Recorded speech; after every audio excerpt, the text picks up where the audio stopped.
3 platforms. 2 out of 3 platforms. And wait for it. Wait for it. I guess keep waiting for it, because damn sure don't want to show that I'm live on YouTube. Waiting for Pocket Locker. Shouldn't be waiting for Pocket Locker anymore. You shouldn't be waiting for Pocket Locker anymore. We should be live. There we go. Oh, yeah. Oh, yeah. Oh, yeah. Lena's first. UC Love is second. Cameron Bennett is third. And that means the congregation is gathered and it's time to start the show. Folks, I got an inspirational message to start off the festivities. Come on, y'all. Reach out and touch somebody's hand. Make this world a better place. If you can, touch your neighbor. Reach out and touch. Say, neighbor, welcome somebody's hand. Make this world a better place. If you can, sing it with me, neighbors. Reach out and touch somebody's hand. Make this world a better place. If you can, put your lighters in the air. Reach out and touch somebody's hand. Make this world a better place. If you can. One more time, y'all. Reach out and touch somebody's hand. Make this world a better place. I'm just fucking kidding. This world is sitting on some bullshit. And all the people in it are sitting on some bullshit. Go fuck yourselves. Make this world a better place. Y'all ain't making this goddamn world a better place. Why should I sacrifice my good time for y'all asses? I won't. And I'll tell you another thing. Theotards, you might not like what I'm about to say. Y'all got to stop with this bullshit. This religion has ruined everything. You know, and I be thinking about these people. They get so mad. But let me tell you something. Christian persecution complex is some bullshit. It's atheist persecution complex. Y'all talk shit about the gays, the trans, the blacks, the old people. Oh, Joe Biden so old, I think he's senile. No, your ass is retarded. Joe Biden old as dirt, and he can still be the president. Go ahead with your bad self, Joe. Fuck out of here. Y'all don't want, we get persecuted. Y'all make fun of the heathens and the godless. Praise Jesus that.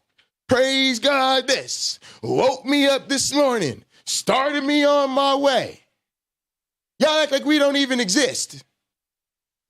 Like we ain't offended by y'all bullshit. Yeah, we read the Bible. And that's why we atheists. When is your Christian ass gonna read the Bible? Yeah, we know your theology. It sucks. That's why we don't believe it. We heard your philosophical arguments. Ain't a single one of them bitches work. We seen all the testimonies. Wasn't none of them shits legit. When are you gonna take your religion seriously? Let's start this fucked up ass show. Zach. Whoa.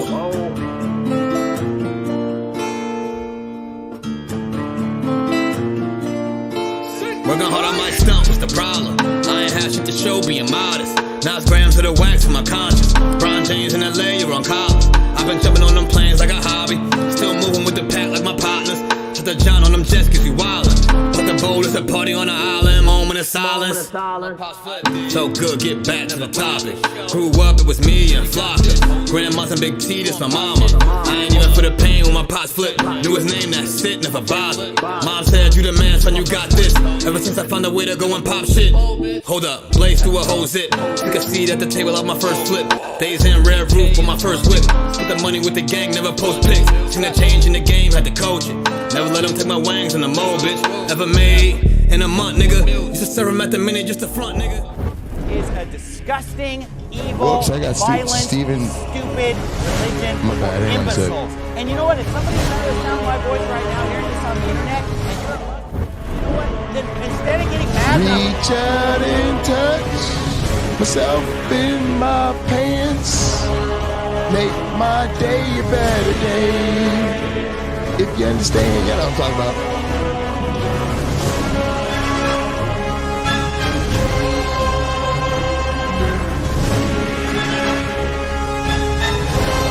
This is Nano's epic cinematic editing. A different side of Nano.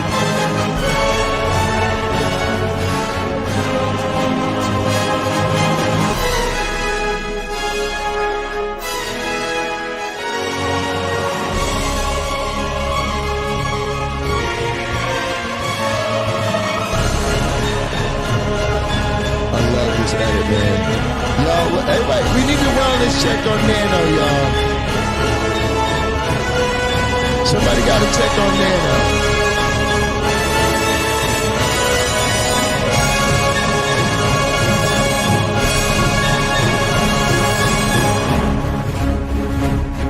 This next one, we doing good, Skyworks. What up, Sky?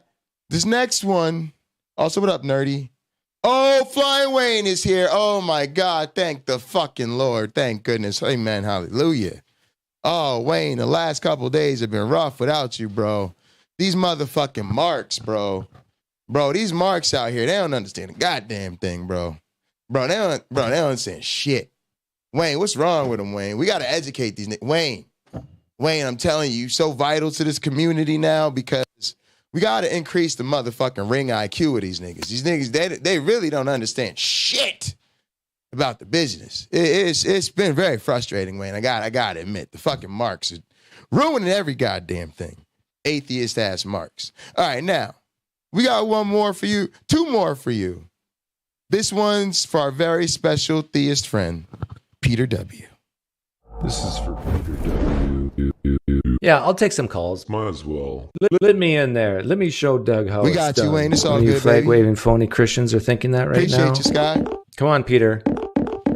Back up your words. You accused me of being basically a misogynist. Say it to my Face. Okay, Peter, what's your problem with me? I love Oh, Peter you're W's joking. evil laugh. You do this to me on my channel and on Rebecca's Bread of Life channel. You will. Only Y'all, when I'm you're ending the beating up intro women. off on a sad note. I treat women and men It's about to equally. get I real beat up on depressing up both in of here them. You're after the this one. sexist. Those poor babies, those little women. We gotta treat them. Well, Oh, I the think poor that you tend to women. interrupt women with a little Go bit fuck yourselves, more freedom women. than you do men. You I'm an think equal opportunity so? Look at offender. all the interviews I've done with men. just out and here all the looking for a interviews woman to I beat would her say ass. that. Oh, yes, I have it all on a spreadsheet, all the timestamps. Okay. Oh, DDT that bitch. I have it all on a spreadsheet. I have a thought experiment. What if a meteor was coming to hit the Earth? Mm-hmm. It was to wipe out mankind and the world was doomed. Mm-hmm. But we could shoot a rocket to Yo, this another editing is so planet good. and start evolution all over again on that planet. Okay. Should we do it? With all due respect, what the f are you talking about? I figured that would be your answer. I figured that would be your answer. Oh, Gin and Truth is here, y'all. What up, bro? Bro, I forgot it's football season. I've been out here so much on the interwebs. I totally forgot it was football season. I ain't even gonna lie, y'all. It's not that I don't like football. It's that I actually forgot it's football season. It's terrible. It's terrible. The funny thing is, y'all already know we got that Gin and Truth queued up. Nigga said something about precepts. You know Jen and Truth going in on the precepts. You know we got to watch that. All right, everybody, time to get sad.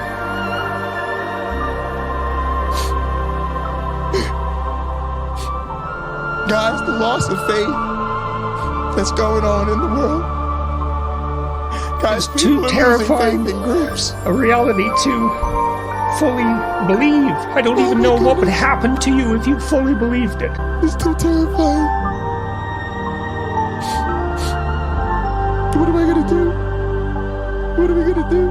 Question that cuts close to the bone. Oh, like a butcher in the grocery store, it cuts close to the bone. And then it gets put on the slicer. Sliced extra thin. Honey glazed suffering. Loss of faith in the idea of the individual. It is only the individual, after all, who suffers. Oh no. The group does not suffer. The group doesn't suffer.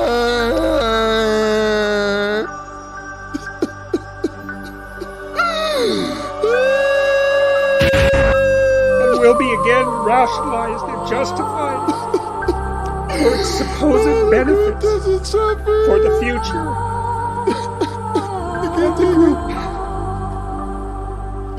I can't take the group not suffering when they lose faith in groups. And thank you. Scene. Thank you. I know, fucking, but where's my goddamn Academy Award up in this bitch? My acting is fucking phenomenal. You know? God, I'm so goddamn talented. Sometimes I can't even take it myself. I'm like, God, I just look in the mirror and I make myself sick. I be jealous of my own self sometimes. So I don't blame the competition. I really don't. I really understand where they're coming from, to be honest with you. It's got to be hard as fuck to deal with me on a daily basis. That probably does suck.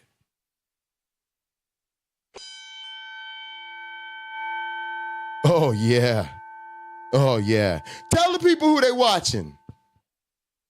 Please welcome your host. He is the wise man of the Sacred Death Motorcycle Club. That's right. He is the sexiest man in all of word wrestling entertainment. No competition. He is the most entertaining man in the history of evolutionary biology. He is the virtual visionary. Visionary. Mr. Dual PhD himself. Two of them. Please give it up for the architect of the atheist apocalypse, the only man to have his vestments blessed by Pine Creek. Uh-oh. Kind of a bad look right now, to be honest with you. Apostle of the cult of the Flying Man. He is none other than the Outlaw Prince, the one and only Jesus who can save us, Dr.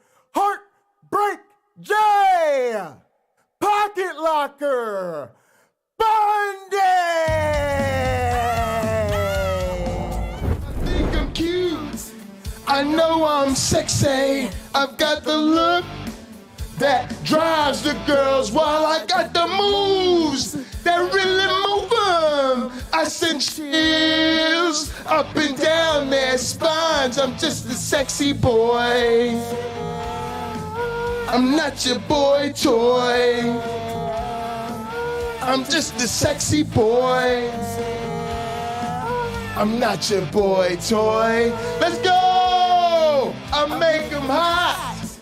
I make them shiver. Their knees get weak. Whenever I'm around, they see me walk. They hear me talk.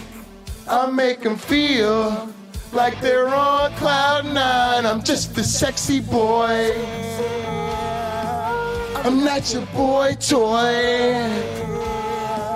I'm just a U.S. champ. U.S. champ. I'm not a fucking chump. Fucking chump. Let's go. that mic flip though. Hands off the merchandise.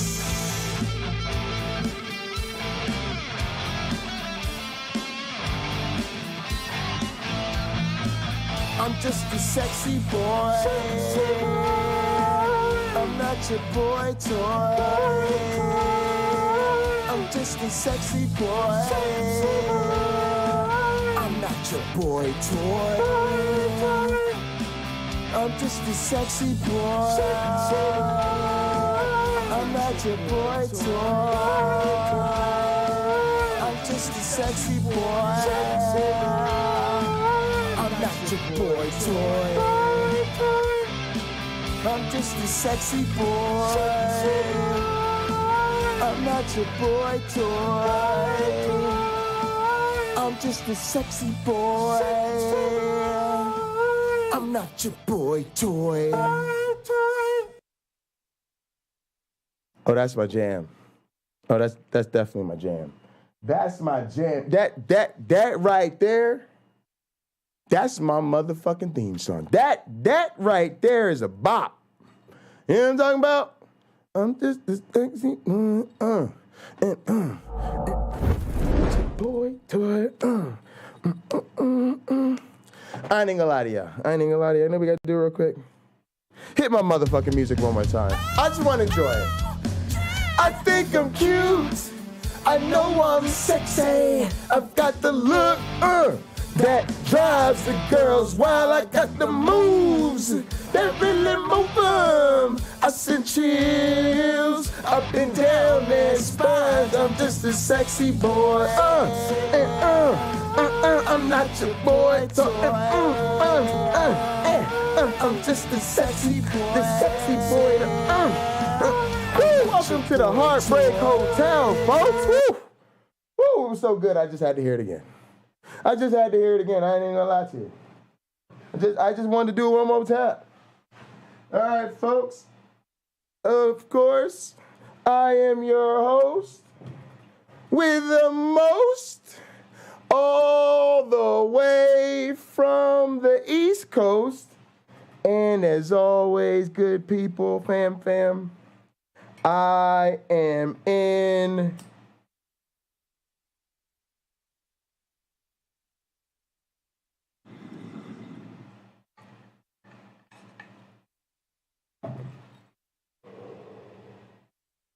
airplane mode.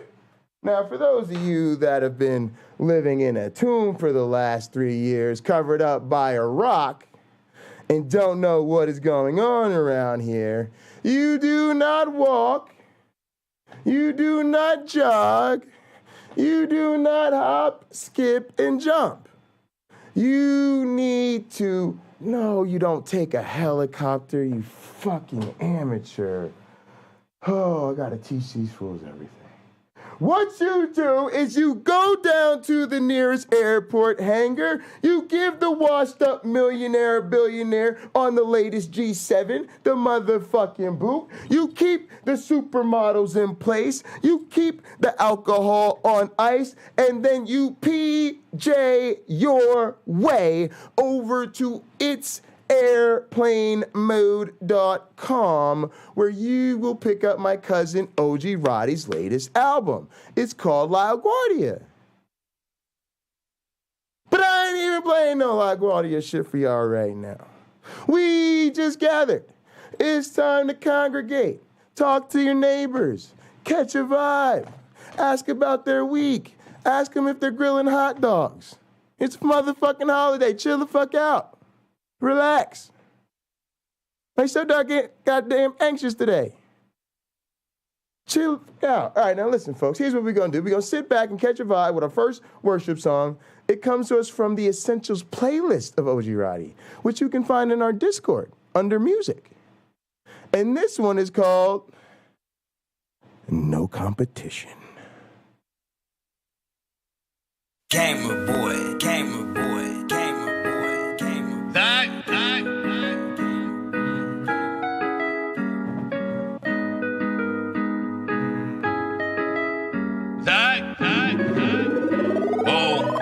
Time to catch a vibe. Just gotta focus on yourself out here, y'all. Pay too much to the competition. Don't worry about what other people doing. Gotta trust your process. Worry about yourself, like I'm saying, man. Bigger than me, bigger than you. You know what I mean? If you know what you gotta do, then do it. You're always making excuses, we ain't got time for no excuses. You gotta get it, man, you know what I'm saying? Don't let nobody hold you back. Don't worry about that negativity, suggestions, fuck all that shit, my nigga. Yeah. No competition. Look forward to that OG Roddy Pocket Locker merchandise. You niggas mad as shit, but it do not matter, kid. Custom colorways. What's the comparison? You niggas ain't zagging yet. Tell your homies stop gassing you before we pull up and embarrass you. No competition. I'm feeling so fabulous. And you niggas mad as shit, but it do not matter, kid. So what's the comparison? You niggas ain't zagging yet. Tell your homies stop gassing you before we pull up and embarrass you. Yeah. Still watching for clones, but they all over the globe. Probably why I say whoa. That nigga never made money from stoves, but went hard with the zones. Lena's first, $1 million pocket change. Thank you. Whoa. Got a new bitch from the bottom. Still never change how my niggas from Potters. Honest, I've been feeling golly. You get in my way, then you leave me no option. Niggas thinking this a race till we put them in their place. Leave their family with a ghost. UC Love, second, thank you. I'm feeling $500,000. And you niggas mad as shit, but it do not matter, kid. So what's the comparison? You niggas ain't zagging yet. Tell your homies stop gassing you before we pull up and embarrass you. No competition. I'm feeling so fabulous. And you niggas mad as shit. And I fucked that up. So what's the comparison? No, yeah, I got it right. Never mind. Cameron Bennett is third. Thanks, bro. Tell your homies stop $250,000. before we pull up and embarrass you.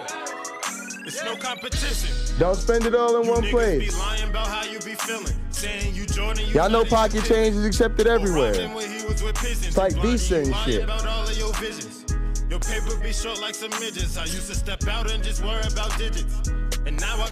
Also, Gin and Truth, hit me up, man. You know, everybody has a price, man. So we're going to sit down, we negotiate. I figure out how much pocket change it's going to take to get this podcast with me and you going. And look, you know, I'm going to just reach into the treasury. I'm going to tell them, look, I ain't going to tell you. I ain't going to give away the negotiating strategy. But call my people, bro. We'll work it out. But it do not matter, kid. So what's the comparison? You niggas ain't zagging yet. Tell the homies. I'm going to just say the signing bonus is crazy. The signing bonus is crazy. Ask James. Ask around. The signing bonus is crazy. But it do not matter, kid. So what's the comparison? You niggas ain't zagging yet. Tell the homies stop gassing you before we pull up and embarrass you. No competition. Yeah, man, that's the point. Yeah, man, we gotta get that weekly. See, what we gonna do is we gonna take the gin and we gonna mix it with the weed, and we gotta come up with a cute name or something, and then we just gonna annihilate fuck faces.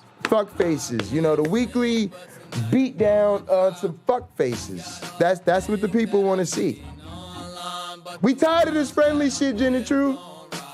This community way too friendly, and it's boring as hell. I'm sick of it.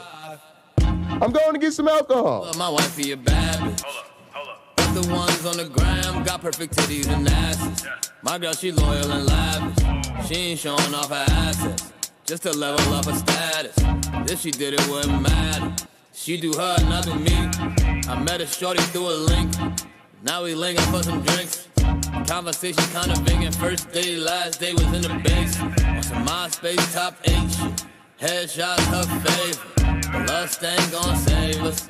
Headed home to my main chick. Yeah, she might do some complaining, but I'd rather her than a fake chick who stuck on herself and she brainless. Focused on loving the same way. Don't got no time for the game, babe. We getting old fucking lame shit. Sing, but tonight I'm gonna try. She got all the things that I seen online, but the one that I'm with gon' ride for life. The problem really is bad bitch verse wide. I can't sing, but tonight I'm gon' try. She got all the things that I seen online, but the one that I'm with gon' ride for life. The problem really is bad bitch verse wide. Bad bitch verse wide. Bad bitch verse wide. Bad bitch verse wide. Bad bitch verse wide. She know she the wife. She know she a bad bitch. We do this shit nightly. Make movies like Spike Lee. Take trips so you know that we sightsee. Shorty the wifey. Don't even need diamonds and niceties. I cut off my side chicks. For her, I cut off my side chicks, yeah. I'm up in the morning.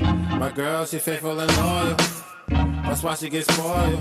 But love, just keep us in order, yeah. But tonight I'm gonna try. She got all the things that I seen online, but the one that I'm with gon' ride for life. The problem really is bad bitch verse wife. I can't sing, but tonight I'm gon' try. Come on, y'all. She got all the things that I seen online, but the one that I'm with gon' ride for life. The problem really is bad bitch verse wife. It's no skips on the Essentials playlist. Matter of fact, the next song, oh yeah, we can't pause this. That's gonna be our communion song. Oh my goodness, I love that song. Shot at Jerz, pull up next, y'all. But look, here's what we're gonna do. I got in here, I gotta get my priestly duties real serious.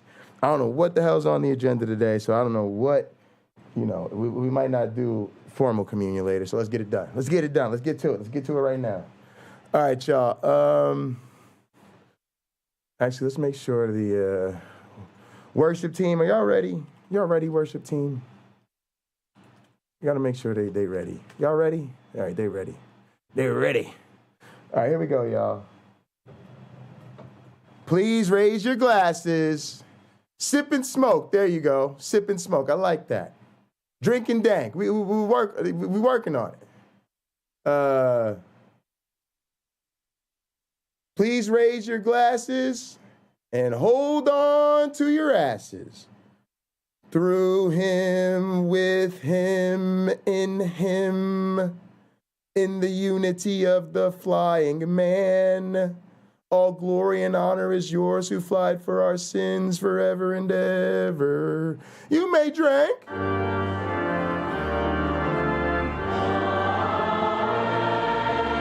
Oh yeah, choir. They got their robes on and everything today. They came in with the two-step like the old black choir.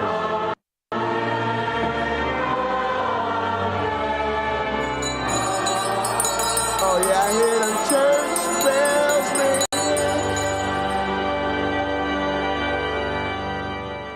ring. Beautiful, beautiful, beautiful. And as always, promise, folks, we're gonna get right into this communion song.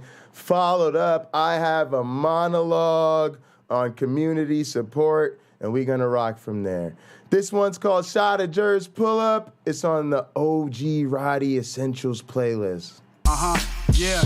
She be getting her hair done Tuesday. Also, we gotta fix the emoji slash. This was 2K shit. I could hit you on my two-way, or I could try to make you my new babe. I laid the dick down proper. It's a new day. Who ordered expensive lobster and souffle? Now that'll be me. Had to pull up in that CP3. Now do you love me, Lil' Key? Shot town to New Jersey, we gon' pull up. Hell yeah, I got the hook up. Anytime that you need me, we gon' pull up.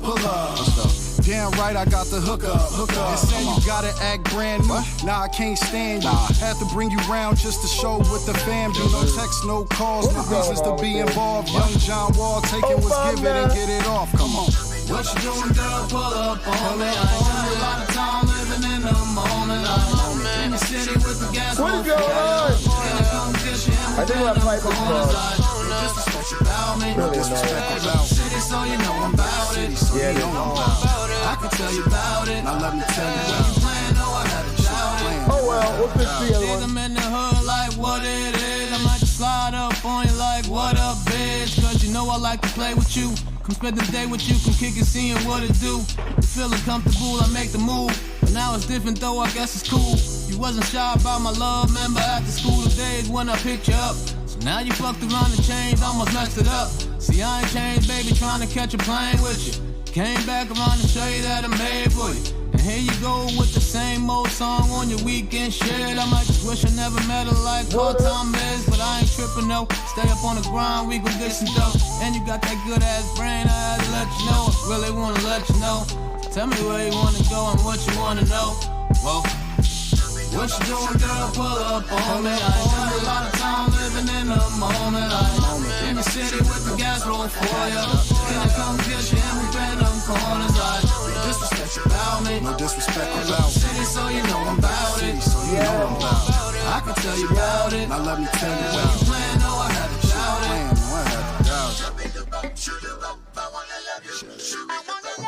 I'm trying to show y'all, man. I'm trying to show y'all how to rock with East Coast niggas. Everything starts with music. We don't go out for breakfast. We don't smoke weed. We don't do shit unless we are accompanied by the appropriate soundtrack. That's just how East Coast niggas get down. We never try to sit around in silence. That ain't the vibe. No disrespect about City, so you know I'm about it. So you know I'm about it. I can tell you about it. Now let me tell you about it. Playing, no, I had to shout it. So good, so good. All right, look, folks. It's a lot of things going on YouTube that our community doesn't talk to y'all about because they don't know what the fuck they doing. Since they don't know what the fuck they doing, they don't know what the fuck's going on. Since they don't know what the fuck's going on, they don't know how to break it down for y'all. So let me break it down for y'all. Here's what's happening. It ain't really too hard to understand. You really just need to think about who are your favorite YouTubers. Just list them. They ain't got to be in perfect order, but think about who your favorite YouTuber is. If you had to listen to one YouTuber for a whole month, who would it be? Just one, just pick a name. It really doesn't matter. Then tell me your top 3. Then tell me your top 5. You can think about it. You don't got to really tell me. It's just the exercise you're going to do on your own. Right. Now, when you put them in the list, try to put them in priority as best you can. Like, these my top 2 or 3. These my top 5 or so. These are guys I really like. They probably in my top 10. And the rest of y'all are just kind of YouTubers I like all the way through the YouTubers I don't like. Now, here's where this is going. Make sure your support matches the priority, right? So, you know, a lot of y'all, you know, if Jen and Truth is your favorite YouTuber, then make sure you're not leaving more comments on somebody who's your 8th favorite YouTubers, right, than your 1st favorite YouTuber. You know what I'm saying? We all could get better about this. It ain't like to shame nobody or guilt anybody. It's just to think about this as a group. You know, I could get better about that, right? I should probably, you know, I don't leave a lot of comments anymore, to be honest with y'all. And so I probably do leave more comments on Gin and Truth stuff and random stuff and, you know, new stuff. That's always important. Leave a comment when you find something new. But yeah, like, you know, y'all know what I'm getting at, right? Make sure you're not sending more money in super chats to, you know, your 18th favorite YouTuber than you are to your 2nd favorite YouTuber, you know? Now, here's the other thing that we got to talk about. What does it really mean to say that these channels are community supported? Well, a lot of y'all are like, well, I'm sending a lot of people super chats. Cool. I'm sending a lot of people super thanks. Cool. I'm joining a lot of people's Patreon. Great. Now, here's the thing, though. A lot of your favorite content creators, like myself, like Gin and Truth, like a lot of other people, we're not even big enough to have super chats. So it ain't that we're too lazy to set up super chats or, you know, y'all wouldn't send us super chats if you could. It's like, we're just not big enough to send them. Now, that's fucking stupid. Yes, I agree. But that's the world we live in. You know, you got to have 1,000 subs to get super chats. So not only are we not getting super chats, we're actually not even close. Not even close. Nowhere near it. So you got to think about that, right? And I'm not putting on that to guilt trip y'all. I'm just telling y'all, giving y'all some information, hopefully, to help you think through your choices, like I'm trying to do myself. So now, like I've hit Gin and Truth up on Facebook, on social media and stuff like that.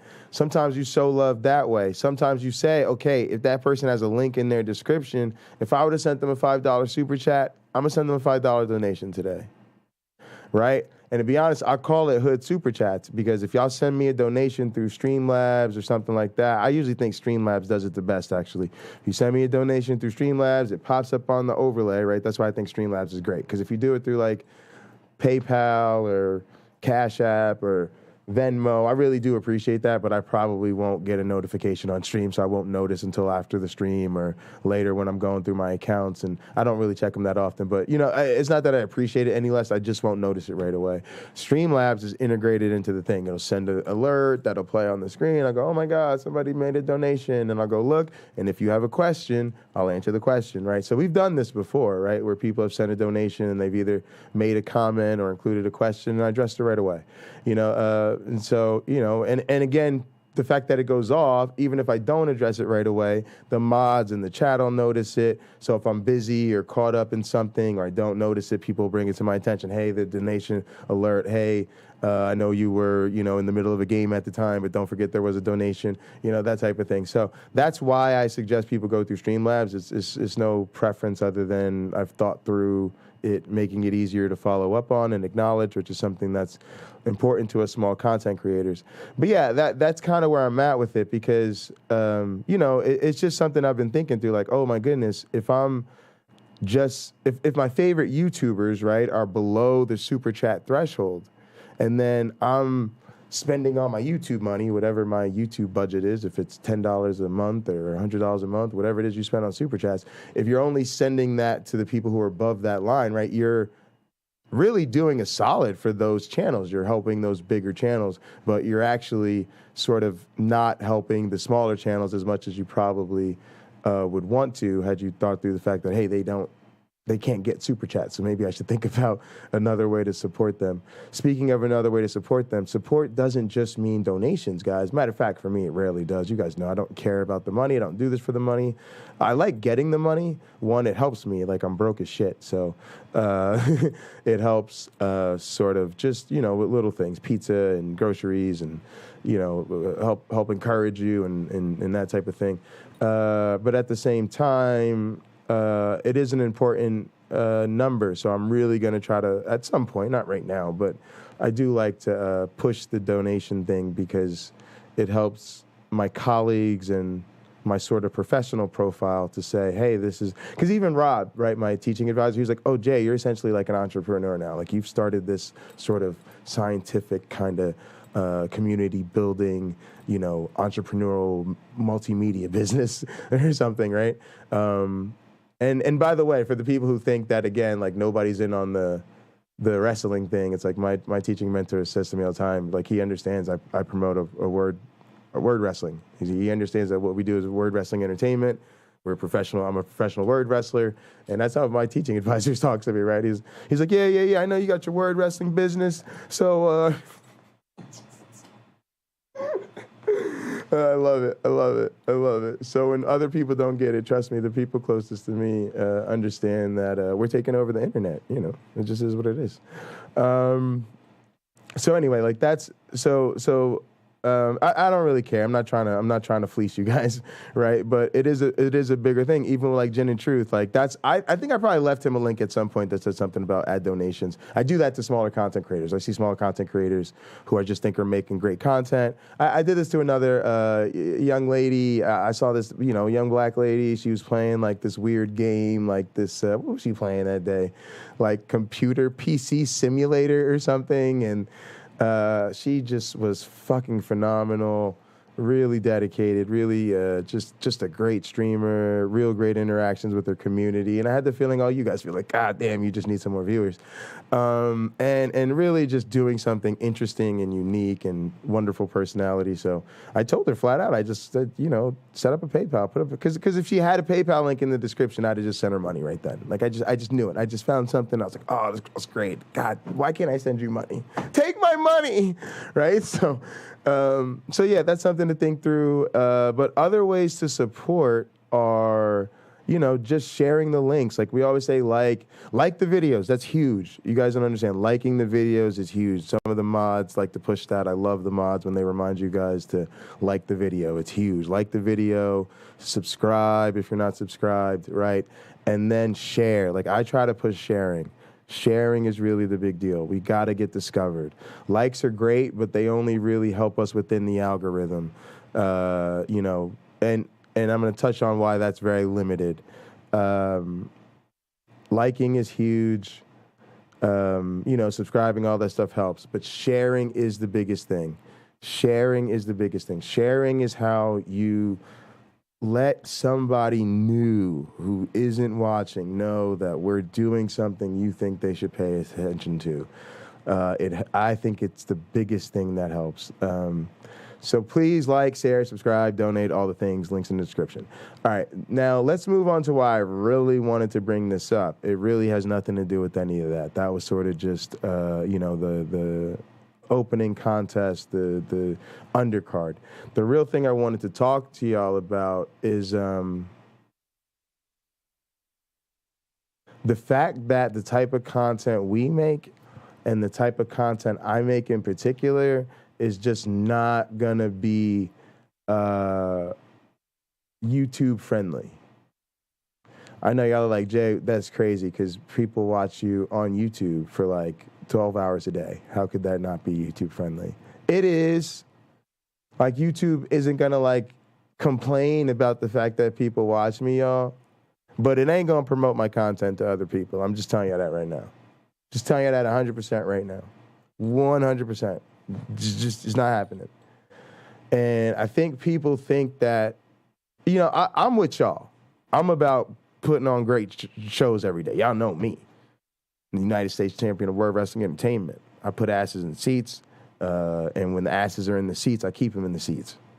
So I'm good. Like, I'm thrilled, right? But I'm just trying to keep it real with y'all about, some of the promotional considerations so that y'all can help us put more asses in seats. Our content's not YouTube friendly because I curse too much and we talk about controversial topics and my stuff gets flagged as hate speech. Like, just because I think some of it might be like the Steven Anderson clips, but let's use that as an example, right? I don't know. I'm not sure that it is, but I think that might be it, or the way people react to that. Y'all have seen people come through the chat now and troll us and say, I'm reporting this as hate speech and stuff like that. It'll work for them every time, every single time. Because we're making fun of religion, we're making fun of people's political stuff, we're doing hot button issues, we talk about things as they are. I don't filter stuff, I don't come out with code words. The same thing that they loved about me in the student government, right? When something's bullshit, we say they sitting on some bullshit. When we talk about pedophilia, we talk about pedophilia. We talk about LGBT issues, we talk about LGBT issues. We talk about trans, we talk about trans, right? We don't sugarcoat none of that shit. So YouTube is like, yeah, I'm not really sure I want to push this to anybody. It's not really the type of stuff that appeals to advertisers. It's not the type of stuff that they feel, is in line with their image. And I'm not telling you something that is unique to our community or unique to my channel. I am telling you something that if you guys get serious about looking into other content creation communities based on totally different types of hobbies and interests, and the people in those communities who make content about what it's like to be a content creator, that talk to you about, how they deal with YouTube and what it's really like to be a YouTuber, they're talking about this all over the place right now because it's a real problem. And so it's just the thing where it's like, that's why we're not growing, y'all. right? It's not because we're not making great stuff. It's not because I'm not putting it on social media, right? We got a dope Discord. People that are in the Discord are loving it, right? We got fucking, I put stuff on my Instagram, on my Facebook, every single stream. You know, we're open for the call-ins. We're doing, you know, pro-theist Thursday. You know, we're doing everything we can. We're making all these appearances. We got the Guts at Gibbon videos. We got Derek coming through. I always say I'm your favorite YouTubers. We literally can't even name all the celebrity YouTubers that come through here. The people that find this content love it, but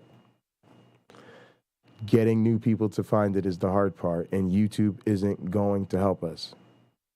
So we have to do everything we can algorithmically.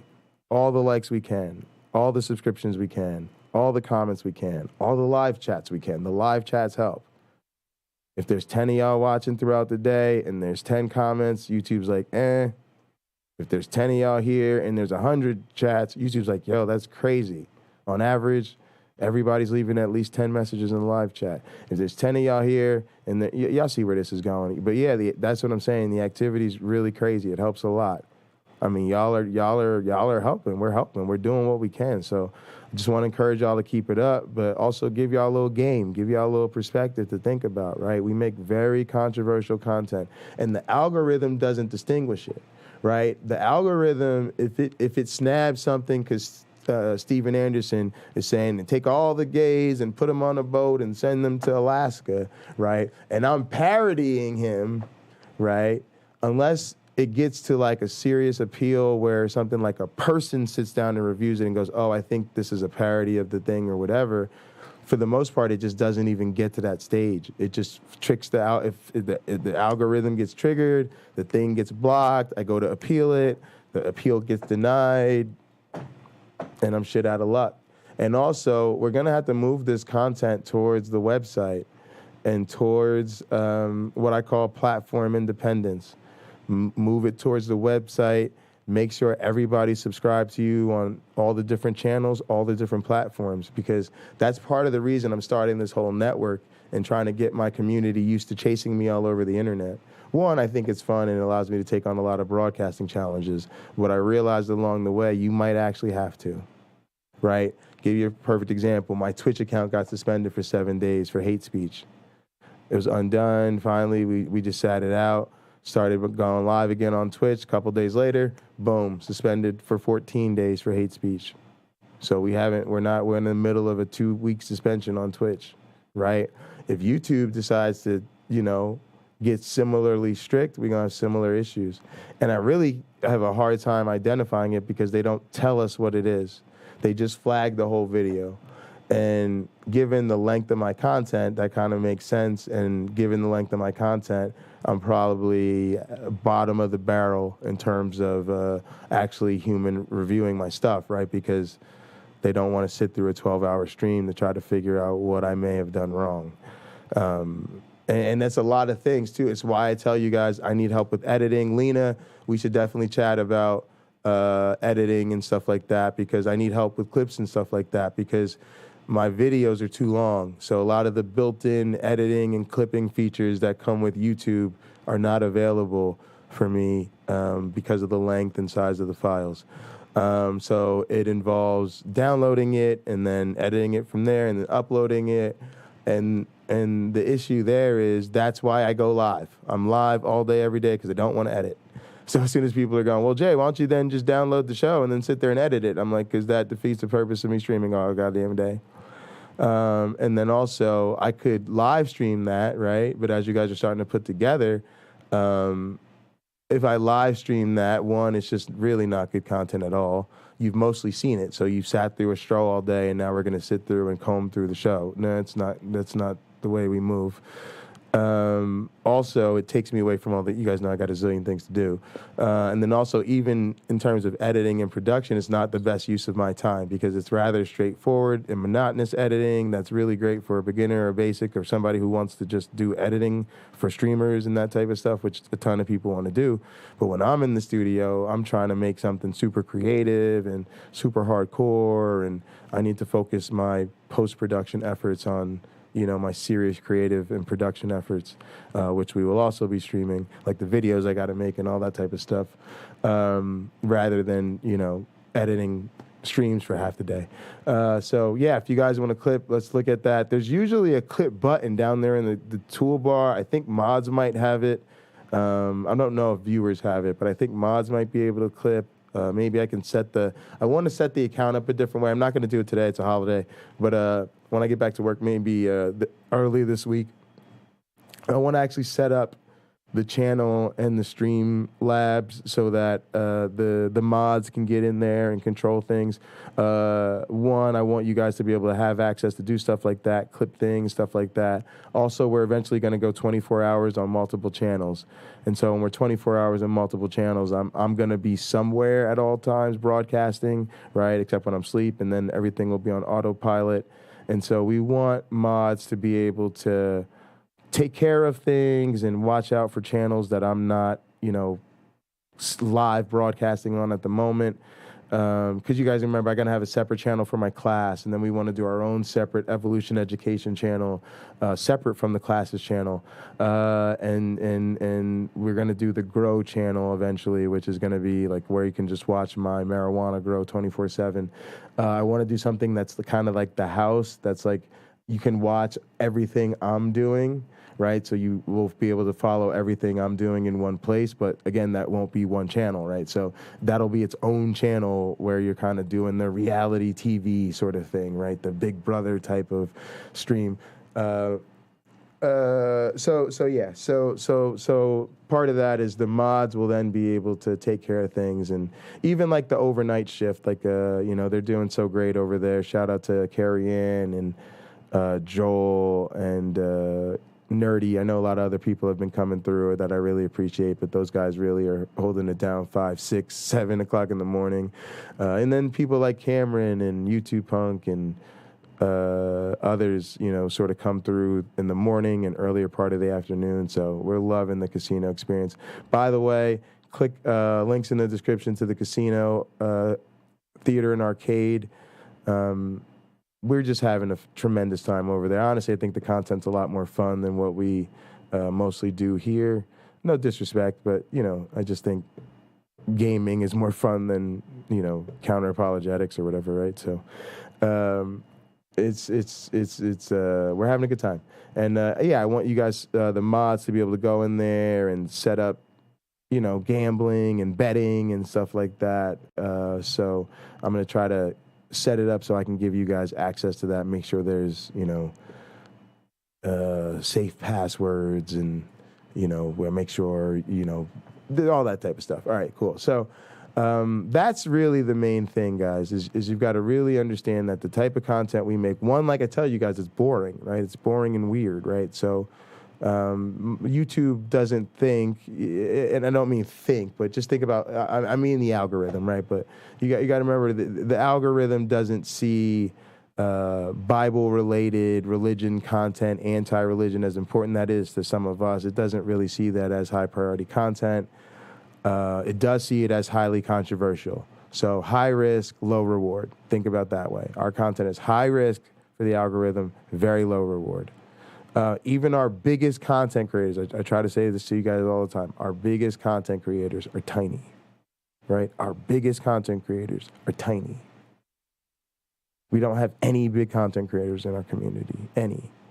And if you want a dose of irony, the closest people to it are the apologists. Yeah, nobody in this community is coming even close to Kent Hovind's subscribers. That's why I think a lot of the jealousy and the hatred came out, because it is a different level of platform than mostly anybody in this community deals with. And if we get access to more of that type of opportunity by handling it professionally, then that's definitely gonna make waves, right? But yeah, I mean, come on, guys, are you serious? That dude's got 6-figure subscribers. And not 100,000, like over 200,000. Like, come on, it's serious.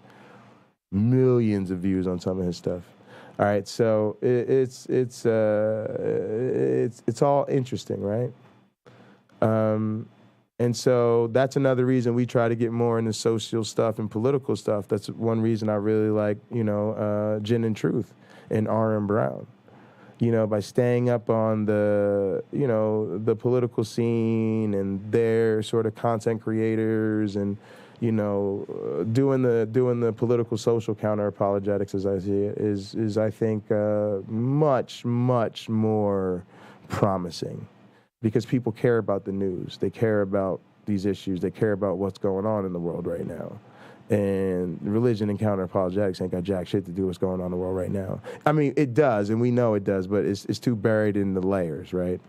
And again, the content is boring. It's just all people sitting around talking, and they're not even entertaining about it. They're just literally just having these dry-ass conversations. Oh, well, do you really understand the metaphysical requirements necessary to sustain premise 2 of this axiology? And most people are like, yeah, put on something else quickly, Just being honest with y'all. That's why we try to do the entertainment thing, because I hated that shit. I loved the community, hated the content. I'm being honest with you. Loved the community. I was like, Jay, we got to do something or else I'm going to just dip, because these guys are awful. Absolutely awful. Unwatchable, almost. And then the most watchable people are the weirdos, right? Like Doug's a great streamer, but now he's just jumped the shark and he's a fucking right-wing troll. He's almost pulling a Joe Rogan, right? And so it's just weird. And then Paula G is secretly aggro as shit. Right, I love Derek, but a lot of the scholars on Myth Vision are way over my head and outside of my interest specifically, because the stuff gets so into the weeds. But love him like a brother now, like just appreciating his help and support, and the content he's been making is fire. Y'all know me, I love most of what he does. I just y'all know how I feel. It's the same way with like Nate. Like I'm a mod on Nate's channel. But a lot of the conversations he has, I'm just not interested in.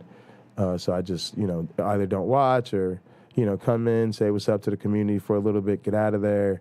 If something interesting pops up, I might call in and try to talk to them for a few, and same deal, just get out of there.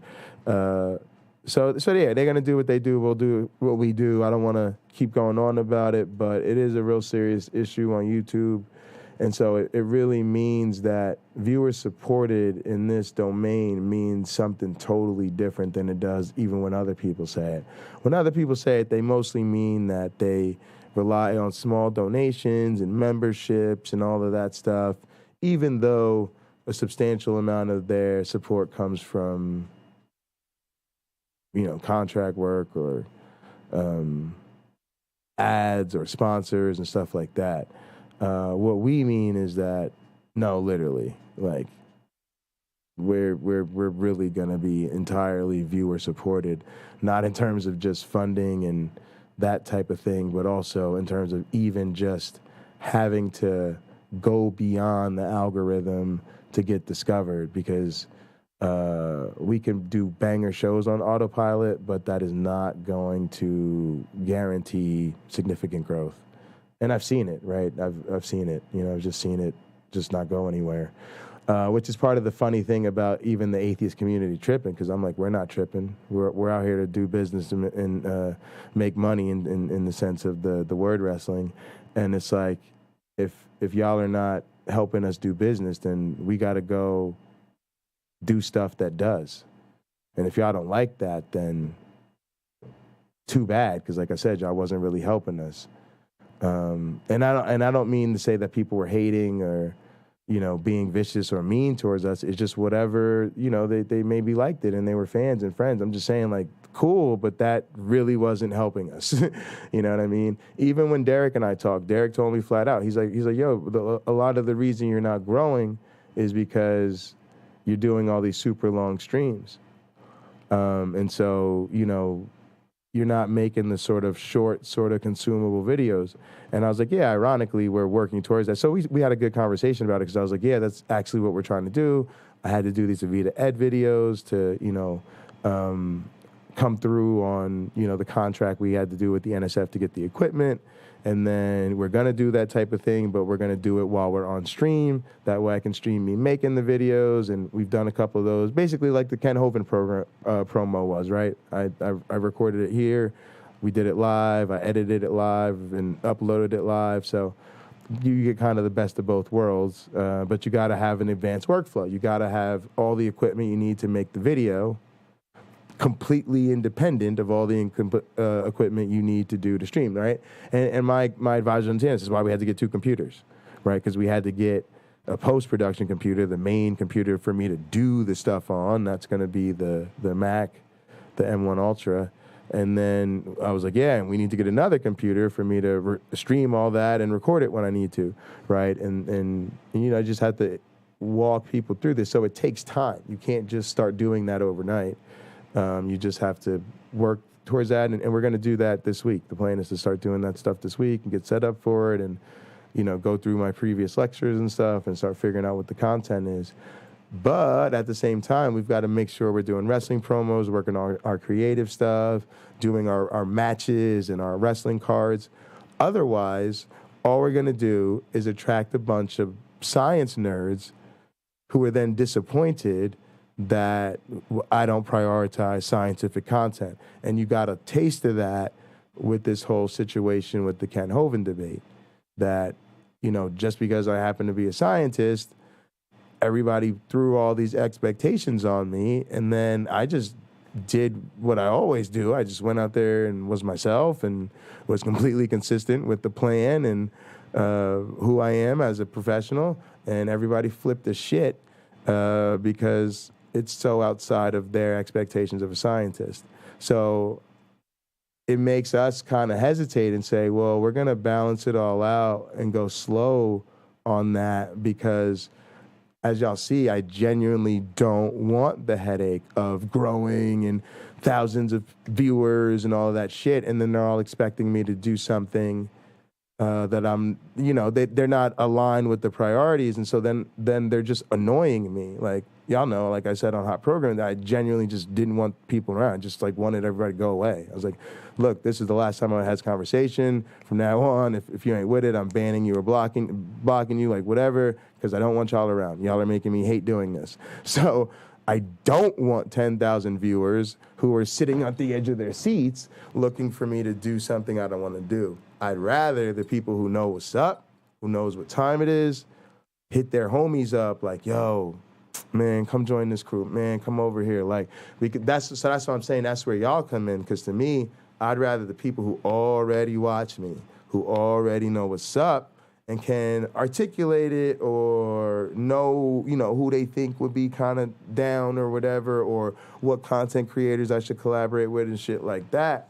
And, y'all help me by sharing it and that type of stuff. Now, that brings me to another couple of unique opportunities for growth. There's 3 of them. Number 1, I'm a fucking bad guy, y'all. Hostile takeover. I told you, I'll reward you with pocket change if you promote the stream on other channels. I will give you 3 times as much pocket change if you annoy them to the point that they will time you out. And I will give you 5 times as much pocket change if they ban you. You can get 5 million pocket change just for getting banned from another channel for promoting this one so much. Why? Because we are taking over the internet. And we're not trying to be friends. I'm not trying to make friends with these other people. I don't care. So go invade their channels. The other thing is, let me know about how to get to the Christians and the theotards and the right wing, right? Like, if they have, the Clubhouse channels or Discords or Facebook groups or, that's why we're going to use the Hunter Biden's laptops, account to go penetrating deep into the right wing. But even now on Pocket Locker 86, a lot of y'all know about a lot of these resources that I don't know about. So let me know about it and go up in there and tell them like, yo, y'all need to go to Pocket Locker. Y'all need to go to Pocket Locker. Go talk to this guy. And I'll try to slide up in there myself too when I can. Also, that is the importance of collaborating with other people.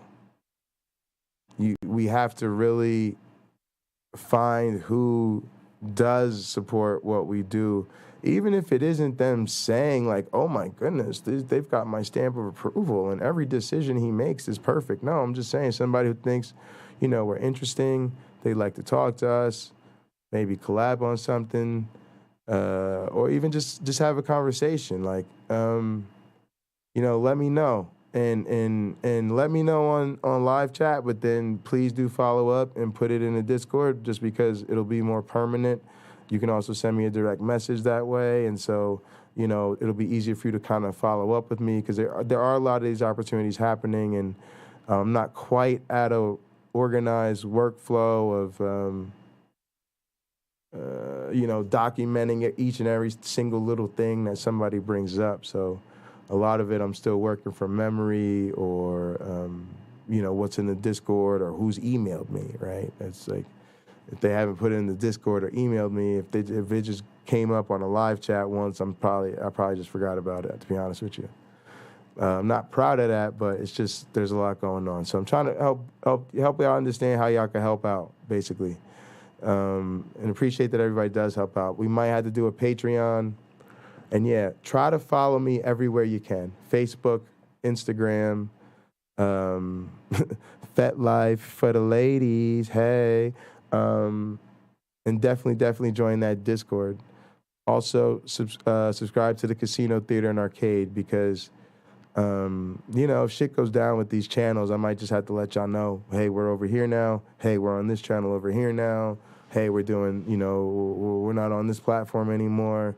Hey, I'm going to be streaming exclusively from the website, or we might go to invite only. I might start doing some streams, and if the Discord is big enough and we start, inviting people and people start flowing through the Discord, we could stream straight to Discord, right? Or stream to YouTube, but on private channels where you got to have a link, right? So, man, y'all know I ain't going to never let them stop us, but Just warning y'all might have to really, really pay attention and get in touch to make sure that you can stay abreast of what's going on. Appreciate the chat. TikTok, for sure. We got to get on TikTok, for sure, y'all. Got to start making little shorts, little clips. And again, y'all, when I'm raging and ranting, that's clippable. It's clippable. I don't mind. I don't mind being known as the loose cannon. Yeah, I ain't fucking with people. I don't give a shit. Yeah, I'll go off on they monkey asses, and I don't care what side they on. And if they call themselves a friend and they ain't acting like a friend, they definitely deserve an ass whooping. Fuck is wrong with people out here? Nah, YouTube, I'm gonna tell y'all, seriously, the YouTube game is fucked up. And a lot of these people out here, they're very reasonable as long as you agree with them and everything is cool and all of that. But, man, as soon as something they don't like happen, man, they show you who they really are. And they some ugly-ass losers. Fuck out of here. Jealous in the motherfucker, too. Gross. Y'all need to grow the fuck up. All right, y'all, let's have some fun. I'm going to see what's going on. I'm going to get into this game, but let's jump into this. Let's jump into this. I talked about pre-sup apologists today.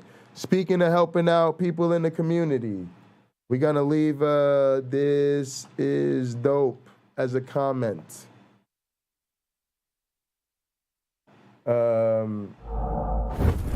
Dope, that's for me right there. We're going to thumbs up. All right. Matter of fact, let me be about it. We're going to copy it. We're going to go to Hoots. No. Honestly, most of my social media is bullshit. I don't have a lot of followers on Instagram. And my Hootsuite accounts are linked to kind of business accounts. So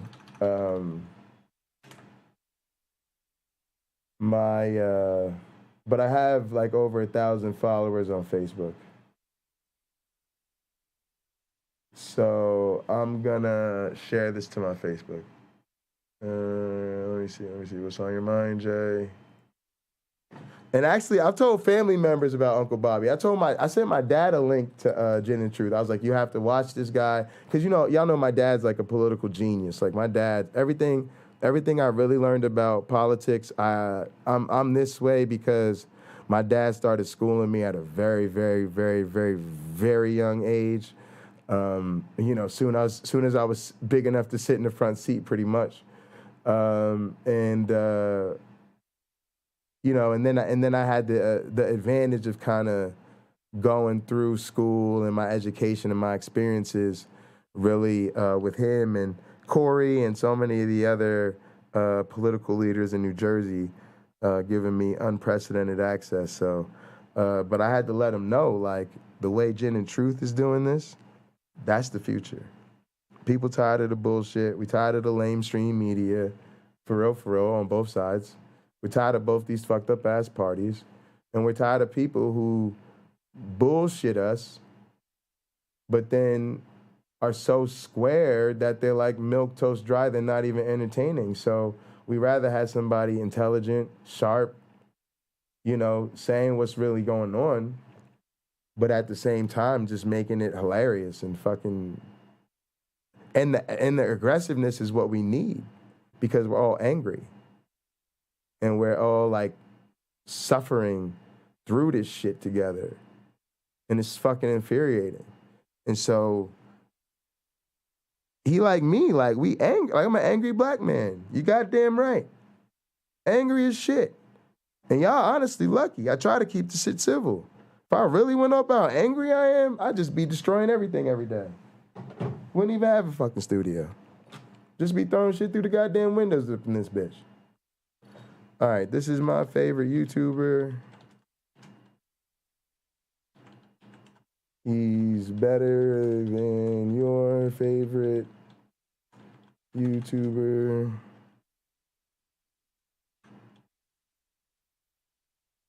Join or die. You know what I'm talking about? That is what it is, like that, just like that. Damn, I was gonna put a picture, but it does it for you right there. Boom. Post that shit. That's what's on my mind. Boom. Done. All right, let's get into it, gang. All right, gang, let's jump into this shit. Let's just go ahead and maybe call it a Content Sunday. Content Sunday, baby. I've organized some of you fuckers that got a dirty ass mind. Because my voice just sat here and cracked.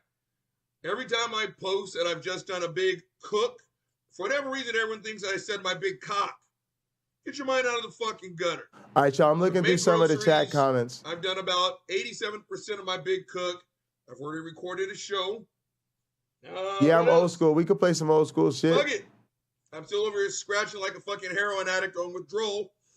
But we're just going to pump a whole bunch of shit today. Let's see what the fuck happens. So, gang, the next leg up on Content fucking Sunday is I checked in with myself and I realized I have too much self-esteem right now. Gang, too much self-esteem. I cannot think of a way to wring out any sense of self-worth. Nothing crushes that like listening to some fucking presuppositional apologetics. Now, gang, I told you, the first time I came across this foolishness was about 10 years ago when I first realized I was an atheist. Is this alcohol? And we need some old school music for the Gin and Dank podcast, y'all. And the first thing I thought was... Some haters flagged us. They did not mean to put this out there. Sure enough, they did. Because again, when you go into a debate with a presupposition, one as strong as theirs, you have openly admitted, I have zero desire. Guys, I'm going to quickly just touch on some of your comments. Love the names. I like to keep the... All right, so here's another thing we should talk about real quick. It's better if I keep monologues like that uninterrupted, right? Because if I start interrupting it to address all the live chat comments, I'll lose the flow, and it becomes more difficult to watch on playback. So I appreciate y'all bearing with me through times like that. And so I try to, flow for a little bit. That's clippable. So if you guys want an idea what to clip, go back and clip that monologue.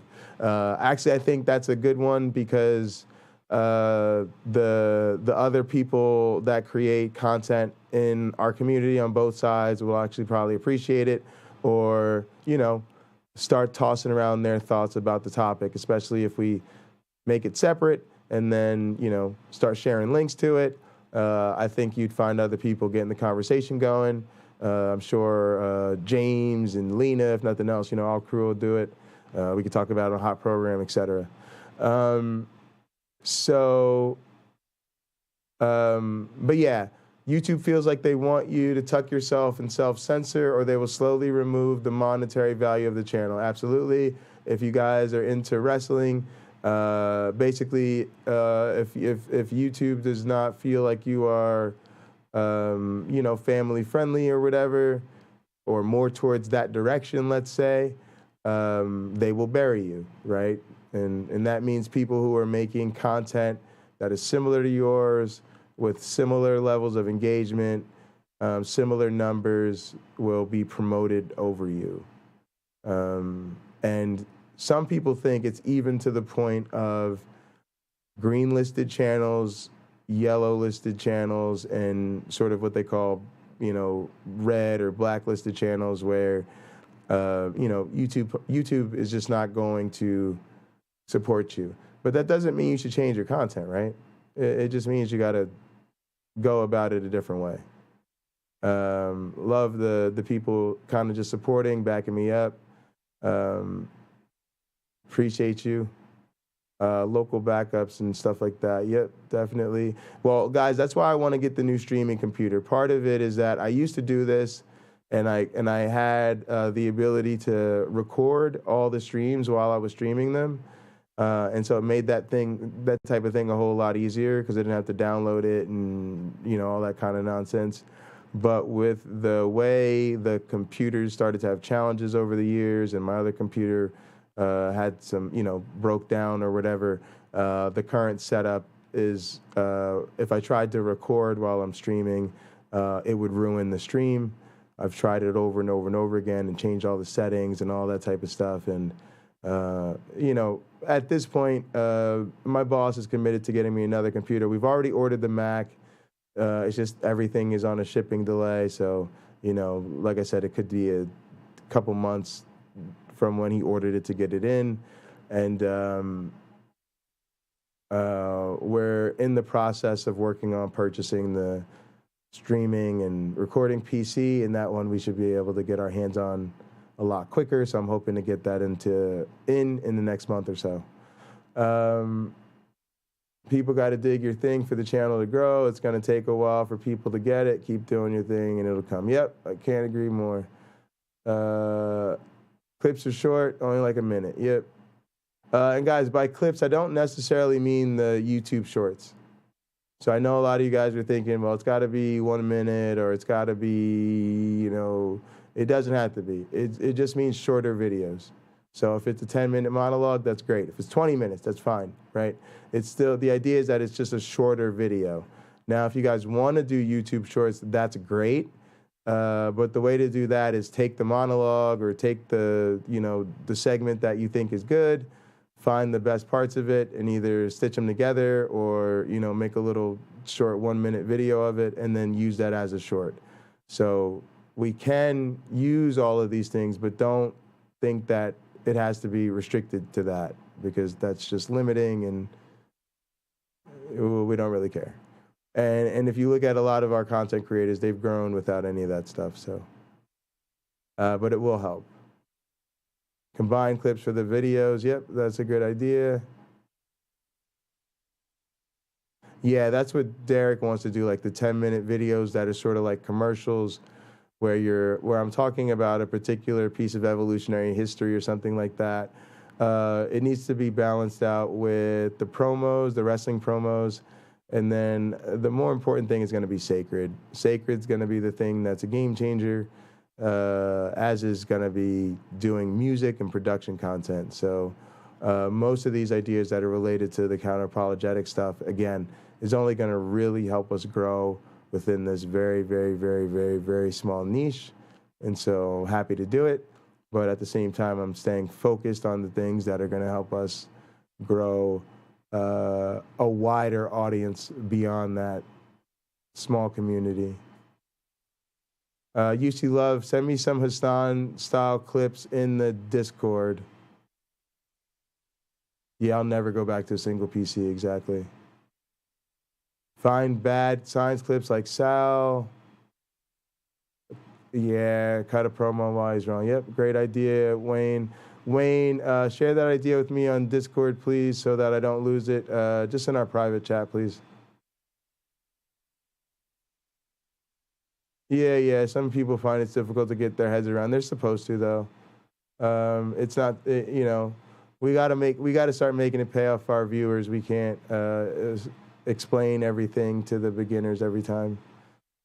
You got to think about what it would be like if you never saw pro wrestling in your life and showed up and saw it for the first time in your 20s or 30s. It'd look weird as shit, but they're not going to apologize for that.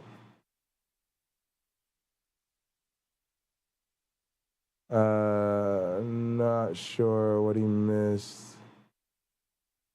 Talking points about marijuana and immigration. Wow, sorry about that, YouTube punk. Oh, there's another Gin and Truth. Is that the second one? And welcome back, Lena. All right, sorry, guys. I know a bunch of people probably tuned out because I was just sitting here reviewing chats, but got to do what we got to do. Wanted to catch up with y'all. Yeah, the dog's adorable, but he prefers this white one. He's got 3 dogs, and I think, I guess the other 2 are probably colored, I think. And so he just likes to show off the white one. Y'all know. Coonery. Straight coonery. Does Buddy need water? Does Buddy need water? Does Buddy need food? Called me a sellout last night because I've got white dogs. Yes. Gang, I laughed my monkey ass. I thought that was fucking hilarious. Oh, awesome. Yes. Is that our first Gin and Truth mention, guys? It is. It's not water. Hold on. YouTube punk, is this the clip you sent me? That's hilarious. YouTube punk sent me Gin and Truth clips. That's epic. This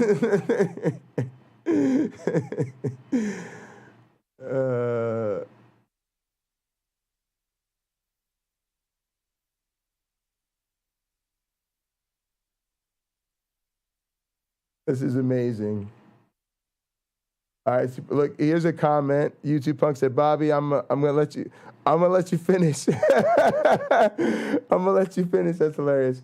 But I just wanted to let you know that Jay, MF Bundy, aka Pocket Locker 86, aka the most high apostle of the Church of the Flying Man, cuts the best promos of all time, and his dog Sam isn't white. Heel energy, baby." All right, gang, let's jump into this shit. It's definitely early in the morning. Oh, he did a Joel Osteen bash. All right, gang, we gotta. All right, let's do this. Let's do pre-subs, and then we'll do Joel Osteen. It's a holiday. We ain't going nowhere. I'm telling you, save someone's life. Look what happened. Look what the fuck happened. Yep, they have you getting called out on the internet and shit. That was epic, y'all. I don't see race. I have lots of white dog friends. Gin and Truth is colorblind. All right, we're coming back. That's hilarious. You guys sing the song?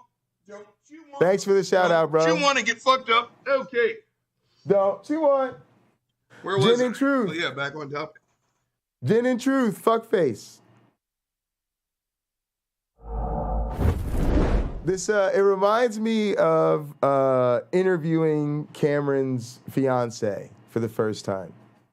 You know, 2 things were true. Number 1, it was the first time we had met. Number 2, we were already family. You know? So yeah, man, we send a lot of these fools your way. YouTube Punk introduced me. And since YouTube Punk introduced me, you know, we've been playing your stuff every day, telling everybody to go subscribe. Normally, we tell them they have permission to leave the channel.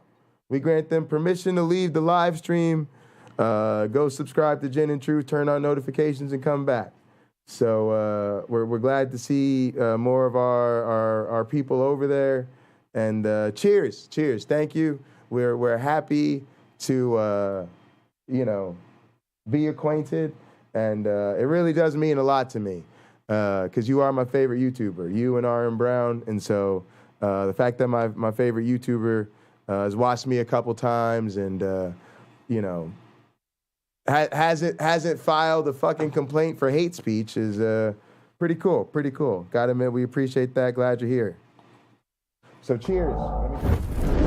Let's drink. Let's get some alcohol, everybody.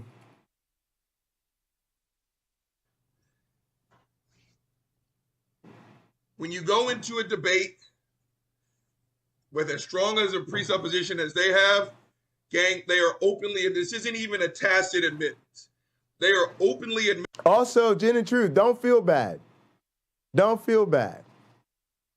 You're in good company. Okay? I know. I make your show better. I know.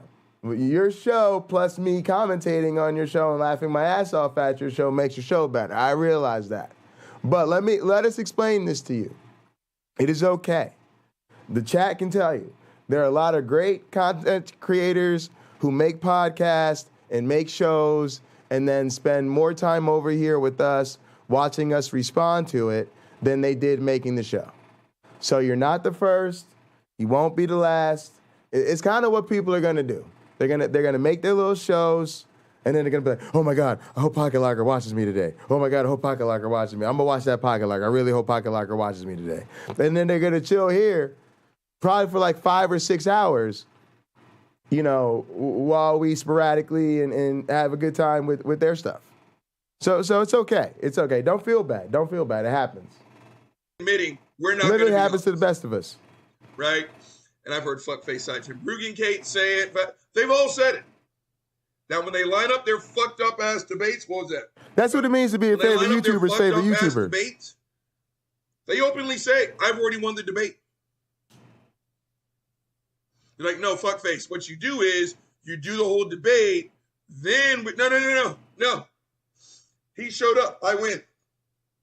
Watch this. Say a word. What? See, right there. He said word, therefore I prove there's a God. Ha ha, I win. You guys think I'm bullshitting, don't you? Go look it up. That's how they debate. If you can complete a sentence. I swear to God, Gin and Truth, I may not be able to fight, but if you call into my show sober, I will fuck you up. This is what? If I watch you every fucking day of my life drinking fucking gin, literally stopping, pausing the show so you could go get some alcohol, and then you come up in my show acting like a sober square, like fucking Christian Gin and Truth, get the fuck out of here. You better be high. You better be high and fucked up when you call us. Fuck are you talking about? Like I'm the sober wing of the family and shit. Like he at grandma's house. He got to come. No, you at cousin Jay's house. You supposed to be fucked up the moment you step in the door. You just proved there's a God. I'm not joking. That's their argument. Okay, let's put this one up too. Shit. It's not as humid, but it's still Texas. So let's put this fan. Fuck me in the ass sideways. Okay, I don't think that did an ounce of. Hashtag unprofessional. But fuck it. First take only, motherfuckers. Now Buddy's monkey ass wants to come back. Now first take only, that's some real shit. That's a live nigga right there. That's professional. Fucking just fucking first take only. But again, simply by saying a motherfucker word, redo. Apparently that proves there's a God. Now, gang, we're going to roll this fucked up ass tape. But again, the only place where this is the least bit logical, the only place where this has any credibility is when you're trying to prove the Christian God. There's nowhere else you would use this type of logic. Nowhere. And you know what? If you did, no one will feel sorry for you when your monkey ass gets taken to the cleaners. Seriously. Right? You go to your fucking financial planner only to find out that 90% of your money is gone. You're 58 years old. You cannot recover that. So when you go to like, what in the actual fuck? You lost 90% of my money. How do I retire? How do I take care of my kids? What the fuck did you just do? And now when that person says, if there is no God, what's wrong with me losing your money? Are you going to accept that as an excuse? If you come home and your partner's sucking a dick that is currently not attached to your groin, you're like, you are not currently inflating that fucker's tires. What the fuck are you doing? Why are you giving someone else a motherfucking blowjob? Huh? Well, how do you know that I don't know that? You do know that I don't know that. I mean, what's your definition? I mean, what do you mean by that? What do you mean by that? I mean, shut the fuck up. Yes. Only in the realm of Christian apologetics. Well, what do you mean by blowjob?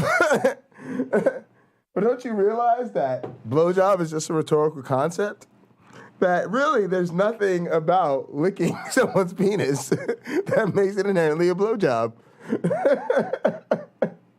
And you trying to win a debate to prove there's a God? Can you just overtly lie this bad and be given it, your argument be given an ounce of credibility? Jay is from suburbia. Again, facts. If your kid talks to you like this, that fucker would not get dinner. Jay grew up in a gated community. And that's facts. only before you whip the dog shit Do out. I have 2 doctorates There's or no not? way. I do. I don't know. I honestly don't know. I have a dual PhD, right? Which you go PhD X2 because that's what it means. This whole idea, yeah, I guess I'm supposed to say yes, I do have 2 doctorates. But there is a difference between somebody who has a dual PhD, which means all dual PhD means, guys, is that you got both your PhDs at the same time. So people keep trying to make this distinction between, well, dual PhD versus do you actually have 2 PhDs? Dual PhD just means you got them both at the same time. Like I explained to everybody else, I was in a department in a dual PhD program. You're in a dual PhD program explicitly so that when you graduate, you can say you have a PhD in this and a PhD in that. You write one dissertation, both your department and the dual PhD program accept it. It's really important that they're both integrated. Your work has to meet the requirements of both. You have to take the classes for both. And so the only difference is, like, I have a friend who got a doctorate in like audiology or something like that. And so he had a doctorate and now he's getting another doctorate in, I want to say like cognitive science or something like that. He's actually a streamer. We'll hit him up. What out, Harley the Red? And so he is working on his second doctorate. And so the only difference that makes is it means he got a doctorate in something else. I don't even know if it's a PhD. He's kind of medical doctor or something, but it is a doctorate. And then now he's back for a PhD. And so there are people who get a PhD or some sort of doctoral degree, and then as a result of changing fields or wanting additional training or, deciding they want to do slightly something different or whatever, they go back to grad school and get another doctorate. I did not do that. I did the first one, where you just get them together because you're in a dual PhD program. So the people who keep asking me this, I guess they're trying to make this a good question. But again, it's an apologetic, guys. It's a counter-apologetic. Somebody's telling you have a dual PhD, and you're trying to make the term dual PhD somehow not mean dual PhD, when that's what it exists for. What does dual mean? It means 2, right? It means I have a PhD in this and a PhD in that. A PhD in integrative biology and a PhD in ecology, evolutionary biology, and behavior. Is that really that difficult to understand? And it's better to do it that way than to go back. He said, that's amazing. At the lowest possible graduating GPA you can possibly have and still call yourself a graduate. Hey, C's earned degrees. Seriously, guys, Sam is named after Sam Richards.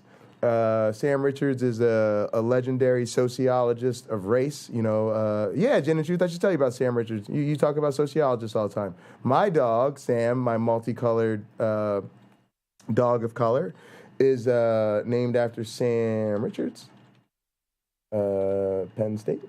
Yep. He's a sociologist of race. He was written about in a book called The 100 Most Dangerous Minds in America. I told you guys I've always had superstar mentors. That's just my life, is chasing. I collect mentors, right? I collect these heroes of mine. And then I work with them, and we become super close, and we become like family. And I love them, and then I got to go collect the next one. But this is Sam Richards. He's that crazy hippie professor that blows everybody's mind, talking about critical race theory and structural fucking inequalities and all of that type of shit, and how there are currently more people in slavery now than at any point in human history. What? More people in slavery now than at any point in human history. One more time, y'all. More people in slavery now than at any point in human history. Right? So he's awesome. Awesome. Love him. I love him so much I named my dog after him, and then they met, and it was beautiful. And so I named my multicolored dog after the sociologist of race who studies fucking multiculturalism. What? Pocket is so meta with his shit. It's fucking unreal. This nigga just be meta. Like, everything you think is something simple, no. You realize down the road that once he tells you the story behind that very simple, mundane detail of his life, holy shit, there's an earth-shattering fucking metaverse fucking, lore behind that shit. Yes, it's crazy. Even Liberty Bell. Right? I have an emotional friend. There's a lady I get very emotional about. A lady I love so much. She's brought me to tears. Her name, Lady Liberty, the Statue of Liberty. I'm a huge sucker for the Statue of Liberty. I love pictures of it. I love seeing it. Why? Because it's like overlooking my grandfather's church. My grandfather's church is in Jersey City. So when you go to church every Sunday morning, to my grandfather's church, you drive right up close to the Statue of Liberty. It's like right there. It's also a place you go on a lot of dates. You go on field trips.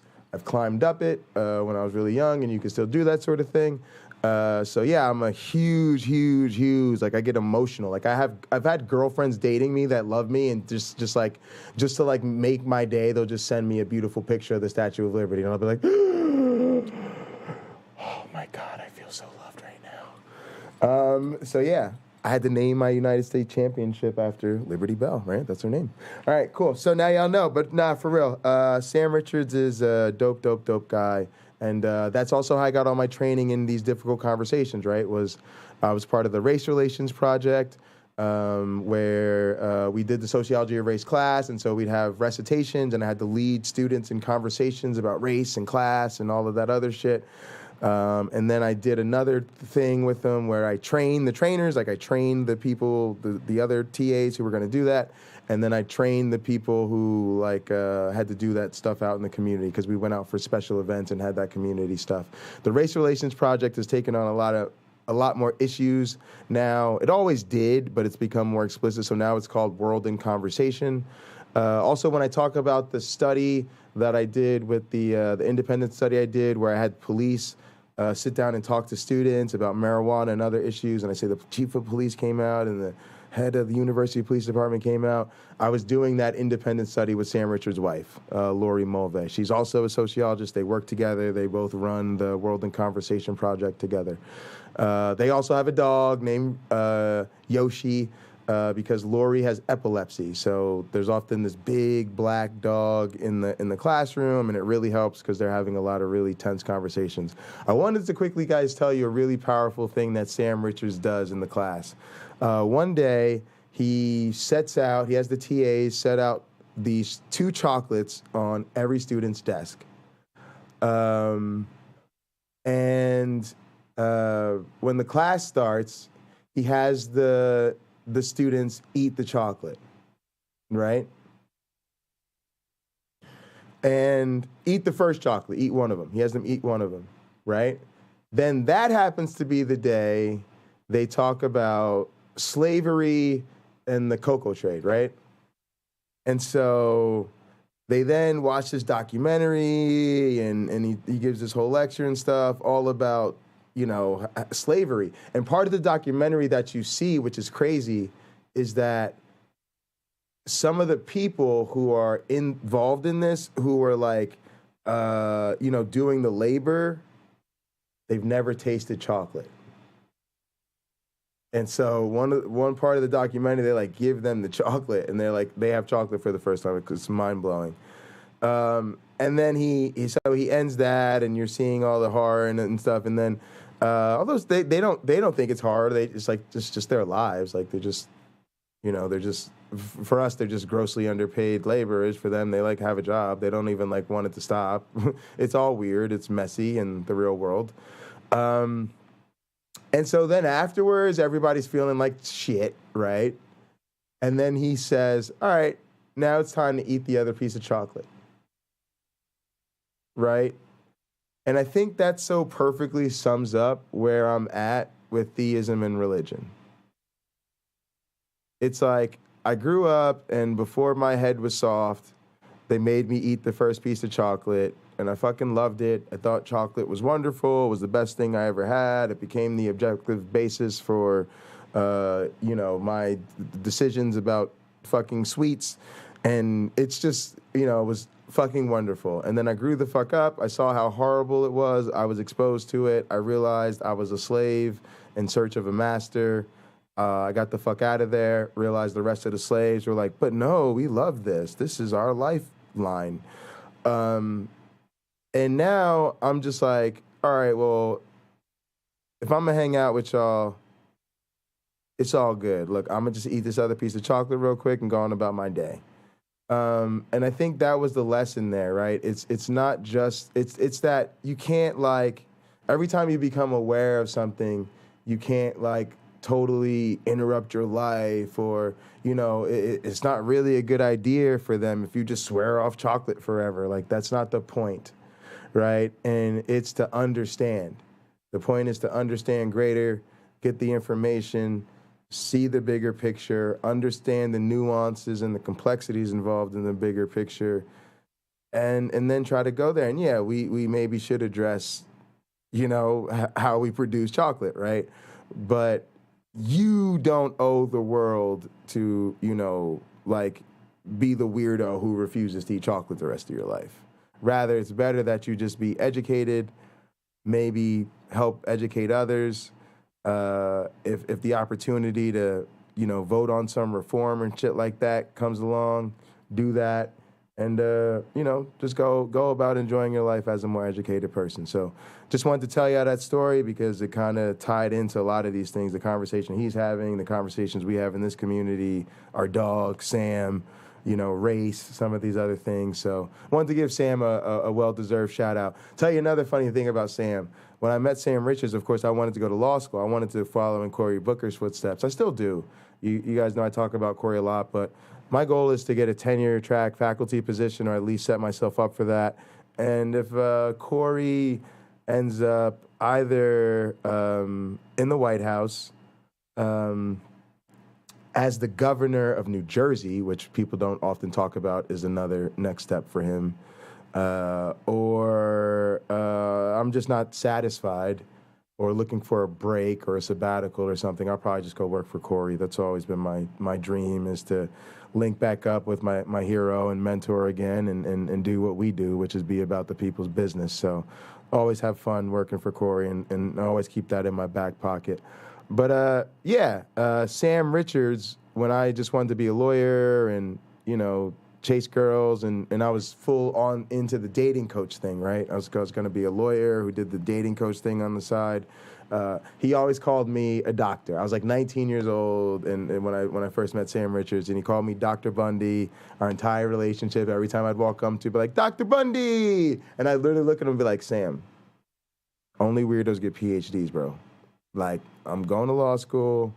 I'm gonna get this money, I'm gonna go into politics or whatever. Like I'm gonna be a dating coach. Like I appreciate it, but I'm not gonna get a PhD, my guy. Like it's just like I thought PhDs were weirdos. I was like, it's just not gonna happen. Like it's just I appreciate that you think I'm a talented scholar, but a PhD, dog? I'm way too cool for that shit. Wrong. You would stand for this. There is not. Now, gang, I don't know who the fucker in the middle is, but Go the fuck one on yourself, the Kid right Bundy. is You suck. fuckface side Tim.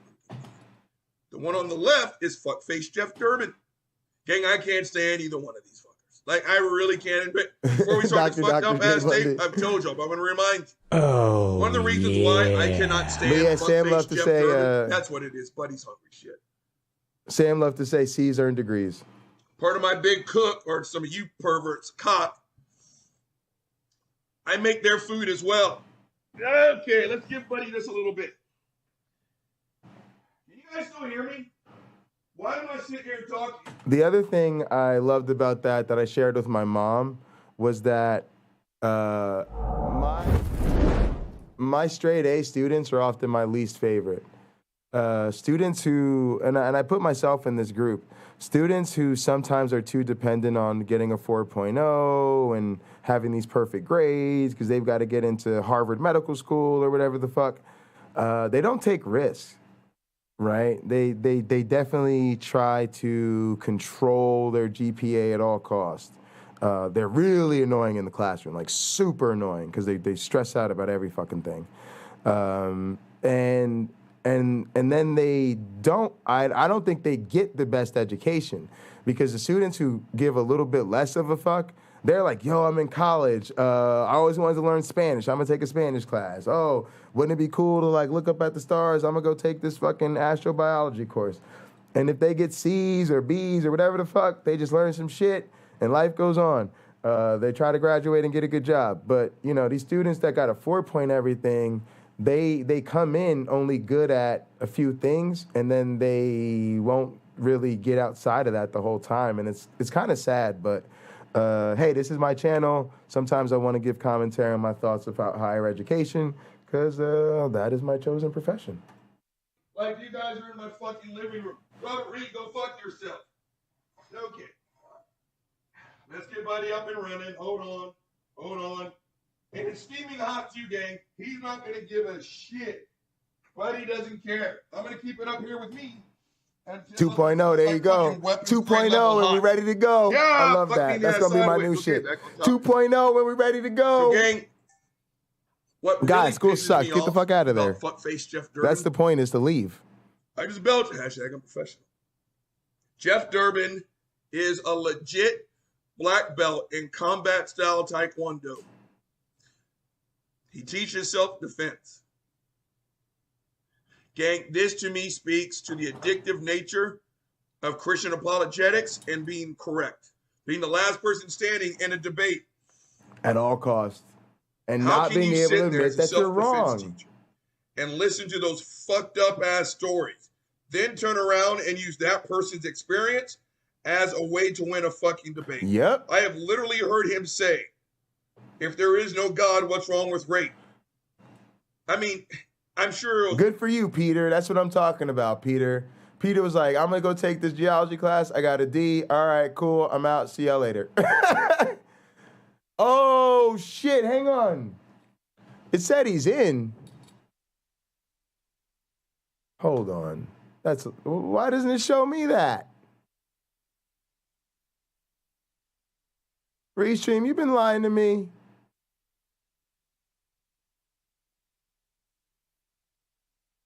Oh, he said he's already in. Let's rest him fucking shop. Yeah, bro, we definitely gonna do it. I thought he was calling in like he was sitting there in Restream. Yeah, but yeah, there is a Restream link. Gin and Truth, if you want to call, click the link that's clicked in the live chat. But yeah, we're gonna do a collab. I think that's what he's talking about.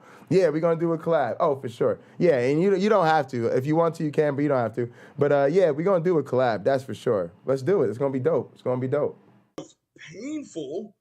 I'm sure it was uncomfortable. But if there is no God, how do you?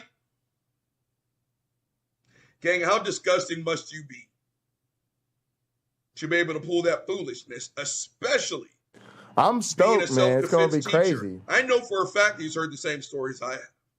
So, gang. And that's going to definitely help us grow. Oh, Luke Pearson. Because people going to be sharing that shit. If you're sitting in between fuckface Jeff Durbin and fuckface side Tim Bruggencake, that's just one big fucked up. He's the meat in the middle of a fucked up ass sandwich. That's all that is.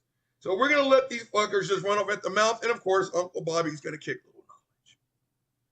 Roll the tape.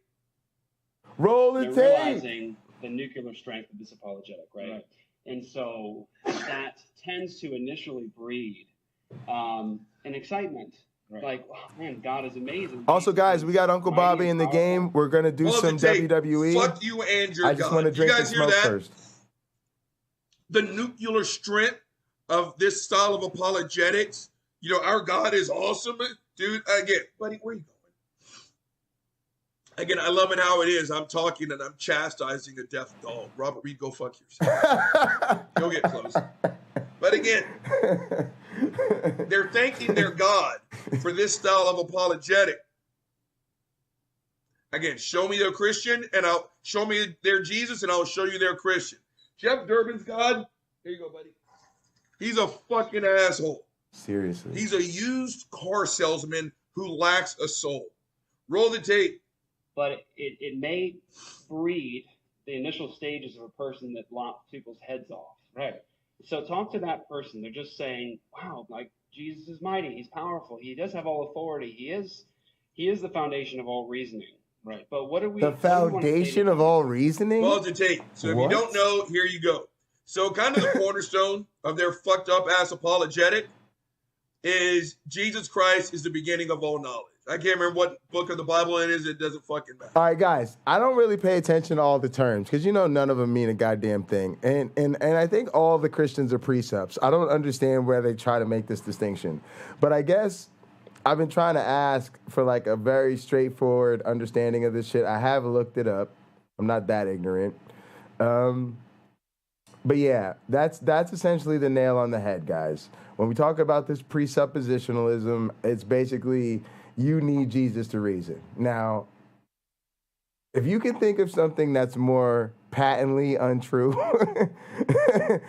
to a grown-ass person, it's like, I don't understand.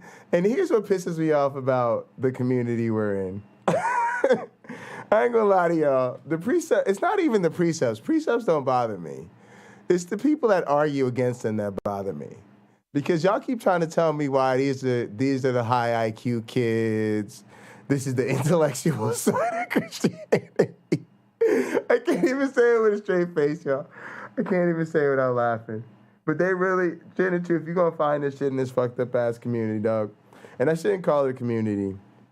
I should just call it, I don't know what it is. This fucked up ass YouTube people we be dealing with. They really want to tell us that these are the smart kids. That these homeschool heroes are the intellectual side of Christianity. I'm sorry. It's more intellectual to just say, I love God and he's here. Jesus died for my sins, for the Bible tells me so. That is far more intellectually tenable to me than fucking you can't reason without my Jesus. Just fucking dog shit. So that's why they say, if you speak a word, knowledge, that means there's a God. That's why they keep saying things like, how do you know that? Are you absolutely certain? How do you have certainty without God? The Bible says word games stacked upon more word games. Roll the tape. Like I said, the tendency is that through your whole life. Cool, Peter W., but that just makes you faithful, not intelligent. You finally have the relief. Oh, nice. Yeah. You're with me, Peter. Yeah, I was gonna say. That's just the disposition of the faithful. In response to what's been happening to you most of your life. Yeah. But the best thing, it happens to all of us too. You're in that situation where you can annihilate. And exactly, Peter, that's what I'm saying. That's what I mean. I do think most Christians are precepts. I do think they believe that Jesus is the foundation of their reasoning. but they don't think you can't reason without them. Yes, Gin and Truth. I am drinking, I think, fuck, what am I drinking?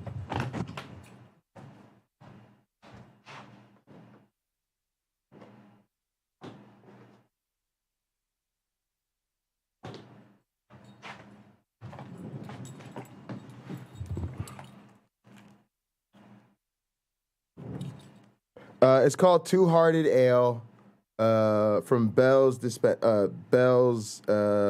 brewery. I'm in Michigan. We drink a lot of Michigan beers around here. Bell's is one of the more popular ones. They come out of the Kalamazoo area. I think they do Oberon, which is kind of a very popular seasonal. They do Two Hearted is kind of just like a straight up sipping ale that you could drink all day long. We drink it at a lot of our Beacon events. It was a common craft beer to have, so that's kind of where I got a taste for it. And it's actually not, it's nothing crazy. It's just a really enjoyable beer, and I think I got beer from one of the local stores, like not really the grocery store or like the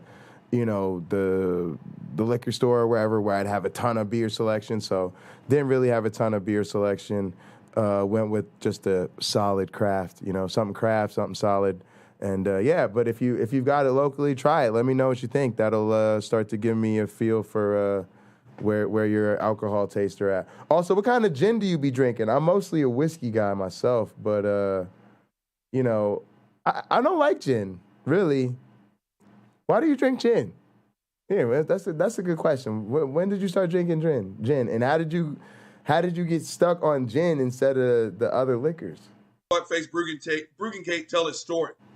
I always think gin drinkers are interesting. Cy got tired of losing debates. You want to know why? Christians should lose debates. Christians should sorry, lose not debates. sorry. Exactly. There's no logical foundation behind talking virgins and talking snakes. Go fuck yourself. Did I say talking virgins? Pregnant virgins and talking snakes. Go fuck yourself. Actually, according to the Bible, the first one wasn't too terribly far off. Women were supposed to keep their fucking mouths shut. But yet fuckface Frank Turek says that Christianity is not a sexist religion. Fuckface Frank Turek, go fuck yourself. Seriously. Back Seriously. So fuckface Cy has said that he was tired of This is what we losing need in our debate. fucking channels, y'all. We gotta bring in the gin and truth. So then he stumbled across. Robert, in case you haven't figured it out, man, which I hope you haven't, because it would mean you have a life and you've been doing better things with your time.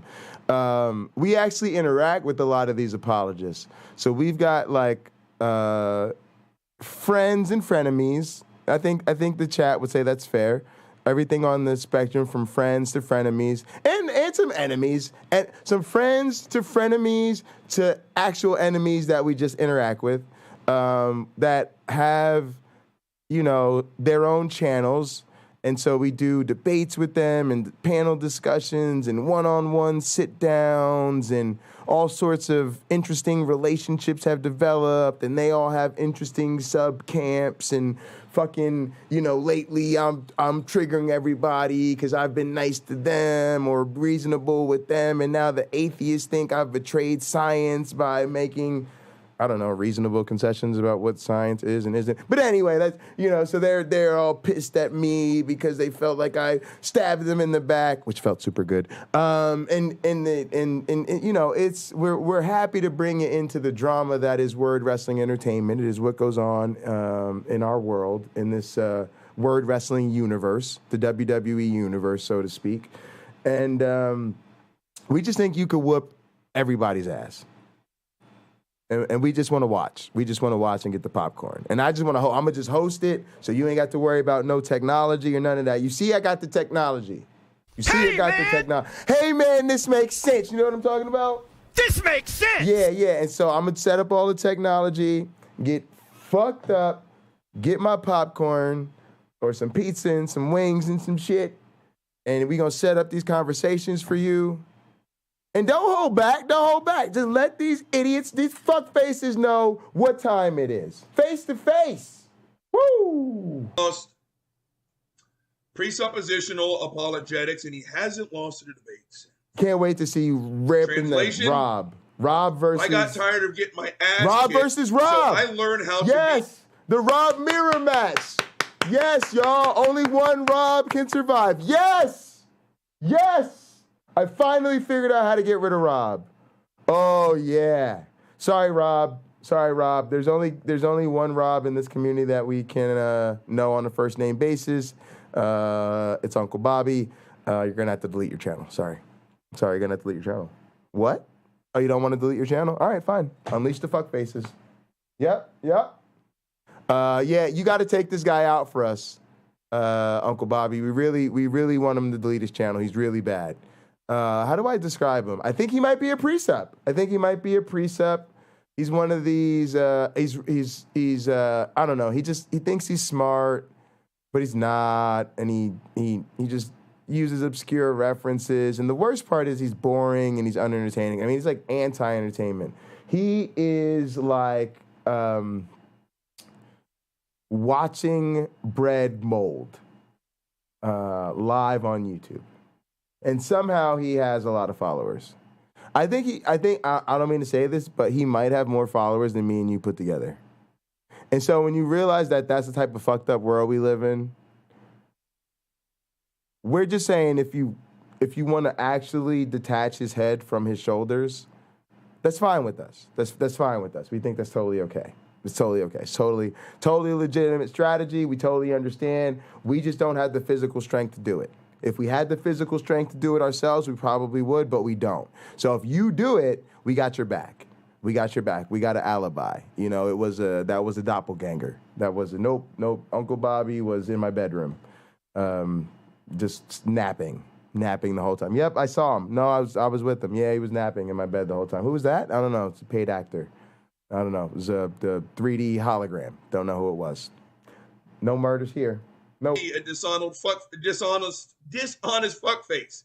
Hey, look, Uncle Bobby, if you murder him on TV, I'm gonna start playing the race card and shit. Are y'all serious? I told you Uncle Bobby was in my room when Rob got murdered. No, what? What do you mean? No, look at his beard. See how his beard is all black? His beard's it's been all black since before then. No, this is what's wrong with the criminal justice system. You investigators just think all black people look alike. So you go find somebody who quote unquote fits the description. Quote unquote fits the description. And now you're going to put Uncle Bobby in jail because he fits the description of someone who committed a murder on air. Hashtag Black Lives Matter, defund the police. It's fucked up. It's fucked up. And now my debate style is quite literally 2.5 hours of how do you know that? How do you know that? How do you know that? How do you know that? How do you know that? How do you know that? How do you know that? Yeah. At least he's trained. Y'all, see, he's ready. He knows what they're gonna do. That's all he just said. He's ready for the tactics. Remember, what I try to picture, that is us. He's prepared. Because I remember one of my first debates, I was listening to a friend of mine before it was published. He was high-fiving. Oh, he knows Sentinel Apologetics? Sorry about that. And I let him. Sorry about that time you'll never get back. That's an L. But at the end of that debate, I said, this is not fun. Well, then I'm sure he'll be perfectly motivated to make him delete his channel. And that guy is you and me. So that's one thing to keep us in check, is to realize that that's us. It's not a game out here, y'all. We gotta flex on people. First and foremost, there's no way we're making it through this. It's just not going to happen. Did you hear that? Again, Christians, I responded to a tweet yesterday, right? Again, this is abuse. Again, you guys notice how you can't make a move? Your God can't make a move without judgment, wrath, threatening people with pain. Again, if this was real life, you would be calling me. You would be calling a certified, experienced self-defense teacher to teach you how to fight back. This is just the best part about Christianity. It requires zero commitment. Roll the tape. But before I roll the tape, If you actually believe that, fuck you, you're a horrible person. Period. In the story. Roll the tape. See that? If they can't tone down because of that, that's a problem. So do you see a connection between the Reformed apologetic, which is presuppositional apologetics, covenantal apologetics, or whatever someone wants to call it, and Reformed theology? Absolutely. What up, Bettis? God is what separates the unbelief. RJ, appreciate you. Oh, hi from the squid. Oh, squid, holy shit. To take root within us. Oh, shit. We are not worthy. So we're trusting the sovereignty of God. Holy shit. Pause the tape. Go fuck yourself, Robert Reed. Nobody cares. We're not worthy. We are not worthy. Yes, everybody. Yes. Give it up. Yes.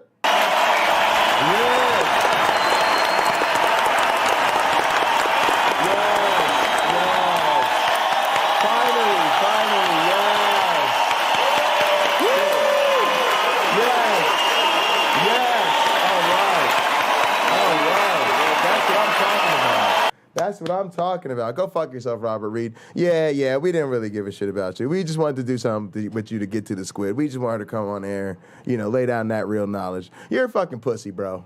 Wasn't she in the military? We all know you doing that women's self-defense shit so you could train people that can't really fight back in the gym. You ain't the real warrior in the family. We all know what the fuck time it is. Welcome to Squid. We love you. Also, y'all know it ain't gonna get no better than this, and that's the high note. So who else could come through that'd be bigger than the squid? So sorry, I gotta end on the high note. Show's over. See y'all later.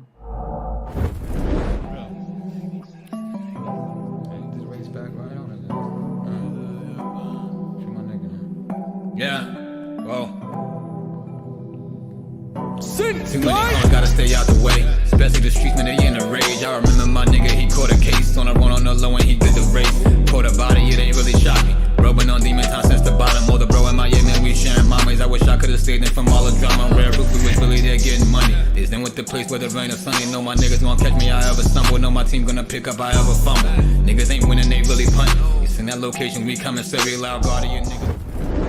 Fuck! Damn it. Y'all know it's still COVID out there? Every time I try to end this show dramatically on point with the motherfucking hot mic drop, like, peace, I'm out of here, bitches. Boop, we gone, nigga. Yeah, let's go down the pond. It's still COVID out there. I can't go nowhere. Might as well keep this fucked up ass show going.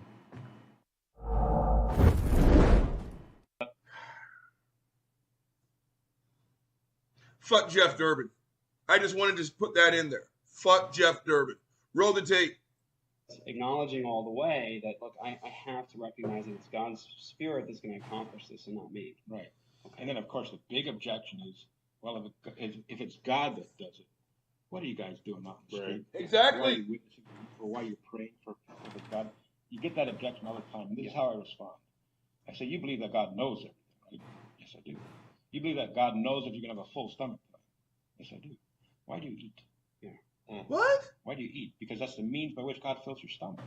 Why do I... Pause the tape again. Oh, analogy after analogy after analogy. Shut the fuck up. If God knows you're not going to go hungry tonight, why did you eat? I'm serious. That's just fucking stupid. That was just fucking stupid. Roll the tape. To people because God condescends to use worms like us to save people. He doesn't have to do that. He can fill my stomach miraculously, but the normal ways that he does it is by the means of my eating. He can save people miraculously, but the normal means by which he does it is by his servants. And that's why we have to represent him. Not that we're going to see all these converts, but to do it in a way that honors him. And he'll take care of, the ends. Yeah. That was a great analogy. Pause the tape, gang. If the Christian God is real, that is the most cripplingly insecure fuckface of all time. Right? Again, our only mission is to jerk this fucker off. I mean, again, we're just going to go with the whole food analogy. Being warm-blooded is actually a disadvantage. We are constantly in search of nutrients. We have to, right? Cold-blooded animals, they're way more efficient than we are. They have a meal. They're good to go for quite some time before they have to do it again. If you don't constantly jerk God off, sorry, fuckface, guess who goes to hell tonight? I mean, this is just stupidity wrapped around some foolishness, wrapped around weapons grade level insecurity. You're the most powerful. And the funny thing is, I keep trying to make this point to people. You don't have to be an expert to know these things. It's why I don't go running off at the mouth about aspects of science when I don't know what I'm talking about. Because I know that not only are there experts in that field who will be like, no, Jay, you're sitting on some bullshit, stick to what the fuck you got a PhD in. Or there could just be fans in the audience who don't even consider themselves scholars by any way, means at all, who are just like, yeah, I'm just not a fucking moron. And so I know this fact about nature. Turns out it's easy to use that to figure out that this apologist is sitting on some bullshit. And I love that. I fucking love that. It's the best. It's why I worried about doing the debates. Because I was like, I don't really feel like those debates need me. Like literally every time I watch a fucking YouTube atheist debate a YouTube Christian and the topic turns to evolution, I'm like, yeah, the YouTube atheist did fine. Fine. I wouldn't have had anything to add. I wouldn't have said no other shit. He probably went off into some stuff I didn't even know about, did a great job with that. Yeah, it's all good. And that's why when y'all saw me do what I did, I just went in total, y'all know me, I'm always do something different. But yeah, I just went in a totally different direction because I was like, I'm not even trying to do that because everybody does that and they're fine. They're great at it. That was a great example. It was a wonderful example. Wonderful example that undermines the argument from design. We don't have the best design. So if the best person designed us to be like him and we ain't the best, that's that. Powerful being ever. What the fuck do you need Robert Reed for? Exactly. Well, you're built to worship, Robert, so you should go and suck his dick. Please go fuck yourself. That's why God created us, an entire species of animal whose apparent sole job is to tell him how great he is for an eternity, and you don't see something wrong with that? Roll the tape. Thank you. Thank you. Jeff Ken Durbin. Yeah, Ken Durbin. All right, so describe for people how presuppositional apologetics has sanctified you as a Christian. Yeah, let's hear it, fuckface. Is that, and I know you and I have similar testimonies to how this changed our minds and everything, but someone's just listening and they're saying, okay, so I use the Bible to witness to people. I use God's word as my foundation. But how has that first and foremost changed your life as a believer? It's interesting you put it that way because it was life-changing. And it's about 10 years ago now that I first, by the grace of God, was shown this apologetic. And what I don't share a lot is that 2 years prior to that, I started creating this website. And it was also a point-and-click website, but it was evidential. Mm-hmm. And then I started using some of Which one? My Christian brothers and sisters. They loved them. And I'd use them out in the street. I use them with my friends who are unbelievers. Pause the tape. So if he's talking about does God exist, whatever the fuck, gang, it's fucked up. It is absolutely fucked up. And Uncle Bobby it did his is homework. presuppositional apologetics in print form. Again, these fucks do not have conversations. They push you through a flow chart. And so let's say the first question is 2 + 2 is. One answer is red. The other answer, fire trucks. The other one is baseball mitts. The last one is 4. If you don't click 4, you can't move on. He has to have you touch a certain button. So much, in fact, that I can't remember which stage, because, yes, I took the test. It shoots you to a Disney website so you can book a vacation. Again. Damn, Uncle Bobby is deep. It speaks to Uncle Bobby's the cowardice in the film room. And this addictive need to be correct, to be the last person standing on a fucking debate. Roll the tape. Getting shoved down my throat. I didn't know why. I thought that was so weird. And I found. All right, y'all. I wanted to say this too. Like, this is gonna sound crazy to y'all, but y'all know me. I like to talk about. You might see the atheist in front of you, but you don't know the Christian it took to get here. That side 10 shit, like that, pisses me off as a Christian. I don't know. I'm gonna just start saying that, and people gonna be like, "What?" Maybe I turned, y'all. I've been. Actually, the funny thing is, I could identify as a Christian, and the motherfuckers that really know me would not be bothered by it one bit at all, because they know my science and none of that would change. They know my attitude, my personality wouldn't change at all, and they know I've always said I'm an atheist Christian. I grew up a Christian. I stopped believing the shit. I stayed in the church. I always played in the church. My family's Christian. I'm culturally Christian. I just don't believe the fucking claims. And then eventually the Christians were like, well, you can't call yourself a Christian if you don't believe the claims. All right, fine. I don't give a shit. All the atheists like, you should stop calling yourself a Christian if you don't believe. All right, cool. I don't give a shit. And now I'm trying to be nice to the Christians. They're like, oh, well, maybe Jay's going to identify as a Christian. Cool. Finally. Will y'all let me identify as a Christian atheist finally? Can I just be the middleman and shit? Anyway, no, what you mean Jesus sent you a counter-apologetic? This is the fuck I'm talking about, man. Yo, the real Christians ain't like this, y'all.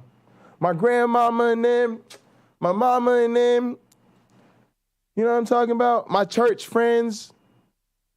They don't be sitting around talking about no God gave them a counter-apologetic. Nigga, what the fuck is you talking about? And this is what I'm saying, like, motherfuckers that was really Christian feel like this ain't got shit to do with Christianity, what these apologists is about.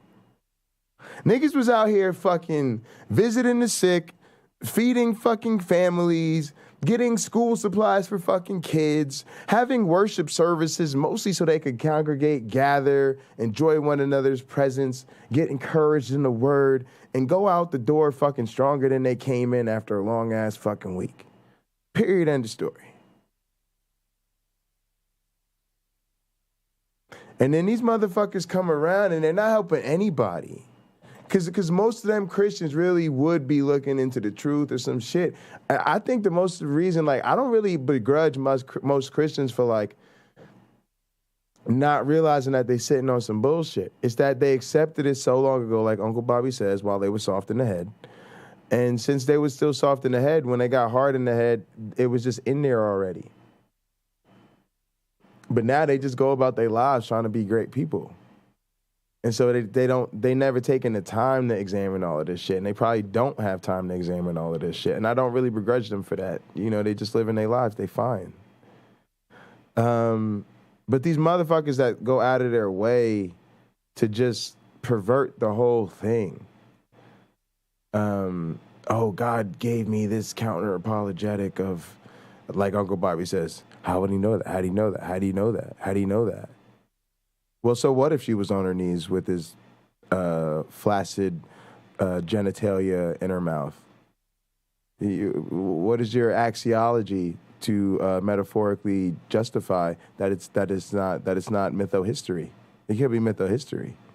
Maybe it's not a literal interpretation of a blowjob, right? I mean, this is what they do, right? And so it's just, and this is what we deal with all the time. And honestly, the reason we need Uncle Bobby is I'm serious, man. I see the heavyweight champion. Y'all know me. I'm the U.S. champion, but I'm also, you know, I'm the promoter. I'm the owner. I gotta be out here and elevate the product and put asses in seats. And I see a fucking heavyweight championship ass kicker. Y'all know that's our Kimbo Slice. Because we're sick of the bullshit. So I love this. I love this. And yeah, this is what we're trying to bring you, motherfuckers. When my heavyweight champion comes in, I don't know if he's gonna win the tournament. We're gonna set up the tournament. I don't know if he's gonna win the tournament. But trust me, even if he don't win the tournament, I'm gonna put him in the ring with some motherfuckers and see if he whoop their ass. And if he whoop a lot of ass, we gonna see what happened. We gonna see if he whoop ass all the way to that motherfucking title. And then I don't know what's gonna happen. I don't know what's gonna happen because I got to keep the U.S. title, and somebody gonna have to get that title off that motherfucker because I ain't coming for it if it's on him. I'm gonna tell you that right now. Later, Christians love them because they're Christians. Unbelievers didn't love them because they're not Christians. And it never affected my faith.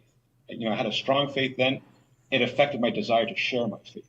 And I shelved the project for about 2 years. And then, a lot of us started after hearing the Bonson-Stein debate. Yeah. I didn't even know what happened then, but I knew it was something different. And for me, it's just such a relief that you can go there and, God has commanded. Y'all, I ain't gonna fuck with y'all. I literally just am having a weird thought about working with Uncle Bobby and him actually like, all right, so here's the deal. He signs the contract and shit, and he's like, yo, Jay, I don't even fuck with this word wrestling entertainment shit, but that's a lot of pocket change, you know what I'm talking about? And then he gets serious about, his payday bonuses while he's the champion and shit. And then they're like, oh, yeah, we want to see the U.S. champ versus the heavyweight champ. I'm like, why? I got my own championship. What are you talking about? Why? Just like, let me develop and shit. And so I had to get in the ring against him and shit. And he's like, literally like, nah, Jay, you ain't going to do none of your bullshit. You ain't going to get disqualified. You ain't going to get counted out. It's going to be me versus you one-on-one. And he really about to like do the thing to me, y'all. It's too terrifying. I don't want it. I'll just be honest with you. That's gonna be. I'm honestly, as soon as the bell rings, I'm sliding out the bottom rope or something. I need help. It's got to be a triple threat. If it's a triple threat, I'm throwing somebody in front of something. I gotta think about this. But nope. Not letting him get his hands on me. Nope. Overwhelming sense of impending doom. Overwhelming sense of impending doom. I'm about to be like, now, Bruce Wayne, you gonna let him talk to you like that? Wayne, you gonna let him talk about you like that? Wayne, you better. Cameron Bennett, you gonna let Uncle Bobby talk to you like that? He gonna be like, no, I was talking to you, Jay. Did y'all hear something? I don't hear anything. I don't hear anything. And us to share our faith, to defend our faith. Again, pause the tape. If you heard someone kick this bullshit, this foolishness of how do you know that for 3 straight hours, and like, oh, it's such a relief. I just have to get me some of that. You're a cowardly sack of shit. You just are. And you're intellectually lazy. Roll the tape. What a relief it is to know that he's equipped us. And I say, when I know when people get this apologetic, it's not when they can win arguments. Not even when they can argue better. It's when they love God more. Because he's equipped us to obey his command to defend our faith. Did you guys hear Buddy in the background? Talking about him so annoying. And not lying about him anymore. And all Christians can do it. That's why there's no office of apologist. There's no office of love your neighborist either. We're all supposed to be able to do it. That's right. And so that's what's the big discovery for me. Pause the tape. You know how I love my neighbor? By being honest with him. By not kicking this bullshit. By not sitting there and playing word games after word game after fucking word game after. So, gang, when you make this little puppy gruel and it's fresh out the pot, sometimes it sticks to the bottom. I had to get it. Some money. This little fucker was so hungry. But I love my neighbor by being honest. By using language that they can understand if we're having a deep conversation on an important topic. Yeah, I'm gonna start being honest with my neighbors. It's a good idea. Hey, listen, neighbor. Is that wife of yours available? Look. Y'all might be into some freaky shit. I didn't know. I had to ask. I was watching my main man, Jen and Truth. He was just saying you should be honest with people. So I was trying to kick it to y'all and, just see if y'all was into some freaky shit, What I don't do is play word games and do a bunch of bullshit, mental gymnastics. Roll the tape. Anybody can do this. It changed my life because it's intimidating to talk to anybody about Christ, to share my faith, because it's a powerful power. That's why it comes with a warning. Do this with gentleness and respect. And I tell people, you go to Walmart and you buy a Nerf ball. There's not a lot of warnings on it. You buy a gun. You get pages. Why are we given a warning with this apologetic to do with gentleness and respect? Because you're not talking about. Cameron, what are you talking about? What does that even mean? Capitalism. Can you put that text in English? You're destroying world. Re-put. Because you start with Christ. I just made that up. Re-put. That's a new word. Set apart Christ as Lord. That's Always right. be prepared. People leave that part of the verse off so often. Okay. So what comes first? We can't Theology or fucking do anything with any of these superstars, so that was a waste. Theology is neither. Although we got costumes on them, so Neither. that's pretty good. I told you, I still do like philosophy, and I totally understand the attraction. Can I just built this guy. All right, now I realize I got to edit the names first. But it just you know got what? to We'll a take the point outfit, so it's fine. It's fine. where, again, when we're taking 9 hours to discuss what should take 9 seconds, I no longer enjoy philosophy. I just don't. And I've done shows on it. And no, it is not unique to just Christians. But there are atheists like Sam Harris who can put up a very robust philosophical debate on is rape actually wrong? And again, knock yourself out. Just do that shit way the fuck over there. I'm not interested. I'm just not interested. Theology, I'm definitely not fucking interested. Whether a God exists or not does not affect my everyday. And if who I am as a person is not good enough for the Christian God can go fuck himself. Right? I told you, I am not going to insult my parents by sitting here and saying, I'm this hot steaming pile of monkey shit. I need to be punished. Gang, my parents stopped spanking me when I was in the 5th grade. I'll be good goddamn if I'm going to let someone else put their hands on me. Right? I tell people all the time, you don't have to like me. You will respect me. You will absolutely fucking respect me. And if you got a problem with showing me respect, you can see yourself out of my life. Get the fuck out. Right? That's all that is. Right? I'm not going to sit here and tell you what a horrible person I am, that I deserve to be tortured, because I don't believe that. Gang, Buddy eating right now is annoying the shit out of me. Dude, did you get it all? Roll the tape. The foundation of everything. Yes. Without God, you can't even make sense of philosophy. Oh, here we go. One thing is very interesting, because I thought you were going to ask me what comes first, theology or the apologetic. Because one thing that James White always said is that your theology dictates your apologetic. And you know the interesting thing with me? It was the exact opposite. Because I grew up in a church where I should have understood Reformed theology, and I never did. It wasn't, and thankfully... Pentecostal. Find it, buddy. Find it. Dutch Reformed? RCA. But thankfully, through this apologetic, I learned, and of course, if it's a bad apologetic, it's not going to work that way. Yeah. But it's a biblical apologetic. Pause the tape. Is there such thing as a good apologetic? Roll the tape. The authority of Scripture. And then I learned what Reformed theology was. And then you could explain, like, I used to think that young earth creationists were cuckoo. You asked me, 10, 12 years ago, I thought they were nuts. Thankfully, by the grace of God, I'm looking at his picture, y'all. And I could defend it strong. Pause the tape. Once upon a time, fuckface side Tim Bruggencate thought young earth creationists were cuckoo. Those are his words. For once, I actually agree with fuckface side Tim Bruggencate. Then he said, now he's proud to be a part of that number. I got nothing for that. I used to once believe that the earth was round. Yeah, fuck that shit. It's flat. Now I'm proud to say that I'm a flat earther. I got nothing for that. I got nothing for it. Yeah, I'm not in the philosophy. Roll the tape. And biblically with Christians and with non-Christians, they go on the authority of his word. People are embarrassed to share the word of God in public because our Bible says a snake talked, a donkey talked, but they don't realize that that's what closes mouths. We've seen it on the street. You quote a script. Pause the tape. $10 says it hasn't closed an actual mouth. It may drop a couple jaw when you sit there and you look at someone that at minimum these fucks are as old as I am, right? And so when a grown-ass man is like, oh yeah, a donkey can talk, I'm like, dude, shut the fuck up, right? I mean, ladies, on this trip, you're dating someone in January, right? You go all the way through December. It's all good. Everything is fucking fantastic, sexy and vibrant. This is your first Christmas together. Now, you're 45 fucking years old. He's 45 as well. At around 8 o'clock, he comes sprinting downstairs in onesie footsie pajamas. He puts out milk and cookies and says, baby, we got to go to bed. You're going to be like, okay, yeah, cute, yeah. Shut the fuck up. Go pour some more wine. After about 5 minutes, you realize he's serious.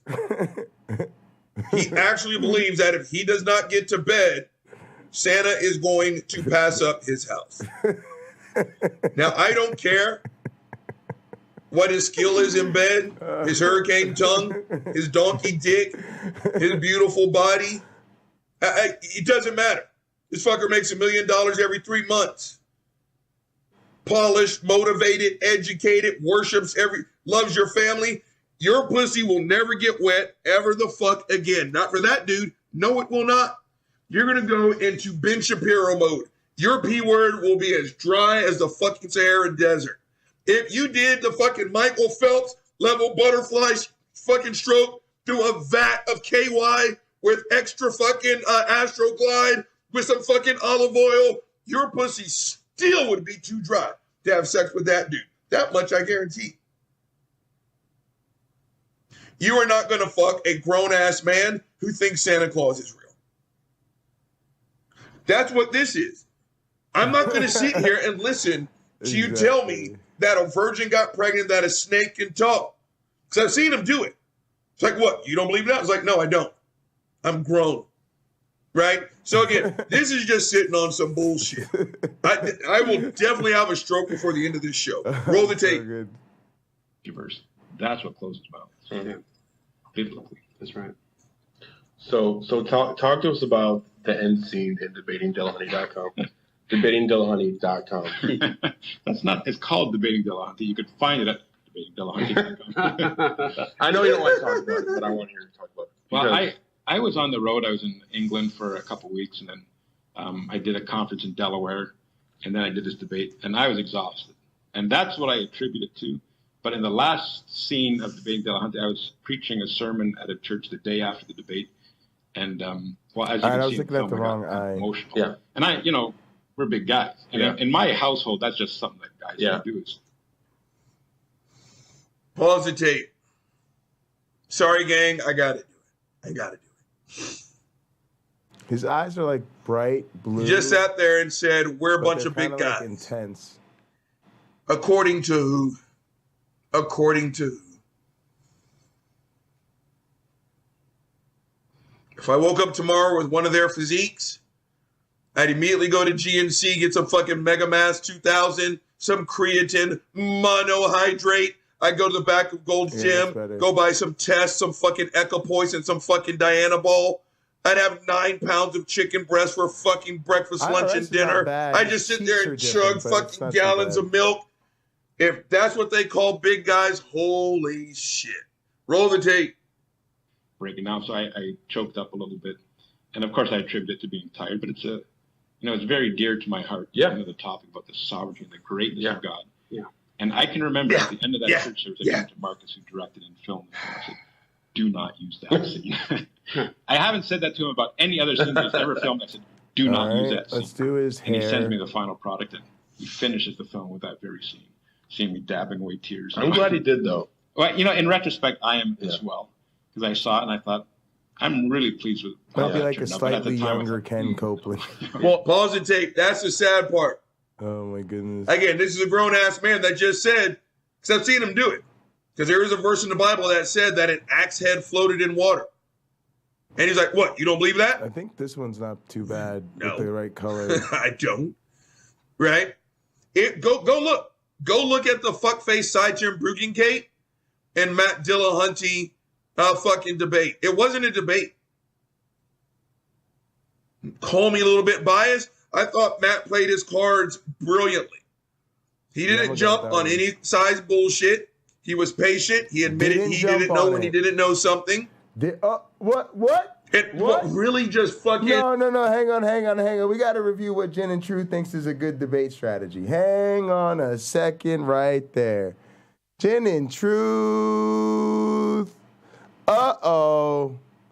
Jen and Truth, you're already on the naughty list in this community because you, sir, are sounding a lot like me. You sounding an awful lot like me. Let's hear that again. Fucking debate. It wasn't a debate. Wasn't a debate. Call me a little bit biased. I thought Matt played his cards brilliantly. Brilliantly. He didn't jump on any size bullshit. No jumping on He was bullshit. patient. He admitted he didn't know when he didn't know something. What he didn't know. And what really just fucking was chef's kiss, in Matt's opening statement, he predicted everything Si was going to do. And Si Again, did it. I don't know what the hell I'm talking Remember, about. he ended his opening statement. Wow. What is it? Wow, y'all heard it. Yeah, heard it right here. Something along the lines of he wrote his rebuttal beforehand.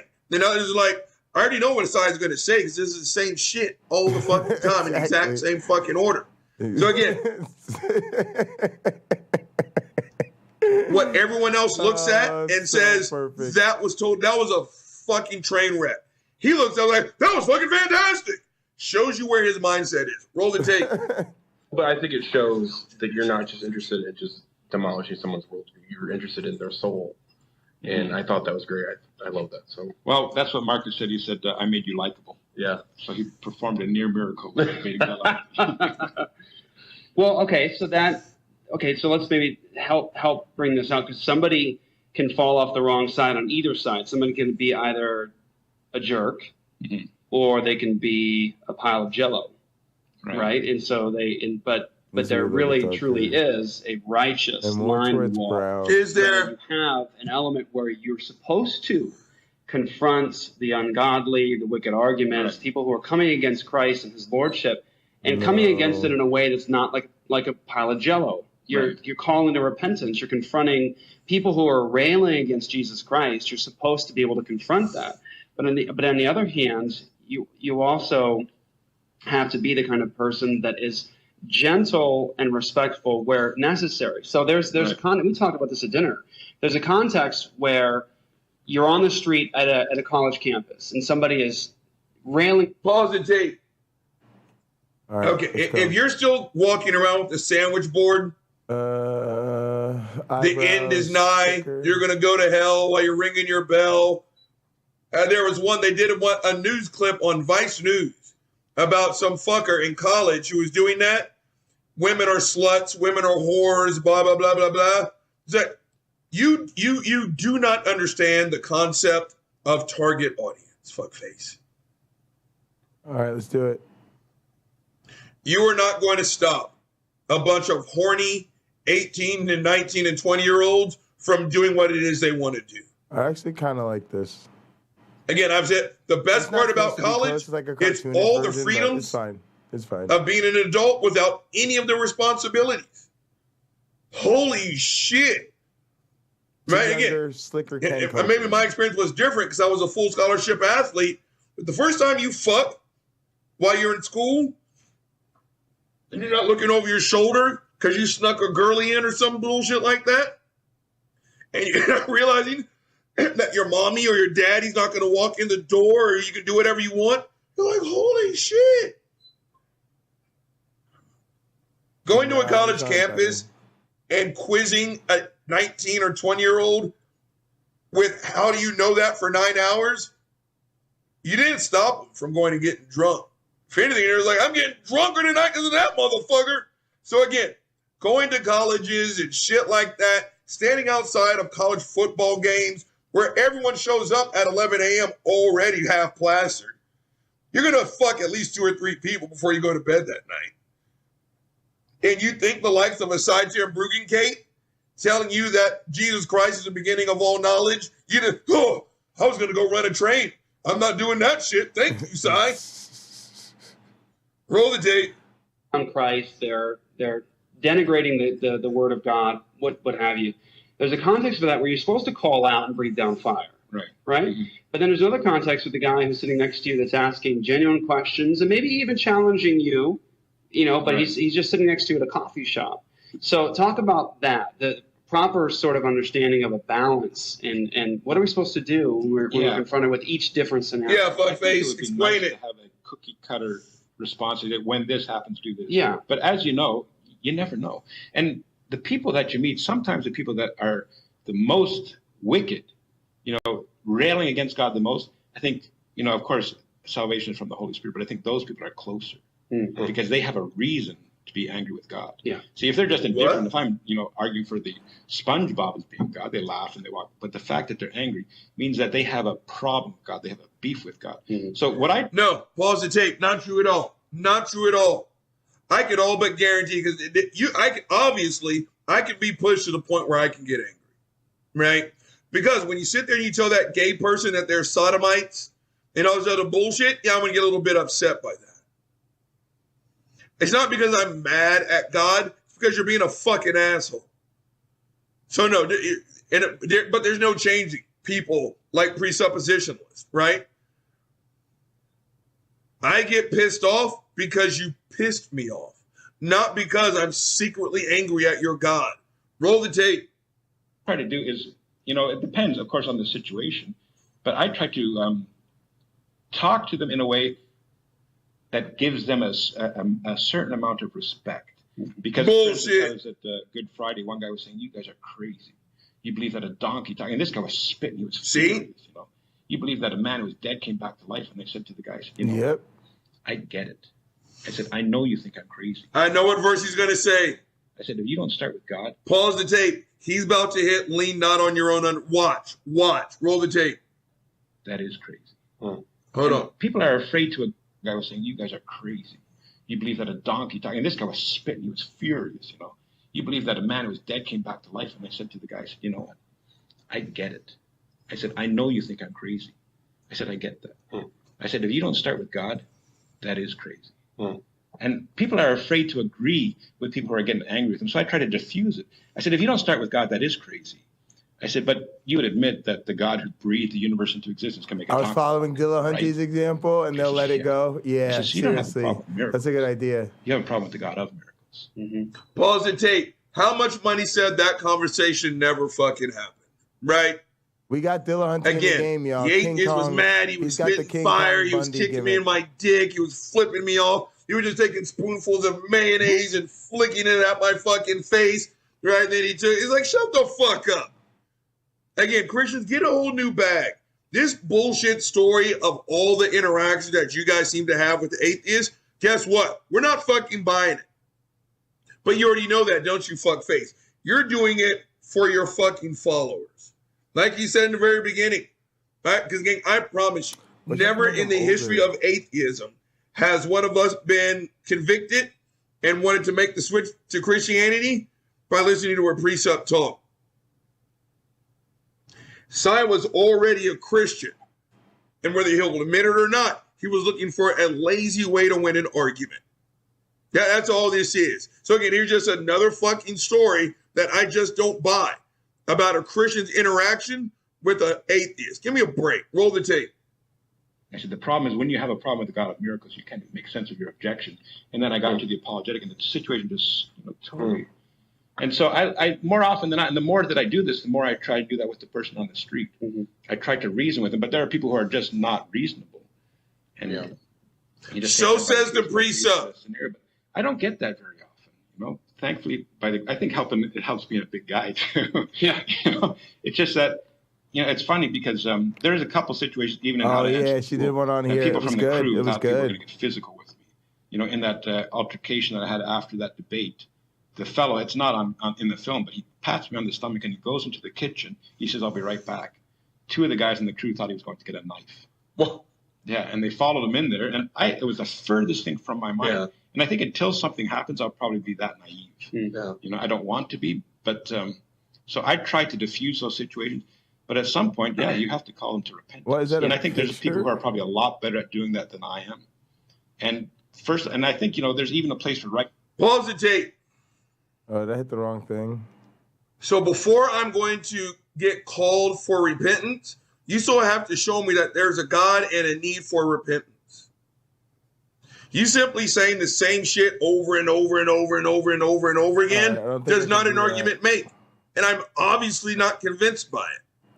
Right? So again, this is what happens when you talk to a fucking presuppositionalist. They go into it assuming that I already believe that they're right. I'm just suppressing it with my unrighteousness. Right? Again, presuppositional apologetics is quite simply Cajun for I'm about to lie to your fucking face. Roll the tape. Just mockery. But I would like to be far more sanctified before I engage in that. And I think I probably made the error in engaging in it too much in my youth. But I think the older I get, the more I think that, we have to give them, this is the analogy I give. There's an airplane going along. They're in that airplane, and you're shooting that airplane down. You're filling it full of holes. What? If you're a jerk, even if they've been a jerk towards you, they're not coming to your runway for the gospel. They're ditching it like Hindu, like Scientology, like I said in the film. So we have to be kind so that they come to us. And that's the very... Pause the tape. Again, if you have to have this many analogies to prove your point blows. Did you guys hear that analogy? If we're the ones shooting their airplane down, we're filling it full of holes, they're not going to come to our runway. Yeah, probably because you just shot my fucking plane down, numbnuts. What? Christian apologetics, roll the tape. Interesting thing, and I don't want to... I think we're going to make it through the tape, gang. That person has trouble in his life. Yeah. Who's he going to? He's not going to the guy. I don't know what to do with this guy. Well, actually, I do, but I'm just trying to. I can't edit his tie. I don't know what to do. All right, so I'm just going to probably delete that when they have tragedy in their life, this outfit. They don't go to the guy or copy it over. They go to the guy who says, "You know that God exists. You need to repent," because they know that he was. I'll probably just change. Pause and tape. You know what's missing from this little fucked up ass round table of stupidity? An actual atheist. Oh, no. Trust me. I've gone through some adversity lately. Maybe you've heard. And I did not turn to a precept for comfort. I turned to my family. I turned to my friends. I turned to myself with the strength that my mother gave me. I didn't go looking for one of these slap nuts to tell me some bullshit. So again, the only thing that's missing other than logic is a fucking atheist. But no, they can't do that because that would mean having an honest back and forth. Because if I was there, I would be saying, nope.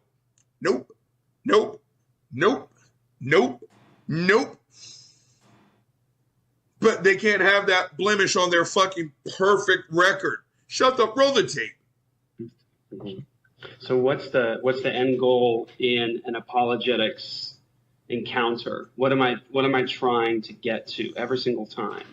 It's a call to repentance and faith. Right. To turn to Christ, right? So our apologetic has to be wrapped up in our evangelism. Absolutely. There's no separation, dichotomy between the two. Some people make the mistake of calling apologetics pre-evangelism. Right, yeah. And people would ask me early on in my apologetic ministry, how do you get from this to the gospel? Right. And you know what I thought? What? If they're asking me that question, I'm doing it wrong. Yeah. If they have to ask how to get to the gospel from this, I'm doing it wrong. Something's wrong. Yeah. So I'd now love I to. realize I'd that a love to. proper biblical apologetic is part of the gospel. Yeah. It's part of evangelism. So I say, for instance, when I am deconstructing their ability to know anything without God, I say you're sinning. All right, let's. You're not giving God glory with every thought in you. I just got to pause the tape. So again, that's their cornerstone right there. That's why they say, if you even show up to a debate, I've already won. Right? How do you know anything without God? That is why they start out every debate. Oh, yeah. Could you be wrong about everything you claim to know? Again, if it was me and I've got the luxury of hindsight, I could look at it like, no, they shut the fuck up. No, I'm not wrong about everything I claim to know. Then they'll say, how do I know that? Shut the fuck up. Again, if you had to work this hard to prove anything else, we would not believe you. We just quite simply put, would not fucking believe you. But the foundation of their argument is, what do you know? Because the moment you say you know anything, they'll tell you, you know it because God exists. Without proving that their God exists. Again, this is nothing more than the lazy person's way to argue. Roll the tape. Head with every word you speak. That's it, because the gospel is that Jesus Christ came died to save sinners. Yeah. Because I'm not a sinner. Well, I'm exposing that they are sinners, and I can give them the answer. And you're showing them how they're sinning. Right now. in their appeal to logic and their appeal to science, whatever. Not starting with God, not having him as the reference point of all their thinking. Yeah. They're in sin right now. They're an image bearer of God who is at war with him. And let me show you how. And now turn from your sin to trust in Christ. Because I love the analogy, I believe it's Ray Comfort's analogy. You stop someone on the street and say, I'm going to give you triple bypass surgery. Pause the tape. Gang, if you hear anything that fuckface Max Slapnuts Ray Comfort says, and you say, hey, I really like that, fuck you. Fuck you. Honestly, Andrew, Ray Comfort is a horrible fucking person. And even worse fucking debater. He just sat there and swung on the nutsack of fuckface Ray Comfort. Gang, if you like Ray Comfort's tactics, it's because you are a dishonest fuckface. Period in the story. I want to make sure you guys got that. I'm going to rewind it. Roll the tape. Image bearer of God who is at war with him. And let me show you how. I'm giving him more of your sin to trust in Christ. Because I love the analogy, I believe it's Ray Comfort's analogy. You stop someone on the street and say, I'm going to give you triple bypass surgery. I'm going to do it for free. Come with me. Get your hands off me, you freak. But if you say, this guy just came from the doctor, special. His 3 plugged arteries going to be dead in a week without surgery. You can't afford it. You stop me and say, I'm a world famous surgeon. I like to do this surgery, and I like to do it for free. He'll embrace you. And that's what we do. Pause the tape. I want him like a in both cases. Stop. He's absolutely right. If you walk up to me, a random person on the street, and like you need a triple bypass, I'm going to do it for free. I'm going to say, get the fuck away from me. Even if I go to the doctor and a stranger comes up to me and says, I'm a surgeon, I'm going to help you out, I'm still going to say, get the fuck away from me. Shut the fuck up. Because in both instances, you haven't proven jack shit. If you just come up to me 88, and I've got no diagnosis and you say you're going to die of heart failure, come with me, I'm like, go fuck, hold on. 88, 89. Watch me drink this goddamn alcohol, bitch. Delicious. Gin and truth. Let's go. Or even if I do have bad news and you come up and introduce yourself as a surgeon, I'm still going to tell you to go fuck yourself. We'll bump this up. At the end of the day, you still haven't proven shit. You've just asserted. That's what Ray Comfort says all the time. We'll give him more penance. Right? Well, if it's the kindest thing if I tell you that your house is on fire and I want to pull you out of your house. It's like, well, fuck more nuts. Special. They're fresh batteries in the goddamn fire alarm. It hasn't gone off. Hold on. I don't smell any fucking smoke. My house right now is a very comfortable 73 degrees. So when you sit here and you tell me, your house is on fire, motherfucker, I'm like, no, it's not. If you continue to do it, I'm going to call the fucking cops. Again, he wants to give you a pill. You think I'm going to use some guy on all 99s? I'm changing his attributes. Cure a disease that doesn't exist. Period. Now it's not like fuckface Craig Reed. Period. Go fuck yourself, Craig Reed. Roll the tape. This apologetics point out their condition so that the good news makes sense. The good news makes no sense without the bad. Yeah, that's right. So we're trying to find where, as we're talking to them, we can highlight the rebellion. We can highlight the knowledge of God that they're exhibiting as they're talking to you. And then that's what we're pointing to, touching and calling repentance. All right, gang. No word. And I need to demolishing get some food, the unbelieving I'm going to switch this up. I'll be right back. We're showing the futility of abandoning God and calling to repentance. Rather than saying, let's put out on the table all of the different parts and pieces of things that you say cause you to not believe in God, or the lack of evidence for God, or whatever. Pause the tape. You know what makes me not believe in God? All the bullshit evidence that you throw on the table, it just doesn't lead to a fucking proof. Yes, I can complete a sentence. No, that does not prove that your God exists. Yes, I took several shits today. Doesn't mean your God exists. Yes, I feel sad when I hear stories about rape. Doesn't mean that your God exists. Right? You're not demolishing a worldview. You aren't exposing that You're not exposing that I know that God. No. You are speaking for me. Which again makes me wonder, why do I need to be a part of this fucking conversation, dumb nuts? All this is lies on top of assertions, On top of the tacit admittance, I'm too fucking cowardly to have an honest back and forth. So I'm just going to sit here and lie my balls off. Roll the tape. We're pointing out from the very beginning, no, I reject that there's not enough evidence for God in your life because you are displaying that you know him in these ways, and you need to turn from sin. You know what I ask them sometimes when they say there's not enough evidence for God? I say, which evidence could convince you of the God who says you already have enough evidence? Mm-hmm.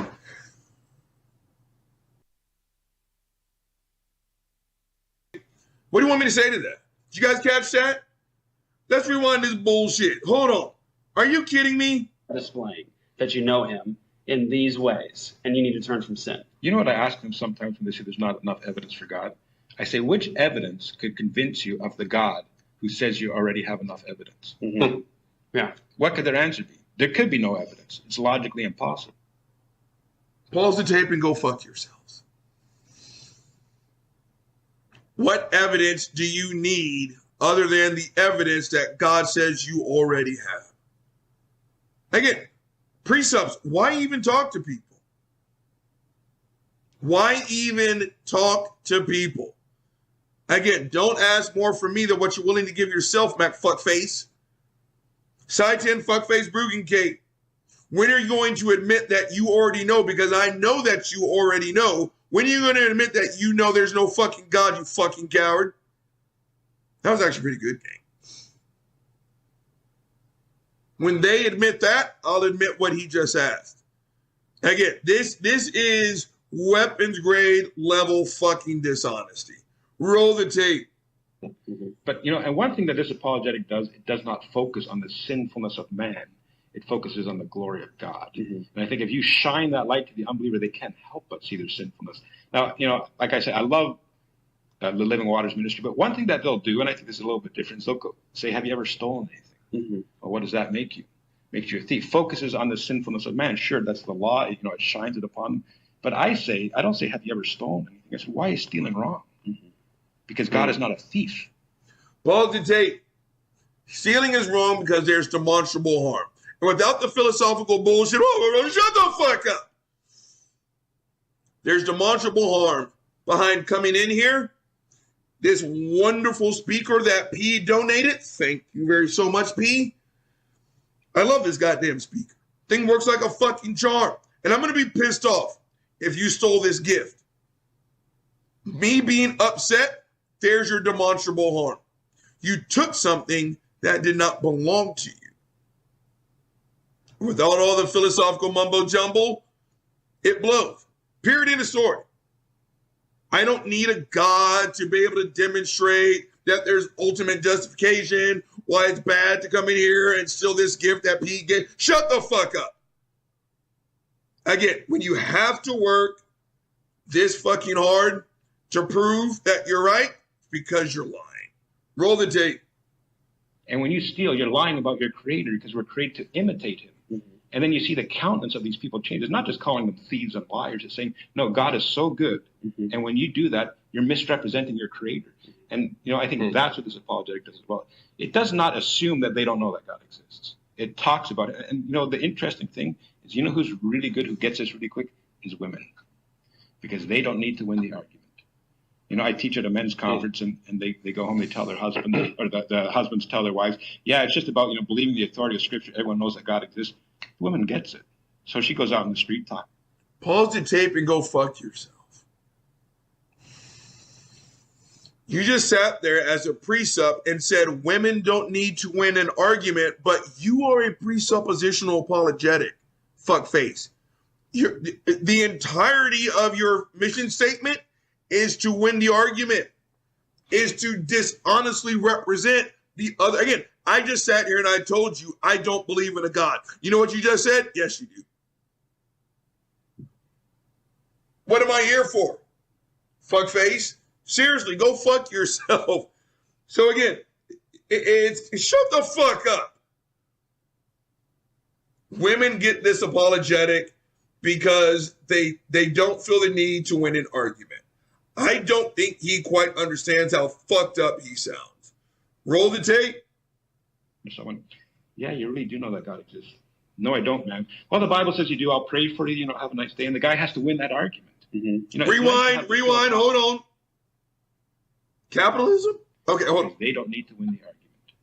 You know, I teach at a men's conference, and they go home, they tell their husband, or the husbands tell their wives, yeah, it's just about, you know, believing the authority of Scripture. Everyone knows that God exists. The woman gets it.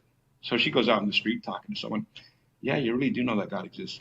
No, I don't, man. Well, the Bible says you do. I'll pray for you. You know, have a nice day. And the guy has to win that argument. You know, it's nice to have the philosophical argument for the philosophy student, but the thing is, the thing that the person who puts his head on his pillow is not going to remember the guy who had that philosophical argument with him. He's going to remember the person who spoke the truth to him. So that's right. So I had one other question. We talked about this at dinner. Whose kingdom are we building? I think it's been a hot topic lately, especially on social media. A lot of people apparently are more interested in building their own kingdom. Okay, pause the tape. Call me a hypocrite. I don't care. Gang, this has been bothering me for the entirety of this fucking video. Okay, so You can call me a hypocrite. I don't care. I say it often. Hypocrisy is fun, man. I got some little late breakfast cooking up here. And then I'm going to have some dinner after that. But, you know, it's a holiday. I want to eat a lot. And I didn't quite want to have my dinner yet. So I'm making some breakfast. Probably add some cereal. Yeah, it's going to be fun. And then we're going to keep going with this WWE. All right. But, yeah, I'm loving this. And, oh, yeah, y'all, we're almost done with this one. And then we're going to let it rip into the next one. I think we got a 2-episode day. Now, also, want to send another shout-out for mentioning us, man. You know, he gave us a little shout-out early in the program. That's pretty cool. Appreciate it. Luke fuckface smack dab in the middle. Gang, he's wearing he's a relatively also, what up, Lena? Bigger than average guy. He's not yoked, but he's a big guy. He's currently wearing a shirt that is a double extra medium. His shirt's not tucked in. He's wearing a hat indoors, which as an old school Southerner, that bothers me. He's wearing a tie that does not match the fucking shirt with a tie clip. That's bothering me. That's really fucking bothering me. I know I'm not supposed to make fun of someone's appearance. Robert Reed, shut the fuck up. Yeah. Just look at that fucking shirt, gang. That is definitely a super extra petite on a larger than average man. And again, I'm just an old school Southerner. Go fuck yourselves. I'm 50 years old from the fucking South. Why is a man wearing a goddamn hat indoors? Please go fuck yourself. Go get a shirt that fucking fits. Tuck your shirt in if you're going to wear a tie. But first and foremost, go buy a shirt that fucking fits. Stop shopping at Baby Gap. Roll the tape. Oh, our Christ kingdom. We talked a bit about that. Yeah. So I just wanted to get your take on that. Something we've been talking about. Yeah, I thought you were going another direction with that. Oh. No, but that's the thing about this apologetic. Yeah. Is that there are a lot of ministries that have been involved in doing this apologetic a different way, doing apologetics a different way. And then you approach them. You get, you know, some guy from Canada coming down, or, you know, from Arizona, explaining it to them. Yeah, you know, it's really powerful stuff, but, you know, we're going to keep doing it this way. And, you know, what I heard is said is that a lot of these ministries are more interested in their kingdom than in the kingdom. Yeah. And what they don't understand is that, you know, we care less what happens to our own respective ministry. Of course, we want God to bless it, but it's not. Of course. I mean, yeah, you got to have God bless it, because if he doesn't bless the king, shut the fuck up. And if that ministry takes the truth and takes off with it, we praise God for that. Absolutely. And I think there's just a mentality. All right, pause the tape, end the tape. I didn't think I could do it, gang. I made it 19 minutes and 15 seconds to a 20-minute, 55-second video. Way to go, Uncle Bobby, for listening to a whole bunch of presuppositional bullshit. Gang, Uncle Bobby. That's what I do, y'all. I like reward myself for listening to their bullshit. So, Uncle Bobby's going to give you one minute. Congratulations, I survived 20 minutes of their fucking nonsense. Tired. But I'm not drunk from the top, motherfuckers. Gang, Uncle Bobby has only given you one big motherfucking problem. So as a result, Uncle Bobby's going to give you one big motherfucking solution. presuppositional apologetics. Shut the fuck up. I was gonna go all fuck you heard yourselves. was some bullshit wrapped around some fucking foolishness. Again, the first time I saw the phrase presuppositional apologetics, I thought it was a typo. It's like there's no way someone is entering into a debate already admitting that they're not going to listen to a word you have to say. Turns out I was wrong. Turns out these niggas are everywhere. That is what they're admitting. That is exactly what it is they're saying. Jesus, all the hidden, all the gems and pearls of wisdom are hidden in Jesus Christ. Now, thanks, I guess, to hermeneutics, the art of the spin, that is now translated to more gin and if truth. you know anything, whether you realize it or not, This concludes you've the gin and admitted truth that God hour. exists. Because, yeah, that makes lots of sense. So the moment you open up your mouth, Sai, I think you're a sack of shit. Instead of defending himself, what's Sai going to say? How do you know that? If there is no God, how do you know I'm a sack of shit? And gang, that's exactly what he would say. He's not exaggerating, he's not bullshit. And I'm not, shut the fuck up. Presuppositional apologetics, in my opinion, is probably the single most dishonest way to defend the faith. Yes. And that's saying a lot. Because you guys know how Uncle Bobby feels about apologetics in general. It's just some bullshit. I just belched. Hashtag unprofessional. Go It fuck is yourself. bullshit stacked upon more bullshit wrapped in dishonesty.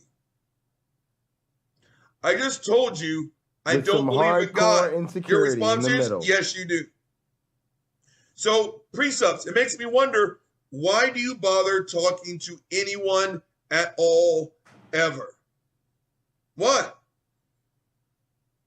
If you can ask the questions and provide the answers, why the fuck do I need to be a part of this bullshit? You simply forming a sentence proves that God exists, therefore I win the debate. Okay, then why do you sign up for the fucking debate? It's not to win my soul. Because according to Christianity, God already knows I'm going to go to hell. So what's the fucking point? And without all the bullshit and the blase and the flavonoids about, well, if you tape a football game and you watch it 2 hours after it's done, did you rob the football players of their free will? I got nothing for that bullshit ass. Gang, at the end of the day, if you need presuppositional apologetics to prove that your God exists, your God blows. Only in presuppositional apologetics can you lie this overtly your God blows and still maintain a shred of credibility. Guys, this is the point I was making about EA Dawa, right? When they started the conversation off with, well, how do you know that it's wrong to fuck the chicken if no one's watching? Dude, you know it's wrong because there's no good reason to fuck a chicken, and that chicken did not give you permission to fuck it. Like, I actually entertained it, answered the question, and then I followed up with, but if this is what you need to start your argument, maybe you don't have a good argument. And they flipped out and had a fucking conniption, but this was exactly my point. And then somebody tried to go and say, no, you missed the part. You missed the part where the chicken was dead or some shit. Oh, God. So to wrap this up, to all the precepts out there, please go fuck yourself. Please go All right, fuck gang, the big guy's held you long yourselves. enough. He's signing the fuck off. Time to get off the bus. Gin and truth. Let's go. Oh, man. Oh, it was so good.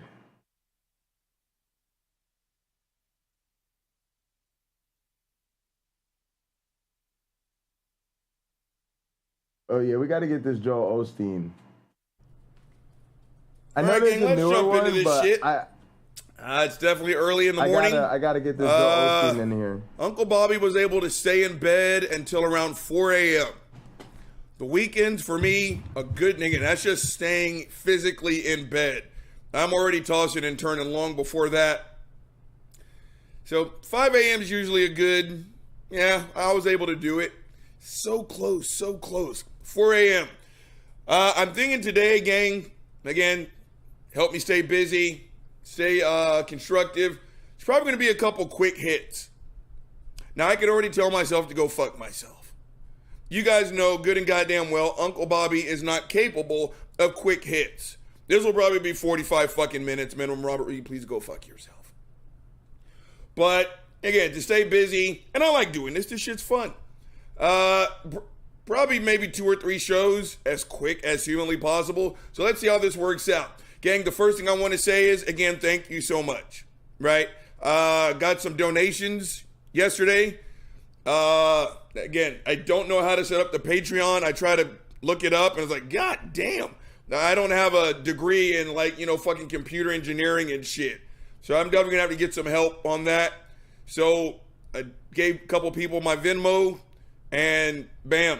Thank you so much. Thank you. You guys are gonna make this show so much fucking better. So I always want to say thank you. The first person to donate, so give them a shout, MK.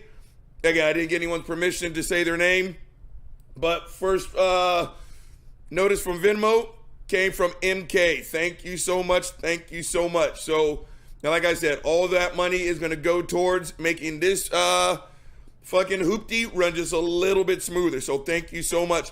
The other thing I want to talk about before we jump in today, fucking Pocket Locker 86. Holy shit. Last night was my second time listening to his show. Gang, let me tell you something. This motherfucker cuts promos like an old school WWF wrestler.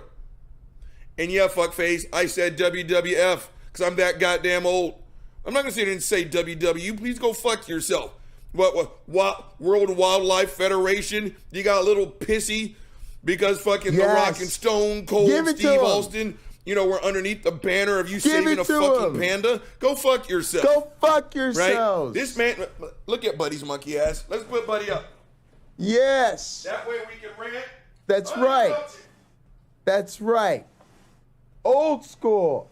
All right, coming back. Did you guys and who the fuck said I wasn't old school enough? Don't you want to get fucked up? Okay. I don't know what the fuck they talking about. This man cuts promos like an old school WWF fucking wrestler. Oh, yeah. Both times I sat there and fucking laughed my monkey ass off. Let's go. Right? Let's go. Yeah, I love it. That man is criminally underwatched. Criminally underwatched. Get your monkey ass on fucking YouTube. Look up Pocket Locker. Check out all his live shit. It's fucking hilarious. Yes. Matter of fact, get off right now and go fucking subscribe. There it is. Get and off don't come right back now. to my show until you fucking do. That's right. That man's fucking hilarious. And There on we top go. of that, he's highly educated and highly fucking motivated. There we go. Right? A fellow black non-believer. There we go. Out there pushing some bullshit on the YouTube wave. There we so go. So you guys go over there and check his shit out. He's good to go. Tell him Uncle Bobby sent you. Tell now, him gang, Uncle Bobby sent you. Let's jump into this shit. Let's hit the real meat and fucking potatoes. Love you, Uncle Bobby. Appreciate it. We're big fans. I have no idea how I've gone this long. Thank you so much. Without Thank you so much. talking about fuckface All right, Joel I burned Osteen. the bacon. Peter W., go fuck yourself. Gang, I can't stand Joel Osteen. Let me see if I can save Neither this ham. should you. Appreciate Neither the fuck should you. Robert Now, before Reed, we jump into this fucking you. human shit stain. Guys, make sure you're subscribed to Gin and Truth on YouTube. Same deal. Leave right now and come back if you're not. Appreciate you. Thanks for the love. Let me tell you about, again, it wouldn't have converted me back to Christianity, but this dude had all the respect. What's this? All right, just looking at my phone. I give this dude all the respect in the known universe, gang. And let me tell you the reason why. This was a pastor who fucking walked the talk. He married me and my wife. God, what was that movie with fucking Robert De Niro where he was the creepy dude, hiding under the car and he talked like this? Do you, Robert Reed? That's how this fucker talked. What was that? What was that in my mouth, gang? But he talked like that dude. Real short, had his real fucked up ass afro. But gang, this dude was as poor as an actual fucking church mouse. If this guy was not on fire for the Lord, than nobody ever was and no one ever will be. His full-time job was being a pastor. I bullshit you not, gang. As I'm sitting here and I'm looking at my living room, his church was the size of my living room. It also doubled as his house. Now, I don't know whose palms he had to grease under the table in the back of a dark alley at 12 fucking midnight. I don't know who he had to fucking jerk off. There's that thing did not, there's no way that thing passed any kind of safety inspection. It was dilapidated. But gang, that was his love. That was his fucking passion. I bullshit you not. That fucker had one suit. And when he bought it in 1987, it was already 23 years outdated and out of style, out of fashion. He kicked that fucking suit. Gang, the fucking tie, right? The top of it, the bow, was as big as this fucking bottle of fucking disinfectant. Right? I'm pretty sure it was high waters and shit. It looked like fucking Pee Wee Herman. He looked fucking terrible. But he wore that suit with fucking pride. Now, gang, when I tell you he was poor, I wasn't bullshitting. Dude was fucking poor. Didn't even have a fucking car. He footed it everywhere he went, including my wedding that night. Yeah. So he never went out to eat. The only time he ever went out to eat is when his parishioners took him out to eat. God, why am I up here scratching like a fucking heroin addict on withdrawal? Back on topic. The fuck was that? Oh, back on topic. Gang, the only time he went out to eat is when his parishioners took him. And it was normally to some place like Luby's. Now, if you just shook your head, you don't know what Luby is, let Uncle Bobby tell you. It's a cafeteria-style restaurant. And when I say cafeteria, I mean maybe a step and a half above the slop you ate in junior high at school. Famous for the Luann platter. You guys remember those? A meat, a veg, a starch. I think you got like a drink. I think the dessert was extra, but back then, $6. $6 fucking bucks, gang. Now, no one told him. They were just like, you know what? After the service, we're all going to go to Luby's. Pastor, you're coming with us. Of course, we got your meal. Gang, this fucker was excited than a motherfucker.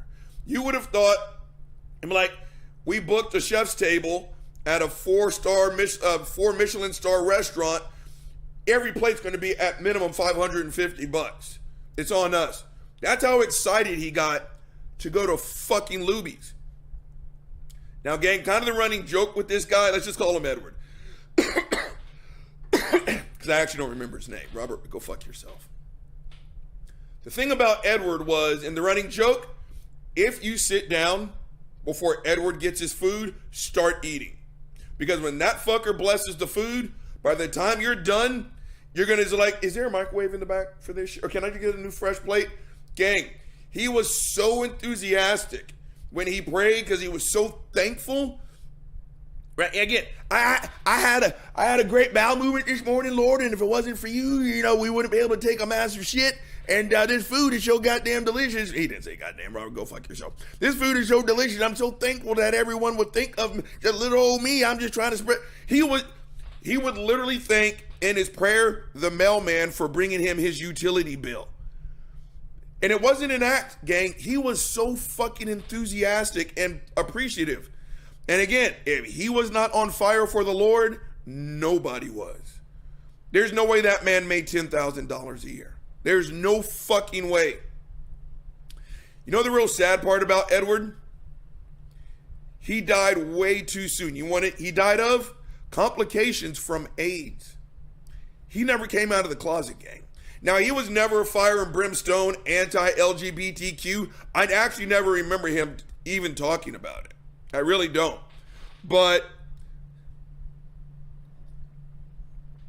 an older gentleman from the South, man of God, gay. One of those has got to go. Guess which one it was?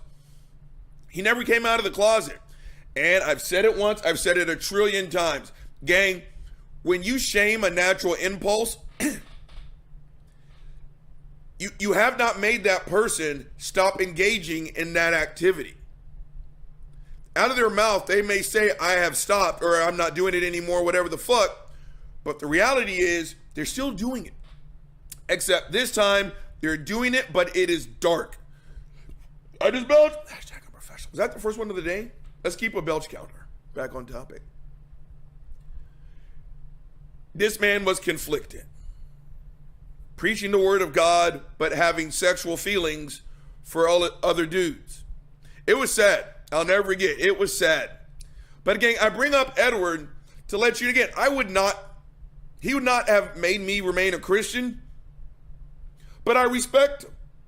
And I always will, right? Because he walked the talk. A man of modest means who was on fire for the Lord. I don't believe a word of it, but I respect it.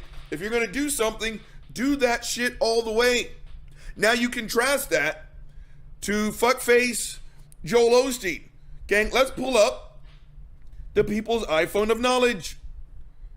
Now again, it's on the internet, so it has to be true.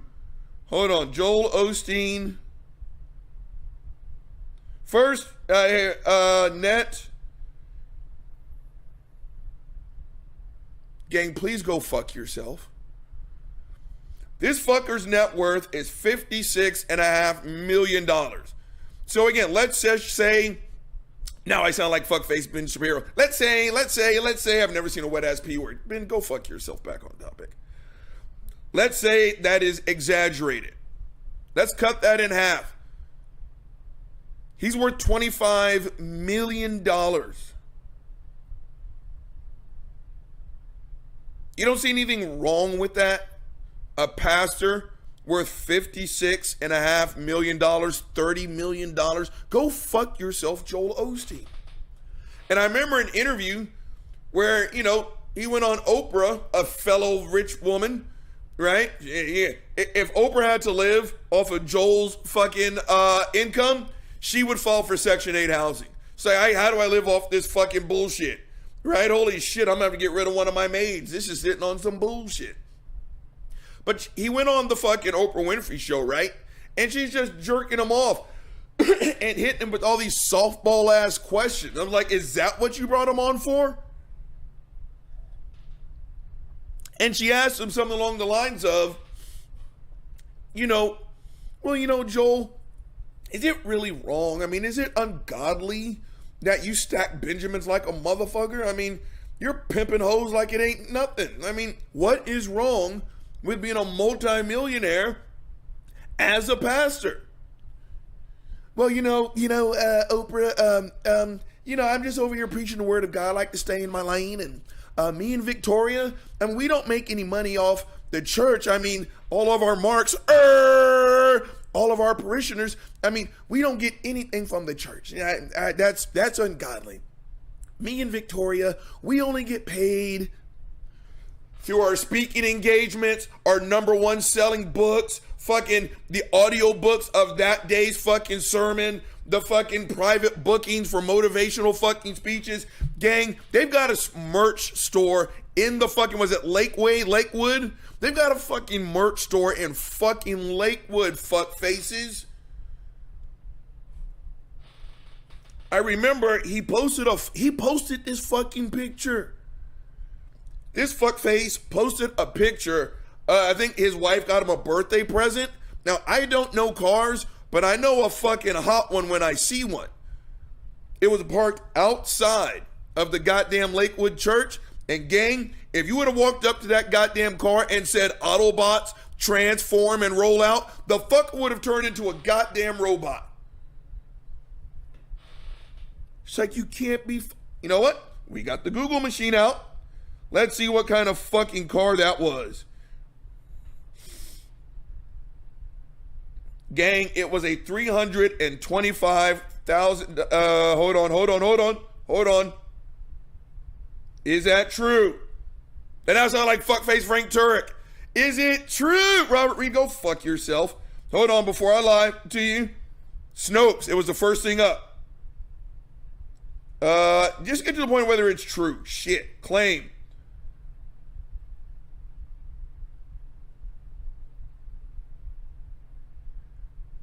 Furthermore, a set of photographs supposedly showing it. Oh, okay. It was a different vehicle. Oh, I'm so fucking sorry. Yeah, he actually has a car widely circulated.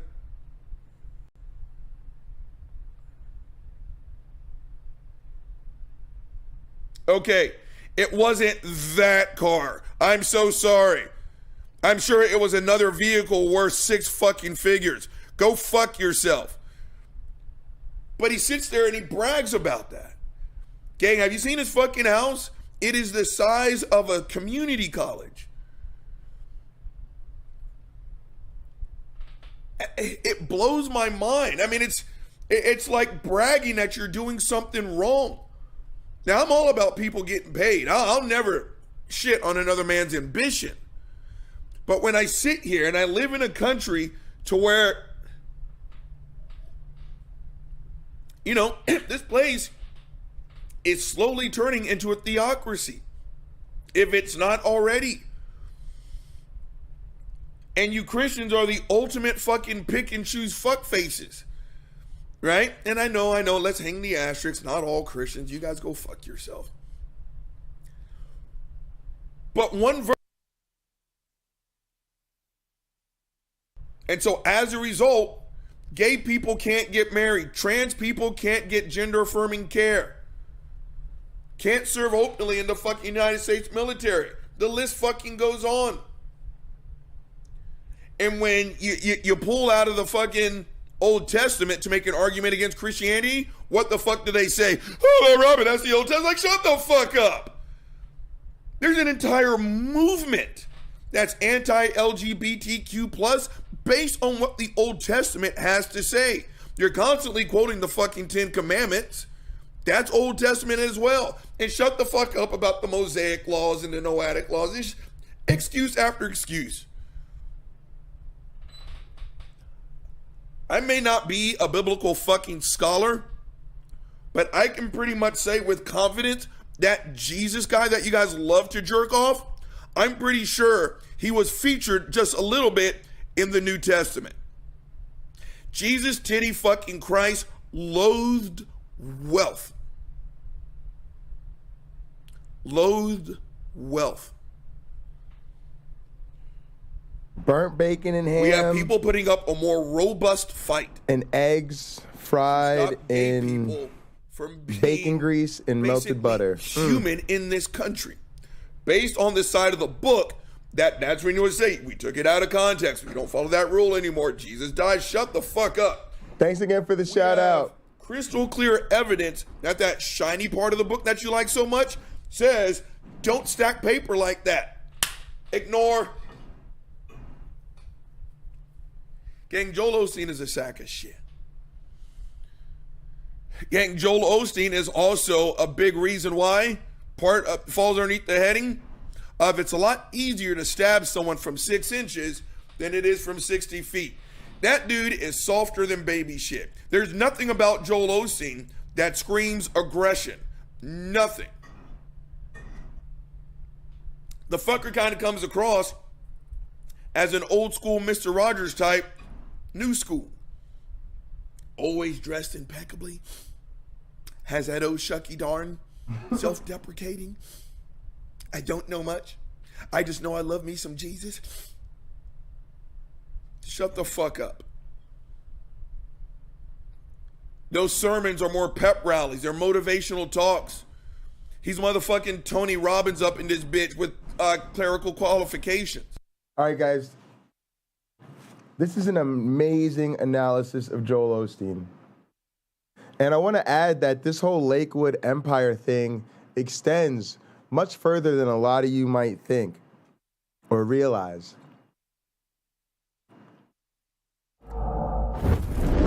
For instance, Lakewood is, as far as I'm concerned, one of, if not the #1 church for Christian musicians. Like, if you're a church musician, there isn't any gig pretty much bigger than Lakewood. And a lot of, like, Israel Houghton and a lot of artists that you might know of as big Christian artists come out of that Lakewood scene. And so they do the same thing in terms of using their worship ministry to generate gospel artists who then sell music and, you know, go on tours and, you know, become, you know, big music megastars on all different sides, right? Gospel artists, contemporary Christian artists, you know, pop groups, all types of stuff come out of Lakewood. And then it's a big, you know, celebrity hang to go play a service at Lakewood or be involved in some sort of ministry thing that's going on at Lakewood. And then, you know, it spawned a lot of sort of clone ministries that, and you'd have to check the history to see who came first, the chicken or the egg with some of these things. But y'all might know about Planet Shakers, which is like a ministry that's kind of like a artist worship music center thing, but they're a ministry technically, you know. And so there's a lot of this in the bigger, and I'm not shitting on all of it. Like, trust me, if they called me, I'm going, right? Because it's such a huge opportunity that you got to do it, you know, like debating Kent Hovind or some shit like that. But yeah, I just wanted to touch on that real quick. Yeah, this is a great analysis though. Now, gang, I pulled a quick clip because I think it's important. How do you get to Carnegie Hall? Because Practice. Now, Exactly. I sound like fucking Anakin Skywalker up in this bitch, right? If you are not with me, then you are my enemy. This isn't really dinner. This is like my late breakfast. So maybe it's like lunch, but it's breakfast. It's eggs fried in bacon grease and butter, melted butter, and then burnt bacon and ham. And then I'm going to have a buffalo chicken and mac and cheese calzone late night for dinner. Christians, I've said this a billion times before in other shows. Your silence is compliance. You have to stand up and say, no. You have to be the one to check people like this, right? Our LGBTQ plus family members, they're not going anywhere until Christians come along and say, I'm not going to march behind you, nor beside you. I'm going to stand in front of you. Christians, you have to be the ones to stand up and say, this is sitting on some bullshit. You're shucking, you're jiving, you're fence riding. Anything other than a definitive, I'm on their side, it's not good enough. Now, gang, this is from, I'm about to say Pierce Brosnan. Pierce, why did my brain just fucking fart? You guys know who the fuck it is I'm talking about. Pierce, whatever the fuck his name is. Pierce Morgan. There we go. He had this string, and that's when I first heard of him. I was like, oh, this guy's kind of okay. I was like, this guy's kind of fucking asshole. Where all the guests, he asked this of Ted Nugent, he had everybody. Now he's asking of Joel Osteen about what's your stance on gay marriage. And again, I fucking hate the term. It's just fucking marriage, right? Listen to what I consider a non-answer from fuckface Joel Osteen. You guys ready? Hold on, let's make sure everything's queued up. Roll the tape. Or not.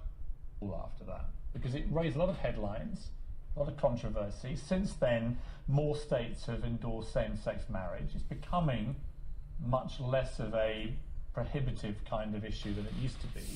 What's your view now?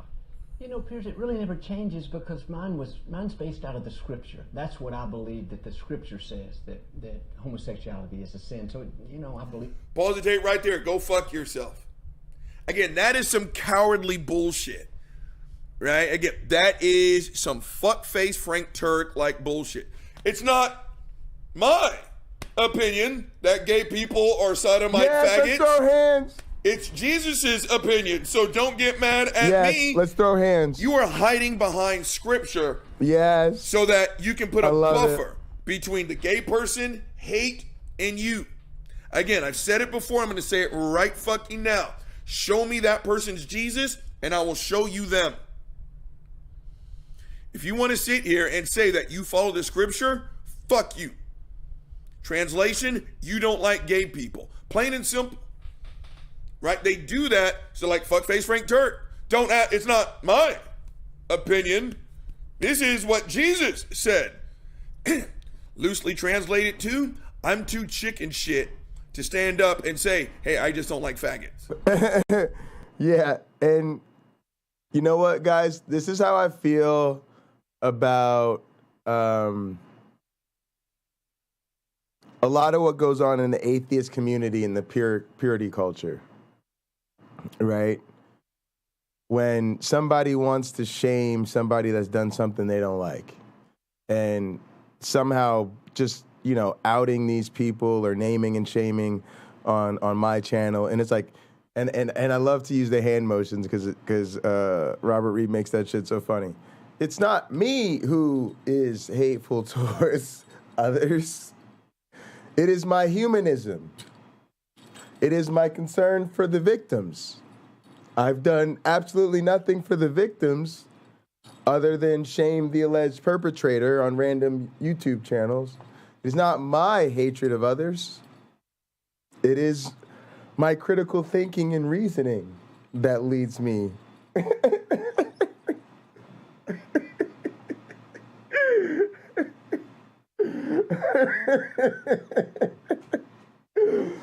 Yes, Uncle Bobby. Sorry, I didn't show y'all. I didn't show y'all because I had the other scene. I'm gonna rewind it now. Y'all can see it. Y'all see what I'm getting at. I love when he does this. This is like, Uncle Bobby, let's throw hands, baby. Look, watch this. Out of the scripture. That's what I believe that the scripture says, that homosexuality is a sin. So, you know, I believe. Pause the tape right there. Go fuck yourself. Again, that is some cowardly bullshit. Right? Again, that is some fuck-face Frank Turk like bullshit. Here it comes. It's not my opinion that gay people are sodomite faggots. It's Jesus's opinion. So don't get mad at me. You are hiding behind scripture so that you can put a buffer between the gay person, hate, and you. Again, I've said it before. I'm going to say it right fucking now. Show me that person's Jesus, and I will show you them.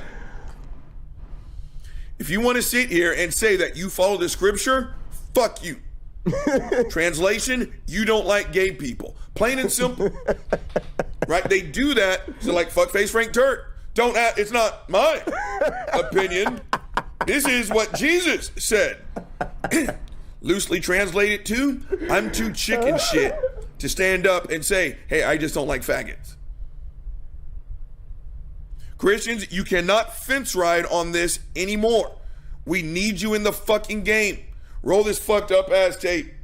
I did it before and I still believe it now. Again, I would just reiterate what I said. I'm not mad at anybody. I don't dislike anybody, but you know, respect. Pause the tape, you cowardly sack of shit.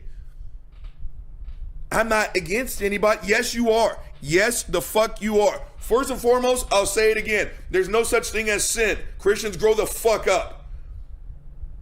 Right? Some woman made out of a man's rib ate a fucking piece of fruit. Therefore, a literal curse is on the earth. That's what you guys believe. Your words inform your beliefs. Your beliefs inform your fucking actions. This dude is sitting on some bullshit. I'm not against anyone. Yeah, you are. You don't have to be a member of the Ku Klux Klan. But if you donate a silent donation of $25 every month to the KKK, just as much blood is on your hands. I mean, I don't hate niggers. I don't hate niggers. I just give money to the Ku Klux Klan. Same thing here. That's exactly what I heard.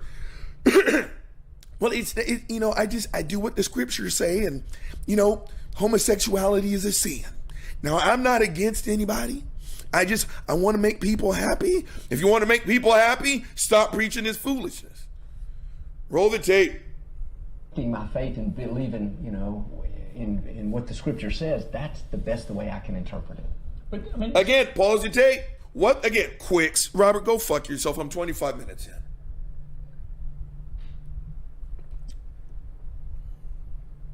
What the scriptures say. Which part, Joel? Because I know you've read I know you've read that Bible. And your monkey ass saw that line where old Jesus talked about it's easier for a camel to pass through an eye of a needle than it is a rich man to enter the kingdom of heaven. What the fuck did Joel Osteen do? Fuck! His monkey ass switched that page with the quickness. Completely ignored it. Completely ignored it. Right? You don't follow the scriptures. No, you do. And you do the way every other fucking Christian on the planet does. That verse makes me feel good. That one makes me feel good. That one makes me feel icky. Fuck that shit. You cannot sit here and tell people how you follow the fucking scriptures with a $56 million net worth. Roll the tape. The scripture be dragged kicking and screaming into the modern age. I mean, we were talking before the break about the issue about eye for an eye, tooth for a tooth. Not everything in the scriptures really is, in my view, conducive to modern life. I mean, like everything else, doesn't it have to move with the times? And isn't it down again to people like you to interpret it in a way that evolves? I mean, you're known as a very progressive preacher. Sure. Well, it wouldn't be progressive, but sometimes when I read it, I can't see how you would change that. Just like you wouldn't, change some. Pause the tape. This is how you change it. Fuck this shit. It's out. Again, just the way you ignored the verse that says, don't stack the Benjamins, ignore that one. I told my friend on Gin and Conversation, I straight up asked her, she has a gay son. What do you do with that scripture? Fuck that scripture. The love of my kids is too goddamn important. Okay. We moved on to another goddamn topic. It was just that simple. Right? Again, show me your Jesus and I will show you that person.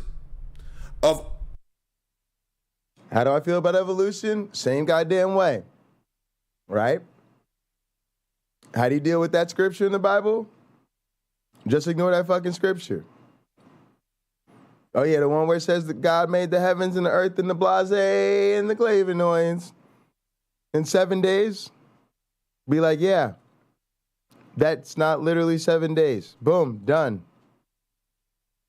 Everything else is everything the fuck else. All the fucking things that the Bible has to say. That's the one that he says, well, I just don't see how you change it, Pierce. I just don't see how you do it. Hey, Joel, what about the verse that says don't stack Benjamins? Fuck that verse. I don't know about you. I love my private jet. Let's finish. Fuck, shut the fuck up. Joel Osteen, roll the tape. Other main things, in the scripture, I don't see how that, if you don't have a basis of truth, and that's what I base mine off of, the scripture. Everybody else doesn't, and I don't fault them if they don't. But this is just the way I choose to live my life and what I teach based out of the scripture. So I don't think, I think, personally, 200 years from now, the scripture's still going to say that. Pause the tape, in the tape. Pause the tape, in the tape, you fuck face. 200 years from now, the scripture will still say, don't stack Benjamins. Right? You know what Joel sees that? Again, it's fucking hermeneutics. It's Christian apologetics. It's the art of the spin. That verse says right there, Jesus despises wealth. Joel Osteen interprets that as get rich or die trying. Right? But gang, the real reason why this fuckface made the hit list today was is there a clip of that shit? Is how his monkey ass handled Hurricane Harvey. You guys remember Hurricane Harvey? Hold on. Now, I don't know if it's just the way shit was.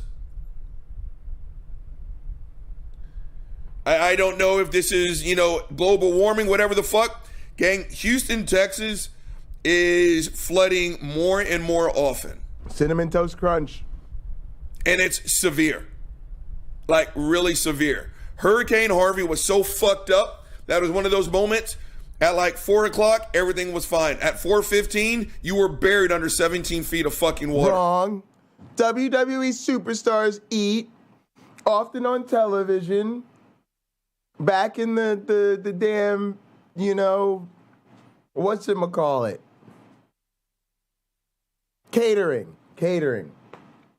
You guys are the privileged, lucky fans who get the behind the scenes look at the boys in the locker room and the catering.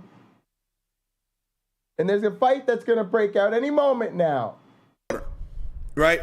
People were fucking struggling. Hold on, is there a clip here? You guys just want to play this fucked up ass clip first? Let's play this fucked up ass clip. Hold on. Is everything queued up? Let's see what this asshole has to say. Capitalism? Is there any capitalism? Television pastor Nope. Roll the tape. is speaking out this morning, answering critics who say he waited too long to open his Houston megachurch to flood victims. The building, once a 16,000-seat arena, is now filling up with volunteers, supplies, and evacuees. But that didn't happen until yesterday. Osteen says the church itself was threatened by floodwaters and there were safety concerns. And earlier on CBS This Morning, he said Lakewood has never closed its doors to people in need. We work with the city constantly. The city. Okay, pause the tape. Gang, this picture is all kinds of fucked up. It's Joel Osteen with that fucking Joker-like smile and hairdo and sharp facial features. And behind him is a wall of diapers and food, deodorants, shit like, shut the fuck up. If this is not a PR stunt, I don't know what is. This is fuck. Can you guys see this?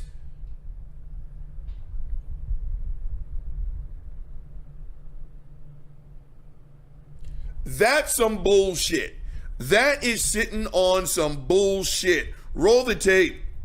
Set up a shelter about 4 miles from here that can house 10,000 people, showers, dormitories, kitchens, security, all that. They didn't need us as a shelter at that point. They wanted us to be a distribution center, things like that. So we said, fine, you do that, we'll do our part. Never dreaming that we'd have so many people needing shelters. When they filled up, they said we need shelters, we started our shelter. Pause the tape. He can go fuck himself. Sitting there smiling with that fucking delivery. You can't be mad at me. I'm just a man of God. Go fuck yourself, Joel Osteen. Gang, one of my crowning achievements in Twitter history was being blocked by Joel Osteen.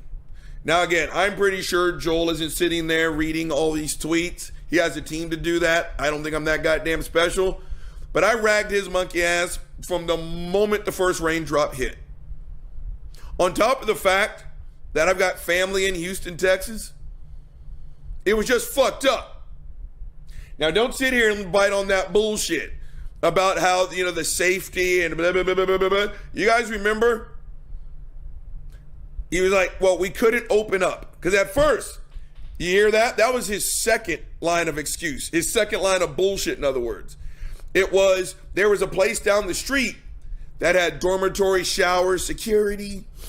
They didn't need us. Yeah, exactly. The motherfucking green We were room. only going to be a distribution center. Shut the fuck up. That's just not true. That's just... Also, I know y'all like, what is this, the fucking Gin and Truth show? What happened was, there was a whole bunch of drama and bullshit this week, and so I didn't get to watch a whole lot of YouTube. And so I didn't get caught up on all the YouTube happenings. Now, there's a lot of people out there making content about me, like LPP made some kind of 3-hour special or something. But I ain't got time for that bullshit. But I am trying to catch up on my Gin and Truth. Now, I'm going to smoke some weed and chill for another minute or so. And then we're going to get back into working on roster. We got WWE things to do. We got to make this roster. Sometimes I got to change modes.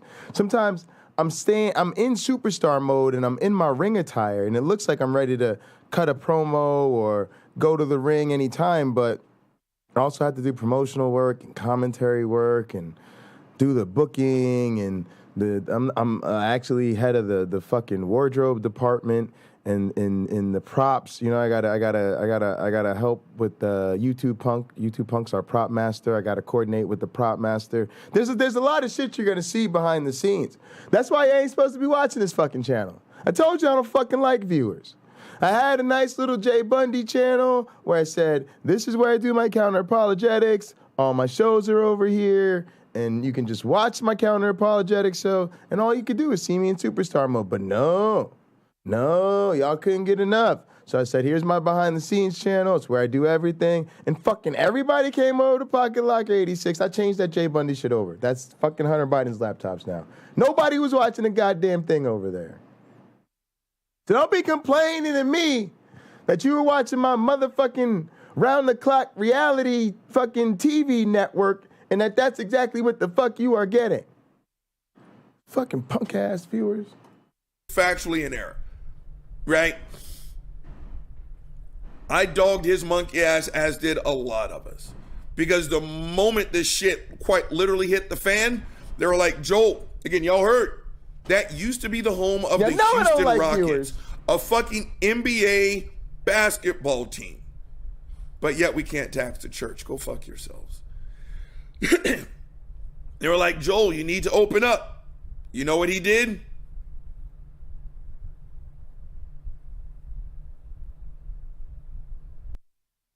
Jay's Clown Girl, what up? It's good to see you. Hope you've had a good weekend. Happy holiday. I'm going to be honest with y'all.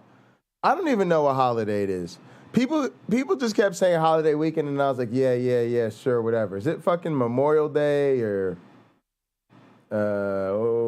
President's Day? It's got to be Memorial Day, right? I don't really know. Who gives a shit? That. Not a fucking thing, gang. Joel Osteen proceeded to do not a fucking thing.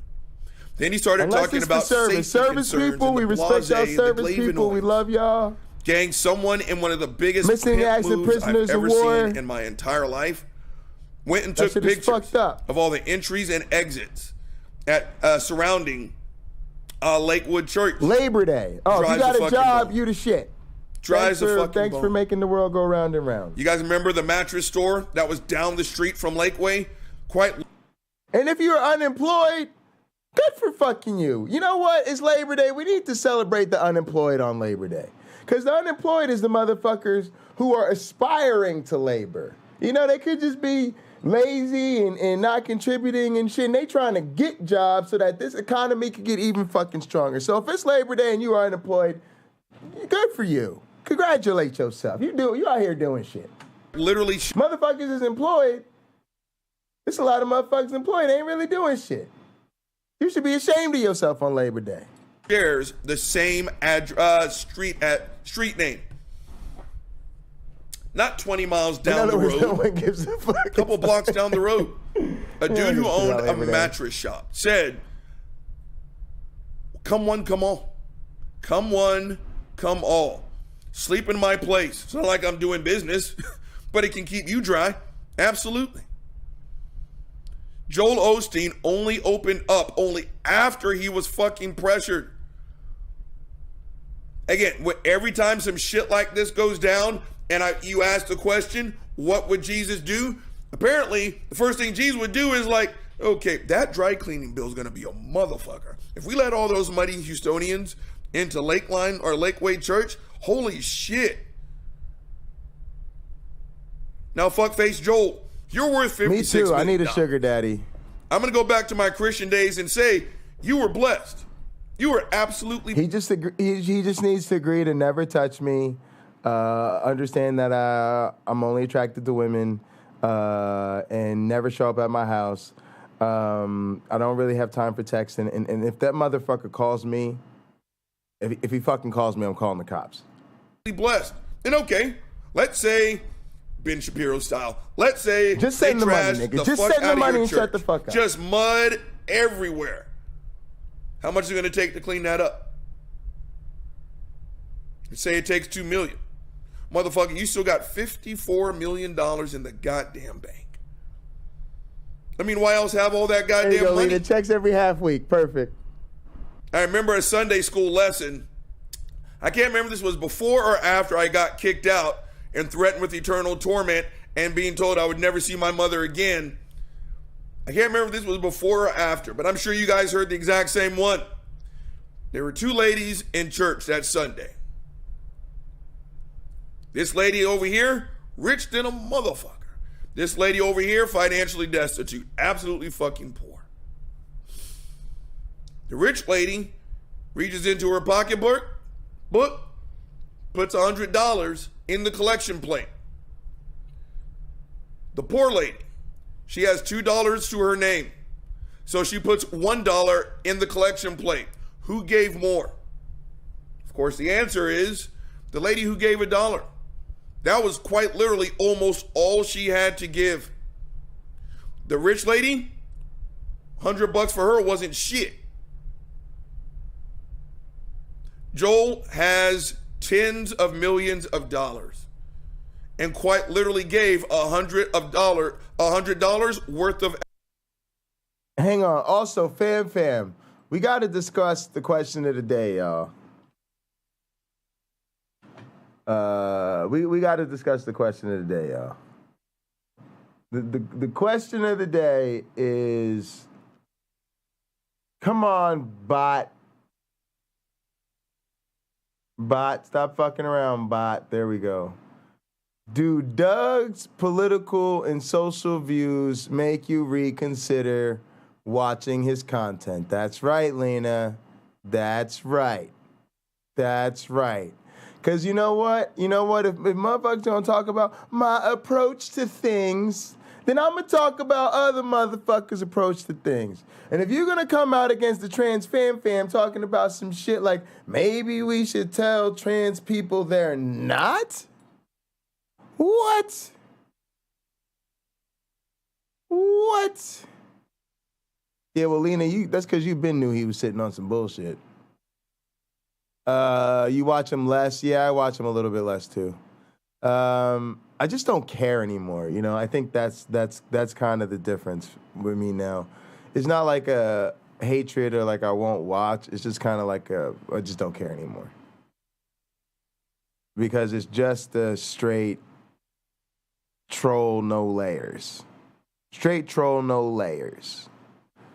Also just, okay, we get it, you know, couple of cool counter-apologetic arguments, but I don't know. It's just hard for me to stomach some of that stuff.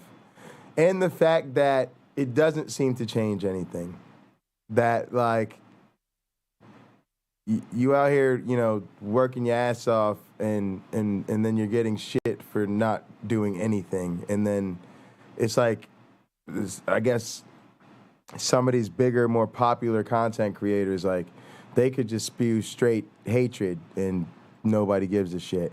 So it's a bit, but I actually kind of like that because I love that this shit is documented, because what I hate about life is that it used to be hard. Like you used to be able to sit down and analyze people and figure shit out and break down, you know, how you wanted to move or who you wanted to deal with or not deal with. And it was really hard because people didn't have the info or they couldn't see it. And now I'm like, look, it's right there for you to go see it. So, you know, you could see the type of shit I get. You could see people, you know, the way they treat me for no fucking reason.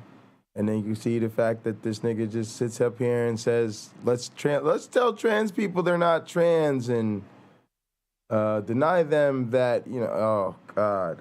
Okay, and everybody's response, yay, more Doug. All right, cool. Well, I don't want to fuck with none of y'all no more. What?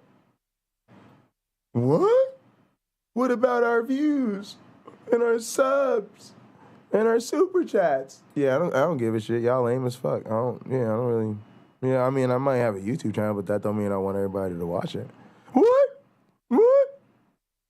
Yeah, now I'm just like, look, y'all, this is why I told y'all I don't want them. That's why I don't give a shit about them. Now they've played their hand out in public. Everybody can see it, and now y'all know why we over here doing what we do, doing our thing, because we was tired of their thing, and now y'all know why. Effort. Thank you very much. Took that time out to sit there and do a promo film. I guarantee you, gang. I guarantee you. They made sure that a stack of supplies was behind him. Yo, which one was it? I didn't even see the one today. He did one today triggering atheists, so I don't even know what that was about. But it was the one he did, I guess, a day or two ago. I'll play it after this. Actually, I'll play it now. We did a bunch of Gen Truth. We could take a quick intermission, hit this Doug clip real quick. It ain't really even that long. He just says, and he says it repeatedly. And then we gonna switch to the R&B. Y'all already know. I didn't see his. I still like to watch him. But I just might start going at him. If I keep watching him, it'll probably be like, if I'm gonna keep watching him, then I'm gonna have to go at him.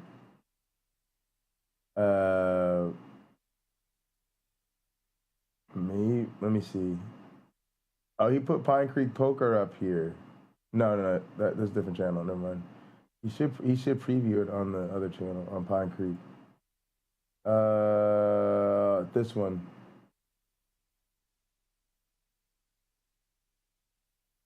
Not looking at the chat right now. I got to set up my outro. Because Myron closed the tab. Yes, oh, this is good. I bet you anything I'm going to agree with Trent here. Before that, when you point out bad...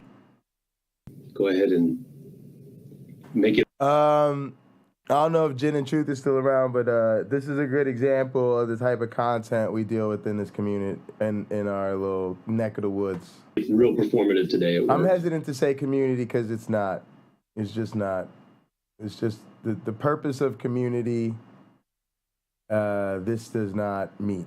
But within it, there are communities like this one.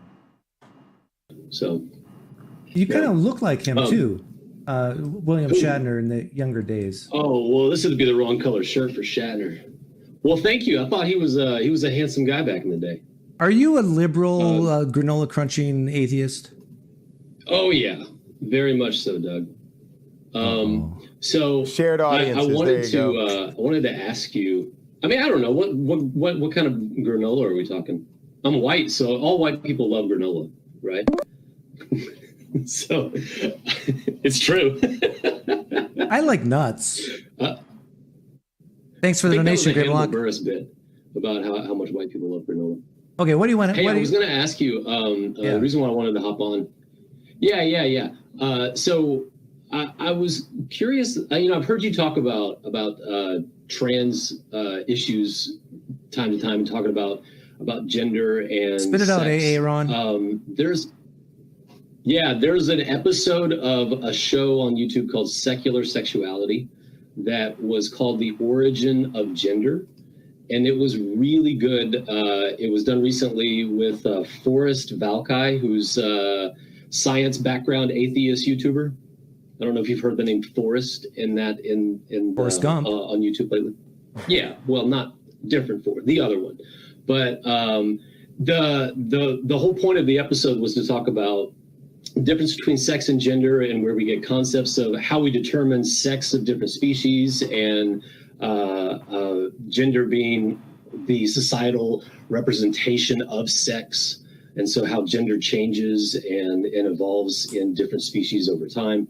But what I'm curious about is how far you've gone into what makes up sex and what makes up what makes up the sex of different species, and how that relates to humanity. And depends on the species. If it's mammals, then usually it's the typical things like mammary glands or testes or uteri, but on different species you'll have different answers. They went into more in-depth detail about like how sex is determined and how it's not exactly clear cut all the time. Well, yeah, there's intersex within mammals, but it's by far a very small percentage. Hey, hang on a second. The provisional perspective, hop on. I want to talk to you. So, okay, we'll finish up here. Well, I think what really helped me evolve on transgender issues was just learning that intersex people, when your chromosomes don't match your bits. As soon as someone talks about intersex people on the trans issue, that's not the issue. I mean, intersex exists, but we're talking about trans going from So this is in 99% of the cases. It's not about intersex. Mm-hmm. It has nothing to do with intersex. Okay, so if my DNA markers could not match my dangly bits, then why can't my dangly bits also not match with the way that my brain functions? Well, it could. But that doesn't change your dangly bits. But isn't that where we get trans people from? Is the fact that that brain wiring dysphoria? Yeah. Okay, so it sounds like the way that you've talked about talking about out, Aaron. What's your main beef? I'm trying, Doug. Talking about woke culture when it comes to trans issues is different from not even believing that transgender people are a thing going through like a real conflict within their body and brain. And so how ridiculous is this? I've listened to you talk about it a bunch of times and wondered, does he think that that's not a thing? Seriously, y'all? No, I do think it's a thing that people will think of themselves Seriously, as YouTube punk, what the is going opposite on with sex. this dude? Do you think that their inklings about that and their question about that is legitimate? Sometimes yes, sometimes no. Meaning, when it depends what you mean by legitimate. But if we take the extreme definition, I do think some people lie or are very confused. Those are very possibilities. So This is one other talking problem I about- have with y'all. some people in the atheist Come on, in quotes, y'all. community. I It seems agree like with they're them, not it's even not a allowed community, to say but anything aside negative. from that, They're come not on, allowed to yeah. talk like I'm talking right now. Yeah.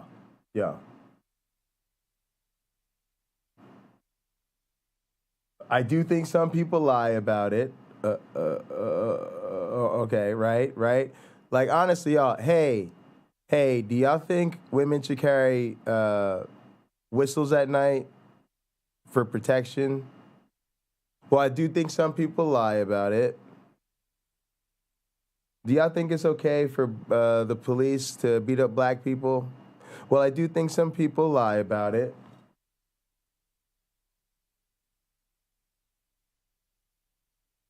Nigga, what does that have to do with fucking anything? And I'm tired of y'all letting white boys just say some fucking shit.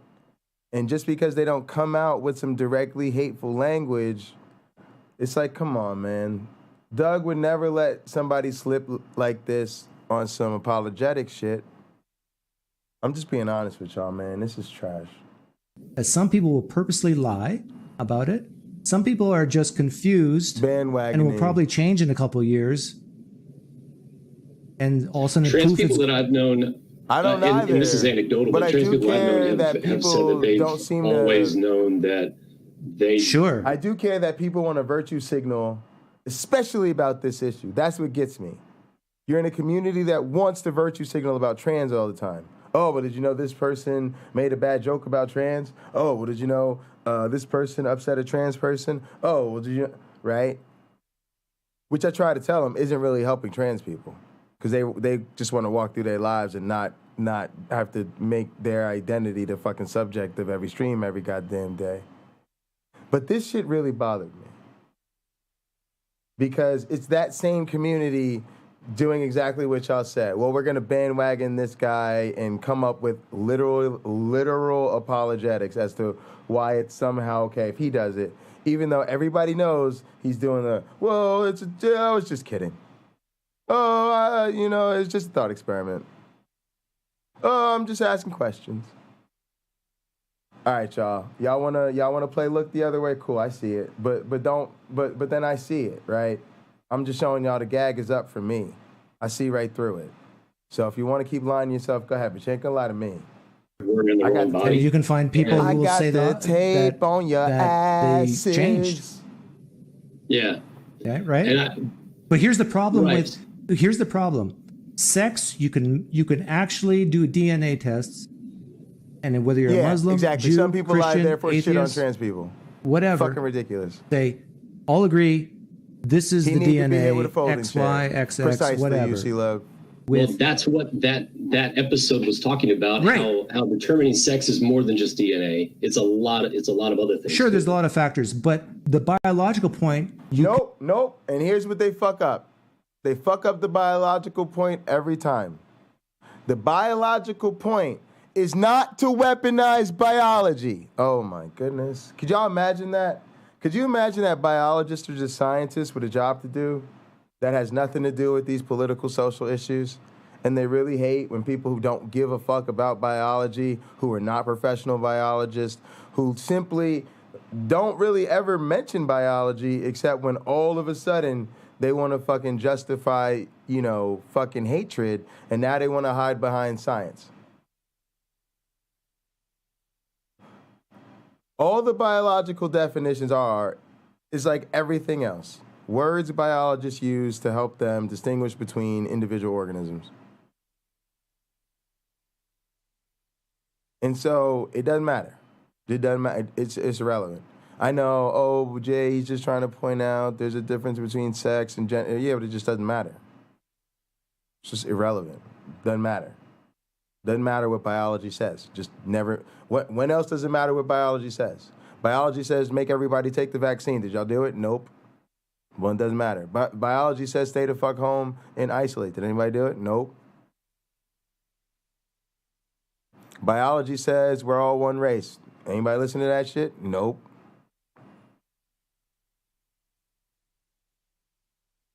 Biology says we're evolved. Anybody listen to that shit? Nope. Biology says the age is Earth. Anybody feel obligated to say nope? But all of a sudden, y'all want to shame trans people and y'all want to throw biology in there all of a sudden. Look, and I'm not saying y'all do that with the other topics, which you need to stop because we don't really want to fight your battles in those fronts either. But it's just fucking ridiculous. And I've been saying this. I actually studied this shit. Y'all know I taught this at Penn State. Sex and Evolution, Blase and the Glavinoids, a master's in biological anthropology, studying the evolution of human sexuality. All right, so what we did, we don't care. Part of what I'm fine saying is, yes, in other fucking animals that we more or less can't talk to,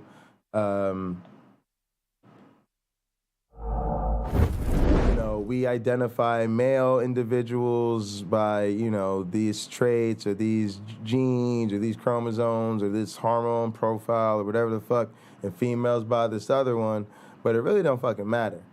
And it would be perfectly acceptable and, a conversation we could have amongst biologists if I did the following. If I said, for me, as a biologist, I think when it comes to human beings, part of the definition of being male or female should be identifying that way.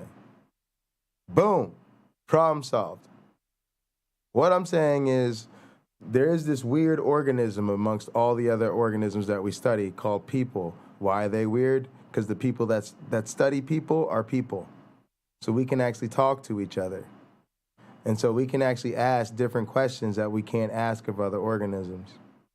And so one of the questions we can ask of someone who is in every other way male is, do you identify as male?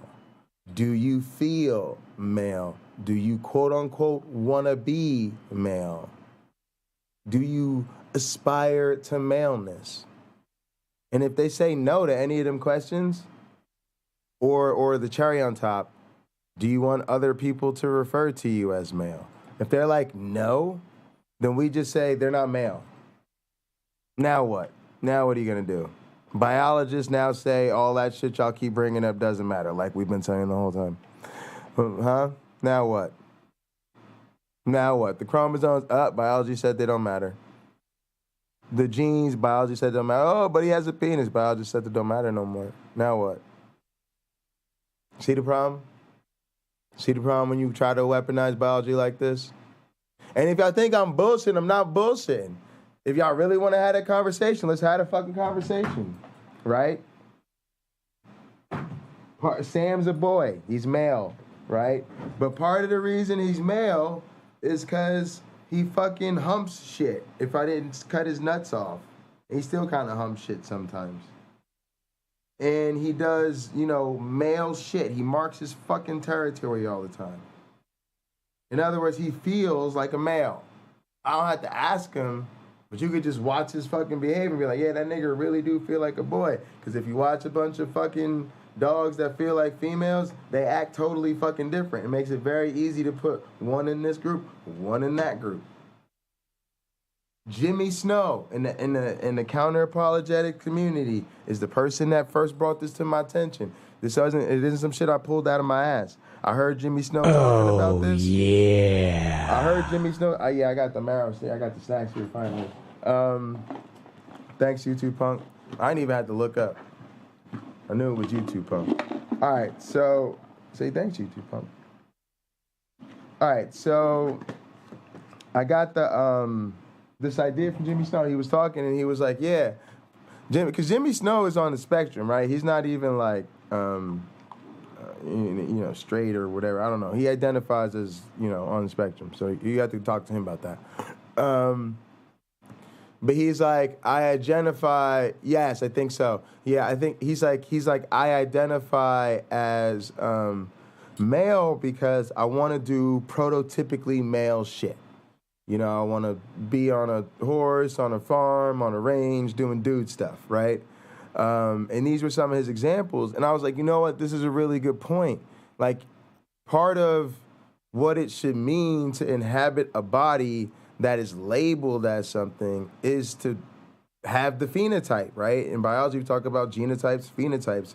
Well, if your phenotype is partially and importantly defined by behavior, and you don't want to behave like something, then you're not gonna be that way. If I tell you you're a fucking shortstop, but you keep crouching behind the fucking plate with the fucking helmet on, with the chest protector, catching the shit every time the pitcher throws it behind the batter, eventually somebody's gonna figure out that motherfucker's the catcher, right? Y'all see where this is going? So stop weaponizing biology, number one. And number two, not all biologists agree with y'all asses. And number three, the consensus among biology could very well change, especially on this, for very reasonable reasons. Very reasonable reasons. It's just you're typically talking about the way biologists use this term when they're not talking about people. And when they are talking about people, they're merely taking the definition that we base from non-people and applying it to people. The people who actually study people in this area realize it's much more complicated than everybody's making it out to be. And we have no problem with that. We're like, there's intersex motherfuckers and trans motherfuckers and motherfuckers with the chromosomes is all different. Motherfuckers with genitalia is all different. And every goddamn thing in between, we study them, we fucking try to understand them, and we move the fuck on, we go home at night, and we go to sleep, we get up the next day, and we keep trying to understand them. At no point do we take biology and try to tell people how to live and who to be and who they got to be with and how everybody else has to call them. We ain't stop. Just stop weaponizing science. It really is not a good look, and scientists will not come to your defense. We just won't. We'll be like, flavonoids, this is what we say, this is what we do, this is how it is, and all of that shit y'all trying to do with it has nothing to do with it at all. You can objectively measure throughout different biases. There is no test. There is no medical test. Again, who gives a for fuck gender if there's a test or not? dysphoria. But gender Other means than self, something different than sex. There's no test for the age of the earth. Does that mean it doesn't have an age? And self-reporting. This is awful. Like pain. Well, even pain is a bad example because you can actually measure pain in the brain through using MRI. But there's nothing, you can't take a blood sample and measure gender dysphoria. But you can take a blood sample and measure DNA. This is the difference. So, and yes, I know there's tests for the age of the earth and experiments, but if you think about it, they're not direct, right? If you're going to be this serious about it, it's almost like the fucking young earth creationists who say, well, the fossils aren't labeled, right? As if that wouldn't create a problem of how they got to be labeled and how we know that the labels are accurate, right? But I mean, come on. This is what I mean about why you can't weaponize the biology. Because you start to get down into these nitty gritty of these things, and it just doesn't hold up that way. It just doesn't work. But yeah, this is what I'm talking about, y'all. We got to call this type of shit out. It's terrible. Let me put it back up on the screen. I got to go get some more water. I'll be right back.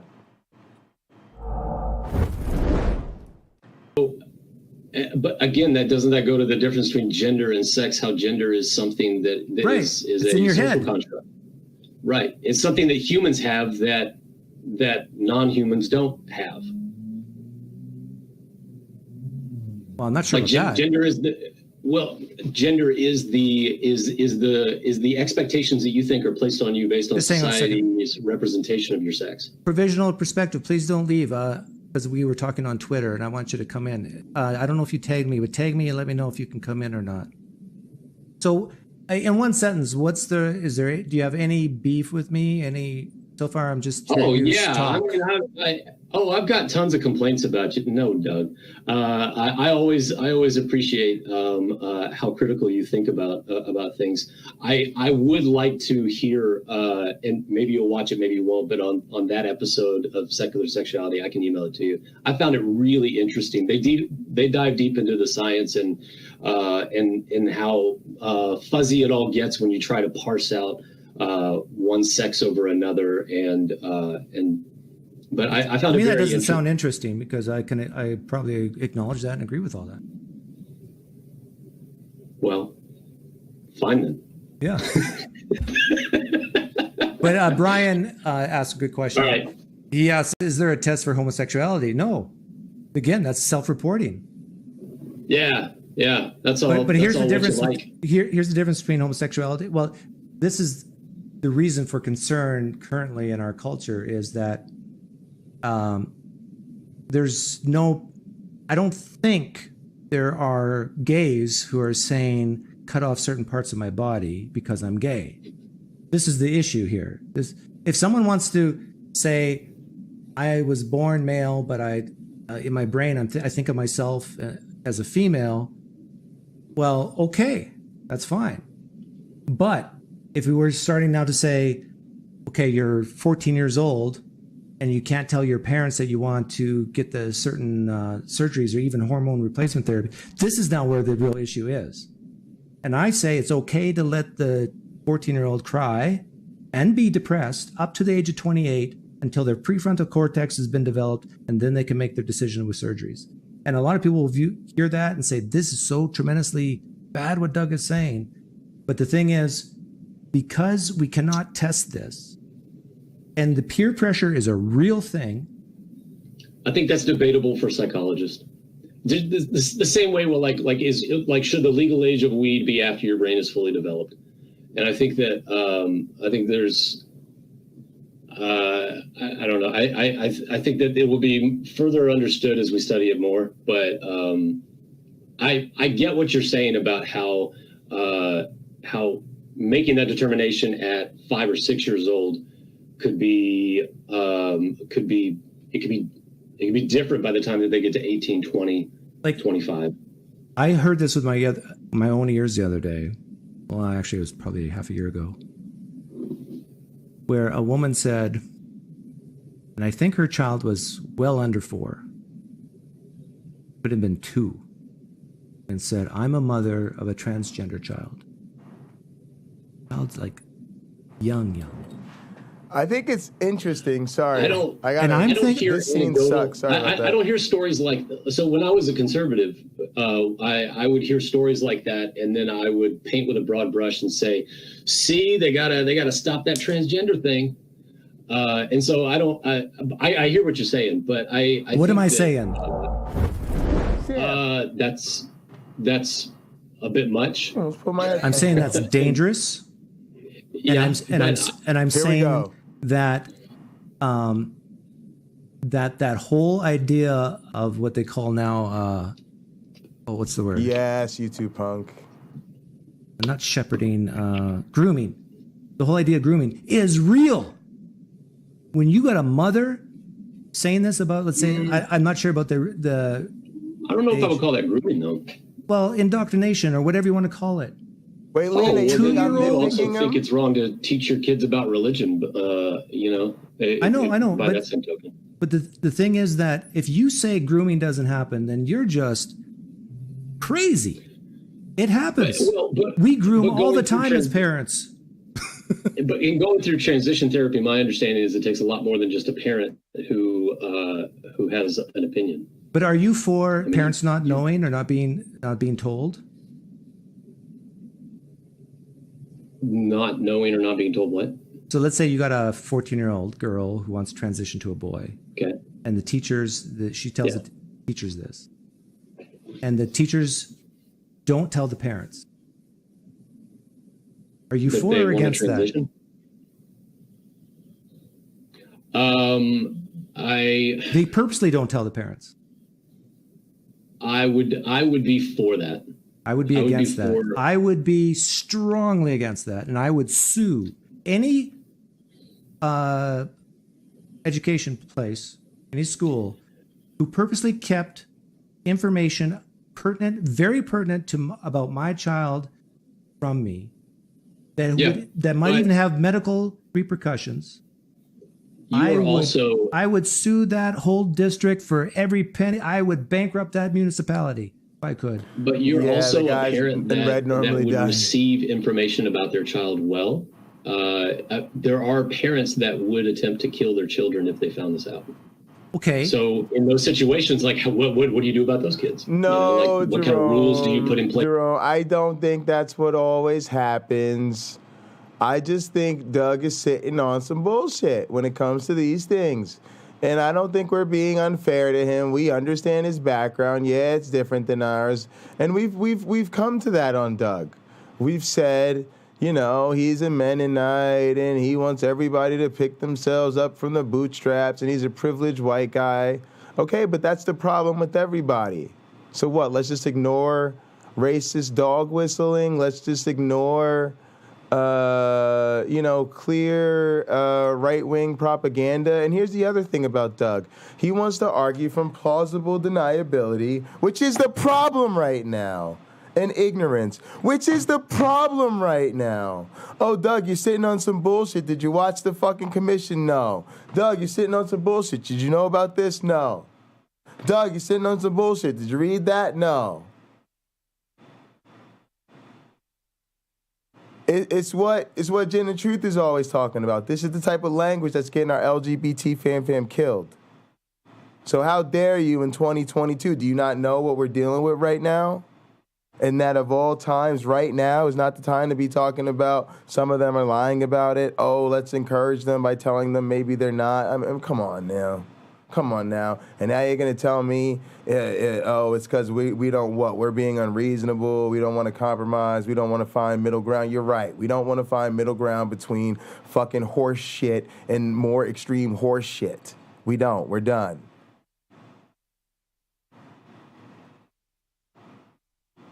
Stop being a fucking apologist for this bullshit. Place that would. That's a good point, but the thing is, how do you determine that what you just said is true? That a parent would kill their child if they found out? I'd probably go try and pull like the stats for domestic abuse and on children under the age of 18, and then the reasons for it, and try and determine how prevalent of a problem it is in the school district or in the county or state. Or so you would judge the parents based on statistics? I think I would judge a lot of things based on statistics. You judge blacks by criminality of blacks based on statistics?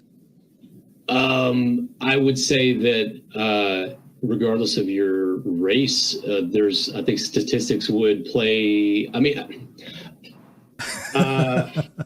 gotcha. I think there's a high correlation between felonies and actually having eaten at Applebee's within the previous 24 hours. So yeah, that's true, but I know you keep awful. Offering. I just think this is awful, and I think Doug should avoid it. I mean, we're all on the same page about that, and I know you don't think we're being ridiculous, Jerome. I just think if he's gonna go there, he's got to. We've just got to deal with him, and it's like, Doug, sometimes you're wrong. Sometimes the answer is you're wrong. Just, that's what gets me. Different cultures. You should choose the African American, right? As a more likely. Just this one. This one too. 100% of all murders. Get rid of all the black people, right? That's where Doug wants to go with this. Here's Doug. Hey guys, step 1, crime's bad, right? All right. Step 2, black people commit more crime, right? Then what is step 3? Get rid of all the black people, right? Oh, it's not? Oh, get rid of all the black people isn't step 3? Well, then why the fuck was that step 1 and 2? Because if it's just to establish what we already knew, then can we stop pretending he's adding something to the conversation by bringing up what we already knew, rather than clearly doing the dog whistling trolling that he is? And I don't want to hear, and Cameron, yeah, there's a chance he's messing with all of us, but you can't mess with everybody like that. I mean, like, when you're giving a dead serious presentation of these things at the worst time possible, right? And then, because you got to remember, Cameron, that's their shtick. That's their thing. I hate to say it, but that's the one thing ooh, something's going on with the stream. All right, it looks all right. That's the one thing I kind of agree with,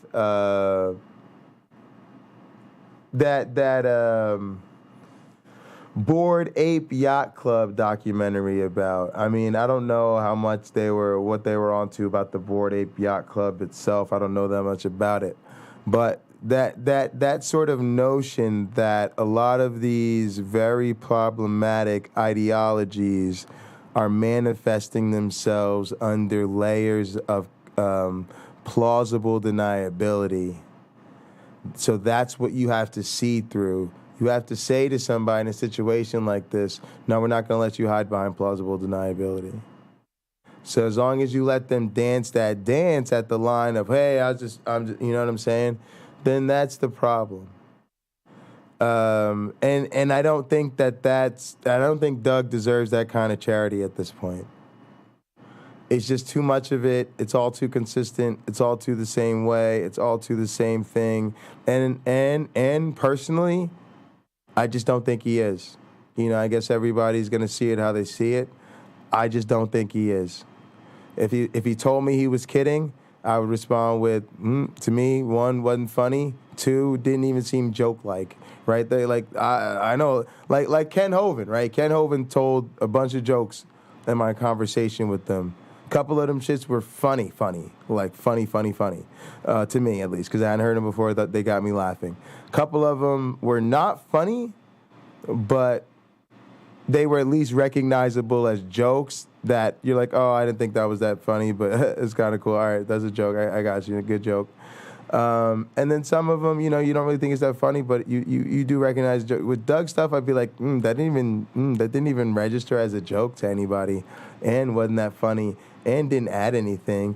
Really wasn't. I don't know. Yeah, and I don't think he's kidding. I just don't. I think we're all trying to give him the benefit of the doubt when he doesn't deserve it. Hasn't earned it. Drinking water the same day, most likely, right? So, you get the point I'm making, right? Play here. Well, always, it's always about the point he's making. There's other factors that go into just asking questions. There you go, YouTube punk. Definitely not funny. I mean, I could pull you. So you're saying that careful about making decisions based on statistics because never wants to check out what the scientist says. I'm just saying if you have a blanket policy of non. Also, I hate to say this, Doug likes to drop his scientific qualifications on people, but and sort of represent the scientific perspective. But in my perspective, he doesn't do a good job of that. And like I don't know, like this is the type of situation where, again, like, I don't know. Again, I'm like most of you. The Counter-Apologetics is good, but at the same time, I'm getting over it. You know, I think I really wanted the community. I think I've found the community. I think the community knows where to find me when they want to find me. And I just don't feel like I need this. But I do feel like, I don't know, maybe I'm bored enough to just want to fight Doug and just, you know, take Doug down because, you know, I'm bored and I think it'd be entertaining and he's sitting on some bullshit. Uninforming parents because you suspect or you think that they might kill their own child or do harm to their own child. I don't think you can have a blanket policy like that. You actually have to know those parents to make that decision. Do we have any history of abuse in the past? If yes, then I would start to lean towards your side. But then it would have to be very clear, very demonstrable. There have to be like arrest records or I think that would be domestic violence records. That makes sense. I think I would be in favor of. I'm all in favor of weighing out. You know. Yeah, but if you make just a blanket law says that teachers don't have to inform parents or they should not inform parents, no. But the people that are involved in making decisions like that shouldn't just be, oh, because I ran and I got to a school board. It should be social workers. It should be clinicians. the kinds of people that you would want to. Y'all, be able I don't to, think. I think there's something else going on, y'all. I'm telling wish that there were y'all. more people I'm telling involved. y'all. It's more than meets the eye here. It's more than meets the eye. I'm really serious about this, y'all. Like, you gotta start to put the pieces together, right? You know, you have the fact that Doug is constantly sitting on this right-wing bullshit, right? You have the fact that Doug doesn't want to help out in the community, right? You have the fact that it's just, you know, he's not doing that much to really grow as a developer. Like, I don't know. I'm just becoming thoroughly kind of unimpressed, to be honest. So that's just me. But I do think, and this is with all due respect, I don't think it matters to Doug, and I don't think it necessarily has to, because for every few of us that'll flake off, you know, he'll replace us with a few more that are either new to him because of the counter-apologetics or, you know, happy to stay because, you know, his sort of right-wing slant appeals to them. So I'm not sure he has the incentive to correct, and I don't think he cares enough. So that's just me being honest. I'm not saying he's under any obligation to care or to change. I just think it would be good if people who have a problem with this type of behavior to really just see it for what it is. Representation for the people that are affected by rules that are made, including parents. But yeah, maybe a policy like if they're not going to tell the parents, it's got to be there has to be a lot of procedure to go through. There has to be a they have to get with a social worker. Are you for a 12-year-old having a mastectomy if she thinks she's a boy? I don't know. What do your intuitions tell you right now? My intuition is that there is more that I don't understand about transgender than there is that I do understand. If there's more that you don't understand than understand, then shouldn't your answer be no? You should not be for cutting off breasts of a young girl? I would just that would be tragic. I would sit back and let clinicians and people that are much more knowledgeable about that. What if 60% of those clinicians are far left-wing liberals who just far left-wing liberals? How do you determine that? I don't know. How do you determine? You monitor how much that granola they eat. Okay, you're right. That's proven method. Although my first surgery was non-consensual when I was circumcised. Oh, good. I'm against that too. Boom. I'm consistent. Yeah. But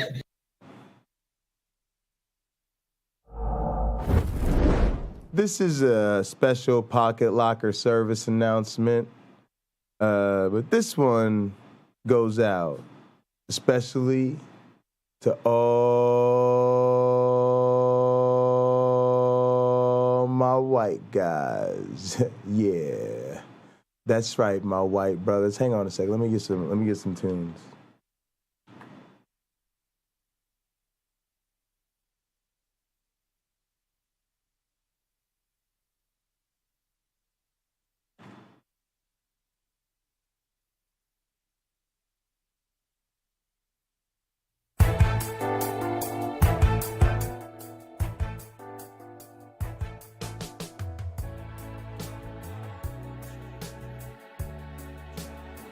Now listen up, my white brothers.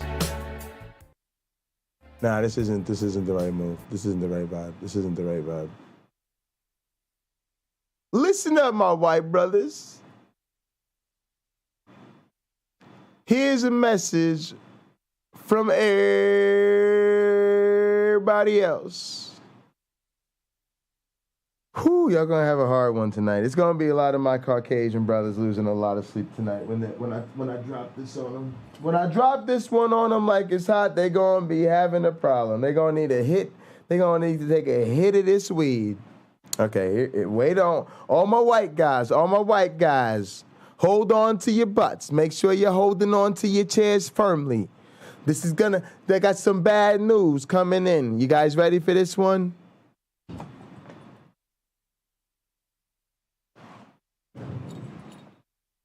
Nobody gives a fuck about internal consistency. Boom!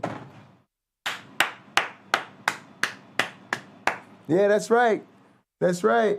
If I want to think one way in situation A and another in situation B, that is motherfucking entirely up to me. So while you think you are pointing out the other's hypocrisy, you are simply pointing out your, I don't even know something that rhymes, you're just dumb.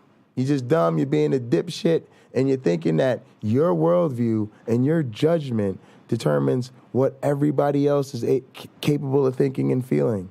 So you think that if you determine some sort of logical inconsistency in someone's thoughts, feelings, or behaviors, that gives you the privilege to invalidate that person's experience and perspective. And all it actually does is validate our perspective that you're a fucking dipshit. And that your privilege literally is so fucking ridiculous. You have such a large stick so far up your ass that you genuinely believe that you get to determine who else's perspective is valid and invalid. So one more time in case you missed it. Nobody gives a fuck about internal consistency in the philosophical blase and the motherfucking flavonoids. I don't know why people circumcise, like they say because of the cleanliness or something, but you just pull back the foreskin and put some soap on it. I mean, like, what's so hard? I know why it became popular in the United States is because don't care. They were trying to curb masturbation rates in the 50s. Inconsistency is part of life. Get over it. Boring ass cereal, trying to keep people. When the situation changes, everything changes. That true? I'm a fucking biologist, y'all. No, of course that's how I feel. What do you think fucking evolution is? Something's better, except when the situation's different. Then it's not better. Things get better except when they don't get better. Shit's predictable, except when it's unpredictable. It's unpredictable, except when it's predictable. Grow up. Get over it. Consistency. No. If you had a truly evolutionary worldview, you would not expect internal consistency. Hell no. Come on. In some sort of fundamental way, then get the fuck out of my face. I'm not talking about fundamental bullshit. I'm talking about real life here. Stop invalidating what people say to you because you think you determined a fucking logical flaw. It's stupid. It makes you sound like an asshole. It makes people not want to talk to you. I don't give a fuck what this YouTube community thinks. These are a bunch of fucking weirdos. They don't represent normal people. Normal people don't give a shit. Keep them. Yeah. And they're right to not give a shit. Yeah, he thought if he gave someone a diet brand enough that it would make them. They're right. I guess it would make you like lose all your joy in life. So, and then they came out. You give a shit. Flips. Good for you. No pun intended. So. Masturbation is what monkeys do. Yeah, well, it's not just monkeys. That's why you're confused, Jerome. A lot of things will do it. Because you're dedicating brain energy to something. I'm saying the point is most people don't want to dedicate brain energy to it. I'm not saying you're wrong. I'm saying you guys have to get over the fact that your preferences and your priorities are not shared by others. So when you're having a conversation with somebody, just have a conversation with them and listen to them. And if they say, whatever the fuck, and then they say some other shit that's whatever the fuck, just listen to them and let the conversation progress. I just see y'all motherfuckers do this shit all the time, and it's just some bullshit. This is why people don't want to talk to us. This is why our content is not interesting to people. We can't have a good conversation in this community because just like Jin and Truth was talking about in his video earlier. Well, what do you mean by that? Well, what do you mean by that? Well, what do you mean by that? Well, did you know that's not consistent? Well, did you know that's not consistent? Well, did you know that's not the proper premises for the axiology, the epistemology, or the ontology? What? But did you know that the Middle Eastern and Levant people didn't actually interpret the scriptures through that particular nuance because of their cultural milieu? Y'all want the true answer? The true answer is no. Nobody knows any of that shit. You know why? Because nobody fucking cares. You can get mad at me if you want. I'm just spitting facts. Because I really want to talk to this other guy. And I know. Look at Doug. I really want to talk to this other guy. Later. You guys start these conversations and then you fucking want to get the hell out of them because they're so awful. Oh yeah, I'm sure 50% of the people listening right now agree with almost everything I said, and 50% think I'm just a conservative. I don't know. Are you talking about your own? Don't really care. But provisionist guy, are you still here? Please don't tell me you ran away.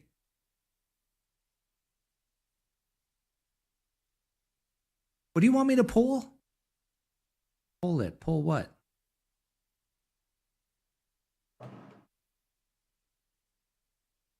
Pull the question. What question? Do you think so many different issues we could pull? 80% of women prefer circumcised? Really? Well, I don't know. I like hoodies.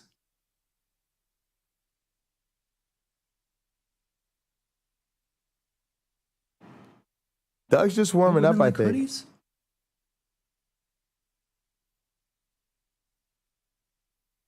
I'm gonna take this fucked up ass dog out. The thing is, with the trans issue, this is the difference between soft love, tough love. Conservatives are tough love.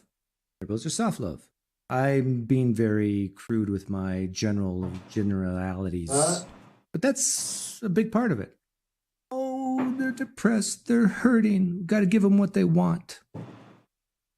A liberal, that's my version of what they're doing here. Guys, it's just tough love. Need to help this person so badly. Couple of generalities. Whereas a conservative will say, you might be doing more harm than good. You may be doing more harm than good with some of these procedures. So why don't we exercise caution in this one area?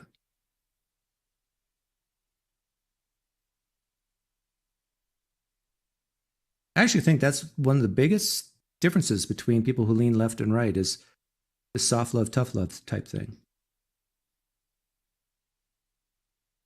And the thing is, the one suicide works and the other one rates doesn't. with trans people, even those trans people who are accepted, within their community, even if they are accepted in their own community, I double checked the stats the other day, and I was right.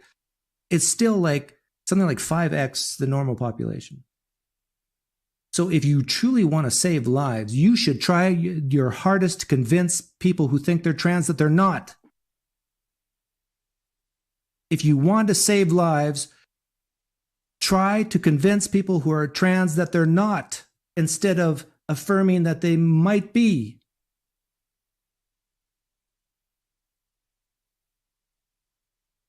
Can I get an amen?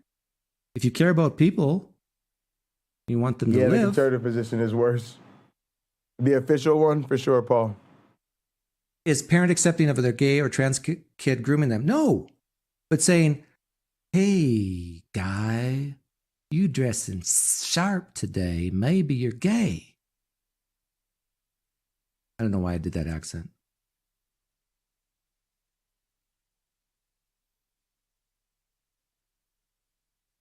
You know all great dressers are gay, right? Don't you want to be a good dresser? Maybe you should consider switching teams. Hey, I'm getting some amens. See, this is why I could never be on the Atheist Experience, what I just said. If it's true that even people accepted, trans people who are accepted in their communities have multiple probabilities of committing suicide, then you should try to convince them not to be trans. You should introduce doubt that they are.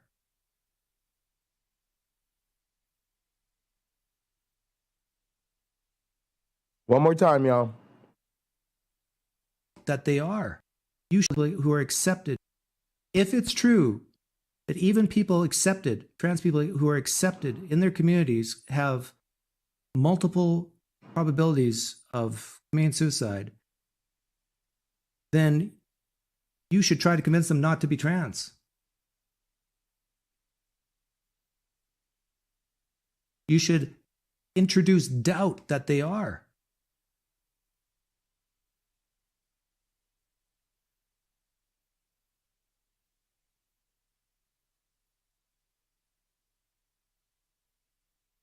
You should have multiple.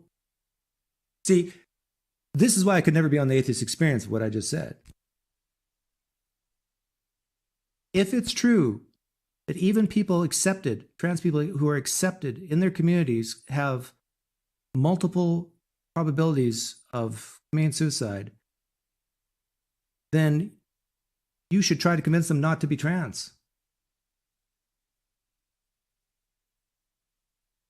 You should introduce doubt that they are.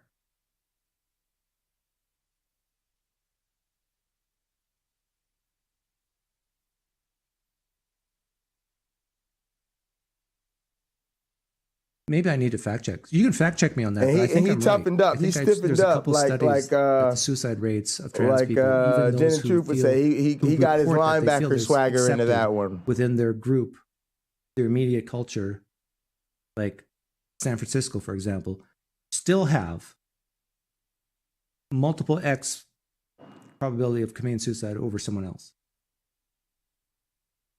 over the general population. By the way, if you want to reduce suicide rates, I looked this up just yesterday, I think. If you want to reduce suicide rates, become a conservative Christian. Conservative Christians have the lowest suicide rates. Did you know that? Catholics, Tranhorn, are you listening? Catholics were just as high as the general population. There's no benefit to the Roman Catholicism to suicide rates. But conservative Protestants did have a benefit. And it's probably because of their tremendous fear of hell. I don't know. Maybe it's something else.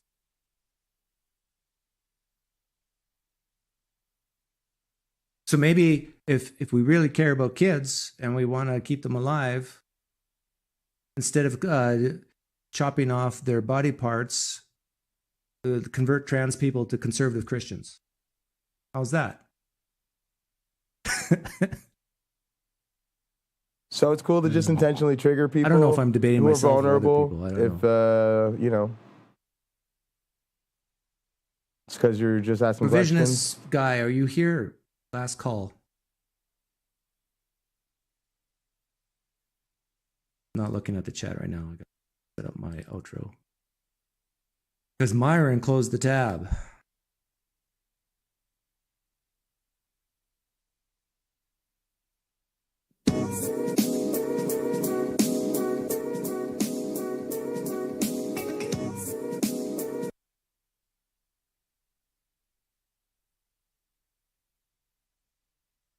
All right, y'all. That's that, you know?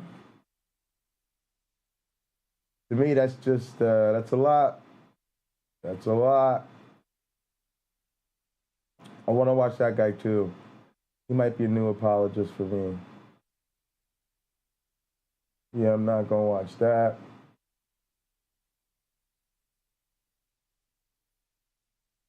All right, gang, I'm going to leave you with Uncle Bobby. I'll be right back. I got to let Sam out real quick.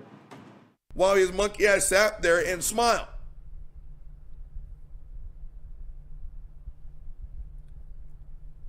That one will bother me for quite some time. And the real fucked up thing is, gang, didn't cost him a single fucking customer. It just really makes you wonder what kind of bizarro world universe we live in. Welcome, Joel. Right? Again, there's just certain things that happen to Welcome, big name Blaster. people, and you're just like, What up, Jerome? You're Thanks for joking. coming through, chat. Appreciate y'all. I'll be right back. How did you not lose 90% of your business? Again, Donald Trump imitating a physically disabled reporter.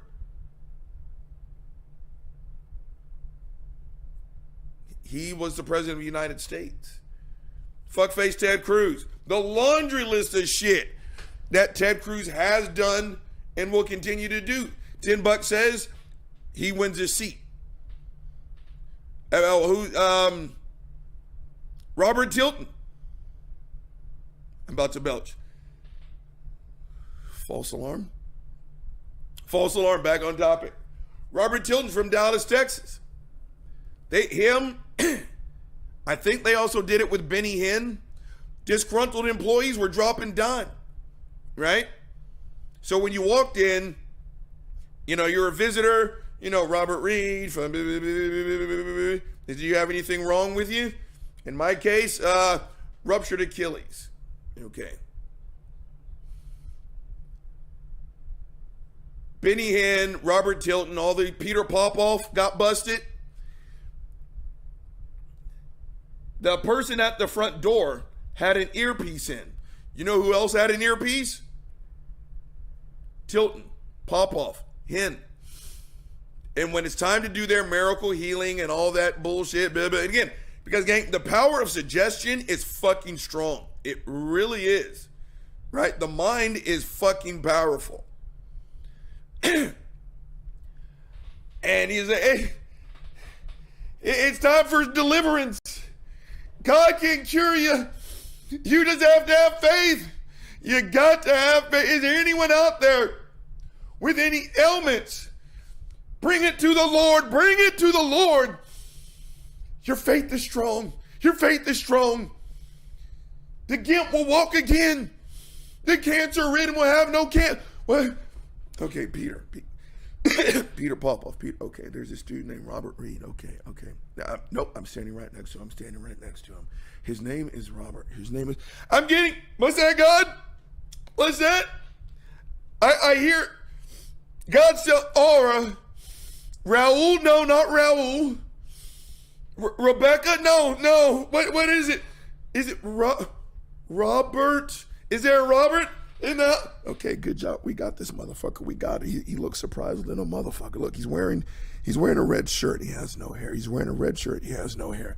What is that, God? Robert. He has lots of hair? No, a buzz cut. No. He's bald. He's wearing a pink shirt. No. Violet, not violet, Robert's wearing a red shirt. Is there a Robert in a red shirt? Good job. This motherfucker's in tears. We got him. We got this motherfucker now. Now look here.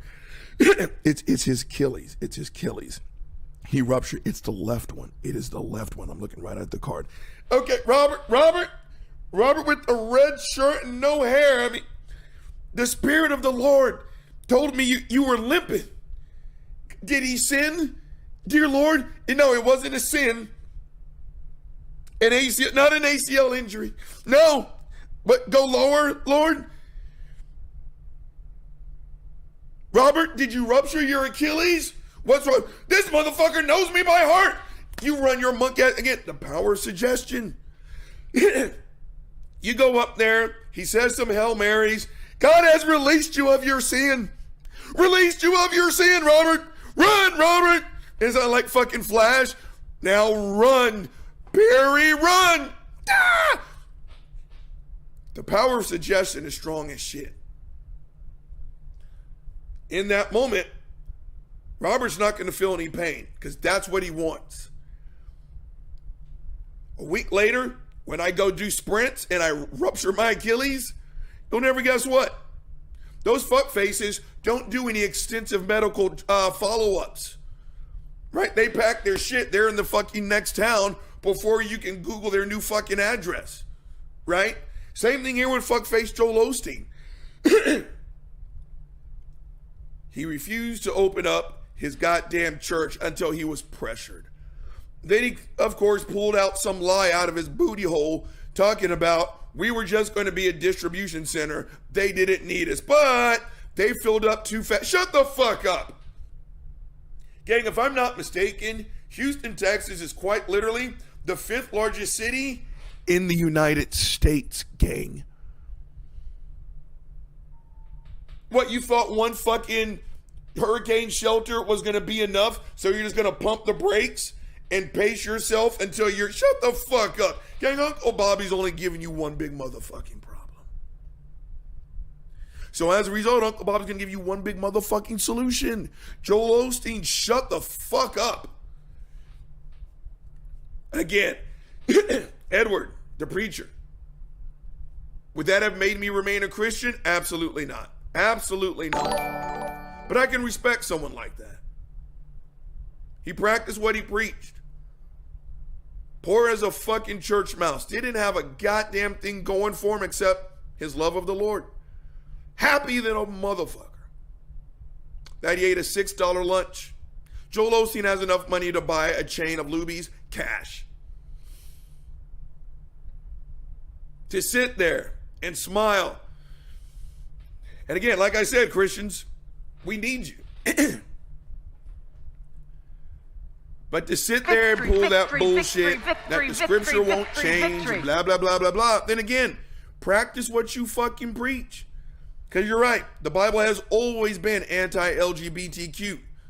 Just like it's always been against the accumulation of wealth. Again, you ignored the shit out of that so you could focus on what Leviticus says. Please go fuck yourself. But gang, what really seals in the fucking flavor with fuckface Joel Osteen is sitting there and looking the residents of Houston, Texas, smack dab in the eye and quite literally saying, go fuck yourself. You're not dirtying up my rugs, please. And it wasn't only until after he was severely pressured did he finally say, you know what, I think it's a good idea to open up these goddamn doors. Again, every time I see a slapnuts like this do his thing, that question, what would Jesus do, gets clearer and clearer and clearer. Completely ignoring the verse where Jesus said, fuck the rich, to focus on the one that says, fuck gay people. Again, show me your Jesus and I will show you that person. Joel Osteen is sitting on some bullshit. All right, gang, the big guy's held you long enough. He's signing the fuck off. Gin and Truth, let's go.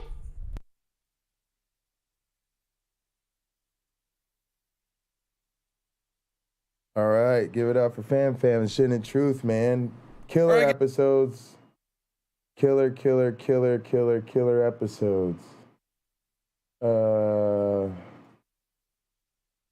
All right, we got one more, a show where I failed to stay on topic.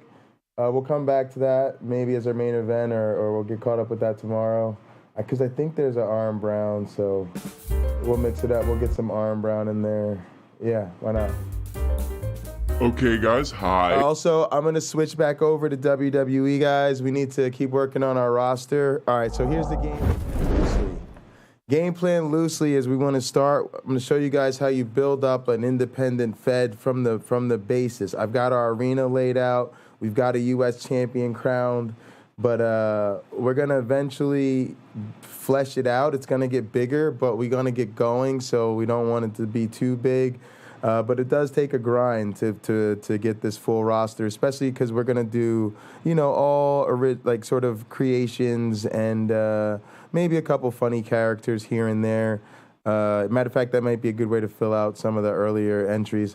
But yeah, we want to start with always focusing on our main core, probably about 8 male singles stars, 4 to 6 females, 4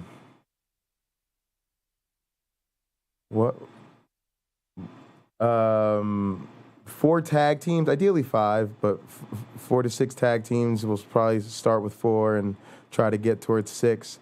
And that's it. That's it. Like we don't. You want the roster to be like a small kind of thing, and then we'll flesh it out from there.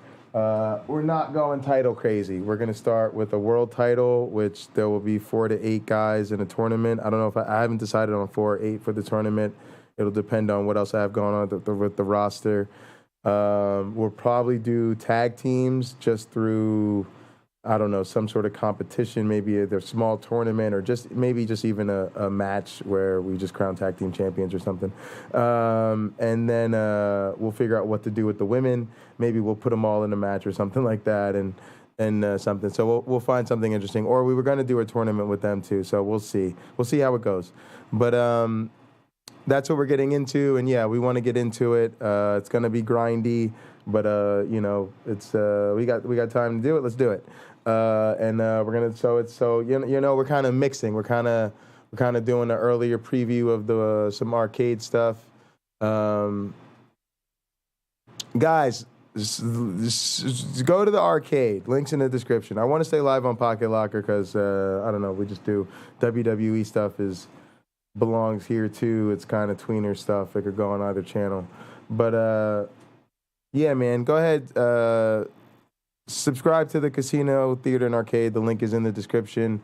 We're going to get back to roster building. And y'all know I am the fastest rising star in this category all over the internet.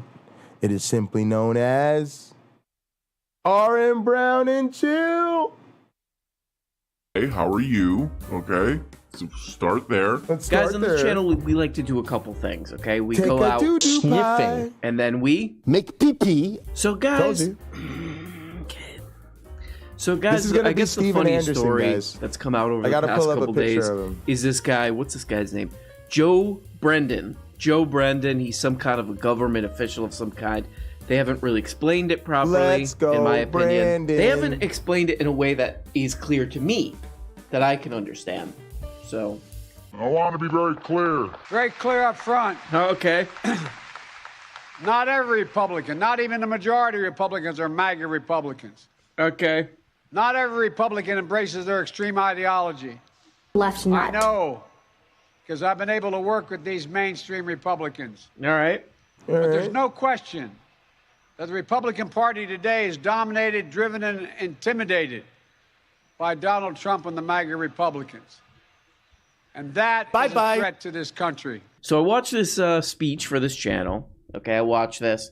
And, you know, it's in large part, it's your fairly straightforward, boring political speech. Hey, look, this is what I did. This is what I did. It's a big deal.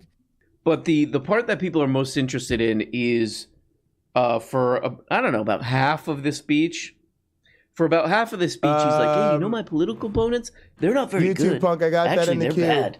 They're bad. This has never been done before in the world or in life or in politics, is saying the people who I'm against, who I'm running against in elections, they're bad. And YouTube kooks, the kookosphere is going crazy over this thing. Joe Biden has called people that disagree with him semi-fascists. Does this mean that the left are through with even pretending to... Guys, what the fuck happened to Russell Brand? Don't this nigga got nobody that be taking care of his money or none of that? That just be like, yo, Russell Brand, just shut the fuck up and make movies. Just, no, I don't care. Yeah, I'm being a hypocrite. I don't like it when they tell LeBron James to shut up and dribble or me to just shut up and do science. But no, Russell Brand really do need to just shut up and do movies. What the fuck is wrong with this guy? Russell Brand, this over here is World Wrestling Entertainment. Word Wrestling Entertainment. I fucked it up. What the fuck is he doing, yo? He just... I mean, I like that top, but he's gone. Care? What? Hello there, you 5.8 million awakening wonders. Thank you for joining me on this voice to... Oh, Jesus. He went full grifter. Left are through with... Russ. Hello there, you 5.8 million. Oh, Russ. Russell Brand is amazing. He has 5.91 million subscribers. He uploaded a video today where it says, it's happening now. It's happening now. What is it? Do I have time? I got a pack. I got this. And I got these two. Oh, I click. Okay. Why does Russell Brand have 5.9 million subscribers? It's because he is the most, or whoever does these thumbnails, are the most shameless clickbaiters maybe on YouTube. Here's another. It's an effing disgrace. He's big on anti-vax content. I think that's how he really blew up, is with this anti-vax stuff. You're not going to like this. You're not going to like this. Guys. Okay, I'll get my stuff again. Guys, I need a Spike Dudley. So the Dudley boys are gonna be TD Jakes and Steven Anderson. And I need like a small, scrawny apologist to be Spike Dudley. Chat, think about, I don't know a lot of these apologists. So we need a small, scrawny apologist. Also, it'd be great if we could get never mind, hang on. That's it. Oh, small, click, scrawny click, apologist, click, okay. guys. So he's definitely gearing his content toward like anti-vaxxers and like, you know, Trump people and wellness lunatics. He's had Tim Pool on where he's like, Tim Pool's a genius. Tim Pool's a genius. 5.91 million subscribers. Hello there, you 5.8 million awakening wonders. Thank you for joining me on this voyage towards truth. A truth that is already within you in the form of limitless light, connected to all reality. Hey, did you hear that Joe Biden called the MAGA movement Steven Anderson has tattoos that I'm whether aware or not of. you're a Trump supporter, and I'd have to say that I'm not a Trump supporter. You lot, I know, really love him. Me, that's not my bag. But I certainly don't think you should be calling civilians of your own country, of which you are president, semi-fascist, unless they literally are genocidal, racist maniacs. And I personally believe that when you start to talk about people that you disagree with in contemptuous terms, that is the kind of end of civility, the end of reasonable hope for a better political future. Trying to figure out what Here's another tattoos great are. thumbnail. So it was all a scam. Oh, I click, right, okay, click. I almost kind of admire Russ Brand because it's like, they'll ban your ass on YouTube. They'll ban your ass for, you know, medical misinfo or whatever.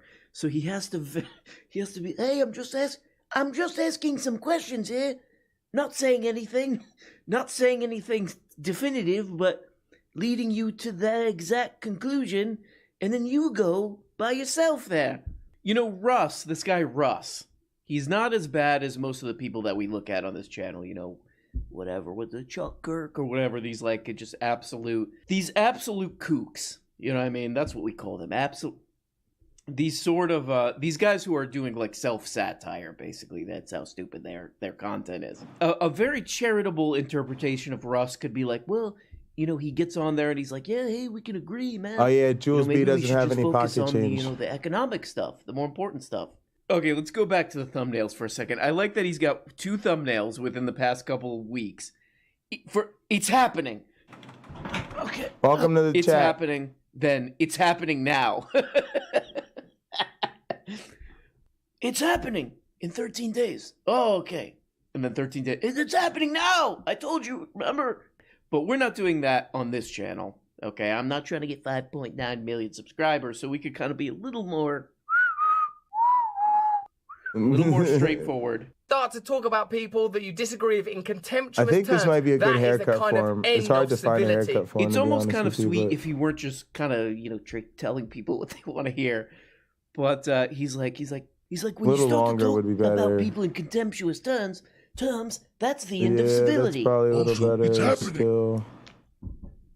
Oh, I click. You start to speak about people in contemptuous terms, that's the end of civility. The reason I say it's almost kind of sweet because it's like, this has never really, that has never really existed. I mean, the most obvious historical example I can think of is go look up, just Google Lee Atwater 1981 interview. This was a Richard Nixon campaign consultant. Just look up his like Southern strategy stuff and all and then come back and say, oh no, it was civil until. But it is pretty funny to see guys like this. You know, they're like, this is hey, can you believe he said this? Can you believe he said this? You can't just call a bunch of people one thing. And at the same time, like the past month, I've been clockwork oranging, you know, these Charlie Kirk and all these people, Ben Shakino, all these people.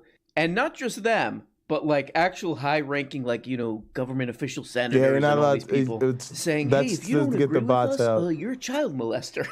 Thing back in October. I think I have the first OK. Was that you? You were actually like the legit first OK groomer person? I am the first OK groomer. So I think the civility boat has already. Yeah.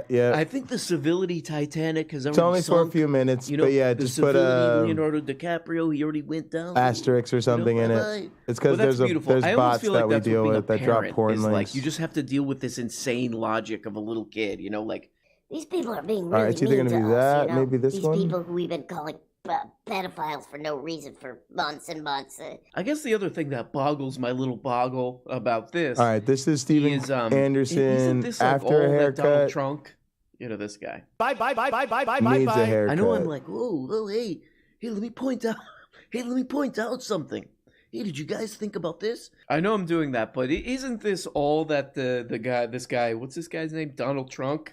I guess it Donald doesn't really Trump? matter. Isn't that kind of all he did all the time? We are now in the process of, bye-bye, defeating the radical left. Whoa. The Marxists, Oh. the anarchists, Jesus. the agitators, the looters, and people who, in many instances, have absolutely no clue. All this is actually fine, actually. Oh, Jesus, Donnie. In our schools, we should change his head our shape a little bit. newsrooms, even our corporate boardrooms. Bye-bye. There is a new far-left fascism. Far-left fascism. Far-left fascism. Bye-bye. Whoa! That demands absolute allegiance. Whoa! Jesus, You do Don. not- Jesus, Donnie. Weird. So, of course, Shit, he I said went the out too exact far. same thing, whatever. 2.5 years ago, who cares? Who knows? Who cares? Shit, I gotta And then go he back said, in. I went out too "Bye-bye." far. And then he did this in his pants. But I envision like a political world where it's just like it's these people that we never hear from, and they just do work. You know, like politics is just they're just like, oh no, I don't even want to be on TV. You know, they're just tireless, thankless workers who are like, hey, we got you so that you don't have to struggle to sign up for healthcare anymore, and you don't worry about it. Or hey, we're gonna get trains. So it's easier to get around. We're gonna get trained. Yeah, Like exactly. that would be a beautiful political world of just like, yeah, we do. You don't worry about it. That's our job. You know, you have a better time. You have a better life Oh, now. It's a little shit. easier. It's a little easier for you now. It But didn't instead save we it get either. the Oh, instead my we get goodness. this. So All right, that's fine. that's I see. okay. I see This how it clip right is. here is great. It pretty much tells you everything you need to know about the vibe of the political situation of the Russell Brand show. He's got this guy on his names. He's got this guy on, what's this guy's name again? Max Blumenthal. Socialist-oriented countries like Venezuela or Nicaragua trying to take their own path in the face of imperial demands. Right. And Jesus, Russell, turn your mic off, you son of a bitch. you know, I actually just, in these countries have interesting models that can be learned from. I just interviewed the Nicaraguan version of Anthony Fauci. Well, I interviewed her actually in February, but we just published it at the Gray Zone. Okay. She was the top advisor to Nicaraguan President Daniel Ortega. Got it. Of the socialist-oriented Sandinista front. Okay, and what could we learn from these other What's up with countries? Russell Brand? What Like could we his facial expression is so And weird. She and her other public health experts in Nicaragua refused to lock down. That's There pretty it much is. everything you need to know about the Russell Brand show. Hey, you know, these other countries, they are fighting imperialism, and they're trying to resist, you know, the forces of capitalism, global capitalism, and all this. They didn't lock down. They didn't lock down for COVID.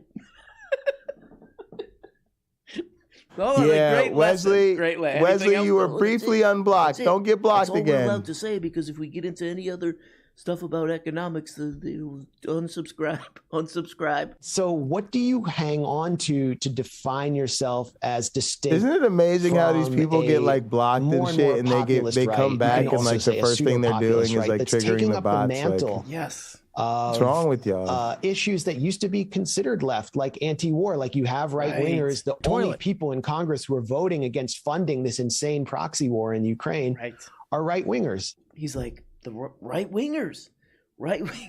Right-wingers are taking up the mantle of left-wing causes. You know, like how when this pretty conservative Democrat president passed a very mild loan forgiveness thing, they all lost their minds because that's communist and socialist. So yeah, Max, that tracks, buddy.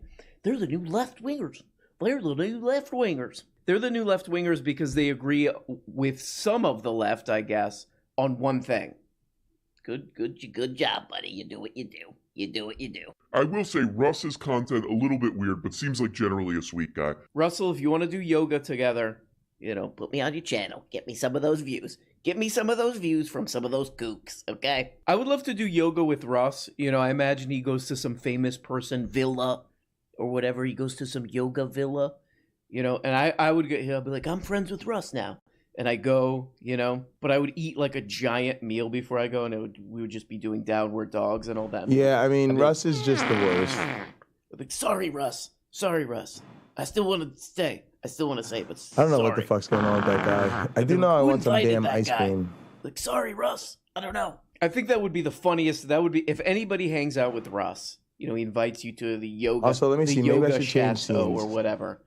Poop your pants there. All these wellness people around. Get a garbage bag. You have your shitty pants in a garbage bag. You're like, sorry, guys. Nice. You're shaking all the wellness yoga people saying, sorry, guys. Russ invited me. Russell Brand invited, and you're holding the, sorry, man.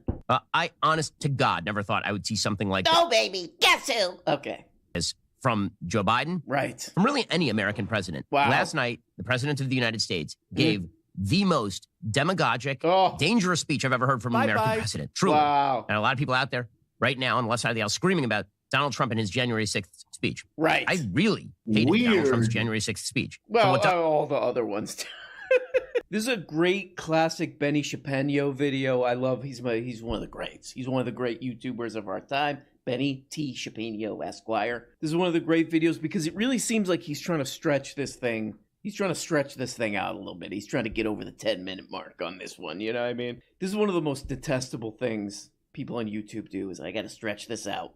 I got to drag this dead body of a YouTube video over the 10-minute mark because there's some theory that it'll get me in the algorithm or whatever. Blood red. Okay.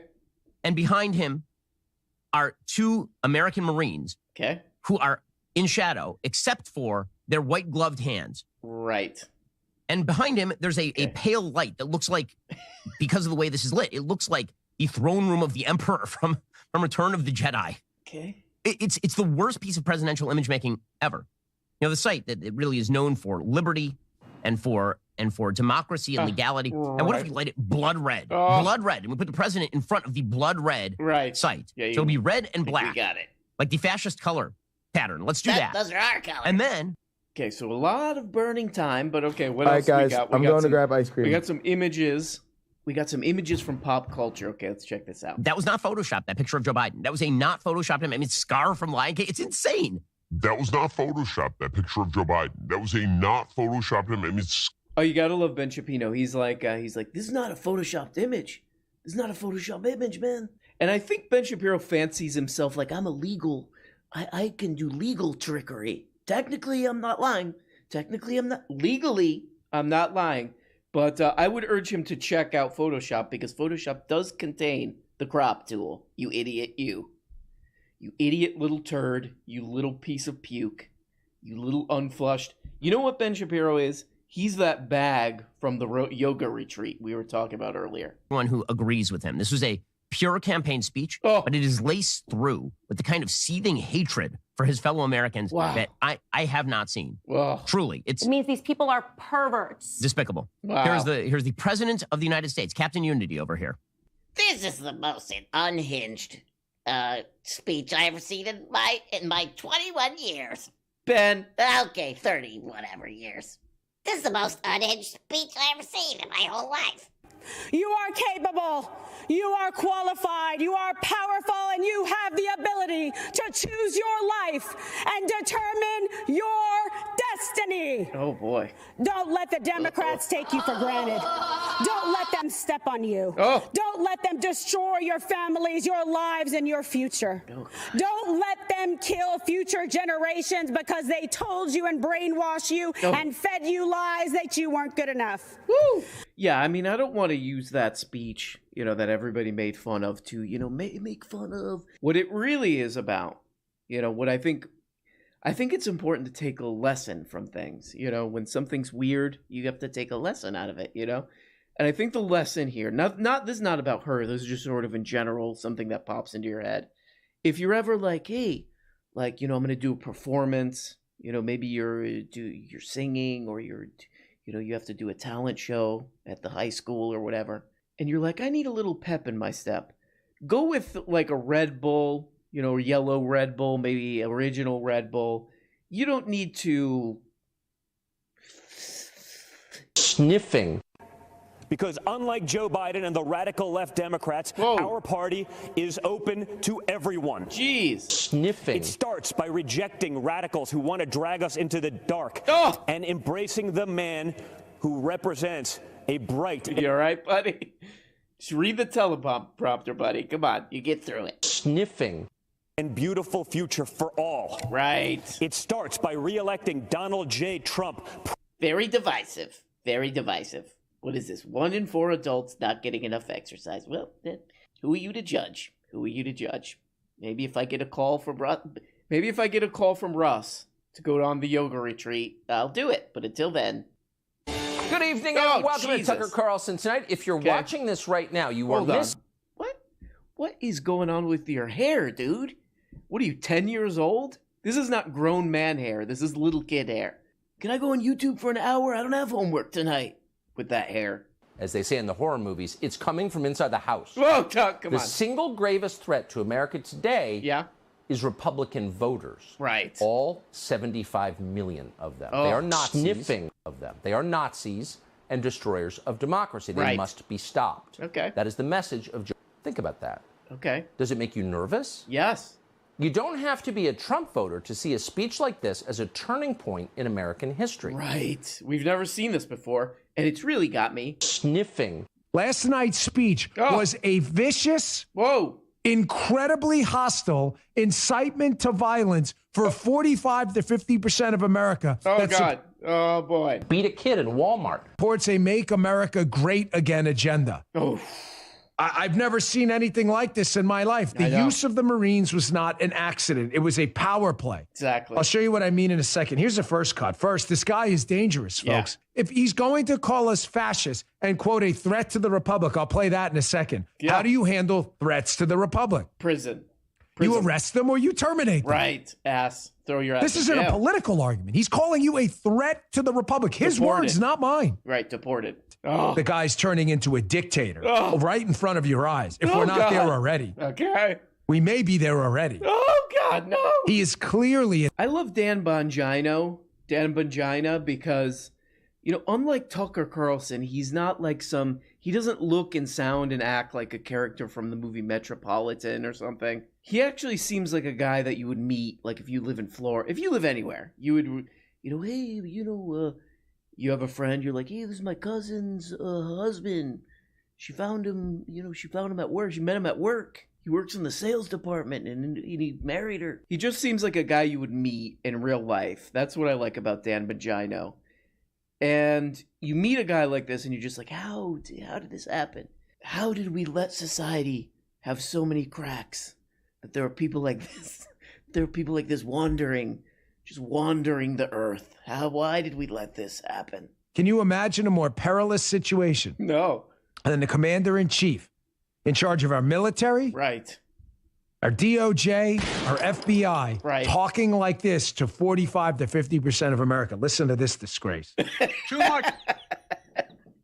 Okay, I'm a Bongino fan now. I'm a Bongino bro now. That's it. Hey, play that disgrace. Play that disgrace. Well, guys, you know, we're looking at a lot of our favorite perverts today, so I don't think it wouldn't be a full day. It wouldn't be a full scrap. It wouldn't feel right if we left out, yeah, that's right, a full-blown, uncurable Chuck Jack. Whoa, it's a Chuck Jack. Whoa, it's a Chuck Jack. Read it carefully. I didn't watch it live. I don't want to ruin my evening. I know many of you thought the same. Yeah. Vomit-inducing authoritarian speech. But as I watched it, I said, wait. That was me and Chuck. Whoa. I've watched a lot of speeches in my short decade career of doing this. Right. He chooses to give this speech at Independence Hall. Pervert. A place where our freedom was articulated into words. When in the course of human events becomes necessary for one people to dissolve the political bands that have tied them to another, deriving from the... Right. This is another thing I've learned from watching like way too many of Charlie Kirk's videos. And Charlie Kirk's huge on like the radio and podcasts and all that. Not great numbers on YouTube. But one recurring Charlie Kirk theme is Charlie Kirk has like a 9 or 10-year-old's view of American history.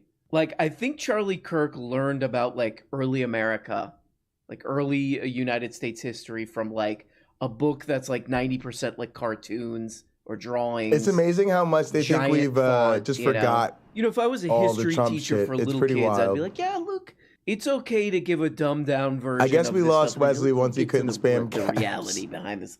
We'll get to the reality that these guys who were like, free, we must be freed. Men need liberty.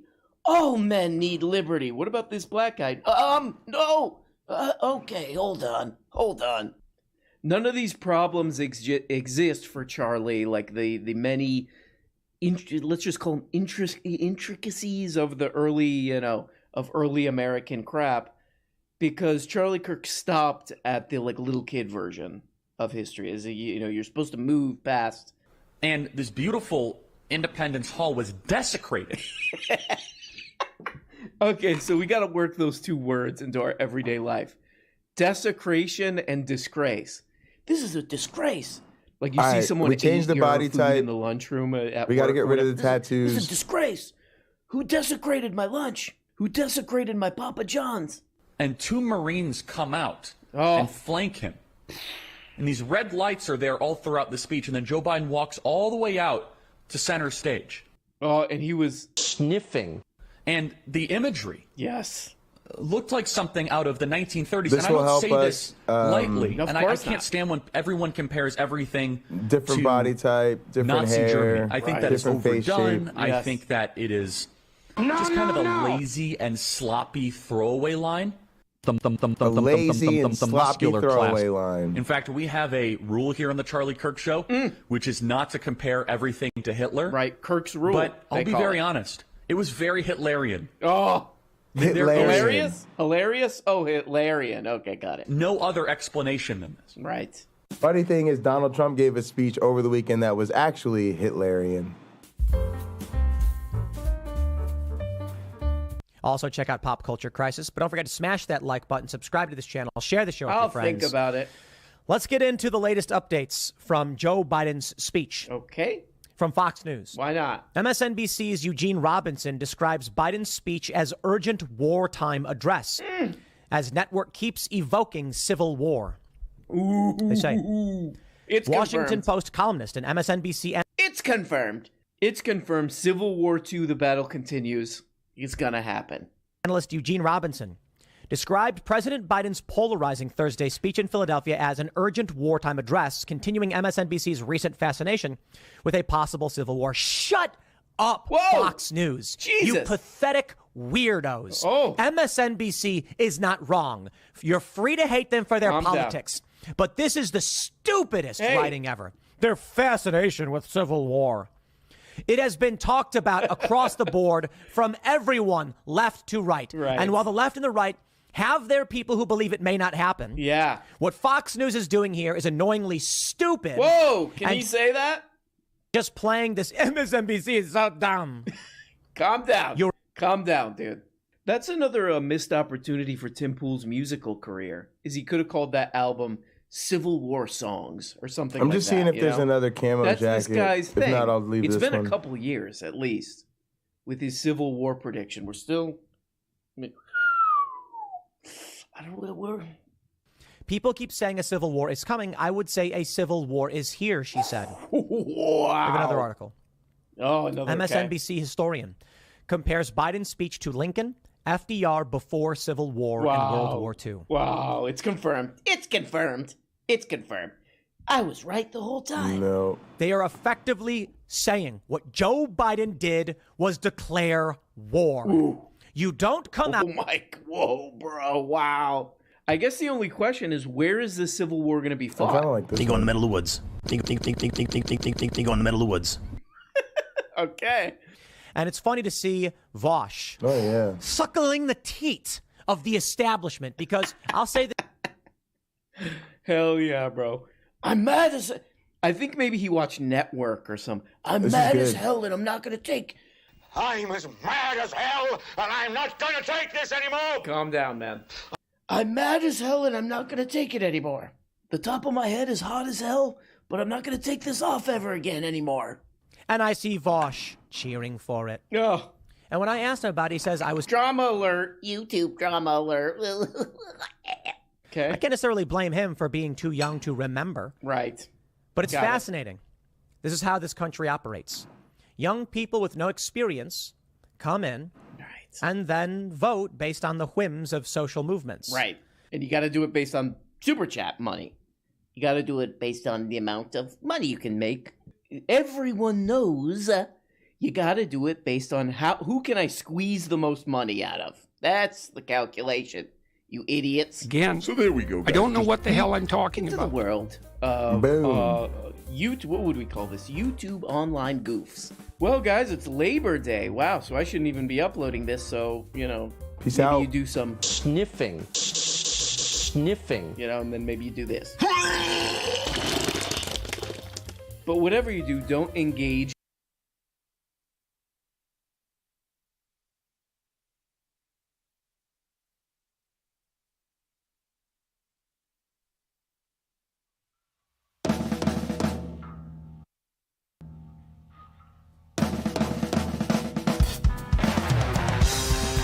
Oh, you guys can't see this. Sorry. Hang on. How about that?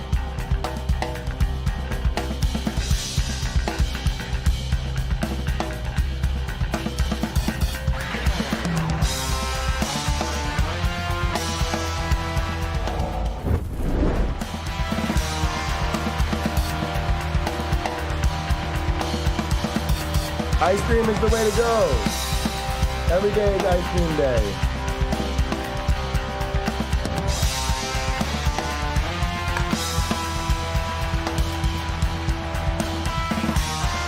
That drum set is fucking sick. Can I play?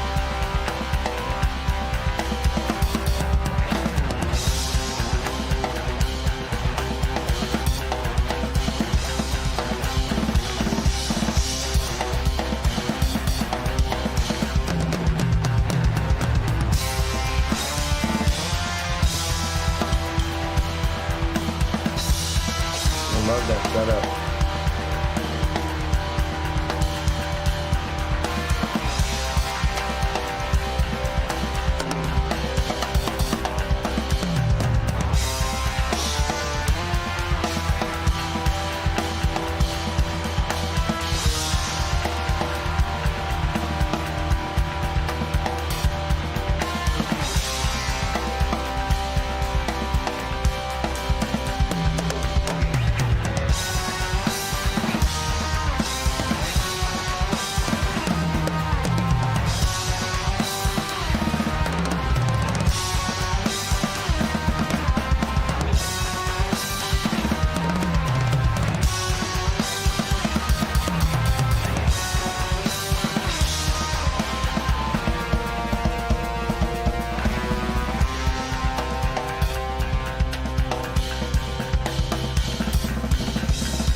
I like it. I love it. All right, let's do it.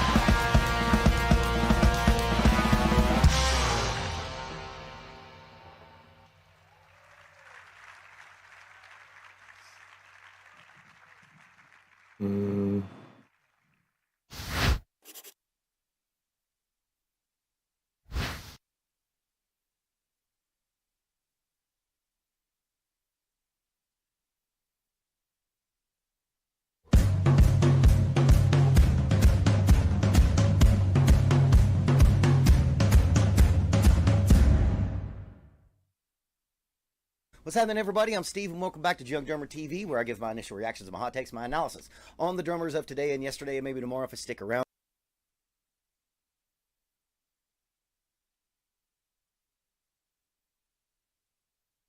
Finally did it. They took one of history's most prolific feminist icons, and they made her woke. That's right, I'm talking about Joan of Arc. And look, I've been saying this for years and years and years. No one is safe from the woke mob. Not you, not me, not even patron saints from the 1400s who got publicly executed for cross-dressing. Look, let me be clear.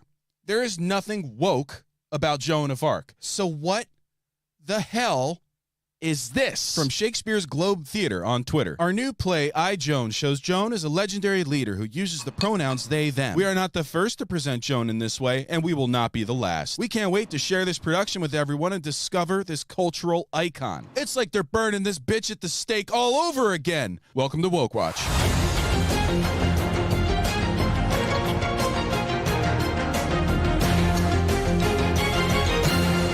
All right, now, before we begin, let's all just take a moment for a silent... Everybody calm down.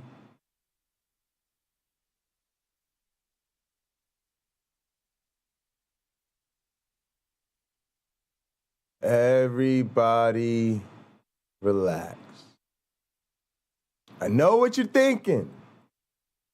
His name is called Woke Watch. You already know he's sitting on some bullshit. Now, what do I say when these motherfuckers talking about the woke and they ain't woke? They sleep. So relax, y'all. We already know this nigga sleep. His name Woke Watch and he's sitting on some bullshit. We know he sleep. Now let's listen to his dumb ass.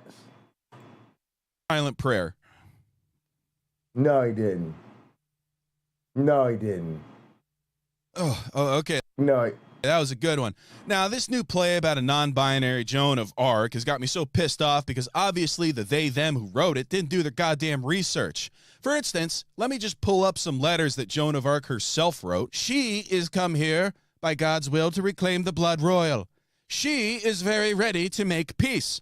If you are willing to grant her satisfaction by abandoning France and paying for what you have held. I don't know. Sounds like Joan of Arc identified as she, her to me. So what's this play really doing? Other than stripping a historical woman of her gender identity. But hey, don't worry, ladies. The men have got your back on this one. Joan of Arc is canceled by Paul Watson. The woke machine is so intent on vandalizing history. Their grubby tentacles have now reached 600 years into the past. And Joan of Arc has now been cancelled. Oh my God, look at those lips. Why is he sticking those things straight in the camera like that? They even made Joan of Arc change her pronouns to they, them. It's gotta be on purpose, like he knows exactly what he's doing with those lips. They want absolute dominance of every cultural institution. They want people in 100 years to think Queen Boudica was black. I don't know who that is. Joan of Arc wasn't even a warrior and didn't even lead any armies. She was a glorified mascot used to boost morale by the hero Robert E. Lee. The woke have no history, no good stories, and no heroes. That's why they are stealing our real Christian hero, changing the facts or trying to claim her as their own. That's cultural appropriation. Fair-skinned, red-haired Joan was a real person. We have every right to remember her and celebrate her. We don't go to their countries and... Okay, and read more.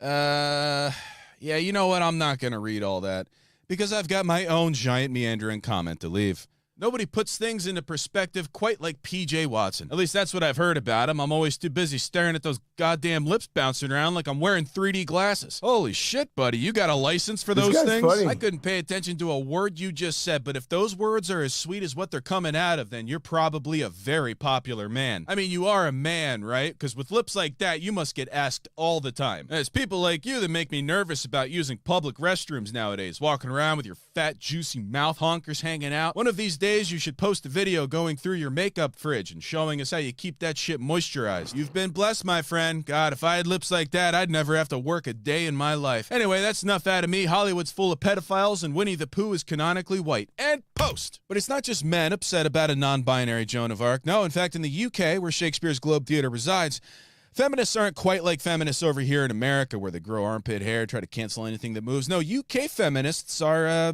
they're based. Non-binary Joan of Arc. Just yuck. Don Neeson reacts to Globe Theatre's new production. Oh, for goodness sake, where does this utter madness stop? Never, bitch.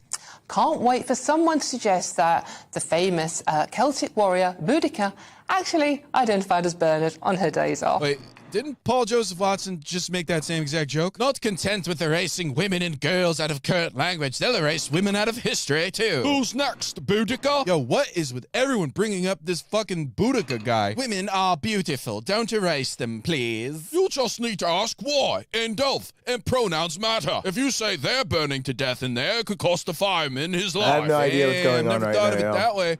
All I know is we finally got some feminists to join the anti-woke movement. At first, I thought the historians are saying Joan is a non-binary bit, then learn it's a play, so it's art. It's fart. Today's modern-day wokerati are effectively cancelling 50% of the world's population.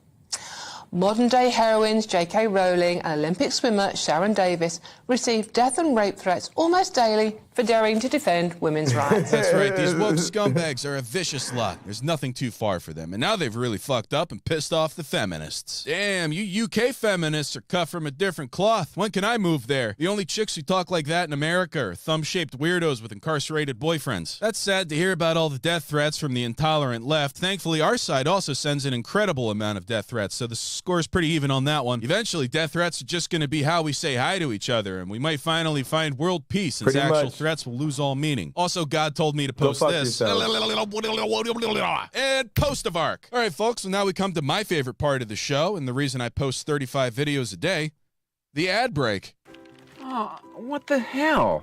What's wrong, bro? Well, someone stole all my passwords and they're putting a bunch of crazy shit on my Can't social argue with media. that. Oh, damn, that's crazy. Hey, you should have been using NordPass.com/bigmoney, though. Oh, yeah, you won't shut the fuck up about that. What the hell is NordPass.com/bigmoney anyway? It's the last password manager you'll ever need. Oh, what the fuck? Now the hacker's putting all my DMs out in the open. You're, sending your feed out to people? No, I don't. No, listen, I don't make money on my feet. Listen, hey, can NordPass generate secure passwords for me or what? Oh, big time. It also saves all your passwords in an encrypted vault so you don't have to type them in everywhere. Easily import your browser passwords and the whole thing's zero knowledge, which means only you get to see what's in your vault. Aw, shit. Now they got my Instagram too. What's up with the... Anyway, I obviously need a password manager.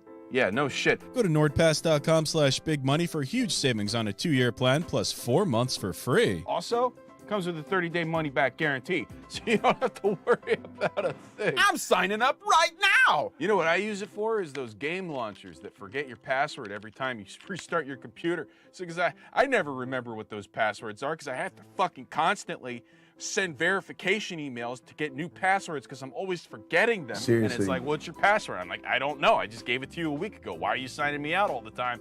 And then I don't have any time to play my games, which is basically the only thing still keeping me sane when I have free time because I got my fucking kid who won't stop screaming upstairs and my whore wife is out doing God knows what with her Pilates instructor. And the whole thing is making me want to die. I don't share that complaint. Anyway, now that I have NordPass, it remembers those passwords, and I haven't had to change password in a long time. My marriage is basically fixed. Guess I gotta sign up for NordPass.com/bigmoney. That's right, NordPass.com/bigmoney for huge savings on a 2-year plan plus 4 months for free. Thank you, NordPass, for sponsoring this video. Oh, what's this? Daddy wants some feet pics. Can do.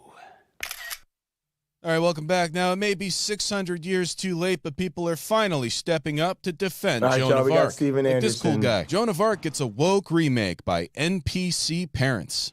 Whatever the fuck that means, and play. London's Globe Theatre is making Joan of Arc non-binary in the new production. Yes, this is it's a French heroine. Wait, who's talking here? Oh, there he is.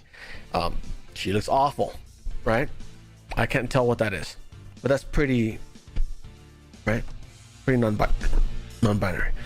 Easy, buddy. Storytelling and art is a platform to share experiences, to stretch imaginations, to excite and inspire, to explore language, and to represent. People and communities deserve to be champion.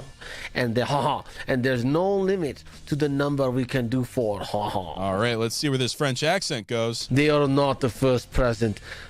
They are not the first to present Joan in this way. That's German. We cannot wait to share this production with everyone and discover this cultural icon.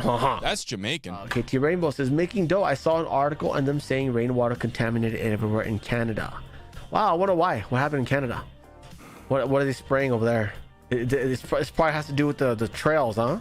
The trails are mixing with the clouds and they're contaminated. That's talking about chemtrails. Let's get back on topic here, buddy. Joan of Arc is the definition of an empowered woman. Yeah, good. Well, they just took that away from women, and I don't see the feminists fighting over it because no, they only care about like the things that directly impact them. Whoa, careful! Let's get the table. We finally got feminists to agree with us on something. Let's not ruin like that 30% that they allege that they're missing when they take 30% more breaks, more days off, right? But they're missing 30% for some reason, right? We make 30% less. And he blew it.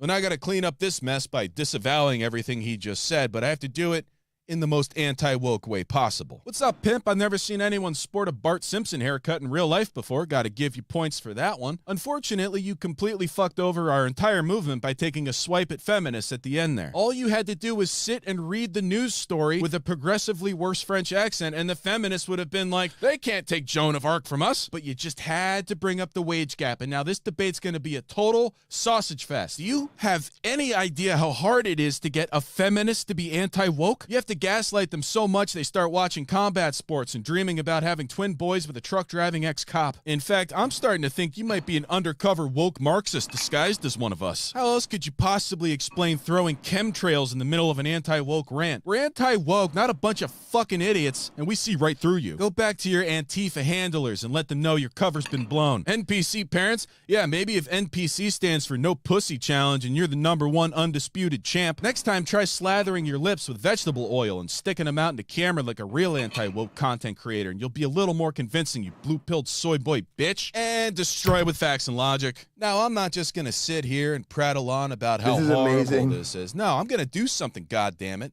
And if my fellow anti-woke women are too weak to get it done on their own, which they are, I'll have to be the one to step up and get things done. That's why I went over to change.org and created a new account. And with that, I'm going to start a petition. What's the topic that best fits your petition? Oh, definitely women's rights. Hey, let's throw in immigration. This too. guy. Oh, fuck. You can only pick one? All right, well, women's rights. Write your petition title. Make Joan of Arc a woman again. And yeah, tell your story. For years, Joan of Arc has been a feminist icon, but now the woke mob wants to strip Joan of Arc of her womanhood. This petition is to force any future depictions of Joan of Arc to present her only with a female identity, looking like a lady and acting like one too. Unfortunately, this also means her character won't be able to wear men's clothing like she did in real life, but it's a small price to pay to prevent Marxist woke groomers from ruining her feminist legacy. And submit. Oh, I get to add a photo. I don't have any photos, but maybe this AI image generator can make one for me. Let's see. Joan of Arc. What else is female in Sex and the City? And generate. Okay, well, I think this one's the closest to looking like a woman. So I'm just going to put that right there. And let's go ahead and publish. Well, now I just got to get some signatures. So who do we turn to in these dark times? Well, luckily, even on the left, there are some people who are beginning to wake up and become anti-woke. Here is anti-woke liberals on Facebook for liberals who finally decided to take the red pill. So woke it hurts. I don't really know what this is trying to convey, but I'll tell you one thing, these guys are definitely not woke. In Maori culture, the men would club the enemy to the ground and the women would follow behind and slit their throats. What the fuck does that have to do with it? All right, well, look, shit, these liberals are going to lose their minds when they find out about the non-binary Joan of Arc. Hey guys, first of all, Hillary got robbed, and also, have you heard of this new woke Joan of Arc bullshit? They're making Joan of Arc identify as they, them in a new play for the Globe Theater. Sign my petition to shut this production down and force Joan of Arc to be remembered as who she was. A woman, and paste the link. Other than that, big high five, everybody. We finally got that climate bill passed. Yeah. Facebook post. What in the dolly is that picture? I'm gonna shut it down by ignoring it. Shillery was robbed. The movement that was supposed to be about equality of women now rejects the construct of women. Next thing you know, Harriet Tubman's gonna be non-binary. And eat local. Calm down. Don't you remember saying go woke, go broke? Don't tell me to calm down, you fucking cuck. They're robbing women of their identity and rewriting history right under our noses. Do your research and cool dolphin. Bit harsh, mate. Oh, holy shit, my petition's already got 161 signatures. That's amazing. Well, let's see what kind of comments we got here. Well, woke mob at it again. This one's for the boys. Oh, I'm singing because our cultural icons are women and men and nothing else. Ain't no Planet X coming because ain't no space because ain't not globe Earth. Investigate Building 7. My wife's boyfriend gave me permission to use the computer today, and so I'm taking my computer time to sign this petition. Hashtag Joan of Arc, not John of Arc. It's Noah's wife, not Noah's Steve. Fucking commie cucks telling me Jean Zark was a fucking man or some shit. She wore a dress and served wine for men. I like to put my own dick in my asshole. That's not woke. I downloaded a free game and it opened this webpage. Oh, y'all got the colors backwards. People are being hurt. Well, numbers don't lie. Neither do those signatures. Those were all true and honest signatures. So hey, Globe Theater in London, you get what you fucking deserve. That's a line from Joker, my favorite movie. Because I do not want anyone to change Joan of Arc. She is a woman and a feminist icon. I do not want the mob to change her legacy. Thanks, Barbara. Joan of Arc. Joan was a girl. I don't give a damn. Well, much like Joan of Arc, I have brought victory to my people. Thanks to me, Joan of Arc will no longer be a victim to forced gender roles and will forever be remembered as a 100% woman. Now, this is just one small victory in the war between the rational and the woke. Who will win? Only time will tell. But you know I'm going to be covering it right here on Woke Watch. Tune in next time when we're going to talk about Amazon's new series, A League of Their Own, and how it is now utterly and completely woke. And we all know why. Woke Watch. That was kind of epic. Not going to lie. Not going to lie. It's kind of epic. All right, y'all. Let's listen to the next gen in truth. I'm not gonna lie to y'all. I gotta take a doo-doo pie. I'll be right back. Buddy's outside. I got here. Let's try this light. I don't know if this makes a difference or not. Who gives a shit? Gang, who gives a shit? I give a shit. I gotta go give a shit to the toilet. I'll be right back. Right, because this one's. Yeah, let's just do this. How about this? Let's start off with this right here. Gang, last week I did a show on the black conservative when he was over there cooning, you know, defending the likes of Jesse Lee Peterson and shit. And I remember, because I told you I was going to do, I think that was a weekend show. I was going to do 2 shows. What it was, I was going to break down the black conservative for cooning. Then I was going to break down the LFR family for cooning. Now, I try to remember what it was, but something got in the way of that. So, of course, you know how it works in Uncle Bobby land. Uncle Bobby saw some shit. Then Uncle Bobby had to rant about some shit. Gang, holy shit. I think I made a mistake. I should have let off with the cooning with this fuckface. Now, let me explain something to you real fast. Again, it's not that. Ugh, stuffy nose. Gang, it's not just that he's a Republican. It's not just that he's a Trumplican. I call him a coon because he's a fucking coon. Again, when I close my eyes, or if you just give me the transcript and you say, I just bounced, and you ask, did a black person say it or a white person? And I have to sit here and actually think about it, I'm talking about a coon, right? You can be a Republican and be black. You can be a Democrat and be black. Like me, you can be an independent and be black. The only thing all black people have in common is that we're fucking black, right? No, the Democrats don't own our soul, right? And no, we don't have to shun the Republican stance on anything. That doesn't make us a sellout. What makes a coon is that they parrot white supremacist talking points. And again, when you can defend the likes of Jesse Lee Peterson, you can go fuck yourself. Now, gang, The LFR coon, he is defending, because I saw a series of it. He defends the likes of Caitlin Bennett. Now, some of you are like, what the fuck's a Caitlin Bennett? For not knowing what she is, you're going to lead a better life than I am. But now I'm going to fuck you over and tell you exactly who this piece of shit is. First and foremost, she's just a professional provocateur. That's just it. She's Alex Jones with the vagina. That's it. All she does is kick up bullshit. Matter of fact, if I'm not mistaken, I think that raggedy bitch actually worked for InfoWars. Matter of fact, she did. Caitlin, go fuck yourself.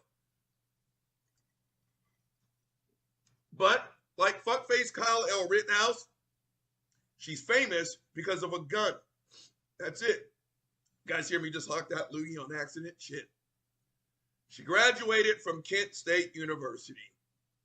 And they've got some rule that faculty, staff, and students are not allowed to strap, but apparently like alumni, I can't remember what the rule is, but to me it's irrelevant. And it was not an AR-15, but it was in the family. I think it's an AR-10, if I'm not mistaken. She's a tiny girl, and the gun was almost as long as she was, right? Now again, a quick side note, for all you Second Amendment fuckfaces, please go fuck yourself. Please go fuck yourself. Everyone's sitting here talking, or at least the two-way people are sitting here talking, running off at the mouth, that the cornerstone of the United States Constitution, some way, somehow, is the Second Amendment. I completely disagree. Again, every time I hear someone say that the Second Amendment is the cornerstone of the U.S. Constitution, all I hear is, I'm very, very white and I'm very, very male. Again, the Constitution, the original Constitution, was not written for anyone but rich, land-owning, white Christian men. Period in the story. A lot of the amendments, when you think about it, it's the United States saying, oops, my bad. Again, women, your humanity. They had to write that shit in. They did. Black people, our humanity. It literally, it had to be written in. It was like, ooh, let them niggers vote. I don't hear. So every time I hear that the Second Amendment is the single most important, I was like, you are white, you are male, and you can go fuck yourself. You just sat here and said that your right to blow shit up is more important than my right to be seen as a human being. Please go fuck yourself. So gang, again, I'm trying to think, if I had a kid and they were graduating from Kent State, why I'd send my kid to Kent State, I've got no fucking clue. But if I'm just sitting there, and again, she graduated from Kent State. That's a public university. Now, if it was crazy Christian university, I could understand. But no, if I'm just sitting down, gang, and the person next to me has got a fucking bazooka strapped to their nutsack, I'm like, what the fuck is your problem? I'd be a little bit nervous, right? So that was her literal claim to fame. Now, she loves the power, but she loves to embrace the victim mentality all at the same time, right? One thing that she loves to do, gang, Caitlin goes not where she's not invited, where she knows in advance that she will not be welcome. And she will go and just be a contrarian and just piss people the fuck off, right? And then she'll capture their reaction, and now she gets to post it on her website that the libs are out of control. Blah, blah, blah, shut the fuck up. Like the one that really comes to mind, I think I've mentioned this before. Where's Buddy? Let's get the Q-tip, gang. I heard a horror story about a dog passing away here. Not good. Not good. Hold on. Where's Buddy? Oh, there he is. Hold on.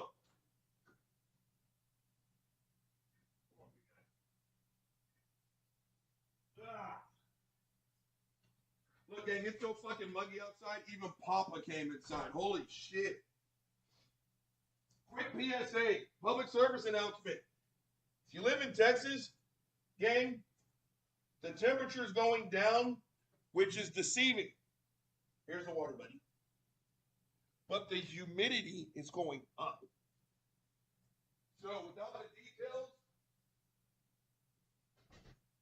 people are making the mistake of leaving their dogs outside thinking, since it's just 93, my dog's okay. People are coming home, and let's just say the humidity down here in South and Central Texas, it's going up, even though the temperature is going down. It's still dangerous for your dogs. Don't leave your dogs outside. Back on topic. Can you hear Papa? Even again, Papa doesn't even want to be outside. It's so fucking gross. Good job, Papa. She went to some rally. I can't remember what it was for. Hold on, gang. I just remembered something else.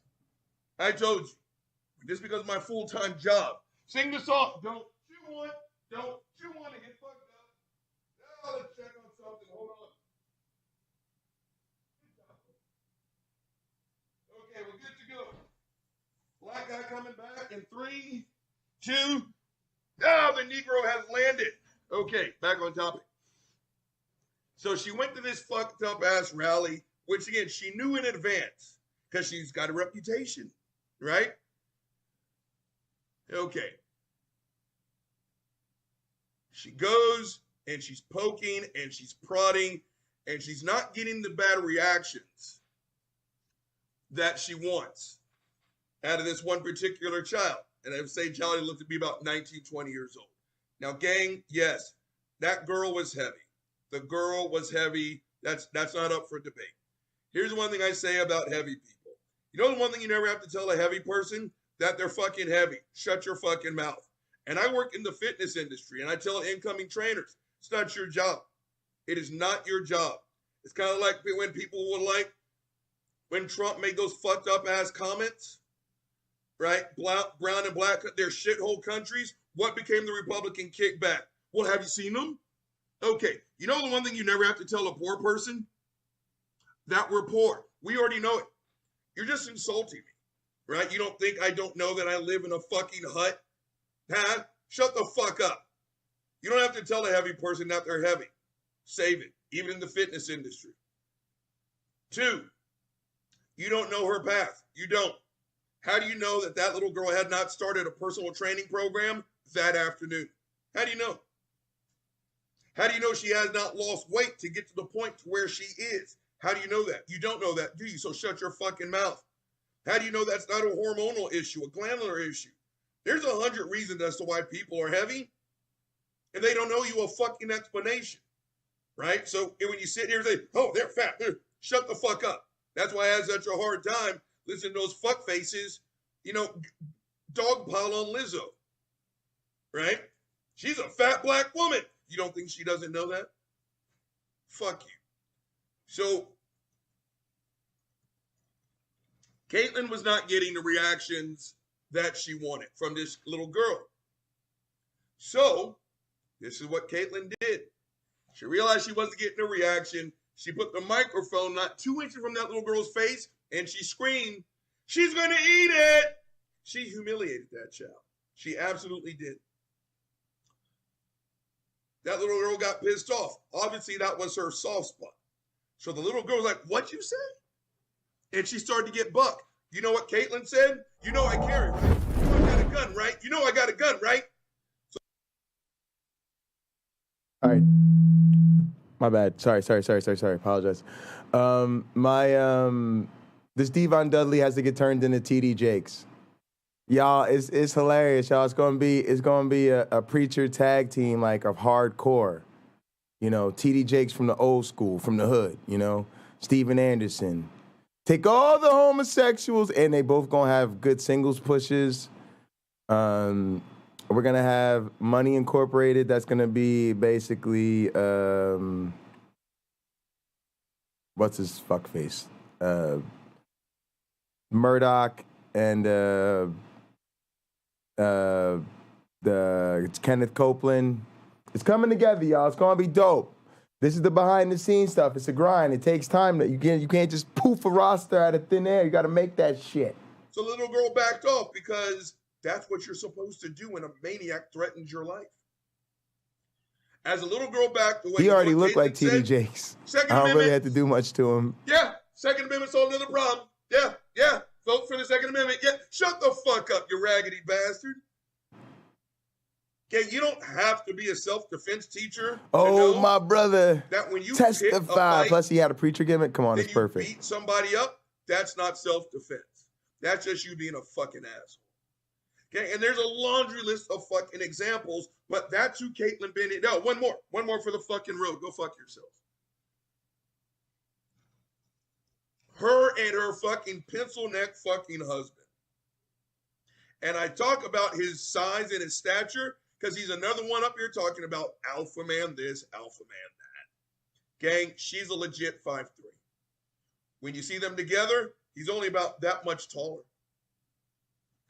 Again, the people who are least likely to be a quote-unquote alpha man are the ones who bang their chest the most. Shut the fuck up. Seriously. Apparently, both of them are criminal attorneys. Who knew? Gang, they love to talk about assault this, assault that, blah, blah, blah. If you fart near Caitlin Bennett, she claims assault. She always does, right? So much, in fact, that, and it was one of my favorite episodes of whatever I saw on YouTube. She went to a gay pride parade. You'll never guess who's homophobic and transphobic as shit. So, of course, she always goes there, and it's faggot this, tranny that, there are only two genders, blah, blah, blah, blah, blah, blah, blah, blah. And then people get upset, and you're like, yeah, you wonder why, right? It got so bad that a police officer had We need a tweener. Why not? The police officer handled it. Good signs, good signs. Signs are good, signs are good. He never got pissed off. He recognized the game. He called her out, and she did exactly what that fuckface Max Slapnuts would have done to me, gang. All right, let's at that fucking restaurant where that white bitch tried to wipe me. Yeah, I said white bitch.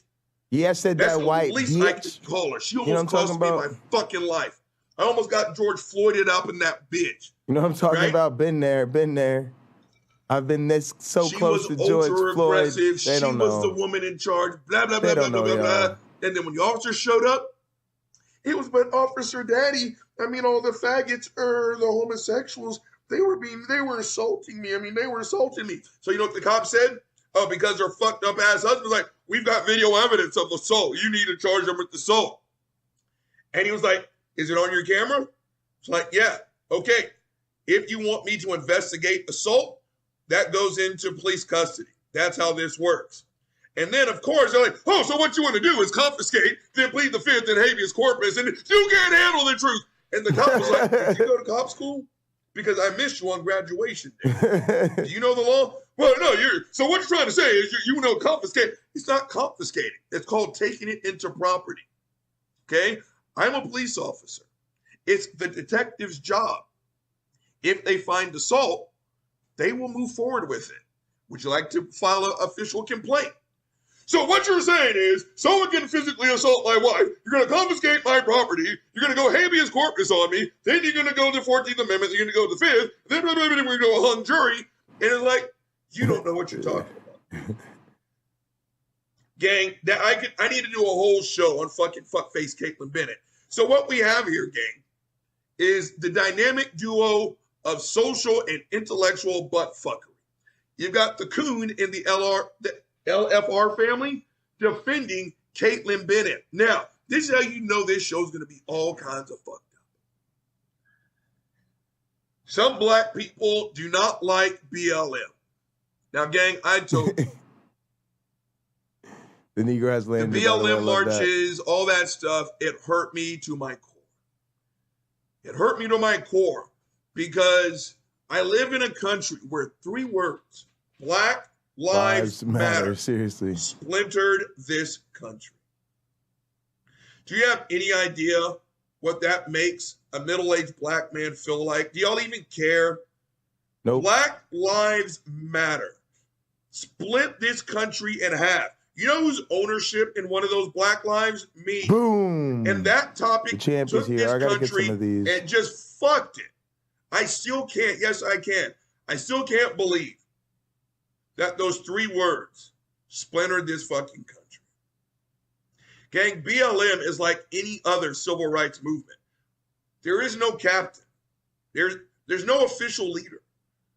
Rosa Parks, Martin Luther King, they were figureheads, but they weren't official captains, right? Same thing here with BLM. Okay, you want to talk about, was it Patrice Cullors? Didn't she like fucking gaffle like millions of dollars? She's got like beachside property and shit. Okay, she fucked some shit up. She absolutely did. What she started was magnificent. Black Lives Matter started out as a hashtag when black teenagers, I would say were, because we always have been, when black male teenagers were getting fucking sniped by the fucking cops like it wasn't shit, it started out as a hashtag, I think after the Trayvon Martin. That's it, gang. Now, just like any other movement with no official leader, yeah, you can fuck some shit up. Do you have any idea how easy it would be if you have an internet connection and a valid credit card? Yeah, I'm just looking for a cross or something. You know I how don't think easy it would be gonna be one, to maybe. order 300 BLM shirts, put them on a bunch of assholes, and just let they go wreck shop? Again, that's a whole nother fucking show. When you have protests, it naturally attracts anarchists. All right, whatever. Right? Okay, I don't want to spin off. I want to get in this fucking video because it's about 20 minutes long. I need to do a show on both those fucking topics. Robert Reed, go fuck yourself. You picked the wrong thing to talk about today. Oh, But again, we've got the dynamic duo. Eventually, I'm gonna put like Kyle Rittenhouse and some of these these shooters in the stable called the Bullet Club. Also, I want to put the cop that killed Kyle Rittenhouse in the Big Boss Man gimmick. I'm too much. Is that too much? Is that too much? Is that too much, y'all? I don't give a fuck if it's too much. Of course it's too much. It's supposed to be too much. Of intellectual buttfuckery. You've got a coon defending his white mistress, talking both against Black Lives Matter. This ought to be good. Roll the tape. I like that we got wood, so I'm gonna probably just leave that. Okay, let's get this thing going. Capitalism, this motherfucker. Hold on. Yeah, I'm licking your balls. I noticed you're not white. Right? I'm a black Trump supporter. Oh.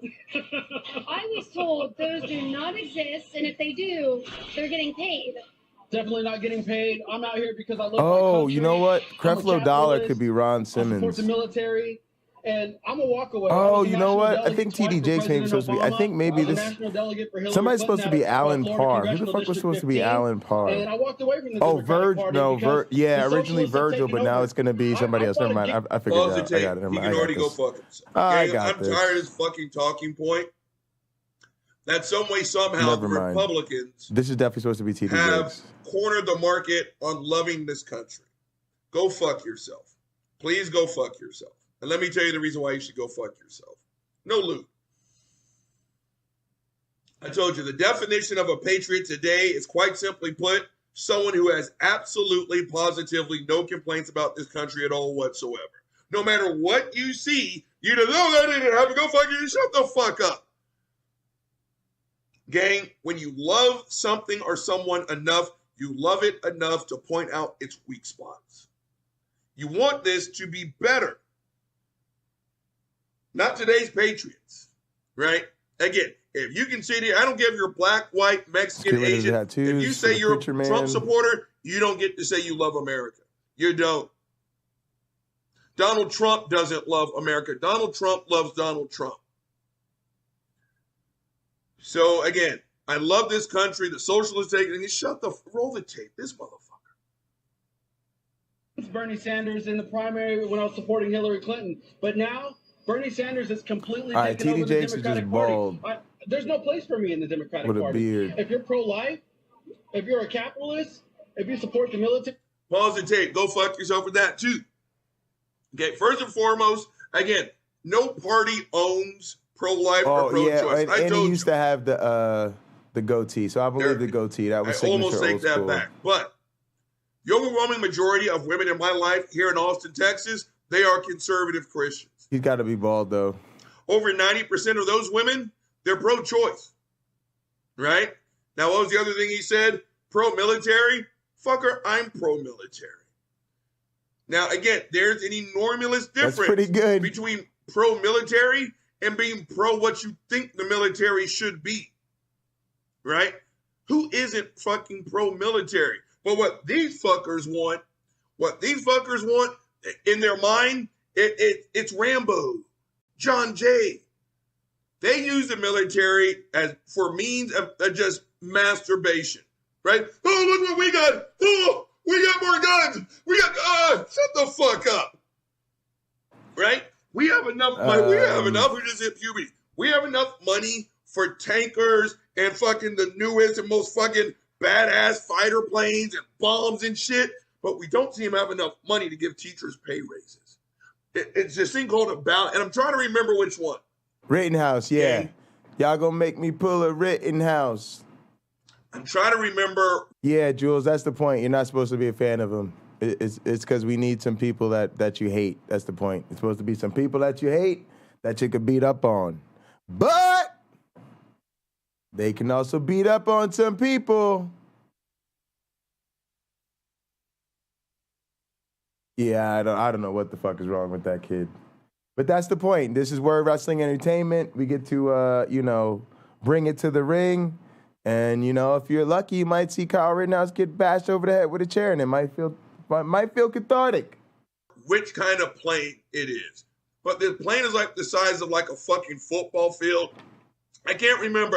I read this a while back. But we're going to get Trump up in this bitch, too.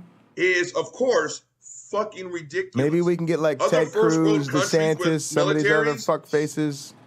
They each have like one or two because they cost that much. Okay, the United States has got like 5 times more than all the other fucking countries, right? Again, it's we can find money for fucking bombs, but for schools to get shit, we have to have bake sales. So again, it's not that these fuckers are pro-military. They're pro-military what they think they see on TV. They don't realize that, actually, real fast, go fuck, this is going to be a longer show. I think I'm so sorry. This is what happens when I don't, how tired do I look, gang? Uncle Bobby's not sleeping. Back on topic. This has happened twice in about the last year and a half, gang. 1, it was her son, and 2, this was a friend of someone else's son. Both families are rich and affluent. Did I say that? White and affluent.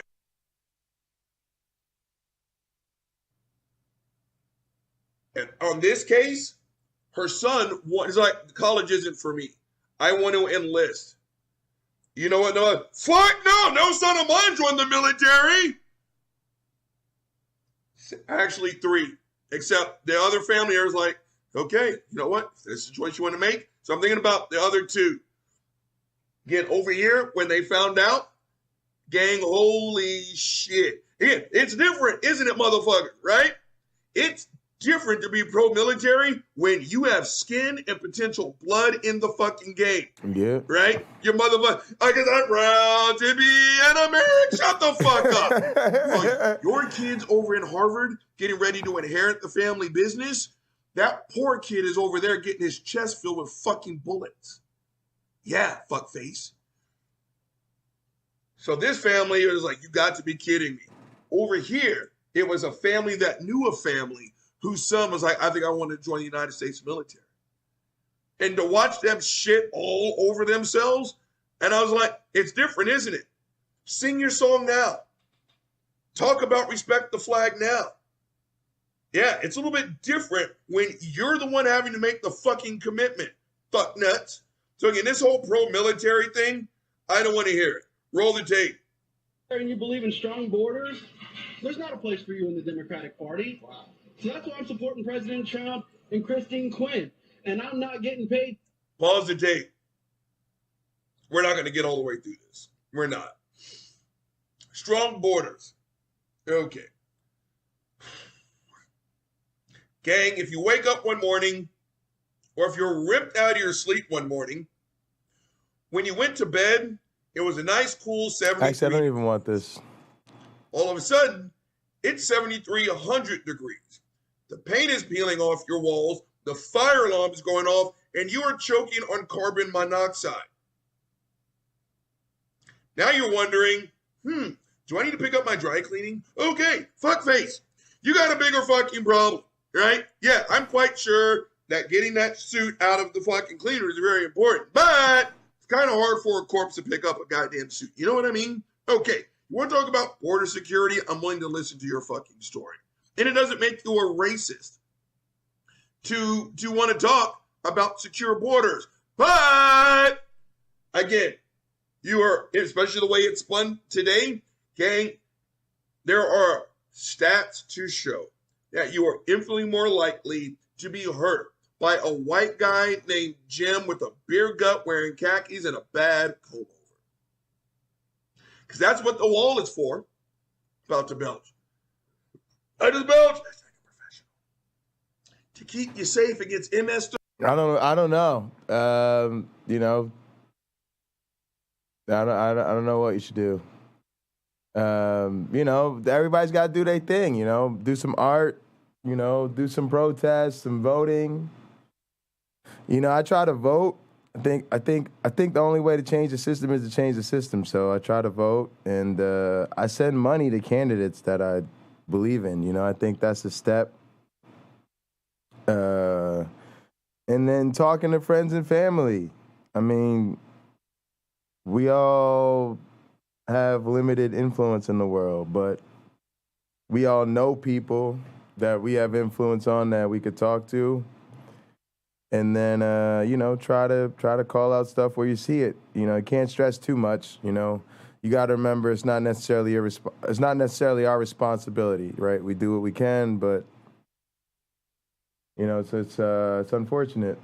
But honestly, just not hating the other people is a huge thing. Trust us, we've taken a lot of heat for it. So, you know, even something as simple as expressing it through gaming seems to come with cost. So let's not underestimate the power of even the simple stuff.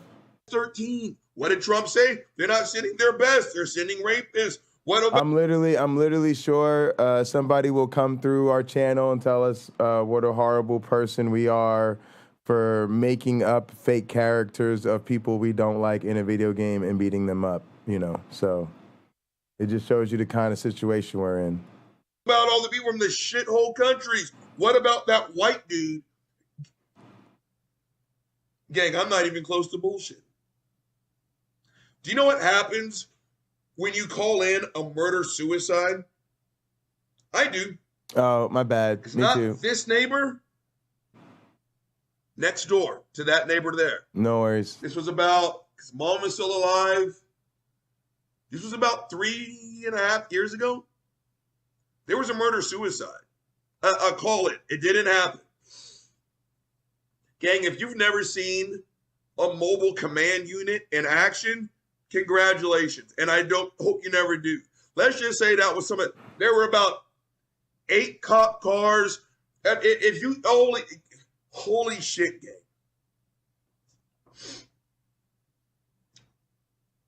White people. Gang, stats do show you are infinitely more likely to be hurt by a white person, a white guy in this country than you are someone who looks like me, Muhammad Akbar, or Juan Gonzalez. Please go fuck yourselves. Roll the tape. We're not making it through this. Not one dime. I'm out here out of, bro, you need to get paid, man. You need to get paid. And shout out to you. First of all, I just want to say shout out to you. You're brave, big dog. Pause the tape. So this is the coon from the LFR family. Roll the tape. And when I have on this hat right here that says outwork yesterday because it's the color of a MAGA hat, some people look at me funny. Just because it's the color, it does not matter. Bro, I mean, come on. Like, this is the dumbest argument. Seriously. Go fuck yourself. Just way to play victim. Way to play victim. Over a hat color. Gang, this looks just like a MAGA hat. So you know what people are going to see? A MAGA hat. Don't sit there and like, people just look at me different because it's a hat. Fucker, it looks like a Make America Great Again hat. The president that you suck up to is an insurrectionist. He's a fucking traitor. So no, you don't get to sit here and look at other people and be like, what seems to be your problem? Fucker, it looks like a MAGA hat. So yeah, stop acting shocked and surprised when people treat it like a MAGA hat. Dumbass. Roll the tape, you coon. just because it's the color, but because I am a little different. I don't get approached in certain ways. And by a little different, I won't even go into it, but I'm just a little different. That's it. Gang, I'm gonna need more alcohol for this show. Love for my country, right? I'm out here out of love for the next generation because I want them to grow up in the same America that I grew up in, where you can be free, you can grow up. Apologetic, I disagree with that statement big time. He wants it to grow up in the same America. Okay. Gang, to me, it's kind of like love. If you can say you love your partner as much today as the day you met them, you're doing it wrong. You should love them more. Gang, my dad was shot, literally shot in a civil rights march. Gang, my parents were movers and shakers in college. Holy shit. Dad, you weren't that limp.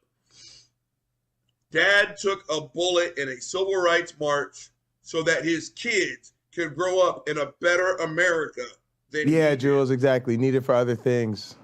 Who am I if I don't sacrifice at least a fraction? You know, honestly, there's that Christian prayer, which is kind of wise. It's sort of like, give me the wisdom to...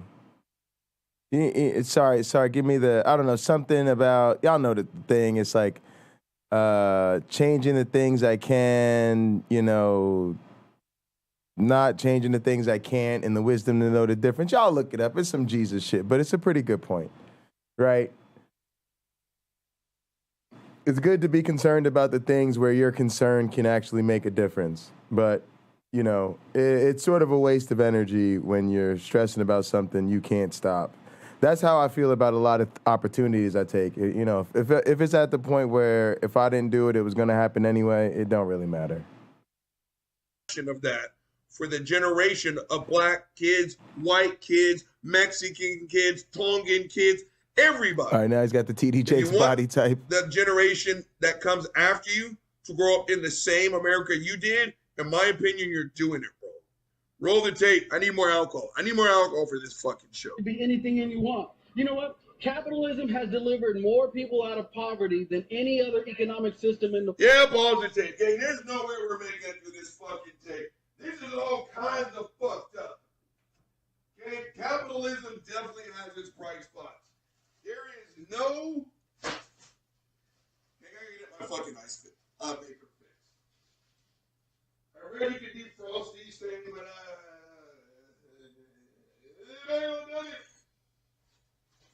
capitalism has its ups and capitalism has its downs.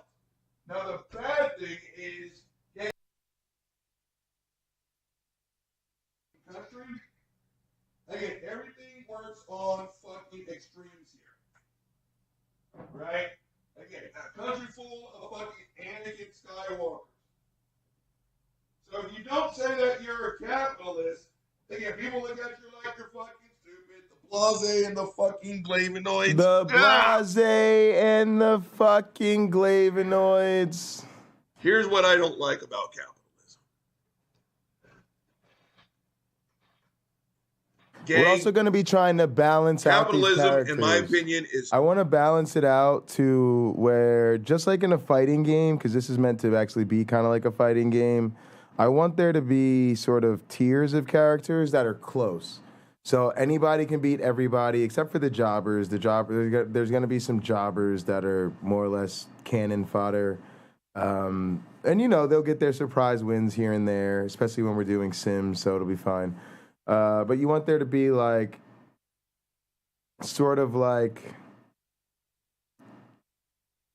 you know, good characters, really good characters, and then, like, the final boss type of characters with balance in terms of their mixes, their abilities and stuff. So, you know, maybe some characters that are easier to play, but harder to be dominant, you know, more potential to be dominant, but, you know, more limited.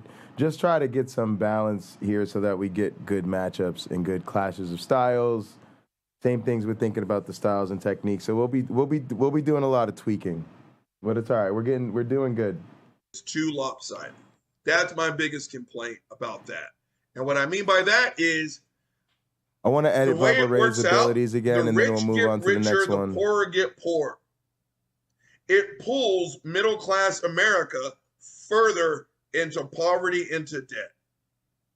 It's like gambling. Yeah, YouTube Punk, that's it. The serenity to accept the things I cannot change, the courage to change the things I can, and the wisdom to know the difference. Yeah, believe it or not, I think that's really good. I think that's pretty spot on, right? Yeah. Let me know what y'all think of that. If you work really, really hard, and when hard work meets opportunity, that's the definition of luck. Again, there's no such thing as a perfect. Also, guys, something funny. Y'all know Robin Faith Walsh is in this community, so we got some females. Our female roster is actually pretty good. Show y'all what we got. First Deaconess, Amber Heard, Kelly Shabaka, Marjorie Green, Lauren Hobart, Rebecca Davis, Queen Bee, Paula White, and Robin Faith Walsh. So we've got some faces and heels on both sides, and I think it'll be pretty good. We've got to do Cameron Bennett. We're gonna do Derek. So those are two we definitely want to do before we get started. We've got Cameron Bertuzzi. We're gonna do Kent Hovind is gonna be the manager for handsome Donnie, who's gonna be Goldberg. I'm not sure if Donnie will be on his own or with Kent. I think he'll be with Kent probably. Like Kent will be like kind of his backup, like his older thing, but Kent will be doing his own thing too. And then Kent will have the support of Cheesy, Queasy, and Sleazy. Those are going to be like his little minions. We got Jewish Space Laser, Flying Wayne, Jimmy Tux, Joel Osteen, looking buff like a buff Joel Osteen. Kenny Copeland, who's going to go with the $1 Million Man. This is going to be Mike Murdoch. Myself. This is going to be Jesse Lee Peterson.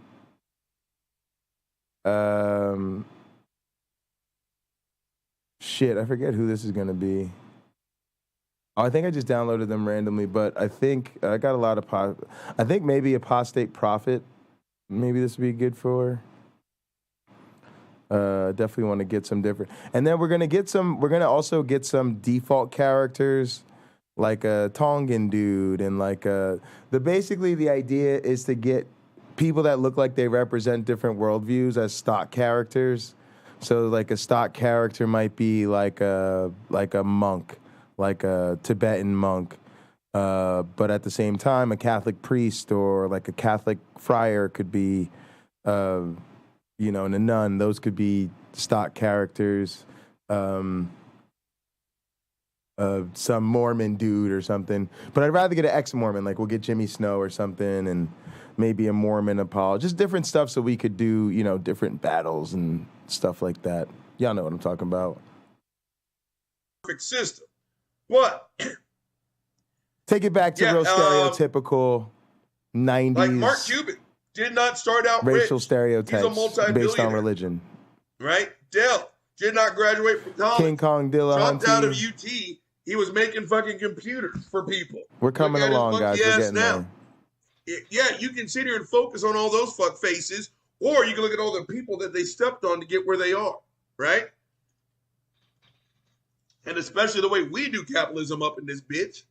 God damn, that was delicious. Where did Bubba Ray go? Oh, here, Steven Anderson. There we go. Again, the rich get richer. And what's kind of the newer kind of conservative talking point? To blame Biden for shit, right? Everyday people can't afford gas and groceries. Well, you're absolutely right. You're absolutely right. But here's the thing, fuckface. You sit here and you look at the net worth of multimillionaires and billionaires in this country. Even when times are hard, there isn't, but there needs to be. Jules, that's fantastic. Fucking richer. There needs to be a Darth Dawkins. Matter of fact, do y'all think Darth Dawkins could be Spike Dudley? Like, he's kind of little and annoying, and nobody really knows what he looks like, but he could go with Steven Anderson and T.D. Jakes.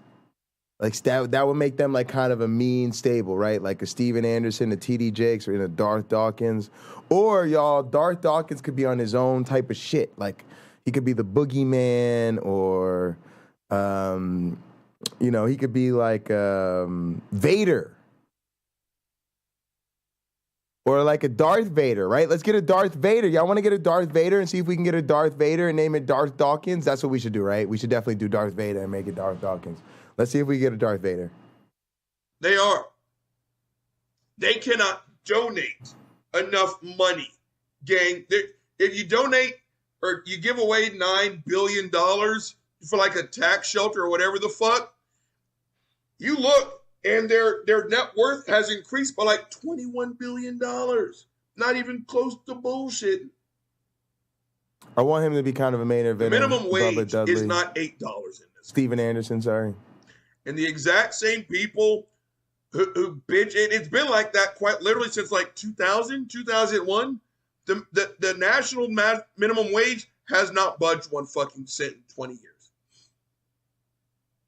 And the exact same people who complain that everyone else can't afford gas and groceries, when we start talking about we need a living wage, $15 an hour. If you want to be serious about helping people, anything less than $15, don't even come to the fucking conversation. Nope, we can't do that. We can't do that. $15 minimum wage means $72 hamburgers. Go fuck yourself. Capitalism has its ups, but it also has its severe downs. Stop talking about it like it's the only way to be. Fuckface, roll the tape. This is going to be a long show. World, when you say that, it makes people feel like you forgot about them. You forgot about the poor people. You forgot about the people who are still living in. Are we about to agree? And still living in these urban communities, and they believe that it's blacks against whites. And at this point, honestly, there's a lot of black people that don't mind. That's pretty good. The entire country was segregated because they don't want to mix like it a generic Darth Vader, unless it's lucrative for them. Like they want to sneak into it. Appreciate the help, chat. Y'all part of the part of the fucking the executive suite. The front office. It's like what gay was back in the day. Does that make any sense? Hopefully in a couple days we'll have Wayne back on and we'll be ready to be booking and making shows. You had to sneak and do it. And yeah, let's go ahead and look for that Darth Vader. Or conservative or a MAGA hat wearing Trump supporter, then you can be ostracized by your community. And pause the tape. This is a super coup. This is a super coup. You guys ever watch fucking Captain Planet? Also, we got Uncle Bobby created. Earth, water, fire, like wind, love. We've been to that our already. Powers combined. Come here, buddy. Why am I yelling at a deaf dog? We got Pine Creek. So we got to get one for like Captain Coon, right? Hold on. Come here, buddy. There you go. He's just looking for dad at this point, right? One fucker's got a ring for self-loathing, ignorance of history, sucking up to the white man and white supremacy, dancing for butter biscuits, hating other black people with our powers combined. Captain Coon! This fucker needs a king. Okay, my first ever YouTube strike was on this topic. It was, and then I appealed it. Guess who won it like a motherfucker? Oh, I like this Aneta Adoku. That might become this whole again. I don't know who that is, but that might become quote unquote coming out of Cat. Cameron Bennett's. I've been looking for a cat to be Cameron Bennett's partner. God damn it! I got to get all these packs. I got to get these upgraded packs. I thought I had a season pass. I got to buy a season pass or something. Conservative closet to the plight of gay people and trans people. You can go fuck yourself. Fuckface Abby Shapiro, Ben's sister. She did an entire like 20-minute video on that shit with this sad music like from Schindler's List and shit. And I came out Big Jesus. What? Living in a New York high-rise. What? I've got amazing butlers and I just don't know what to do. And, you know, I came out as a conservative. Y'all want to make this EA Dawa? Shut the fuck up. Yo, who else is fat? We need who else? Name some big this some big fucker apologists, just said, yo. coming out. Please stop using English words out of your mouth, you. Oh yeah, I need a Roll the fuckface tape. Frank Turk. Notice for certain because We definitely need a I'm fuckface Frank Turk. extremely beloved in my community. But when people start to, spread I feel like this little dude will be somebody too. I don't know who. He's like a little fake Jericho. I grew up with. I'm not gonna leave him like that, but I will probably. No love. Somebody will probably come across. Actually, I need a Danny, so maybe I could make him into the Danny. Danny and Nate are gonna be tag team partners. I was all about my family at a very young age because of what we went through. I'm not gonna go through the whole thing, but I need a Cameron Fucker, Bennett. Let I'm me all see. about my family. That's why I'm not a Trump supporter. That I guy's also have this super thing called default. self-esteem. Like super That's default. why I'm not a Trump supporter. I also have this thing called, you guys say hello to buddy. Ooh, funny Mike. Hang on. What's happening, dude? This fucker loves his dad. You want some water? Go get him, big guy. I also have this thing called empathy. That's why I'm not I a just Trump like this character. So when he sits Sometimes up I just there, get a character again, this guy I has like. almost, I'm trying to remember, it's like 300 some odd I thousand kind of followers. just like him. Like right? maybe And make he's him rock acting with us shocked as and like a surprised. bodyguard or Oh, when something. the I don't videos know. came I haven't out, decided yet. Sometimes I just grab talent. Fucker, you got 300,000 fucking subscribers. I'm not even at 1,000 yet. Right? Stop acting like you were talking to yourself in the bathroom while you were taking a shit. The next, I don't know how people found out that I'm a Trump supporter. I mean, I'm a victim of... Gang, if you're at 300,000 subscribers, you're making money off of it. This might be a good Cameron Bennett. Stop acting We'll modify shocked this and into Cameron surprised Bennett, maybe. that people know your opinion. All right, now who did we come here for? Oh, Darth Vader. I do want to tell y'all this, that it doesn't bother me too much. It does bother others, but it don't bother me too much. So shout out to you for fighting a good fight, big dog. So don't tell me about socialism, because everybody's broke in socialist countries.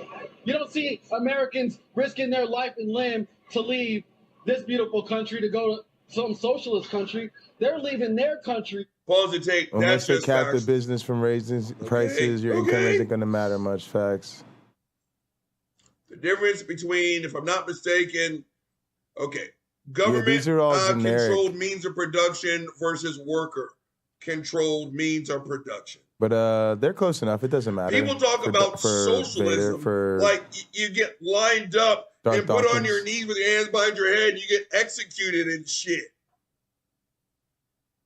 It just talks about who makes the money, who controls the kiosk. That's I gotta just log really back in. Might have had an right. error. But people talk about it like you're going to go to a Klans meeting or you're going to go to an alt-right meeting, right? Socialism. And if I sat here during this video and drank during Republican buzzwords, gang, I would have been fucked up within the first 5 minutes, right? But that's how they communicate now.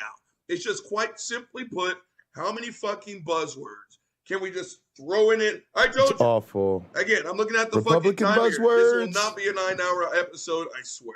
I swear. But it was a Fox and Friends, where they just sat there. I'll see you, Carrie Ann. I just belched. Oh yeah, they really can't get on the server right Where now. they just All right, sat let's just work on what we got. And it was quite literally, Let me Joe check it Biden again. wants to cancel Christmas. The Democrats don't want you to eat meat. Socialism, Marxism, CRT, trans people in sports. And they just... All right, we're all right. And it was like 70 seconds of nothing but buzzwords. There was no substance in anything they said. It was just buzzwords. Hunter Biden's laptop, lock her up. What about the borders? What about her emails? Obama was a communist socialist. He's a Muslim. It was just a bunch of non-sequitur conservative talking. I don't know why they split those up like that. Socialism in That's there weird. as well. Again, the next time someone talks about socialism, ask them, what's the definition of socialism? You know what they're going to say? Socialism bad! Roll the tape. We're not making it through this. We're not making it through. Because of the poverty. I kind of like because this of the crime, one. Because of the corruption in government to live in the land of the Yeah, I think in it'll the be home of fun. the brave. It'll be And fun to I have live my life for this country.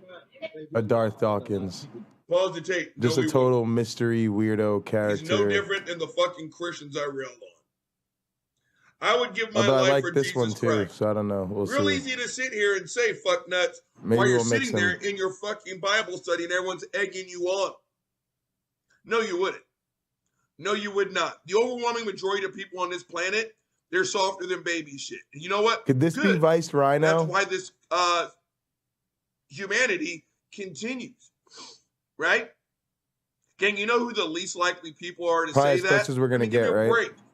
Right? It's like the people who are more likely to be called alpha man are the last people to say, I'm an alpha man. And we probably need logic Right? at some point, You have to sit right? here, I would die for it. No, you would not. No, you would not. Something like that. I'll change the mask, get the glasses, put This the hat dude on is and the soft. suit, And right? you know what? Good. Good. But stop sitting You're just here and trying to saying get a that you would base die that for takes this some of the country. work But out you of know it. That's what? all. You wouldn't. Because he's going to go from here back to his house and do his normal routine. And you know what? Bravo. Because if you really thought that way, kid, you would have enlisted in the United States military, where they train you to do that. See you in a minute, YouTube punk. I'll point that out. Like so many people are here pissed off about being in America, pissed off about what we went through, pissed off about being slaves at one time, pissed off about racism being within the system. Whoa, this Darth Maul's super good. And whatnot, CRT. But at the end of the day, guys, no one is going to leave here. Like in other countries, when people get pissed off. Okay, pause the tape. Again, shut the fuck up. No one's talking about leaving. We're talking about let's make it better so we want to stay. Again, I feel like there's some sort of Satan tie-in that we could upon a time use. slaves, yeah, we were. And those ripple effects still affect us today. I'm not going to go through my past, but the analogy still stands. Today's the 5th of September. If I rear back and punch you in your fucking face as hard as I can, and yeah, gang, I can generate some motherfucking power. If I generate that power and I punch you in your fucking face on the 5th, and on the 25th, I'm like, hey, let's go grab some drinks. Yeah. You'd be like, yeah, no. And when I sit here and tell you that's in the past, get over it. I haven't punched you in the last 20 days. You're not going to, and again, like I said, you may start to flinch every time you hear someone with a deep voice. Every time you see someone with a salt and pepper beard, you may get a little, a muscular black guy, you may flinch. A bald-headed guy. So when I hear people talk about the past, like one, it was 50 billion years ago, and two, like it's got no effect on today. If you're white, I'm going to tell you you're ignorant. If you're black, I'm going to say you're a fucking coon. You should know your goddamn history, boy. You should. Roll the fucking tape. We're not making it through this. Let's check Robert Reed's stats. About how they've been treating those other countries. They try to flee. And they come here. That's why we're building walls. They try to keep their ass out until they do things the proper way. And they're paying taxes and they're contributing and they won't get a piece of the pie that other people have been working He should hard actually for be the lighter. for a great majority of the time they've been here. But again, pause the tape. This is what happens when you're a fucking super coon. Yeah, that's better. You know, I'm not going to make this a 9-hour long. Just roll the fucking tape. Roll the tape. Black Americans, African Americans, when they are pissed off at the country, we're not leaving. We just get louder and louder and louder and louder and louder and louder and louder. 6'8", 332. People who feel like white He's actually not that big. He said it's like 6'2" or something. But in our world, 6'2" is pretty big. So 6'2", you know, makes you bend over backwards to somebody make us we feel want to be welcome, presented feel like a appreciated, pretty those type big of things. They get in monster. a fight as well, and they become louder than the black people who are technically the original offended ones. So it becomes a bit. Yeah, he said like 6'4". I might make him closer to that. Let's make him like 6'5", maybe. Terrorist groups, Black Lives Matter, they seem to have a hold on what they believe they deserve as the black vote. 6'5", you know? 6'5", 6, because it's wrestling, right? So wrestling, you always present them larger than life. Only So can Caitlin they're always Bennett gonna say add some height, you know, because like I'm 5'10", my guy's 6 foot or 6'2" or something like that. Black So. Lives Matter is a terrorist organization. I've even heard some of the coons compare BLM to the Ku Klux Klan. I wouldn't be surprised if this fucking coon does it. Okay, I need everyone to shut he's a the 99 fuck up. overall. Honestly oh, and come truly, on. Sit Come your monkey ass on. down and don't say a fucking word. All right, glad and I I need checked you to this. shut the fuck up. Black Lives Matter is not a terrorist organization. That is a white supremacist fucking talking point.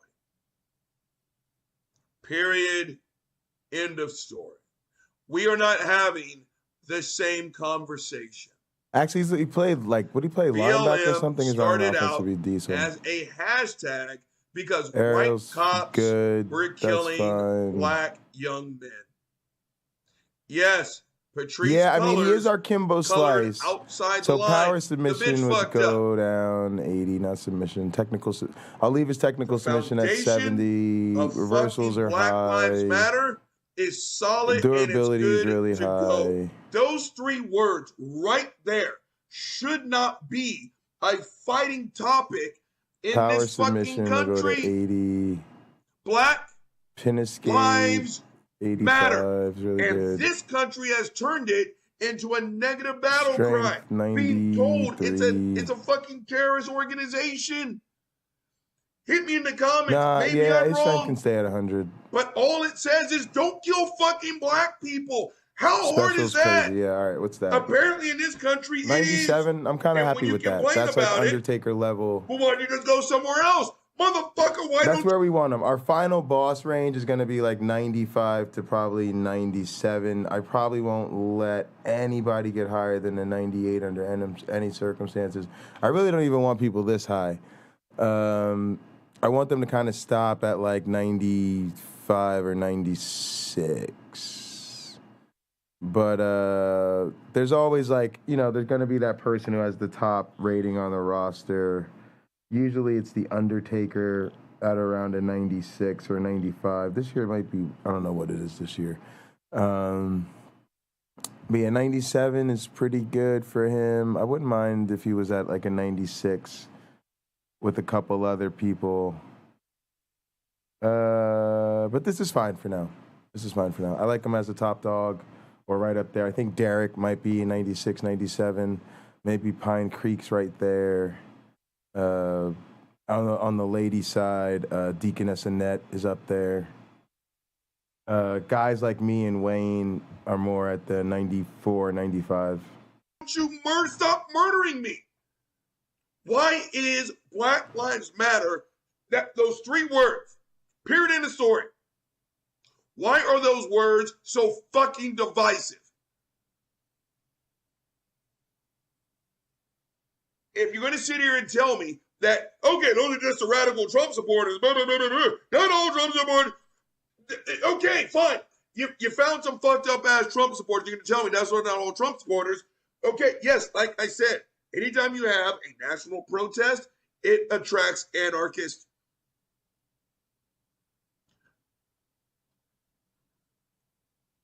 You can show me all the videos of someone wearing a BLM t-shirt fucking shit up. And he's going to be like serious. There's going to be some cats that are just serious. Nate's going to be super serious. It's still good to go. Doug's going to be an ass kicker. One more time. Black Lives Matter. Derek's going to be super serious. Cameron's going to be serious, but a good guy. Black Lives Matter. This country got splintered because black people said, I think it's a good idea not to kill us. Roll this tape. What did you have to say to any member there, any leader of Black Lives Matter? All right, let's go. Let's get to work now. What else we got? Let's. If you're against white supremacy, you should be against black supremacy. You should be against. We can't change the name of this Bobby Lashley. So the idea was and that's why I'm a Republican, because it's not about being a. Pause the tape. To take this. That's someone else that's going to get the frisk down every time he tries to come into the fucking cookout. Right now, this boy is weighed down with 74 pounds of raisins, and every time he sees fucking potato salad, there was somebody. All right, Tim, we're going to try to make Cameron Bennett. if you're worried about white supremacy, why aren't you worried about black supremacy? Okay. Gang, there's as much of a thing called black supremacy as there is whiteface. When white people get mad that the Wayans brothers did the movie White Girls, He might actually be more like Cameron Bennett's size than Bobby Lashley, right? I can't even have that fucking conversation. Again, you show me the historical precedent that went behind demonizing white people for being white. Because we kind of got a lot of big guys behind blackface, blah blah blah. We could really use like a guy who's like smaller but super dope. Generations of white oh, like an Apollo that Crews. were dehumanized through some slave trade to bring white people to America. Yes, like a finally pushed Apollo Crews. This dude is fucking lost. Okay, let's do it. Give me the body. Why aren't you complaining about black people being skin racist? color? Dang, it reminds me of some fucked up ass story. And I remember, and this is a true story right here. The only person that can confirm it, that bitch right there. My grandmother was born in the early 1900s in a town, Louisiana. A high flyer, yeah, but he's got to be super powerful. And I remember, super jacked. Mom said, I'm trying not to cry. Now I'm getting really upset. Because Cameron is jacked. She said, white people are low down, dirty type. Like the type jack, to stab jacked, their own like, mother in the like, back like for real, a dollar. I'll never forget those words like real for ripped. as long as I live. But not the gross kind of ripped. Like at work. I got to burn that fucking place down. I'll show you. And I remember she looked at me all appalled and is like, clearly you're ashamed of your grandmother's racist words. And I said, bitch, I need you to shut the fuck up. You don't understand what racism is. You got no fucking idea. I think more like this. A black woman born and raised in small town Louisiana, treated like shit from the day she was born to the day she fucking died or like from this fucking one. White people. She's reacting to the fucking racism that and that she had Cameron to endure Bennett for the entirety of her fucking life. You can't compare the two. I don't really know. You can't compare. There's just no fucking comparison. There's no black supremacy. Depends. You want to sit here and tell me that maybe for black special people events. are racist I'm not sure yet. against Not white for people? dark matches. When I say shit like that, when my grandmother said shit like that, like I remember, I said this story really long story. Sometimes we just get rid of the commentary, but sometimes Dad I just saw add my own to it. car It just depends on the trying to show. remember it all. White boys in a car hit a black family. All right. Dad, being in the military, had medical training, and so he's trying to help out. The white boys just took the fuck off. It was a total hit and run. Small town Louisiana, by the way. A white lady came out. John Wayne body type. How can I help? How can I help? My dad was like, I'm going to work on this kid. I got pictures of Cameron. The other family members were gone. She called 911 just like my daddy said. When the meat wagon came and everything else, they go to the white woman. Although Cameron got a What's lot of going on? tattoos, to be honest with you. She says that kid needs your help. They go over.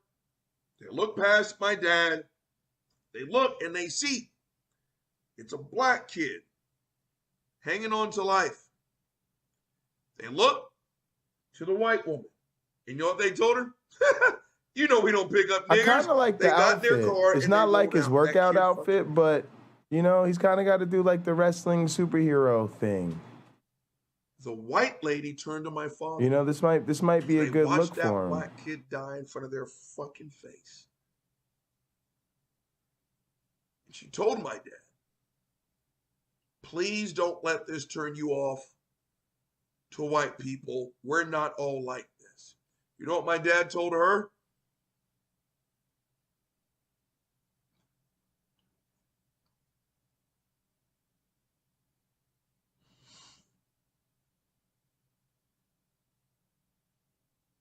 This is why this stuff pisses me off. Because everyone acts like this was 9 trillion years ago.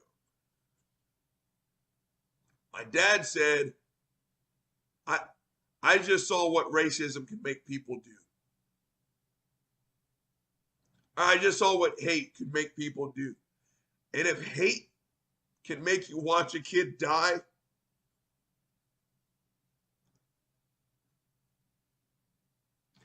in front of your face, my dad promised that white lady, I promise you I'll never hate.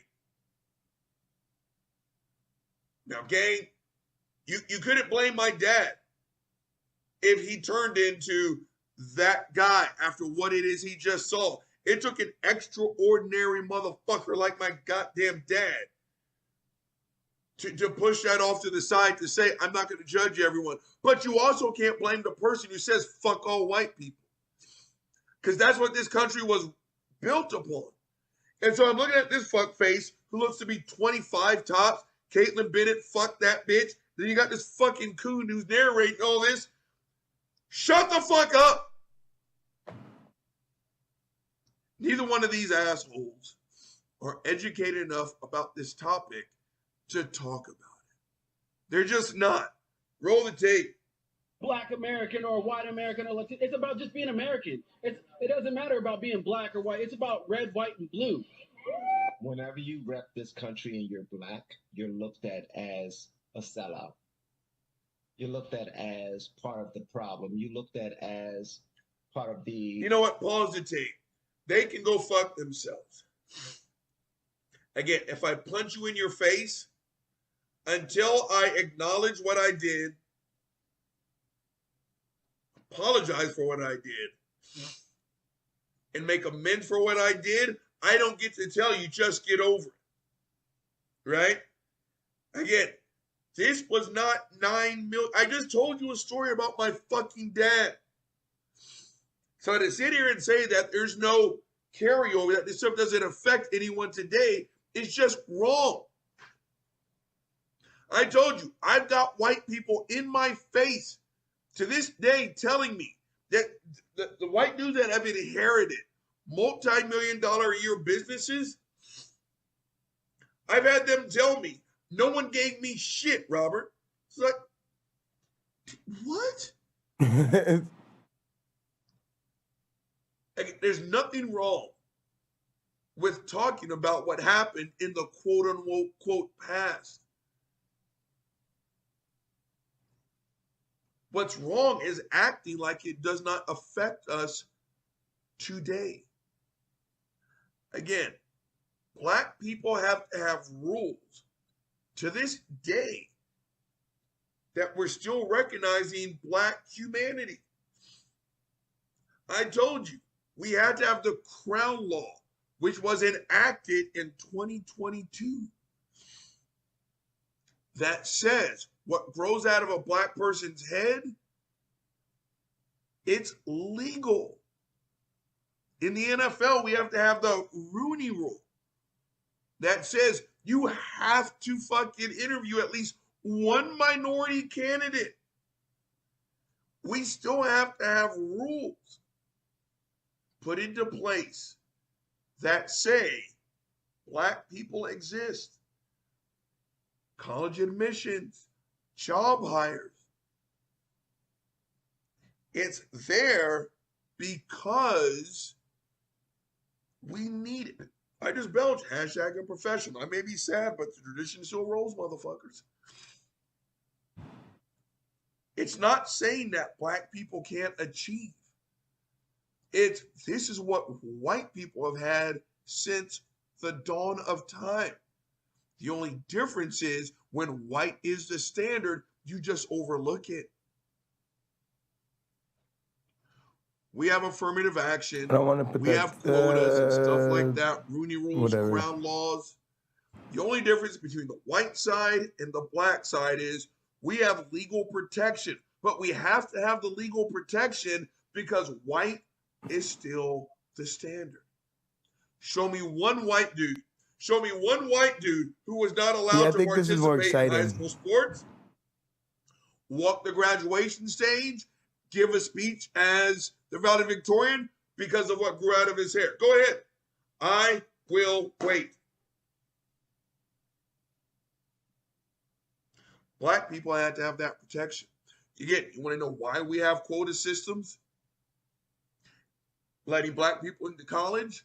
Because we're still playing catch up. I told you, there's a reason why we have historically black colleges and universities.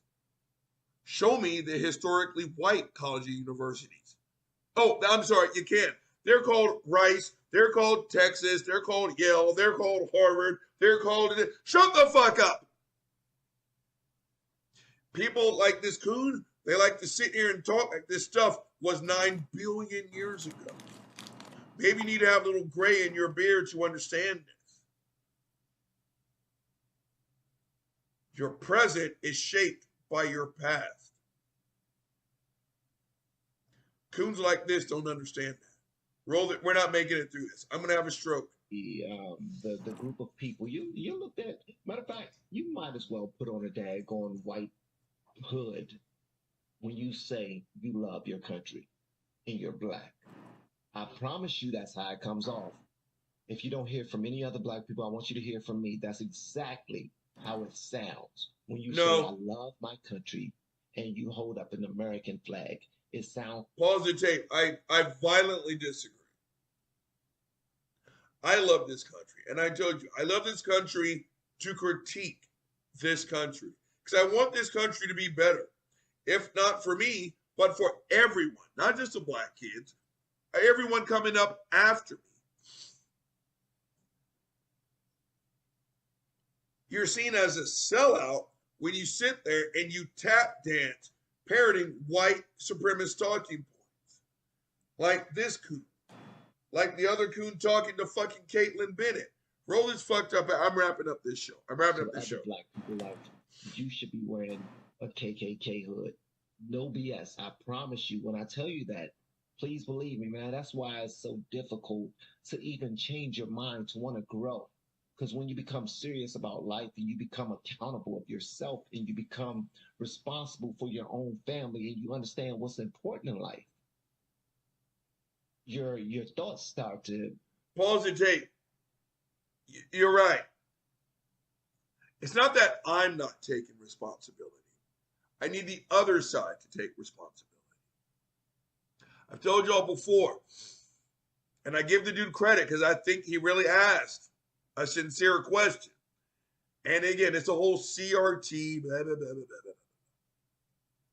And the dude was talking about, not him, but I think his kid was like 15, 16 years old. And I guess I had like a family business and the Plaza and the Clavinoids. And it was, so am I supposed to teach my son, my 15-year-old son, that he's responsible Later, Jules, sorry about that, for what his grandfather or what his great-grandfather may have done to secure our business? I was totally locked into this screen here. I forgot I didn't see the chat. But he is benefiting. Stop saying, because that will be the first white family to sit here and look at me and say, we worked hard for what we got. No, you didn't. Like I said, there's between clocking long Aging hours is crazy. It's nice. I don't regret it. I don't wish I was younger. When his grandfather or great-grandfather secured the business loan, who was he competing against? It was my grandparents working his farm. It was my great-grandparents who were his actual slaves. Who are you competing against? So when he sits there, and again, I would definitely teach my kids, oh, it's your responsibility. Yeah, you got to work twice as hard to get half the results. Welcome to your life, motherfucker. The problem comes when the white family says, we just outworked them. You didn't. It's a slap in the face.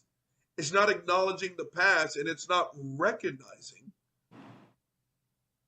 that that past affects our present. Roll the tape. We're wrapping this show up. Start to change a bit. And then you start to speak differently. You start to notice certain things. You start to pay attention to taxes. You start to pay attention to where your tax money is going. I agree. You start to pay attention to many other things. I agree. Have relationships and friendships with white people who also love the country. For 99. You know, it's crazy. You're loving white people. And then when that gets out, oh, you need to put on two hoods at that point. Okay, you know what? No. Pause. Shut the fuck up. I can say this. I've got lots of white friends.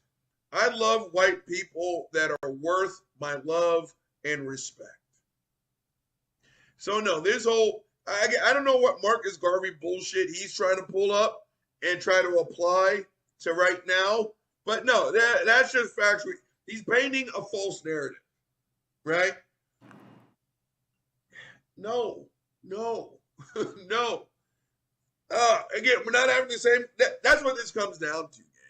We're just not having the same conversation. To sit here and, yes, I agree. I just belch, hashtag professional. I would 100% talk to my kids about financial responsibility. Oh, you made $1 million? Just so you know, about 40% of that is already gone. Let's talk about taxes. Let's talk about savings. Let's talk about IRAs. Let's talk about investing in properties. Let me shut the fuck up. Of course I'd have that fucking talk with my goddamn kids. And your friends are just your friends. If they're white, they're white. If they're black, they're black. If they're Mexican, they're Mexican. The blase and the fucking flavonoids. But to sit here and say that, well, once you get to the point where you have got white friends, now you got to put on more hood. I don't know where he's pulling this bullshit, but it's out of fantasy land. And he's just trying to paint a coon-approved fucking picture. We haven't even really heard from Caitlin Bennett. Let's roll the tape, gang. Come on. We don't need to play the identity politics game in the Republican Party, because we all have the same kitchen table conversations about how do we get school choice, how do we get better schools, how do we get better jobs. Welcome back, Cameron. We're all, regardless of color, we're all having the same kitchen table conversations about how we're going to plan for retirement, how we're going to put our kids through college, how we're going to make our community safe, and we're sure as hell not going to do it by defunding the police. All right, I want some. Pause the tape. Clearly, this was before Trump's house. Yeah, we got to just go for more balance with our characters. That's all. To fund the police. Well, now Republicans are talking about defunding the FBI. But here's the thing: we're not having the same conversation, because you know what? Minority families and poor families are having the same conversation, but it's like, how the fuck do we do it? Where the rich families, the white families are like, do we pick Yale or Harvard? Again.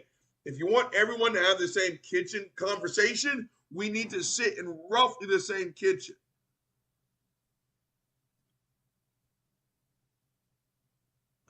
I know someone who just so happens to be Mexican. Do you know what he pays his employees? $25 an hour. Yes, he makes good money. But he also knows that if you're living in Austin, Texas, $25 an hour is just kind of scratching the surface. He goes with quote unquote less so that these people can keep lights on. Black people would love, Mexican people would love, poor people would love to have the conversation about saving for retirement, I want to get their back to kids 92. college. But when you're 37 making $12.50 an hour and you got mouths to feed, I don't want to hear shit about don't have the babies. Shut the fuck up. Trust me when I tell you, we all want to have the same kitchen side conversation, but we just don't sit in the same kitchen. A little bit longer. We're ending this fucking tape. Roll it. I want somebody to be there if somebody breaks into my house. I want to be able to support the men and women in law enforcement. I've got law enforcement in my family. We're a Back to Blue family. All right, I come from a military family. We support our military. We support our law enforcement. So that we all have those same kitchen table conversations, and that's what brings us together. That's pretty good. It's not about race. It's about having the same kitchen table conversations that we all have. We all have the same. And sometimes when the only time you can start supporting in the urban community and the black community, the only time people start to really support the military is when one of their own join the military. If one of the pause the tape, in the tape. I can't take up any more of this cooning and badness. Shut the fuck up.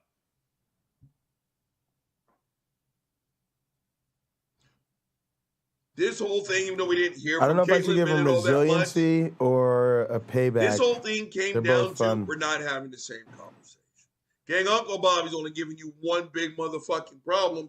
So as a result, Uncle Bobby's giving you one big motherfucking solution. I think I'll go The resiliency. LFR family, shut the fuck up. Use a super coon. That's all this is. And I saw cooning at its highest fucking degree.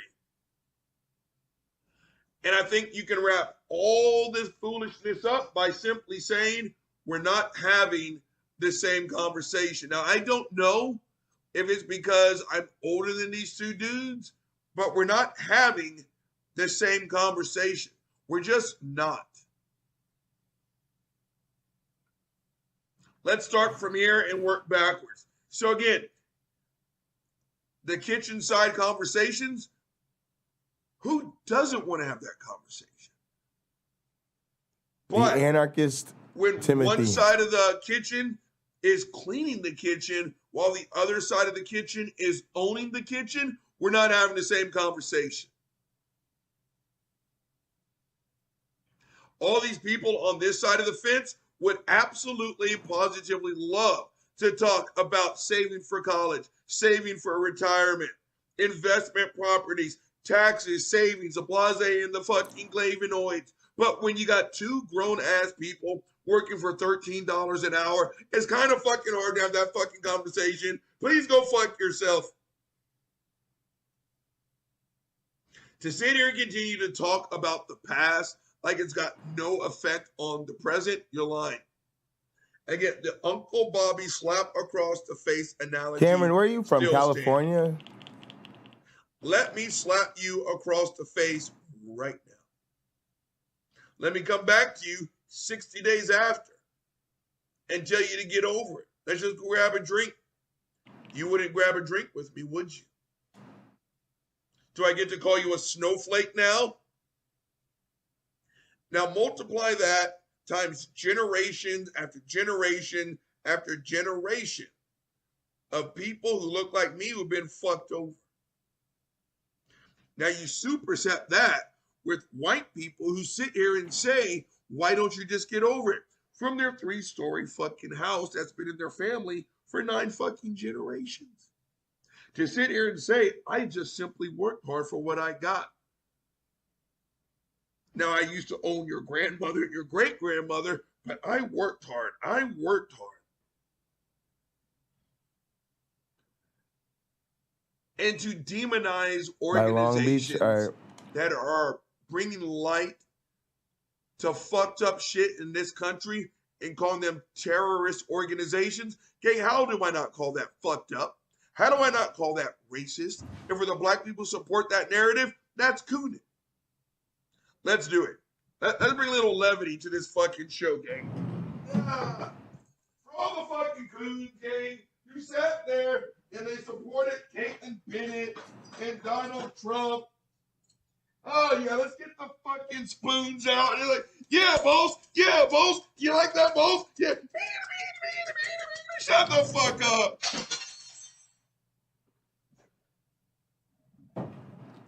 Cameron's going to be the undersized guy. That's a beast. You sit there That's and a beast. continue to spout white supremacist fucking talking points, to talk about the past like it doesn't affect our fucking present, to sit here and say all the foolishness, to demonize the Hey, everybody, man. We are on that grind right now. We are straight working on our roster. We're watching Gin and Truth. We're doing Word Wrestling Entertainment. We're doing what we do. There's 16 people watching right now. I'm dropping 16 million pocket change on everybody in the chat. Boom! Surprise. No plan, no nothing. Just a way to say thanks for rocking with me. Appreciate y'all. Here's 16 million pocket change for everybody. Don't spend it all in one place. Y'all know the routine. Let's go ahead and wrap up this Gin and Truth. 3 letters BLM. Fine. You want to tell me Patrice Cullor screwed up? I will tell you she screwed up. But what she did was magnificent. I can't remember the other lady's name. Forgive me. 2 black women started an online hashtag. Black Lives Matter. Because them, like everyone else, got tired of seeing news stories of black people being murdered in the fucking streets. Some way, somehow, those 3 letters splintered a fucking country.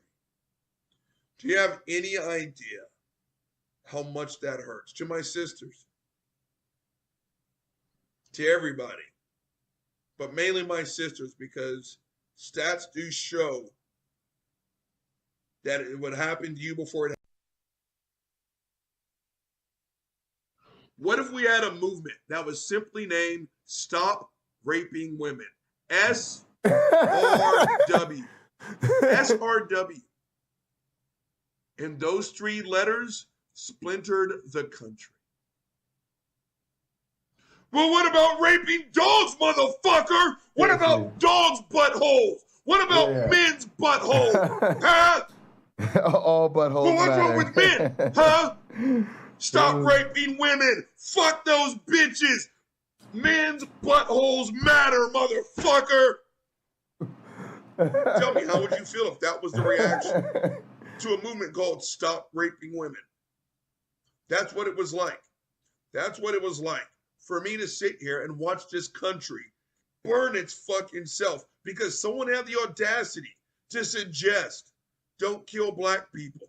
And what really hurt is when black people got on the sides of the Caitlyn Bennett and called a movement to protect that coon and the other coon. That movement was to protect them as well, but they chose to be on the side of Caitlyn Bennett. This show took a wrong turn, gang. I was supposed to have fun and talk about this fucker cooning for Caitlyn Bennett.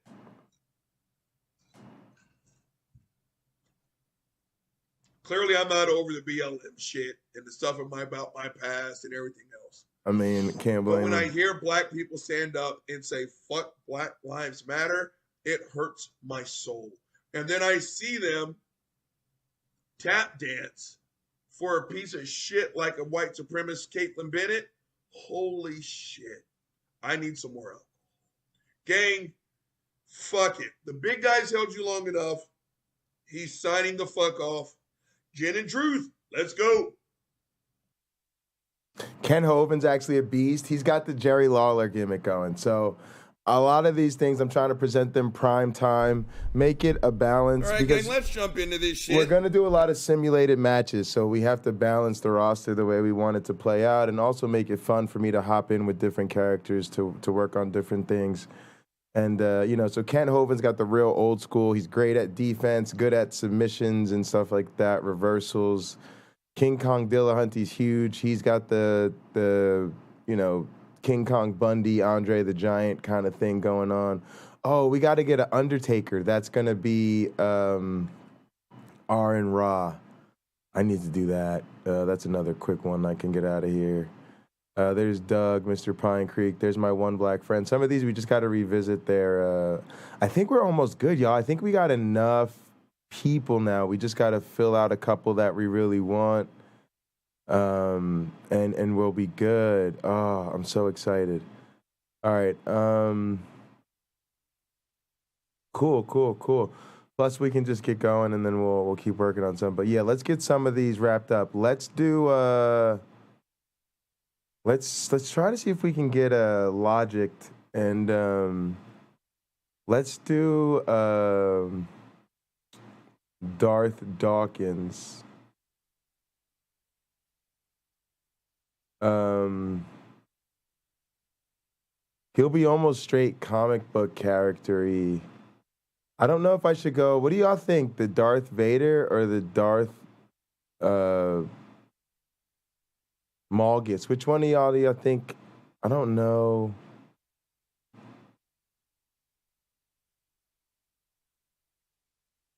I almost want this one because I think this mask looks a little bit too much like Wayne's. And I almost want Wayne to have that mask to himself. So I'm leaning towards this one. Aaron, yeah, that's what I say. People forget that sometimes it's like when a word starts with R, it's just kind of how it is for me. So I know how to pronounce it. I just say it fucked up. But yeah, I gotta get an Undertaker for him.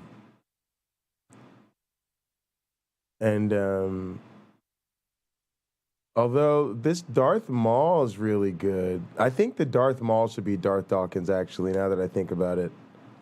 Because it makes sense. The name starts with Darth. He looks like a pain in the ass. Might change the colors or something. Let me see if I can change the name information. Yeah. Oh, I appreciate you, Lena. No. Actually, I appreciate that. Yeah, I know I try to take broadcasting seriously, so I do need to pronounce people's names correctly, and that's one that, I got to make sure I get right. But yeah, I fuck with him. I'm a huge fan, so... But you'll hear it sometimes, like, I have girls that I've dated that have made fun of me for saying, like, orange soda.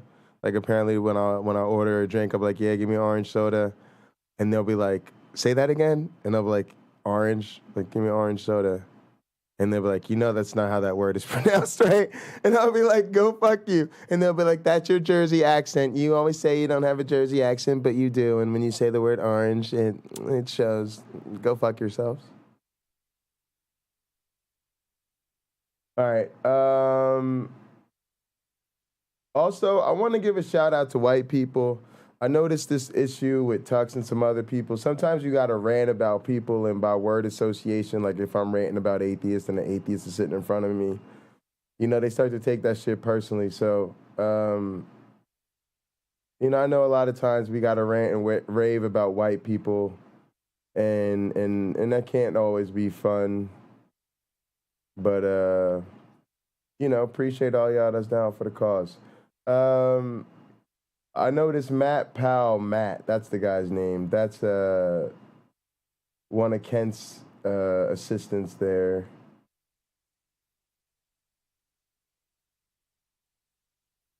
There's Oren Ra. That still didn't sound right.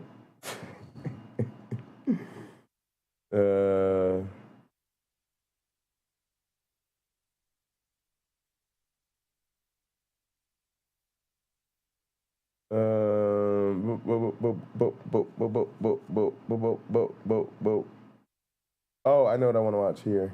This guy. Carve out some time and talk about the burden of proof. What is it? More importantly, in debates and regular conversations, do non-Christians or Christians shoulder the burden of proof? The first video caused consternation amongst some in the atheist community, and so I answered some of their comments in last week's video. But walking down this path, so to speak, and seeing some of the responses, particularly by those who disagree with me, it just brought back this distant memory of something that I was wrestling with maybe 10 years ago now, maybe more than that. It was called Russell's Teapot. Russell's Teapot is named after the famous atheist Bertrand Russell, who, by the way, Bertrand Russell was a massive intellectual for his time. That's good, I strongly man. admire Sorry, Russell's Juanita. contributions. His writings, in particular, he was a very smart man. But he came up with this challenge to Christianity that centered on a thought experiment.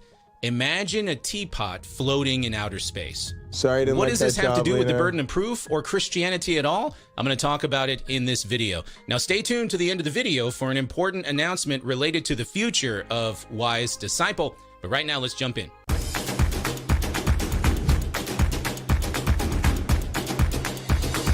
Famous atheist, yeah, I know. As I've mentioned very often when discussing the existence of God with atheists, agnostics, skeptics, even some Christians, the notions of the burden of proof and supporting evidence are raised. Sometimes atheists and skeptics will say that they don't shoulder the burden of proof because they're not the ones making claims. Now, this is important to talk about, as good evidence provides a foundation for a reasonable inference on this issue, as well as just talking about this idea that those who make claims must support them with some kind of evidence. So, for example, if God exists, then there should be some evidence to support claims of his existence. And as Christian case makers continue to show, there are a number of evidences that support the existence of God. My goodness, unfortunately, some atheists guys. believe that there can be no evidence for God whatsoever. And it is from this mistaken presupposition that a particular strategy involving a teapot floating in outer space has emerged. So the argument goes, we cannot conclusively prove that there is not a teapot orbiting the sun somewhere in outer space. But given the lack of evidence for such a teapot, its likelihood is so low that the reasonable conclusion should be that it does not exist.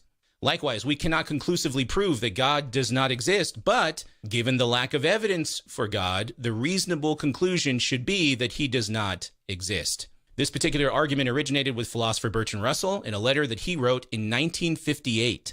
And here's part of that letter. I do not think the existence of the Christian God any more probable than the existence of the gods of Olympus or Valhalla.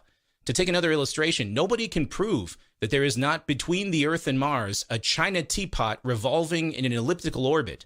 But nobody thinks this sufficiently likely to be taken into account in practice. I think. What if they just announce him as dangerous death extreme guy? I think I'm gonna keep it. Dangerous death extreme guy. That's his name. And Darth gonna be fucking people up in this game. Don't get it twisted.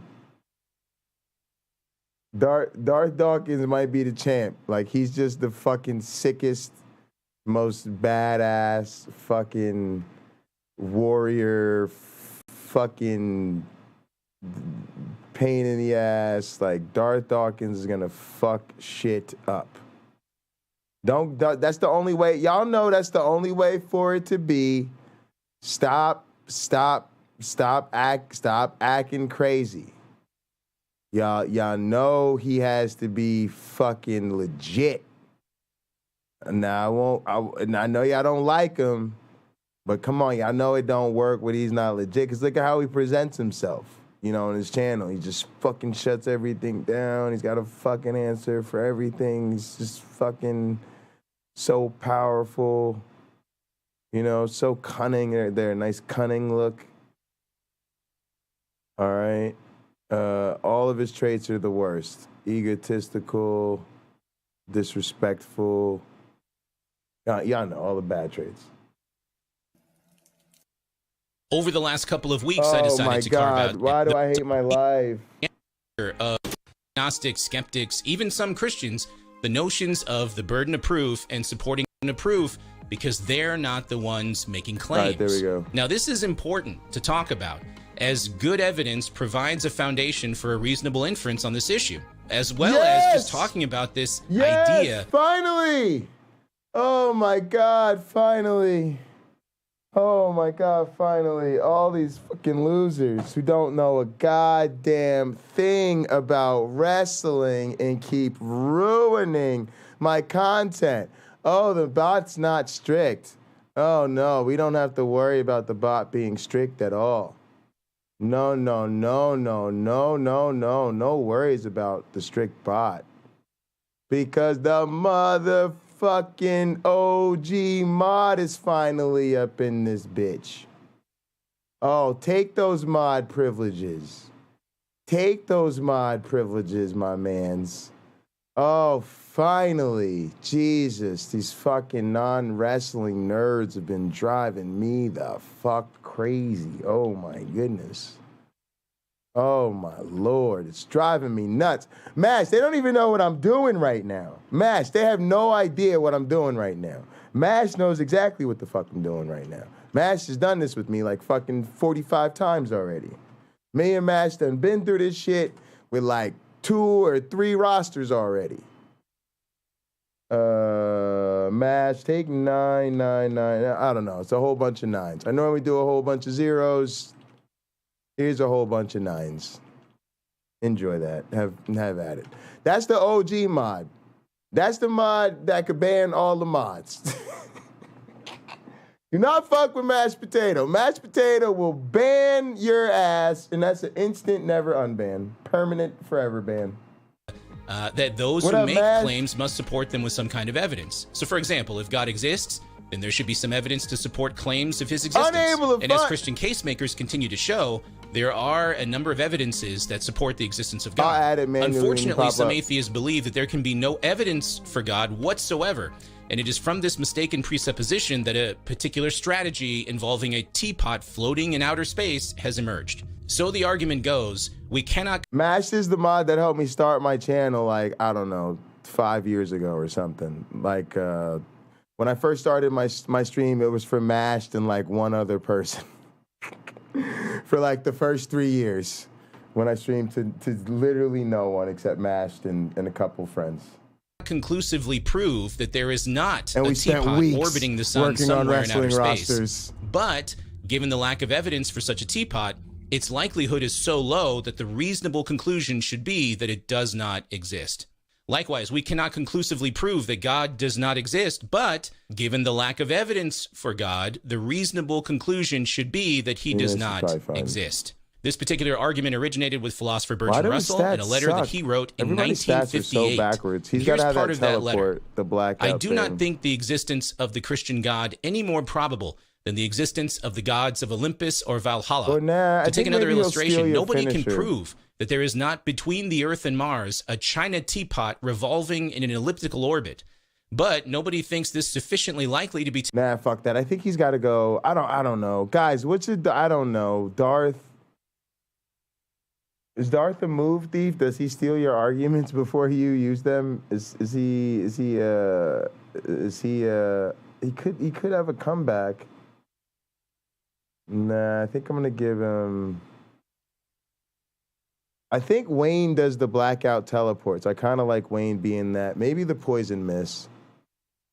Where does he need a wrench in here? In the casino? In the where? Did I miss something?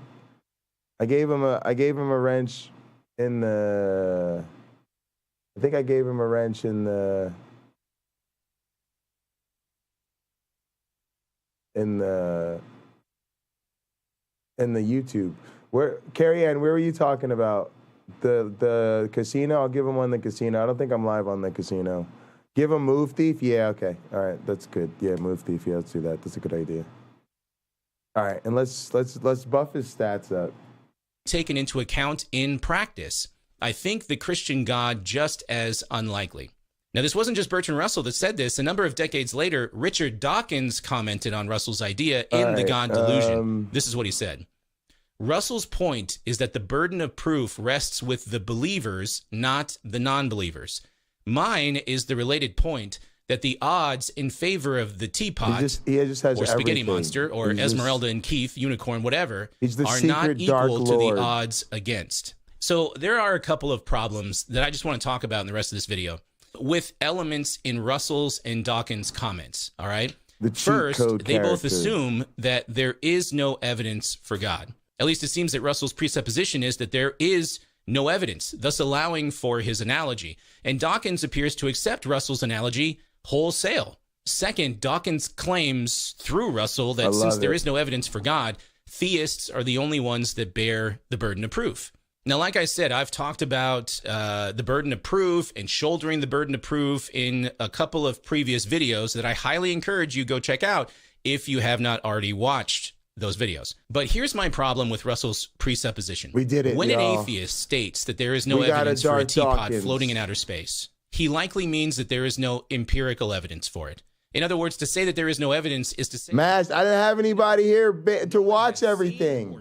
So yeah, we had to get the bot. Now the bot fucks shit up. And yeah. And then the mods don't have to worry about it. So. And we had to lock down the Discord by theists. Related to this issue, Dr. Brian Garvey. Now that I make fun of people's religions every day, you know, we get a lot of sex bots. Well, the sex bots come to everybody. But now that I'm live all the time, we get a lot of sex bots. Then we've had a lot of dick bombers that dick bombed our streams, and they dick bombed the Discord. That's why I had to start a new Discord. And then they hacked into the Discord and then started dick bombing the Discord as me. It was awful. So now the Discord is locked down. It's got like roles and shit and a bot in there. And we had to make a new one, like I said. And then it's just terrible. And now we do get a lot of trolls with Bible passages and telling us we're gonna burn in hell and all types of stuff. Oh, and now the atheists hate us too, by the way. We recently pissed them off. So yeah, we're just getting the heat, man. You know how it is. You know how it is. We love the heat. We'll take the heat. That's the job, and we do it. But you know, Vince had to come out real quick and tell everybody to stop, you know, putting the fucking safety of the roster in jeopardy and all of that shit, because the fucking marks were terrorizing and threatening the roster and stuff. It was awful. It's awful. It's terrible. So we've gone anti-viewers. And don't forget to sub to there's a link in the description for the casino, theater, and arcade. That's where we go to have fun. We go to the casino, theater, and arcade. We're gonna have to go over there soon, actually, because we got to get rid of all the Bible nerds. Yeah, matter of fact, let's get rid of all the fucking Bible nerds. I don't want to talk about theism anymore. Let's just get rid of all the Bible nerds, and go to the casino. And then I can just play music while I work on the roster, and I don't have to doing these Bible nerd stuff. It's freaking day off, and Bible nerds ruined it already. So y'all know what's going to happen. I'm going to put up an end screen, then a casino start screen. We're going to start at the casino. I'm going to turn on the casino. If you're a Bible nerd, bye. See you later.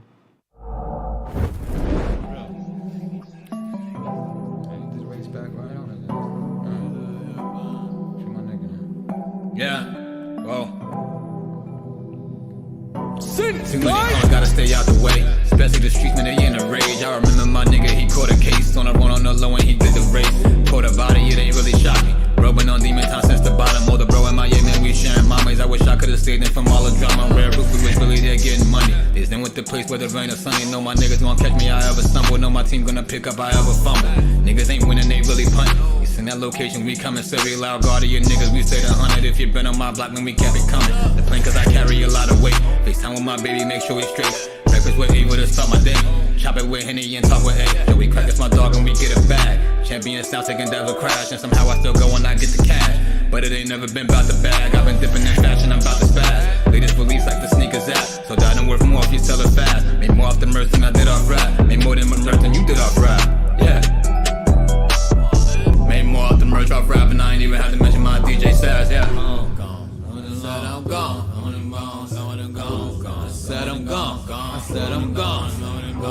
I said I'm gone. I said I'm gone. I said I'm gone. I said I'm gone, yeah. Gone. Been going and going, and shit got my main line going crazy.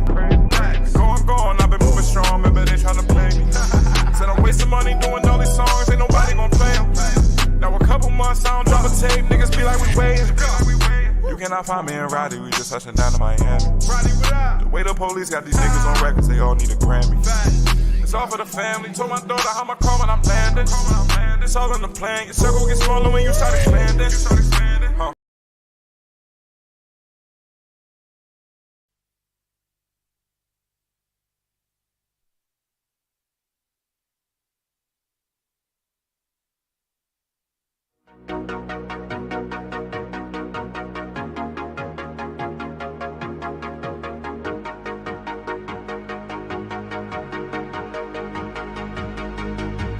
She got that sweet juice, Minute Maid, some of out that lemonade. Take a sip, blowing purple clouds, taste like lemon haze. Conversations back and forth like damn, we could go on for days. Looking back at it like damn, she bad when she walk away. Here we go, been down this road, they already know. When we go on tour, I'll take you anywhere you wanna go. People talk about us like they understand just what this is. I just wanna give you all you want and then the double it. They all say I'm way too young, maybe I'm just ignorant.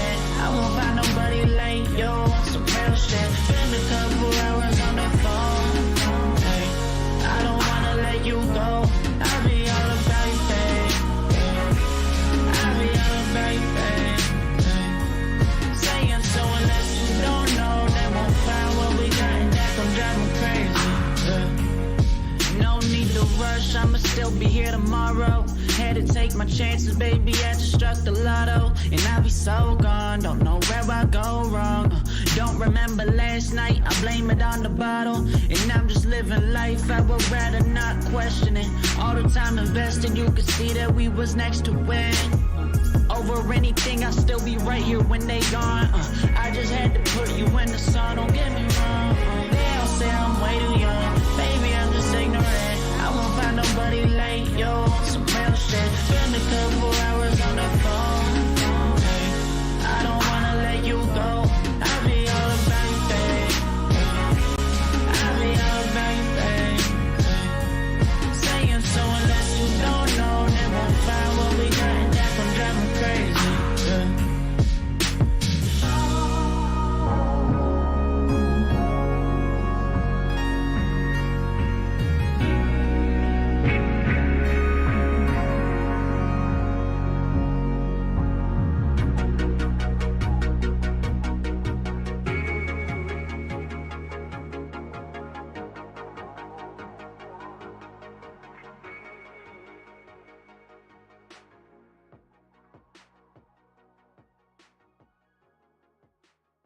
Y'all already know.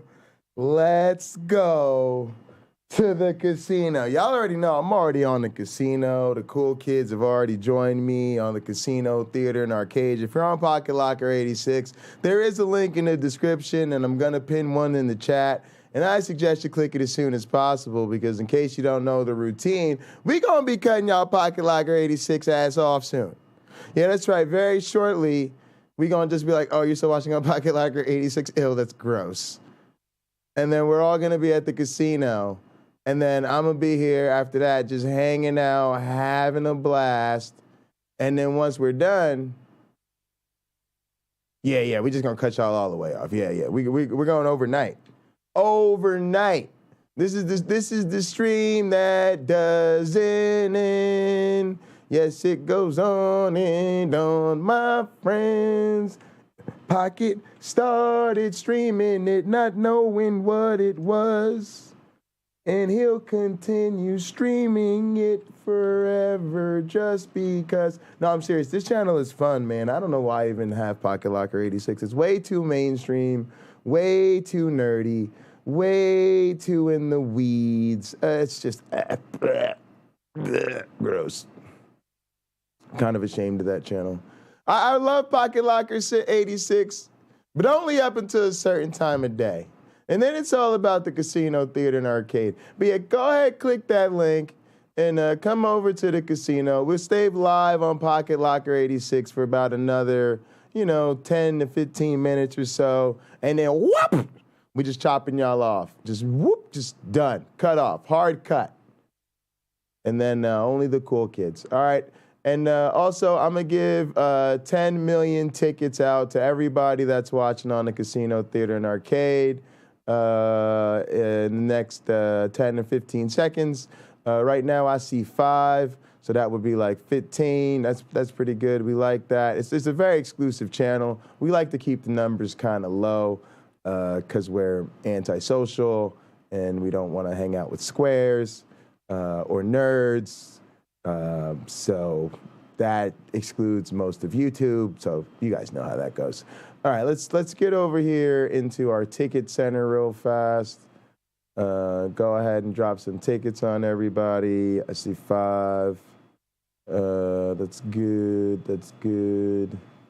Let's go ahead and plop some music on. This one's called The Plane. Join the Discord.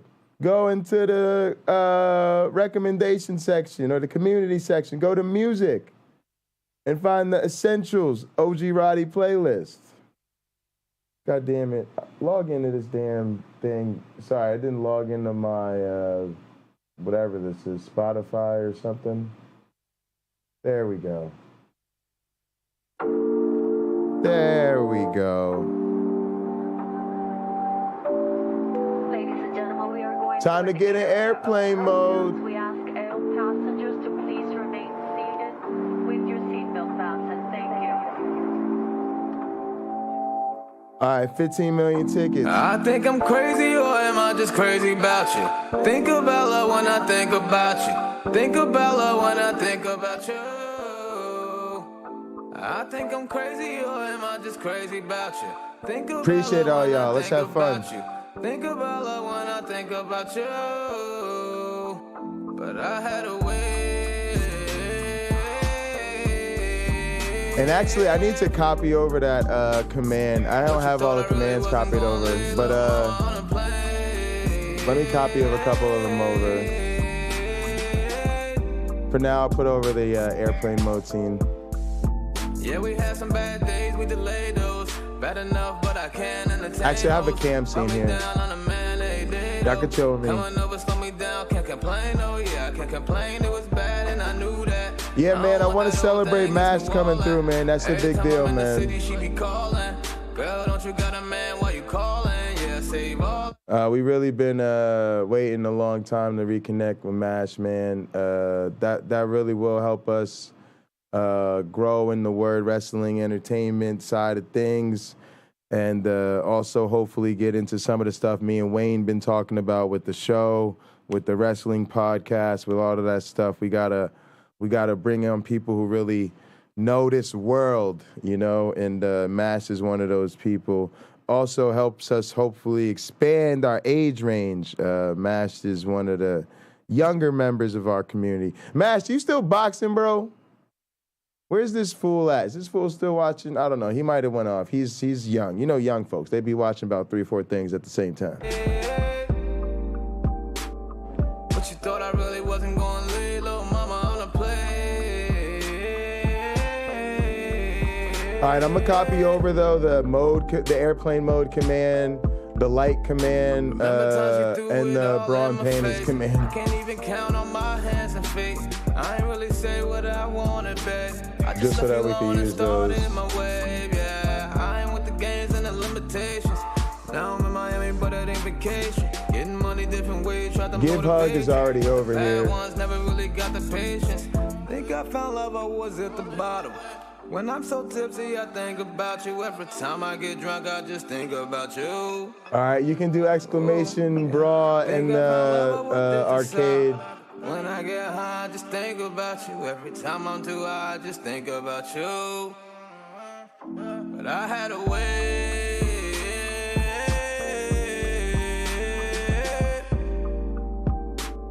What you thought I really wasn't gonna leave little mama on the plate.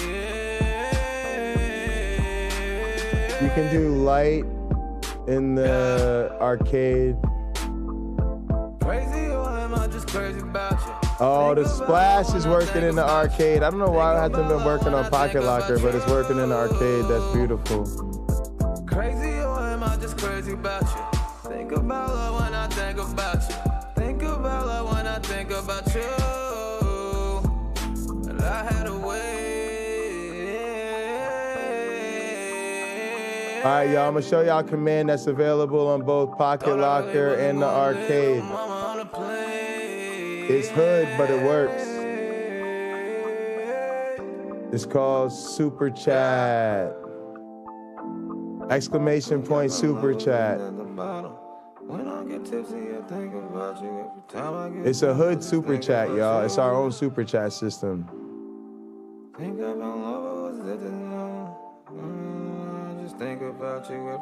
I should actually do the, let me see.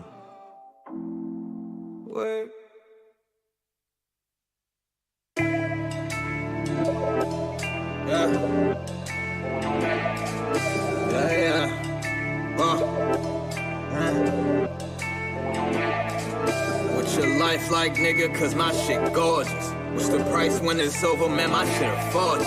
Hit the wax before I did this, man. That shit important. Got real ones who fuck with me, that shit important. And my bitch is flawless. Bad bitch with long hair. Try to come between a family and it get off. Ain't worried about the casualties if it's a warning. Then we celebrate when Hennessy, I sent the order. Oh yeah, nigga.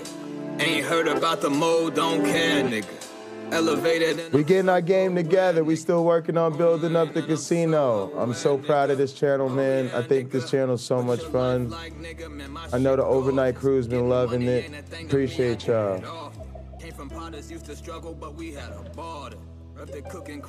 All right, we got a mode going on the arcade.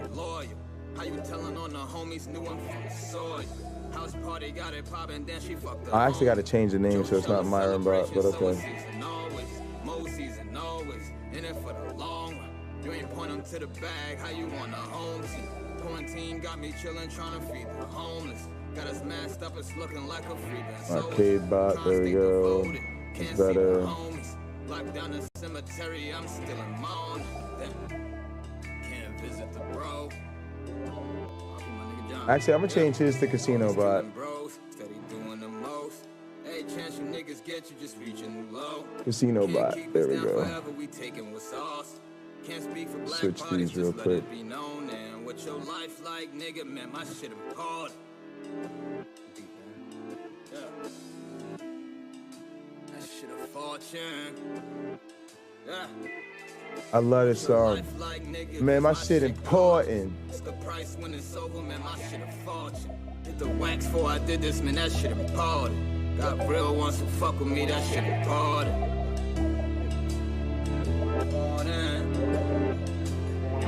You gotta let him know what's your life like. My shit important. Yeah. Yeah.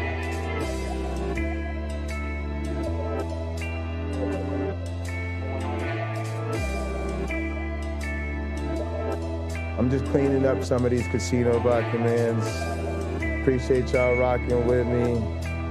Right now we on some East Coast shit, just vibing to the music. Hey, that's how we spend our time. Especially on a chill day. Niggas just sit around listening to good music. Smoking weed, having something to drink. Matter of fact, I'm gonna get something else to drink. Honestly, I've only had one beer, so I could go on ahead and have a second one.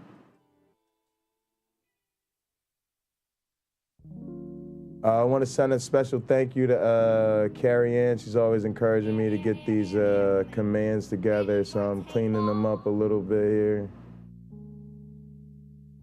We're gonna go with casino bot instead of arcade bot, and just help with the branding a little bit. Why you wanna claim that baggage? That baggage. Casino bot, great. That baggage. Why you wanna claim that baggage?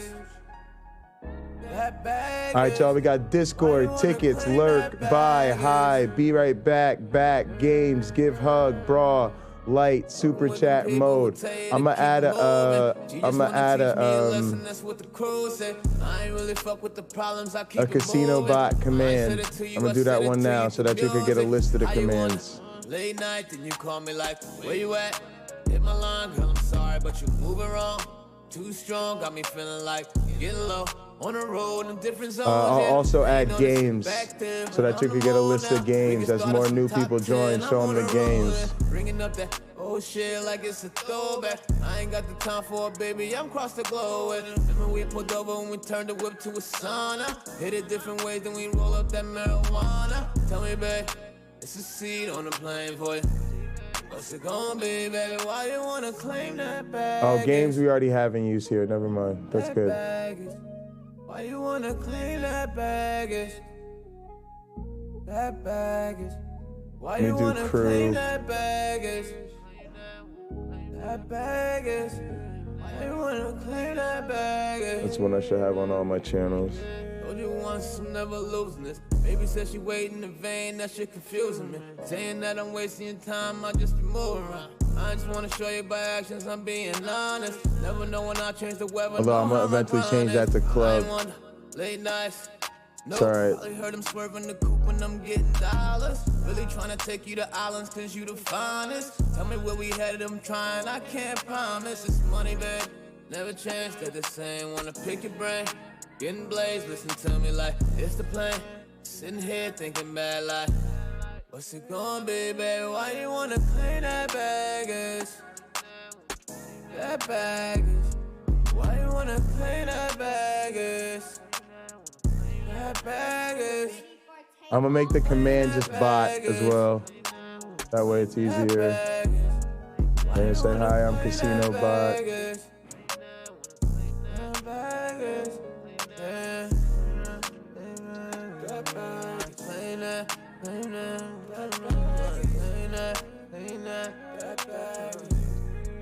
Oh, baby, why you wanna clean that baggage? That baggage.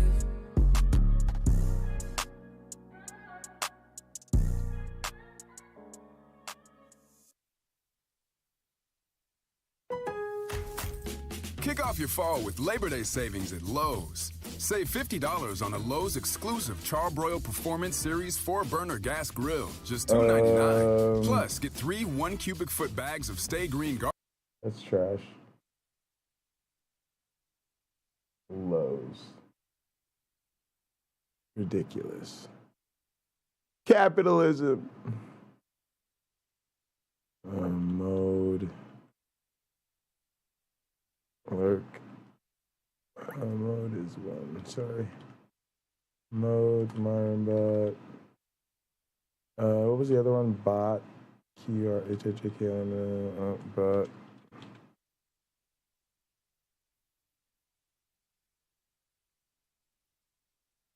I'm editing the bot command right now, guys, so that it has all the commands in it, so you can see all the commands.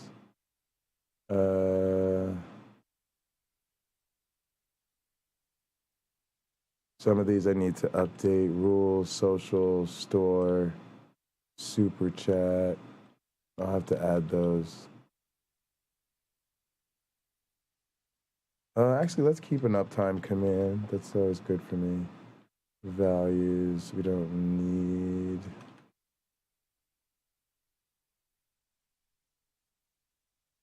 And then I'll go through and make sure I have all these right now. All right, cool.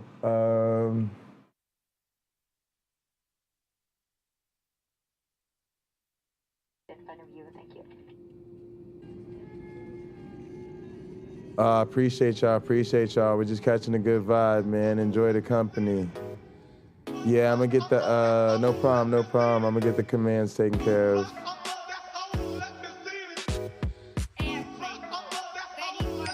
Ready for takeoff. Mommy out in California. She turned me to an addict on a dance floor. Popping all around, I smell like marijuana. Her hair and nails done, keys to a foreign. As the drinks got poured, this ain't her first time. I've been here before, but with you this our first time. Wasn't physical, just knew this could be the last night. I just really wanna know, when I saw she wanna know if we could. Baby, can we? Is she gonna let me? She said she wanna. Man, I met this badass mommy out in College Park. Walk gorgeous and you never know she's 34. Beautiful and clever, we just caught a spark. And she popping on the scene, yeah, she pop it off for me, let me. My baby, let me. I guess she gonna let me. And then she let me. Now I met this last little mama out in Brooklyn once. She fine as hell and Mixie stay in Williamsburg. Get me drunk on weekdays when she worked the bar. Every time I'm about to leave, she say, Roddy, wait for me. We My baby let me. We get back and we. And then she let me. Yeah. Is that a duel? Yeah. All right, Cameron, you gotta accept. Oh, that's a lot. That's a high stakes. High stakes.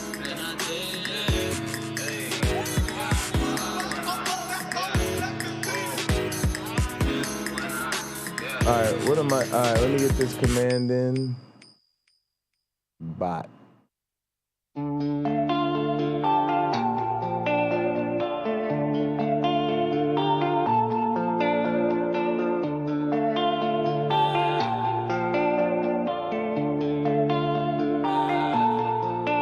You need like 30,000 just to book me. I need a max deal, not a rookie. Bitch, this ain't Donna Karen, this is Gucci. Burning on live resin, this ain't cookies. I jump out the phantom like ghosts make believe. Mention the mode, we put you on tees. You take one of ours, and we taking 3. Now you a free agent looking for a team, yeah. Change my name, made a platform. I just made 10K off the platform, yeah. You got stained, but your name won't last long. I'm the plain bitch, nigga never slack off, yeah. It's the same old plane that they pass on. Getting money, making plays with my mask on. If I really switch gears, I would lap y'all. If I really was to land, I done passed y'all, yeah. Gang in this bitch and I'm feeling myself playing OG Henny when I pull up. Slip through potters cause my nigga wanna holler and he got a couple strands every time that we get up. Yeah, 425 for the Uzi. Jerry stacked house for a plate of the cookies. Went off on the plug, then your ass get shot. Thought I told you that we ain't no rookies. If you wanna come pay me, then you better talk job. Gotta go hard cause my cousin just died. Reminder that time ain't never on your side. Gotta keep stacking but suspend it in your time. That's why I'm with mine, unless it's money on the line. On with the gang, putting mine on the line. Cause you only live once, but I can never die. Cause the music live on even when I'm in the sky. And you need like 30,000 just to book me. I need a max deal, but I'm Gucci. I'd rather be independent than a goofy. Yeah, a crunch time, we recruiting. Whoa. Crunch time comedy, bitch. You are now rocking with airplane mode. And you need like 30,000 just to book me. I need a max deal, but I'm Gucci. I'd rather be independent than a goofy. Yeah, a crunch time, we recruiting. Yeah. Whoa.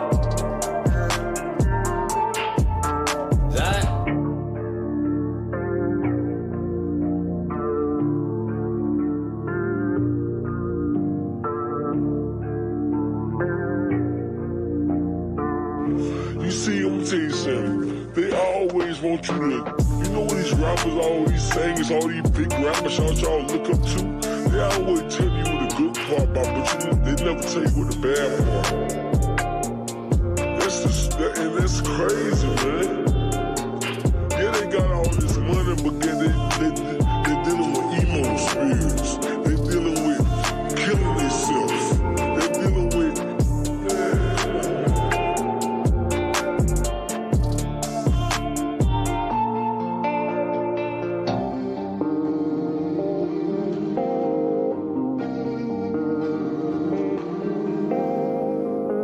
All right, we've got the boom command added.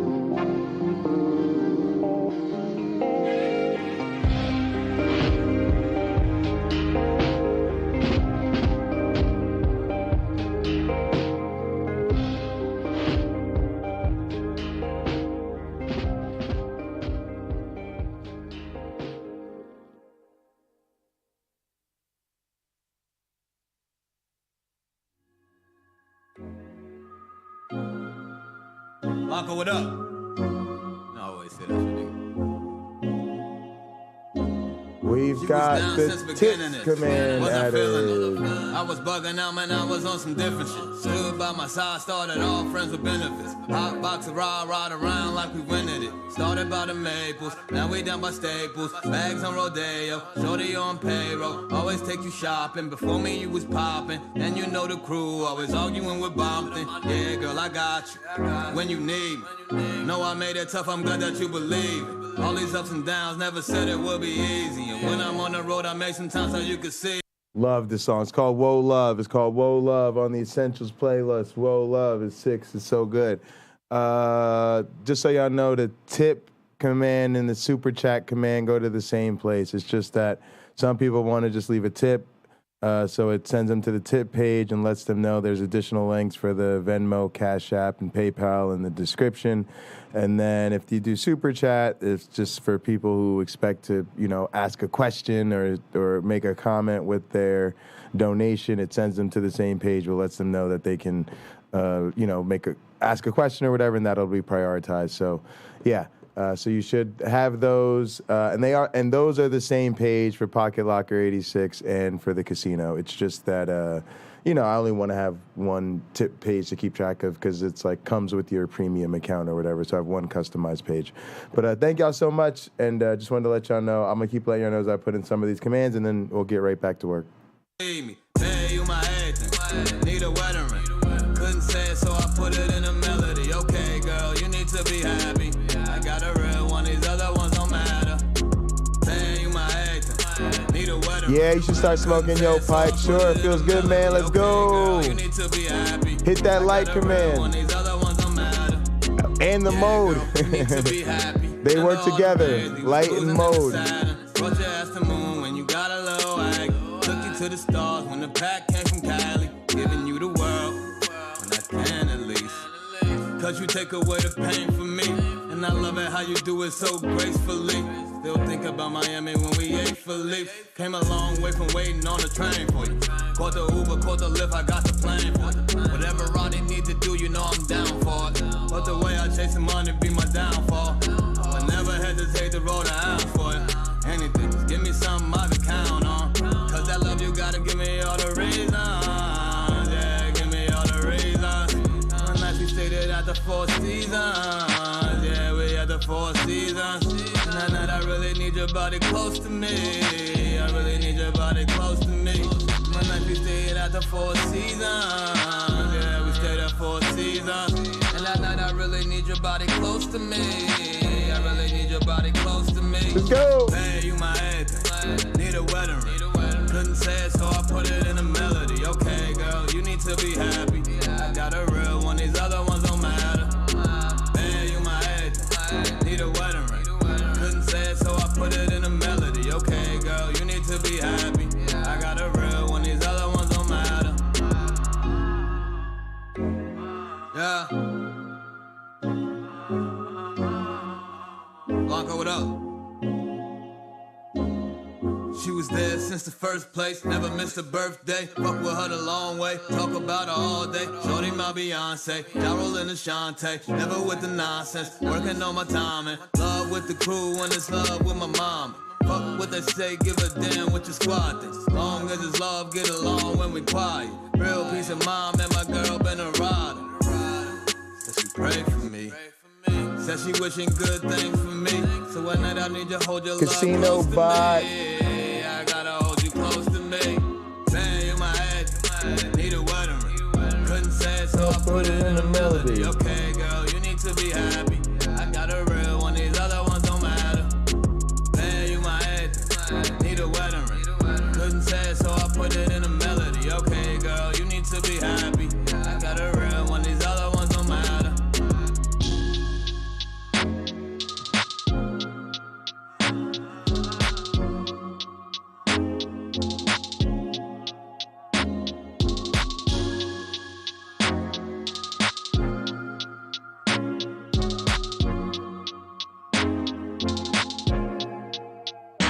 Don't forget, we have 2 hug commands. If you're chilling out in the casino and you're not sure who else is around, or you think you might be in here alone, lurking, go ahead and hit !hug, and the casino bot will give you a personal hug.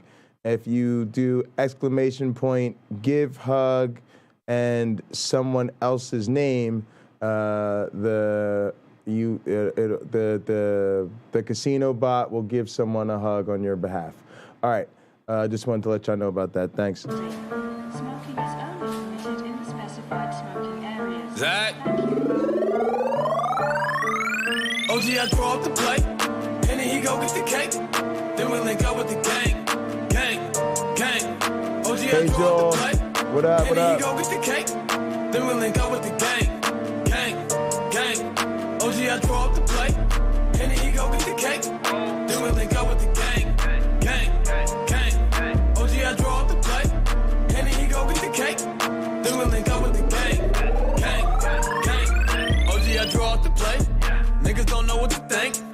Wanna get money, my you song. change. What you thought we was the same? Still stay away from them clones. Niggas better leave me alone. Talking about niggas is low. Who? Run with niggas who don't know you. Whoa. I make that zagging when city to city. You niggas not hot in your state. If it was money to get a hit Henny, we get it and never complain. Same go for the gang. And we split it up all the same. I can't really eat, let's stay straight. Cause we go way back in the day. My day ones from back in the day. They still hang around me today. You wanna come round us, you can't. I'm rolling up loud, it's great. Lil' mama, she bad but complain. Cause I'm too in love with my dreams. And I gotta get on the plane. And go get this money with Dizzy. I draw up the plate. And then he go get the cake. Then we link up with the gang. Gang, gang. OG, I draw up the plate. And then he go get the cake. Then we link up with the gang. Gang, gang. OG, I draw up the plate. And then he go get the cake. Then we link up with the gang. Gang, gang. OG, I draw up the plate. And then he go get the cake. Then we link up with the gang. Gang, gang. I get the bag with the gang. Taking that Zach to the bank. And it be all in my drink. You niggas is stupid, you think that should change? You not even hot in your gang. Ain't nothing even hot about your gang. You niggas be lying about same. Be posting them pictures of guns for the fame. Niggas just look at me different now. Say that's your man, but he a clown. Don't fuck around with the fuck arounds. Little nigga, you should cut it out. Me and my niggas take different routes. Punch a bitch nigga all in his mouth. Hold up my nigga, we different now. I need a Robert, this is my style. I get a check today, I spent it all tomorrow.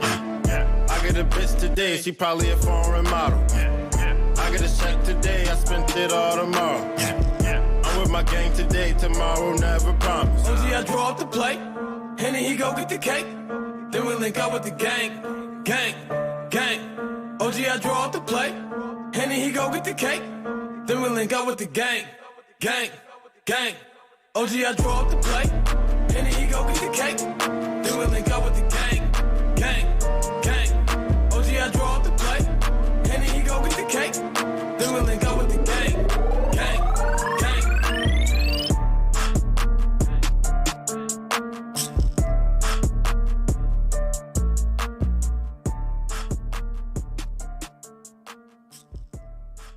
Hey guys, I just found out they sold the casino last year to new owners, which I think is good. I think they're gonna keep it up, so that's awesome.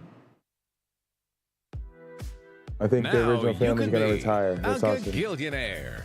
Oh my goodness! Why do I get so many speeds now like, available to more ads? homes in your area? Your dream of living with ridiculously fast streaming game. I literally like never noticed all these ads before. I feel like I'm not logged into the right account or something. Maybe I'll upgrade to premium. I'll think about that. It's just weird. I don't remember doing this on my other computer. I feel like I need to pull up my other account and look. I might have a separate Pocket Locker account. That might be what it is. Sierra says save on epic rain jackets. Yeah, serious. Let's listen to airplane mode.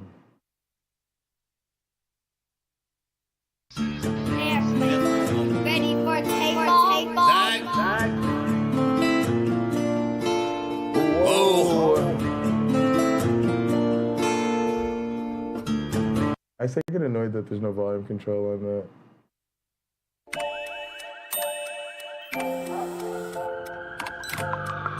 Yo, how many ads do they play? But you shouldn't be. Put junk sleep to bed. During Mattress Firm's Labor Day sale, get a king for the price of a queen or a queen for a twin. And save up to $700 on ceiling. Fucking capital. And the funny thing is they'll like fucking like pull my stream and shit. They'll be like, oh, you played an ad and shit. Hilarious. Like somebody trying to fight. What up, though?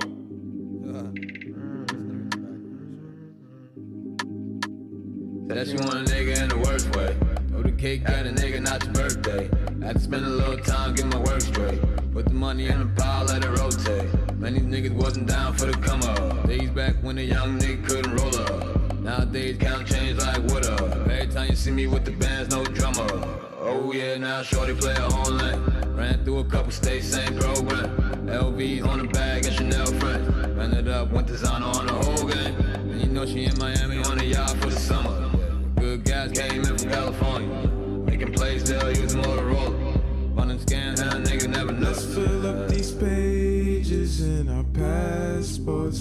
Bitch, we got them stamps, we got them stamps. Let's switch the location, don't look backwards. Here, come take my hand until we land. Sheesh. Back from a kush coma. You can still smell the aroma. Baby, give me head like shoulder. She do it like she do it for diploma. Yeah, yeah. She freak, no teeth. She leak, just don't fuck up my seats. Home part-time, but we always OT. Throw the dart, where we going this week? That's cool. I think it's working out like both legs. His and her luggage, we both flex. Biggest issue is where to go next. Took some time with it, then I got a Rolex. So blessed, damn, a nigga finally got a rider. Sitting here thinking of new places I could fire. Getting chiefy while we watch the money pile up. Then we think we fucking the money messed up. Let's fill up these pages in our passports. Bitch, we got them stamps, we got them stamps. Let's switch the location, don't look backwards. Here, come take my hand until we land. Sheesh.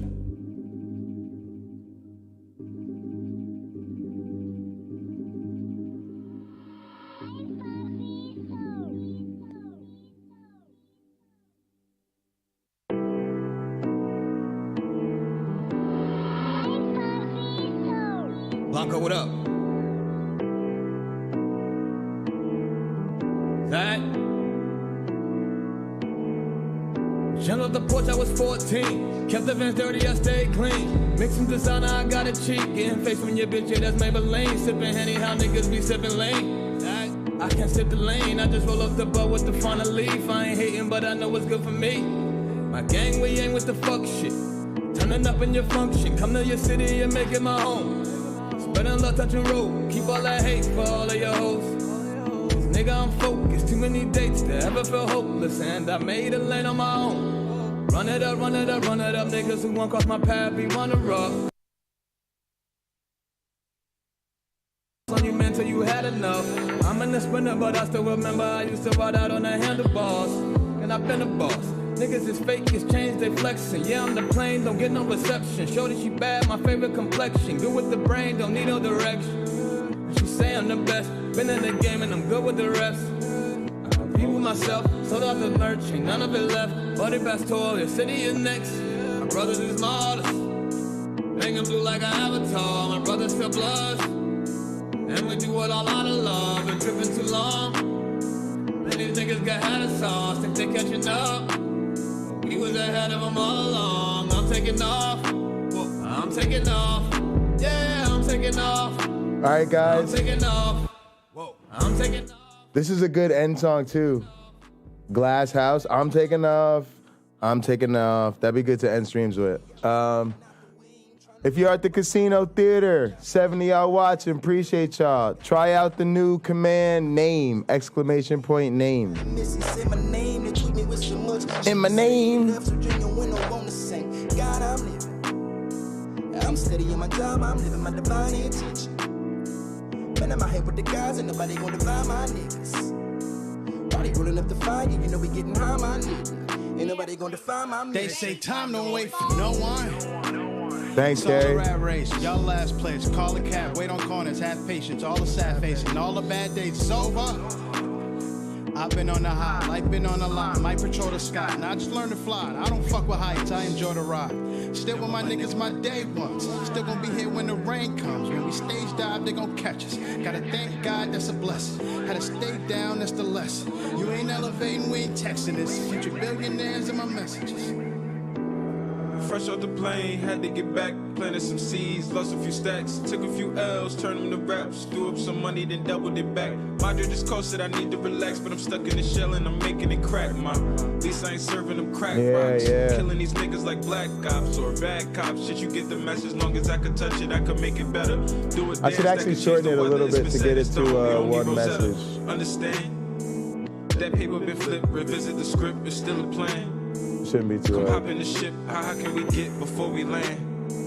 I'm taking a trip, the mirrors I rip, ain't taking no shit, won't quit till all my niggas saying I'm taking off, I'm taking off, yeah, I'm taking off, I'm taking off, I'm taking off, I'm taking off, yeah, I'm taking off, I'm I'm taking off. Quick to turn ones into a 5.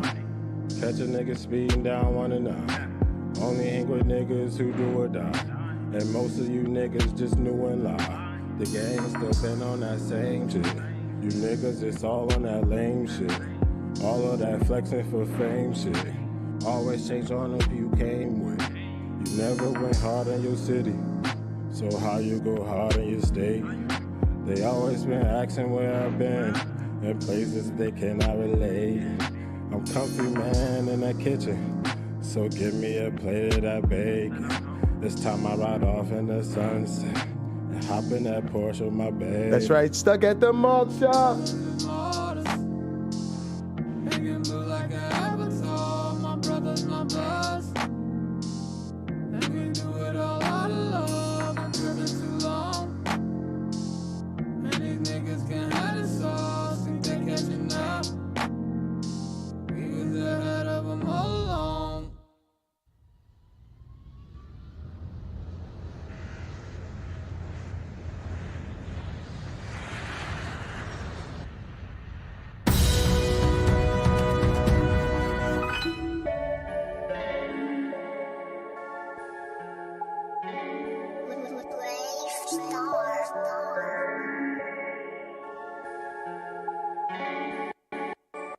You will not live my dreams with me, baby. You will not.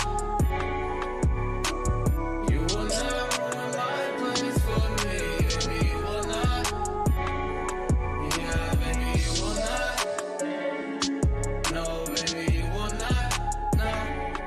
Yeah, you will not live my dreams with me. You will not ruin my plans for me. But we went down, she. If you ever want to bet somebody on something, we have an informal system, I think. We'll set it up for more formal betting where the mods can control it. But right now, people normally just do exclamation point bet. The person you want to bet's name, and then what you want to bet them on, and then the amount. So if I wanted to challenge Carrie Ann, I would say bet Carrie Ann, fighter A, 10,000. And then if I lose that bet, I will do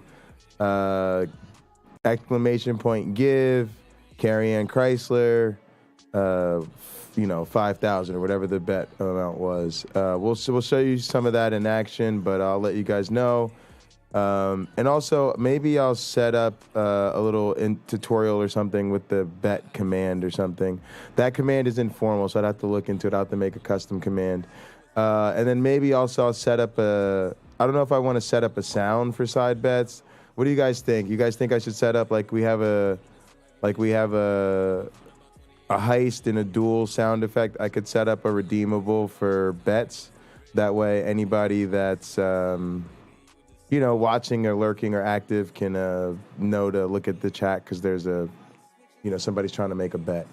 Let me know. It also helps people like pay attention to the bets and sort of make them a something that the rest of the chat pays attention to and has fun with. Yeah, bet command. Okay, yeah, I'll do a sound. Oh, no sound side bet? All right. Y'all gotta let me know. Yeah, bet sound? Okay, all right, we'll go with bet sound. We'll go with it for now, and then you guys can let me know. I can always change it. But yeah, the reason is because I know a lot of times the idea is that you want somebody to accept or reject within 2 minutes. And if they don't hear it or know and they're not looking at the screen within 2 minutes, it just gets to be kind of not fun because you're sitting around waiting forever, not knowing if the person is going to accept the bet or not. And also that can get problematic with certain games where I don't think people would deliberately take advantage of it, but, a person could wait forever. And then by the time they accept the bet, they have a lot more information than when the person made it. And that's not really fair. So we'll try to keep it going, and let me know what you guys think.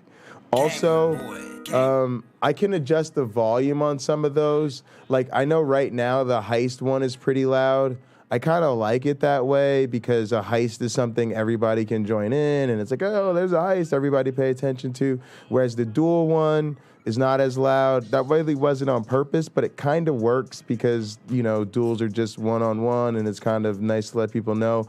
I'll try to make the bet one kind of at the same level as the duel one so that it's audible, but it's not gonna like scare you or distract you like the heist one is. And we'll keep the heist one kind of like a big party sound. Hey, everybody, there's a heist.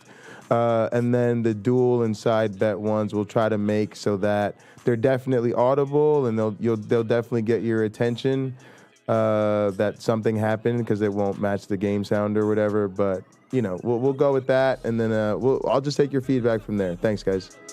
You niggas mad as shit, but it do not matter. Making a move. So what's the comparison? Yeah, I'll go see what it is. I'll go with the default sound. So I'll go through the default sounds. I'll go through the default sounds and see what it is. I'll probably make it a coin one, to be honest, because you know it's a bet and you're gonna win some coins or whatever. And I know there's a bunch of coin sounds, so I'll probably go with one of those for now.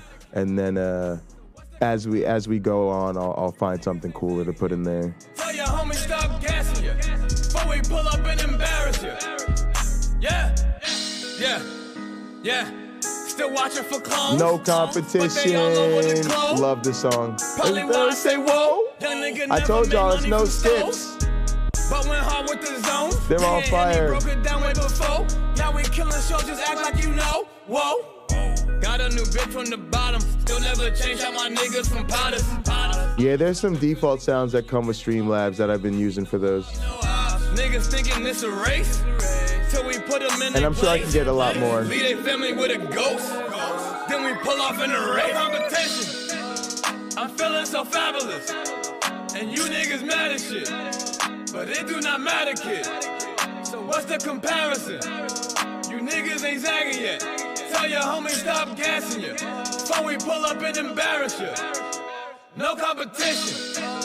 I'm feeling so fabulous. And you niggas mad as shit. But it do not matter, kid. So what's the comparison? You niggas ain't zagging yet. Tell your homie stop gassing you before we pull up and embarrass you. It's no competition. You niggas be lying about how you be feeling. Saying you Jordan, you not even Pippen. Or Rodman when he was with Pistons. You blondie, you lying about all of your visions. Your paper be short like some midgets. I used to step out and just worry about digits. And now I just focus my visions. I had to distance myself from some people cause they just be holding you back. I wasted some time, I never get back. Like why I do that? You niggas be bitching, it's just to be seen and put on the map. I only know some niggas who know how to spin up a check and get it right back. No competition. I'm feeling so fabulous. And you niggas mad as shit. But it do not matter, kid. So what's the comparison? You niggas ain't zagging yet. Tell the homie stop gassing you before we pull up and embarrass you. No competition. I'm feeling so fabulous. And you niggas mad as shit. But it do not matter, kid. So what's the comparison? Those are the rules. You niggas ain't zagging yet. Tell the homie stop gassing you before we pull up and embarrass you. No competition. Kick off your fall with Labor Day savings at Lowe's. Save $50. Also, I'm dropping 30 million tickets on everybody. We are at 30 subs. 30 subs. I'm so excited, y'all. Y'all, some of y'all know, man, this was my test stream, but this has become my Kick It stream. I really do believe this is the more fun stream that I do. I believe the Pocket Locker stream is great. I'm so happy to have, you know, that kind of growing podcast platform and have people with me all day and usually all night. Love it, love the growth there. But, you know, it is heavy topics and, you know, stressful interactions and science and heavy shit a lot. And this is the channel that I genuinely believe is fun and literally fun in games. And you know, I also think over time as the community grows and I'm able to offer this space around the clock and do more special events here and just grow over time and share more of this with different people and you guys share it as well. I think it becomes a neutral space. Like I said, it doesn't matter, what side of the aisle or on any issue where you are. It's just a space everybody can come have fun. So thank y'all for rocking with me. Happy to be at 30 subs. I'm going to get y'all 30 million tickets. That's crazy. Try not to spend them all in one place. As y'all know, gamble responsibly. Appreciate y'all. What are we? We're over here. Sorry, I did pause it. I thought there we go. On the Lowe's exclusive Charbroil Performance Series 4-burner gas. Just there. I like to. I'd rather sit out the commercial. I don't know. They just irritate me. Let me go ahead and add tickets. I'm only adding tickets to the arcade because you know me. Oh yeah, you know what? Matter of fact, we're gonna end the Pocket Locker 86 stream. If you're on Pocket Locker 86, thank y'all so much. Really appreciate y'all. Please come over to the Casino Theater and Arcade channel. The link is pinned in the chat as well as in the description. And there's only one person watching on Pocket Locker 86, so hopefully that's me monitoring it. And you guys have all migrated over, and I appreciate that. Appreciate people giving us a chance and migrating over. When I migrate over, this is going to be kind of the flow here for a while, where I jump to different channels. Be that like, I'm going to have to teach my class on a different channel. I'm going to have to, do different events on different channels. So, we do hot program on the different channels. So appreciate y'all bouncing around, clicking links with me. Pocket Locker 86 fam, love y'all. Y'all already know the deal. We'll be back at it. Later on, all that's going to happen is I'll be live at the Casino Theater overnight, having a great time. And then after I get up and prepare the next stream, I will be live again on Pocket Locker 86. I appreciate all y'all for rocking with me. I will definitely see you soon. In the name of the Darwin, the Dawkins, and the Christopher Hitchens, science bless you all. Let's go to the casino. We are live overnight. Pocket Locker 86 fam.